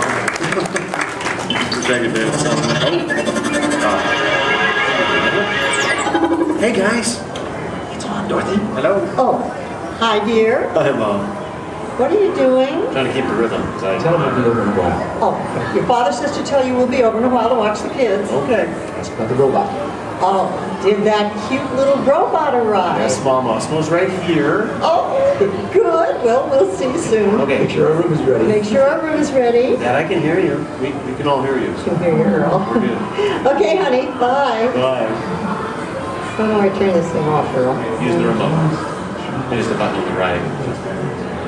My parents and technology don't always mesh well. There you go.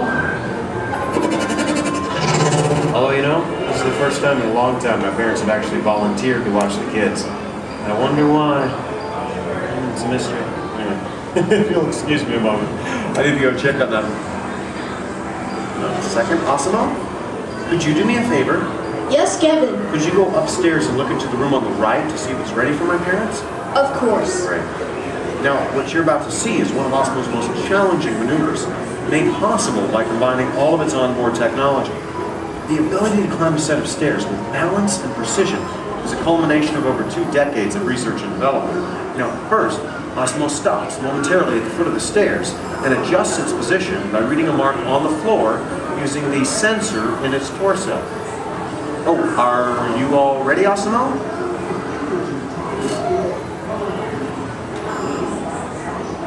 I am ready. Okay, then. Go for it. Now, with each step, Asimo must adapt and constantly counterbalance using all its computing power to remain upright all along the way. Way to go, Asimo! Now that is truly a historic step forward in human technological progress. Okay, Asimo, go ahead and take a look into the room and see if it's ready for my mom and dad, please. And that looks perfect. Thank you, Asimo. You're welcome. Now, if you thought going up the stairs was difficult, it takes even more balance and coordination to make it back down whenever you're ready, Asimo. Once again, Asimo will find its position by reading a mark on the floor using the sensor in its torso. And when it's ready, it will descend the stairs, constantly adjusted with each step.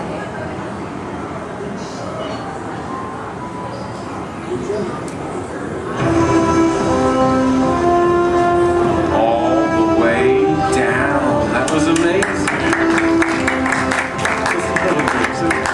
Honestly, Asimo, I don't think there's anything that can top that. So, Excuse me. Yes? I can even run. That's right, you can. And we have the room. Okay, well, you get ready. I'm going to tell them. Folks, you're in for a real treat. This is something that I've heard about, but have never seen in person. You see, Asimo can actually run. Yeah. Okay, and it looks like Asimo's getting warmed up, which is something we all need to do before any physical activity. I mean, no one wants to get a cramp in a servo motor. Now, in order for Asimo to run, both of its feet must leave the ground at the same time, if only for a moment. And Asimo is the only life-sized humanoid robot in the world that can accomplish this, moving at speeds of nearly 4 miles per hour, or in metric, 6 kilometers per hour. Okay, Asimo, you just let me know when you're all warmed up and ready.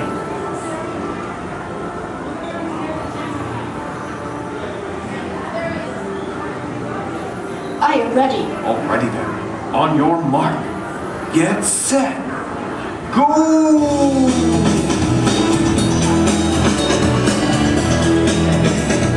That was incredible. Asimo, turn around. I want to show this to you in slow motion. Now this is truly an amazing accomplishment. Asimo's airborne, meaning both of its feet leave the ground for about 0.08 seconds, running very similar to that of a human. Very impressive, Asimo. Thank you, Kevin. Now, if you'd like to learn more about Asimo, please visit the website, asimo.honda.com. As for you, I think it's time to get you ready to meet the rest of the family. So, why don't we say goodbye to all of our new friends? Excuse me. Yes? Please do not forget to order the pizza. Pizza for the... That's right. Thank you, Asimo. You're welcome. You know what, Asimo? I think this is going to be the beginning of a beautiful friendship. All right. And the kids are home. Hope you're ready to meet them. But before we go, let's say goodbye to all of our new friends. Goodbye, everybody. And everyone, let's hear one more time for Asimo.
Okay, now whose favorite color out there is orange? Anybody?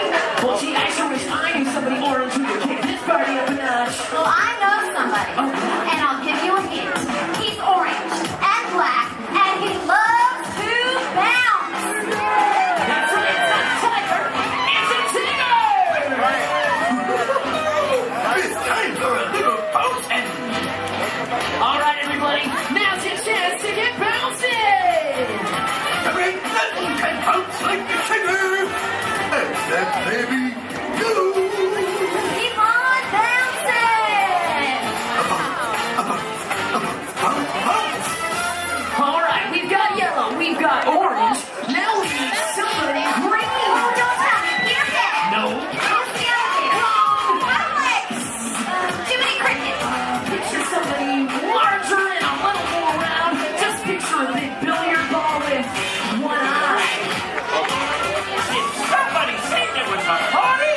Ladies and gentlemen, it's Mike Wazowski! I knew I liked you the moment I laid an eye on you. Oh, thank you, thank you. We would have nothing if we didn't have Boy, am I excited. you! Okay, friends, everybody shout out another color so we can bring in another one of our Disney pals. On three, ready? 1, 2, 3! Lavender. All right, what do you hear this time, Emily? Oh, I heard red. Red. Oh yeah, this is one red hot crowd. Okay, who's got 6 legs, lives under the sea, and has a merman for a friend?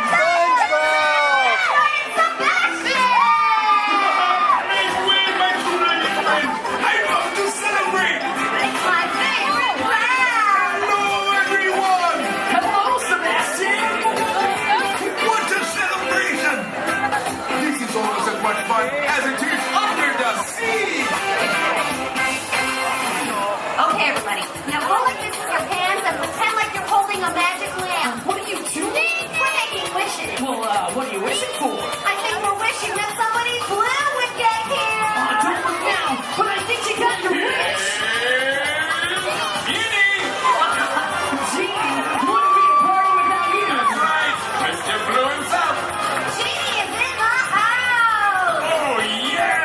These look like real party people. Put your hands up. Put your hands up. Put your hands up, everybody. Look out. The genie is coming through. Let's give a big round of applause for all of our colorful friends. Thank you. Just Russia, thank you. Oh. Okay, now it's time to find out just how excited everybody is out there. Yes, friends. It's time for the official World Championship Color Competition. Okay, it's time to break them into teams, and these colorful friends of ours will be our team captains. So first up, let's decide who's on Genie's team. So this big group of people right here in front of me, including you in the center, I want you to think like a genie and yell abracadabra on the count of 3. Are you ready? 1, 2, 3. Oh, come on, I said it like a genie, really loud this time. Ready? 1, 2, 3. Great! You guys are now Team Genie. Blue is the bomb. Oh, really? We'll see about that. Everybody back here hanging out with Mike. Let's collect some scream power. I want to hear a big green team scream on 3. Ready? 1, 2, 3. Fantastic! You guys are all now Team Wazowski. Good job, everyone. I'll be keeping my eye on you. Eye, get it? Yeah, we get it, Mike. All right, now everyone around Lumiere, I want you to throw your candlesticks up in the air and wave them from side to side and make a little noise. Come on, guys. Oh, you can be louder than that. Come on. All right, you guys are now Team Lumiere. Well, see, I am touched. All right, now everybody way over there by Tigger, and that includes everybody on the bridge. Let me see you jump up and down and make some noise. Perfect. You guys are now the Tigger team.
celebration. It's a carnival.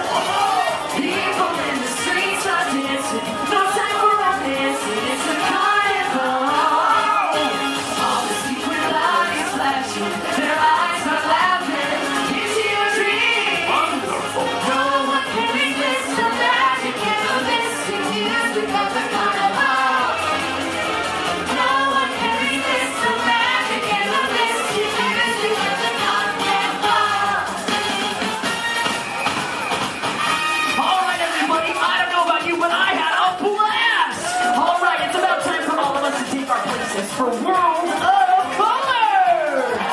All right, let's give it up one last time to all of our colorful friends. Give it up for Sebastian, Lumiere, Chico, Gene, and of course Mike Wazowski. Thanks, everybody. We hope you enjoyed our Carnival of Color.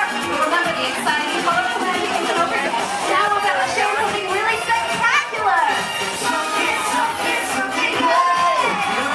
Something, something, something good.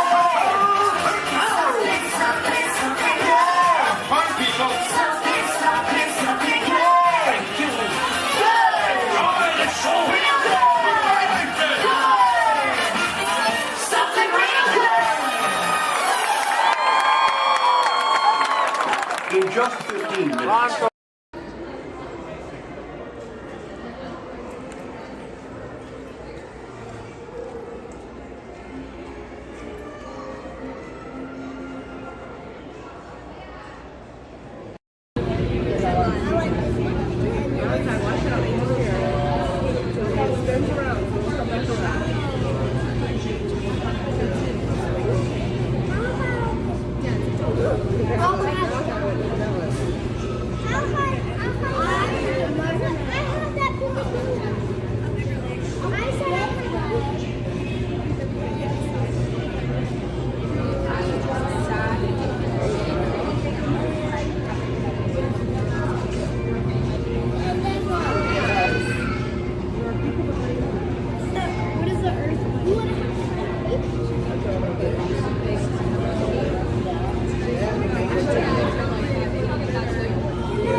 Where's the apple fritter?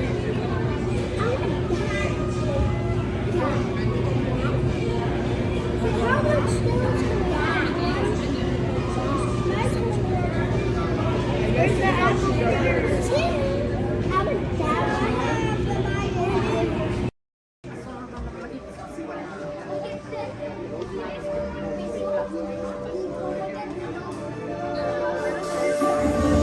I see we have new visitors.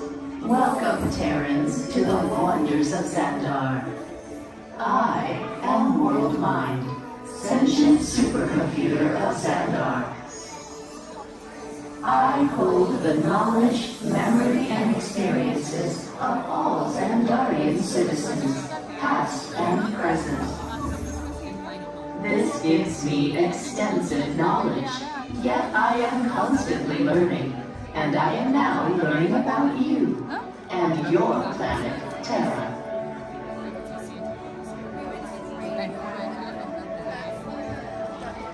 Much of my knowledge of your world came from your great scholar, Peter Quill. However, many of his facts have yet to be confirmed, such as the incredible importance of a legend called Footloose. Through my fellow Xandarians working here at the wonders of Xandar, I am discovering more about you Terrans. Such as your fascination with eating the turkey leg. Why only the leg? What about the rest of this creature?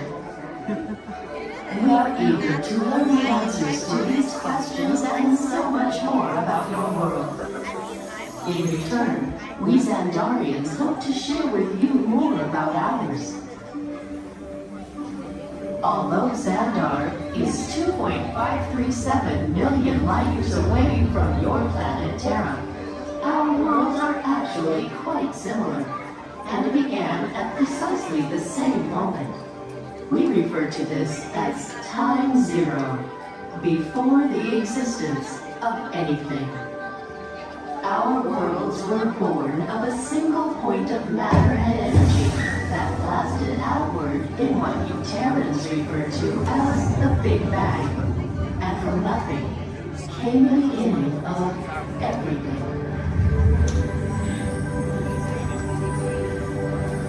Incredibly hot and extraordinarily powerful, this explosion filled the cosmos with a cloud of rapidly moving particles.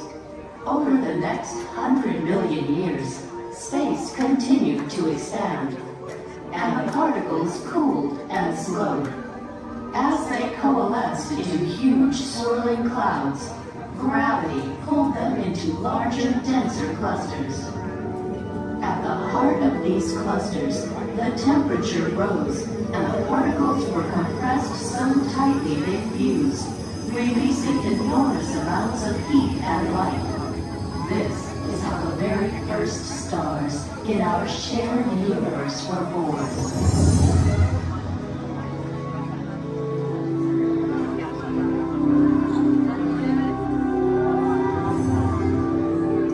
The singularity is just one of the commonalities between our two worlds that we will explore today. Welcome, Terrans, to the wonders of Xandar.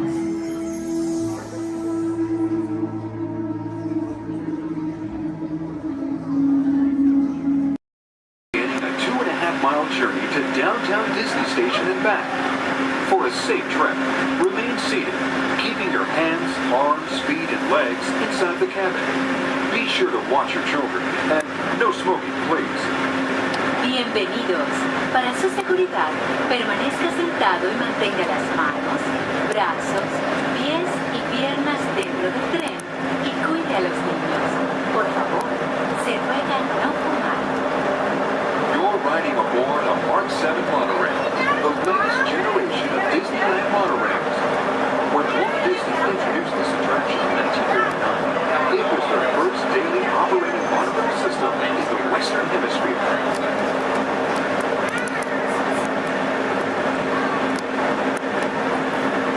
Just ahead is Disney's California Adventure, where you can live the ultimate California dream through attractions and live shows that are as diverse as the Golden State itself. The Towering Hotel is home to the Twilight Zone Tower of Terror, where you can literally take a thrilling drop into Hollywood history. The bear-shaped rock formation is part of the Grizzly Peak Recreation Area, a haven for outdoor adventures. Beyond it, you'll find the high-energy fun of Paradise Pier. Coming into view on the left are the villas at Disney's Grand California Hotel and Spa.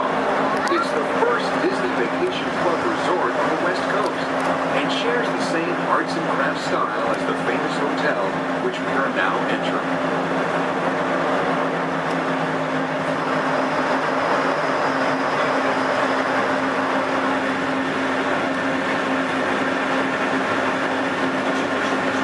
Now arriving at Downtown Disney Station, gateway to the Downtown Disney District and the Disneyland Resort Hotels.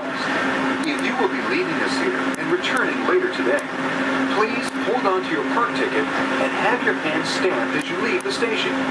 You may reboard the monorail for a return trip to Tomorrowland up until 1/2 hour prior to Disneyland closing. Please remain seated until the monorail comes to a complete stop and the doors have opened.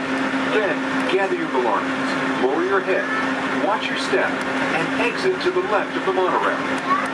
Thanks for traveling with us today, and we hope you enjoy your visit to the Disneyland Resort. For those of you continuing with us, we'll begin our return trip to Tomorrowland in just a few minutes. Thank you.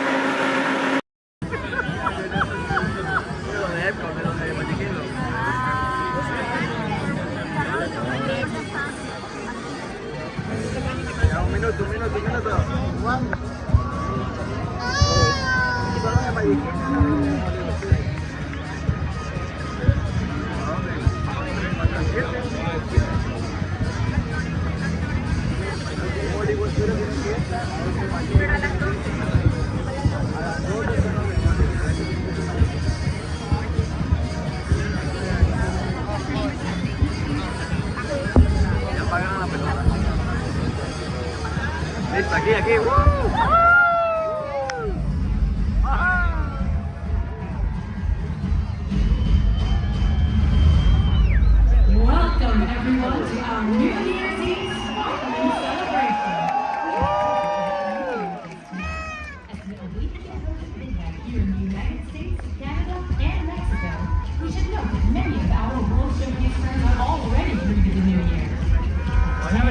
2025 reached the country of Japan, and 1 hour later, China celebrated the new year. Let's celebrate with them now. 皆様、新年明けましておめでとうございます。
check.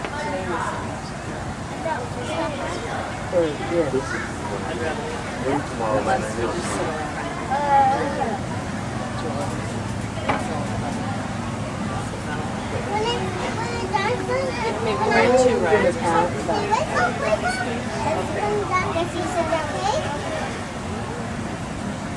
You should go get the fast pass. Oh, Lord!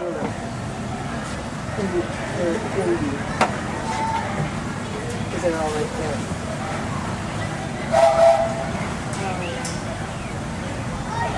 And folks, on our way to Main Street Station, we'll be passing through the Grand Canyon and Primeval World. This is a perfect opportunity to take out your cameras and snap a few pictures. However, as a courtesy to those around you, we ask you please turn off the flash photography and video lighting on your cameras. Once again, no flash photography or video lighting inside the tunnel. Thank you.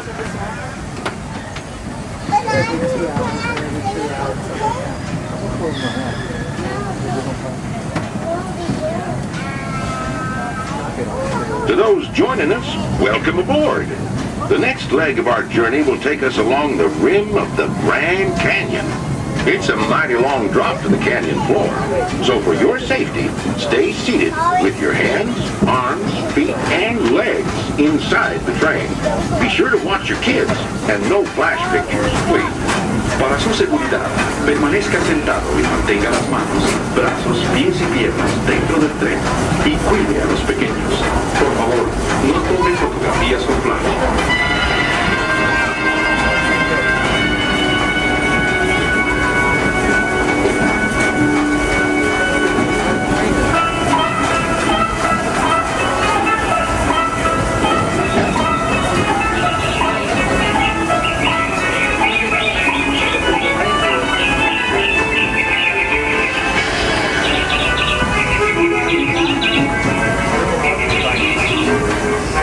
We do need everybody to please remain seated at all times. Thank you.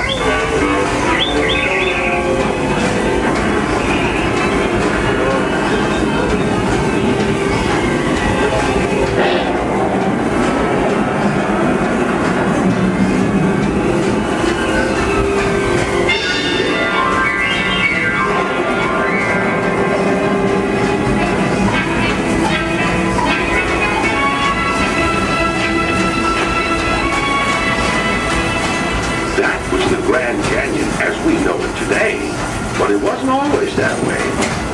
Right now, as we travel back in time, back to the fantastic primeval world, land of the dinosaurs.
To Main Street Station, gateway to Disneyland. If you'll be leaving us here, stay in your seat till we come to a full stop. And remember to gather all your personal belongings, including the young'uns if you got any, and step carefully from the train. I'd especially like to thank those of you who've been with me for the Grand Circle Tour of Disneyland. We surely hope you enjoyed your travels with us and that you'll come back and see us again real soon. For those of you traveling on, we'll be on our way again in just a few minutes. This is Main Street Station, Main Street, USA.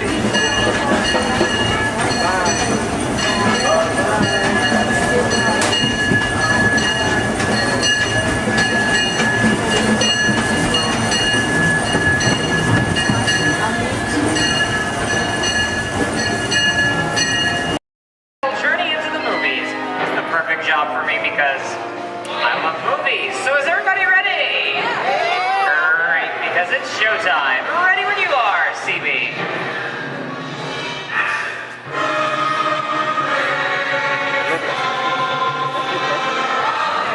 And we are rolling.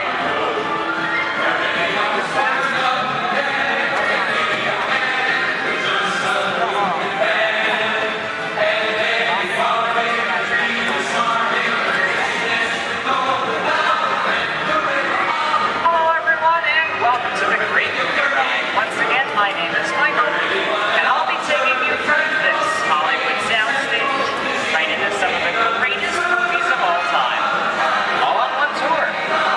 And just between you and me, this is no ordinary tour, because the Great Movie Ride brings these movies to life and puts you right in the middle of the action.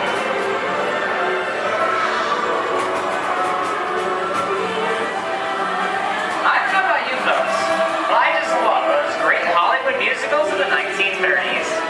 This scene is from one of my favorites, the Busby Berkeley classic Footlight Parade, starring James Cagney, Ruby Keeler, and Dick Powell.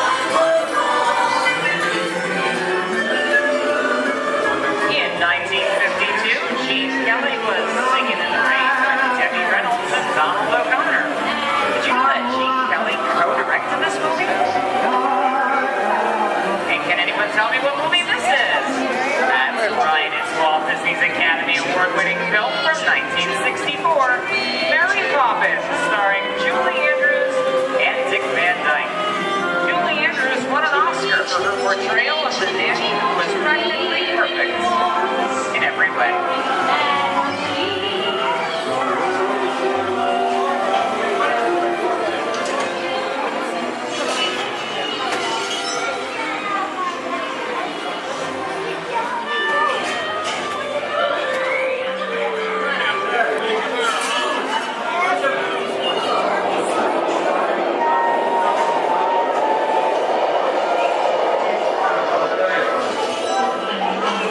Hold up those wallets and horses, folks. This doesn't look like a very good neighborhood.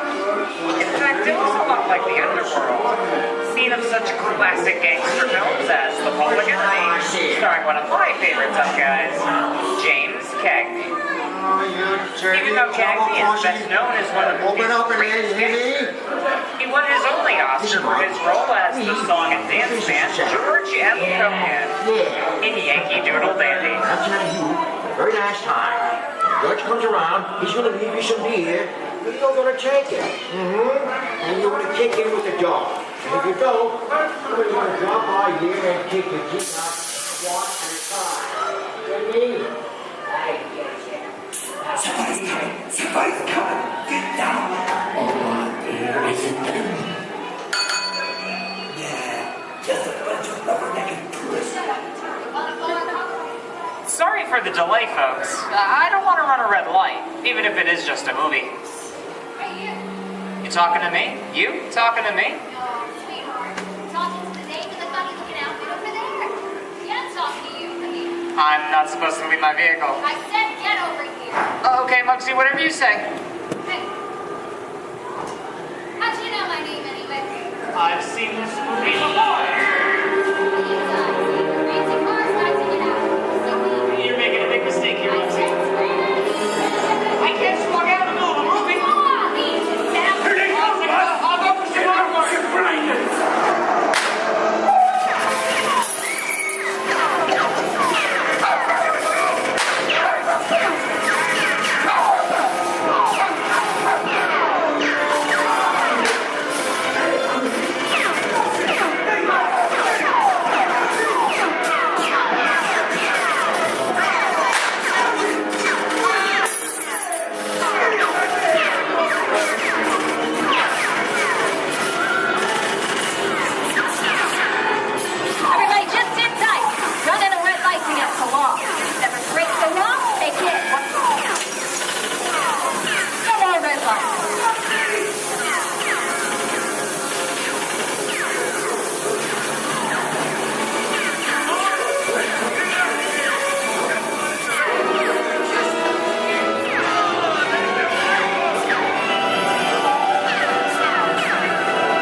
you looking at? Let everybody mind your P's and Q's, maybe you won't get hurt. Ah, must be the west side of town. And now, the Old West, and two of Hollywood's legendary stars, Clint Eastwood and John Wayne.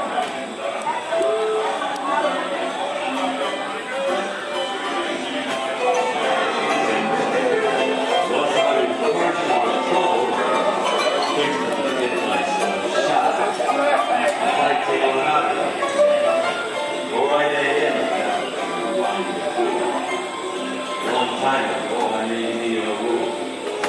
Let people do what they want. Sleepy little bug, ain't it? So, that's a mighty tough territory you're getting into, Pilgrim. I think about turning back. That is, want my opinion. Reckon Now that we're in the clear, this is the perfect time for me to collect up all your valuables. We'll start with the jewelry, then There it is! It's the bank robber! Don't let him get away! Look out, it's important this neighborhood, Copper. Drop your gun! You're under arrest! Nuts. It's nuts to this. Get out of here. Get yourself up! Well, look at it this way. I can't get any worse.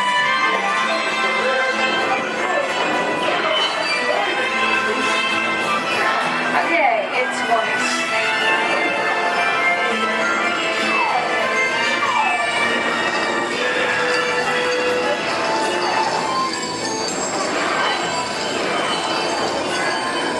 I don't know about you guys, but this is kind of creepy.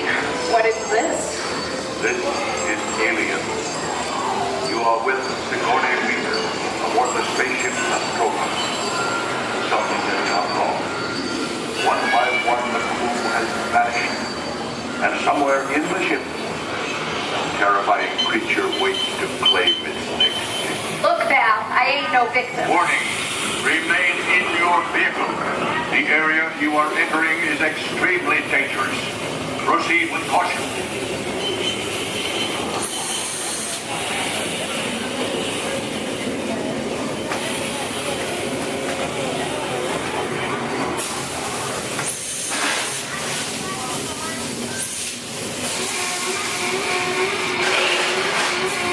The emergency destruct system is now active. Ship will detonate in T-minus 10. The oxygen will Look out!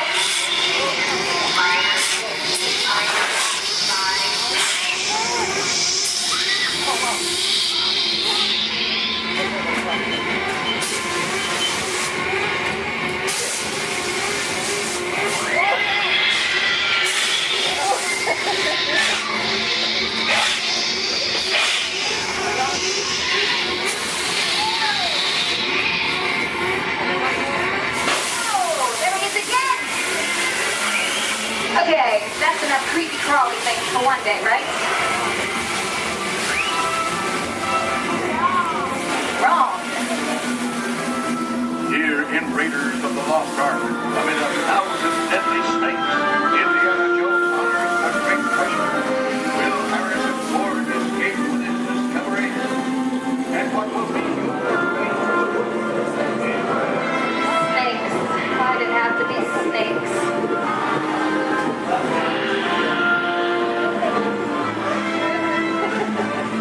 dust of 3,000 years lies undisturbed in this ancient burial chamber.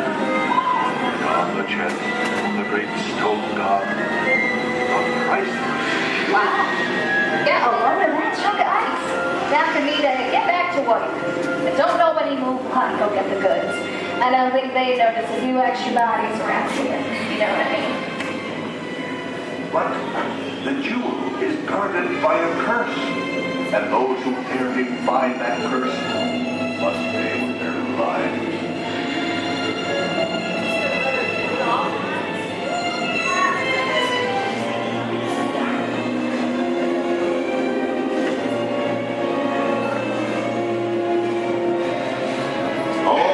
Unbeliever, disturb the treasure of the gods, and you shall all pay with your lives.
entering the jungle home of one of the most beloved characters of all time. No, it's not George of the Jungle, actually it's Tarzan.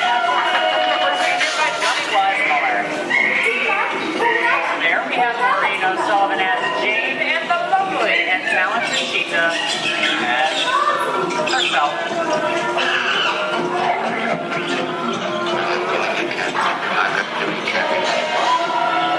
Those are not going to be noble. It doesn't take much to see the problems of three little people don't amount to a hill of beans in this crazy world.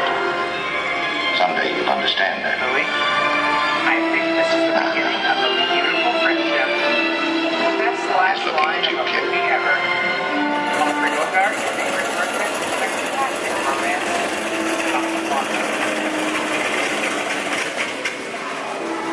Inside of us, we both know you belong with Victor. Part of his work, the thing that keeps him going. If that plane leaves the ground and you're not with him, you look better. Maybe not today, maybe not tomorrow, but soon, the rest of the time.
Venez, suivez-moi, je vous prie. Le chef Granny is waiting for you. This way.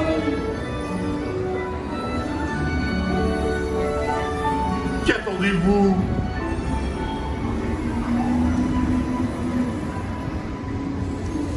Misérable.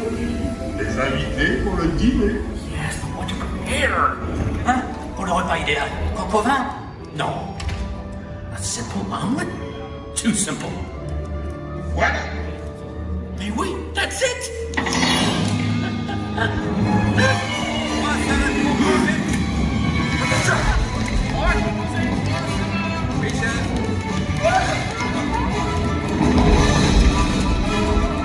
Poussez-vous de là!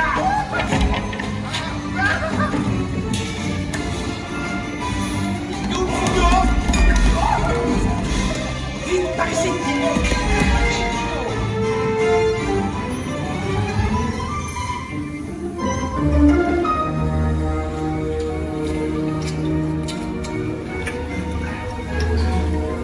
Cette nourriture est pour nos invités, pas pour vous. Hey guys, the food is for them, not you. Meal?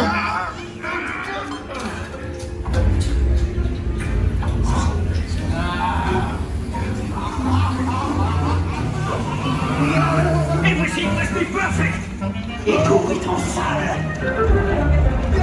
Et oui, what are you doing? Que manigancez-vous?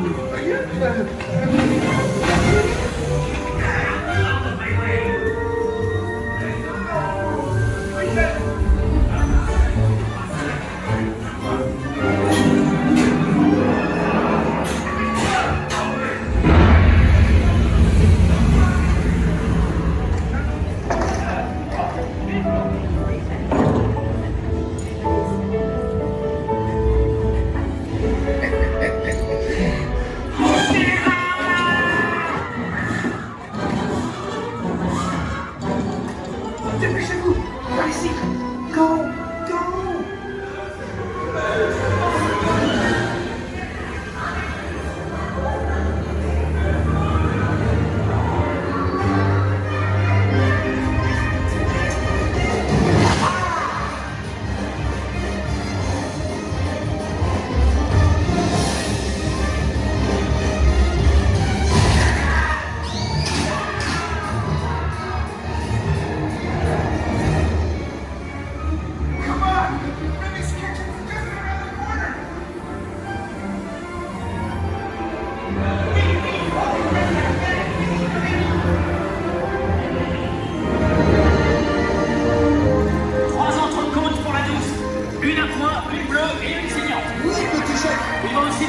rapidement 4 ratatouilles pour la carte.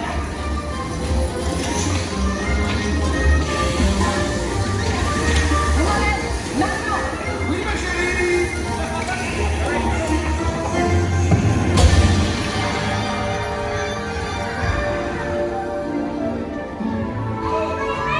Ils sont de retour. Hey, thanks for coming, everyone. Vous serez toujours les bienvenus chez Rémi. À bientôt et bon appétit. Et Mino. Oh.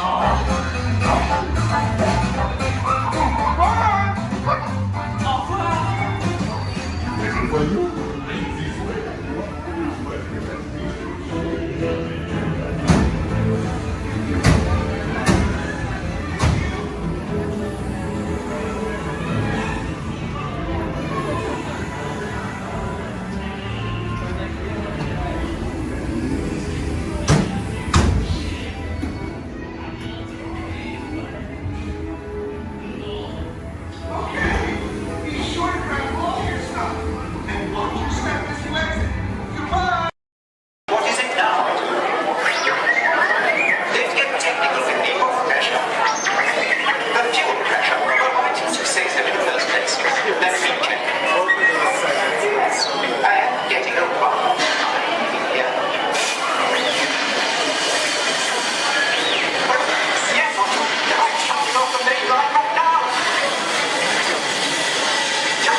beginnings of a small real estate office in Hollywood, California. This was the small beginning of a family entertainment company that would create unforgettable stories, characters that become beloved friends, wondrous experiences, and music that has become the soundtrack of our lives. That young man was Walt Disney, a master storyteller whose imagination knew no bounds and who delighted in making the impossible possible. Disney 100, the exhibition, is a journey through 100 years of Disney magic, presented in themed galleries based on Walt Disney's creative concepts and philosophies. These include storytelling, creating believable characters, the spirit of adventure and discovery, the magic of sound and music, the world around us, real and imagined, curiosity, imagination, and technological innovation, the worldwide wonder of the Disney parks, and an everlasting sense of optimism about the future. Walt Disney famously said that it was all started by a mouse, but it really was all started by Walt himself. His philosophies became the foundation of the Walt Disney Company. They still inspire Disney's artists, filmmakers, Imagineers, and the storytellers of today. Oh boy! Oh, steady! Whoa! Hi, Mouseketeers! Well, here we go again, so hang on. Anything goes. You ready? And let the show begin! Here's my pal Walt to tell you how the magic is made. There's a lot of satisfaction in developing ideas into reality when we consider a new project we really studied. Not just the surface idea, but everything about it. And when we go into that new project, we believe in it all the way. We have confidence in our ability to do it right, and we work hard to do the best possible job. There's really no secret about our approach. We keep moving forward, opening up new doors.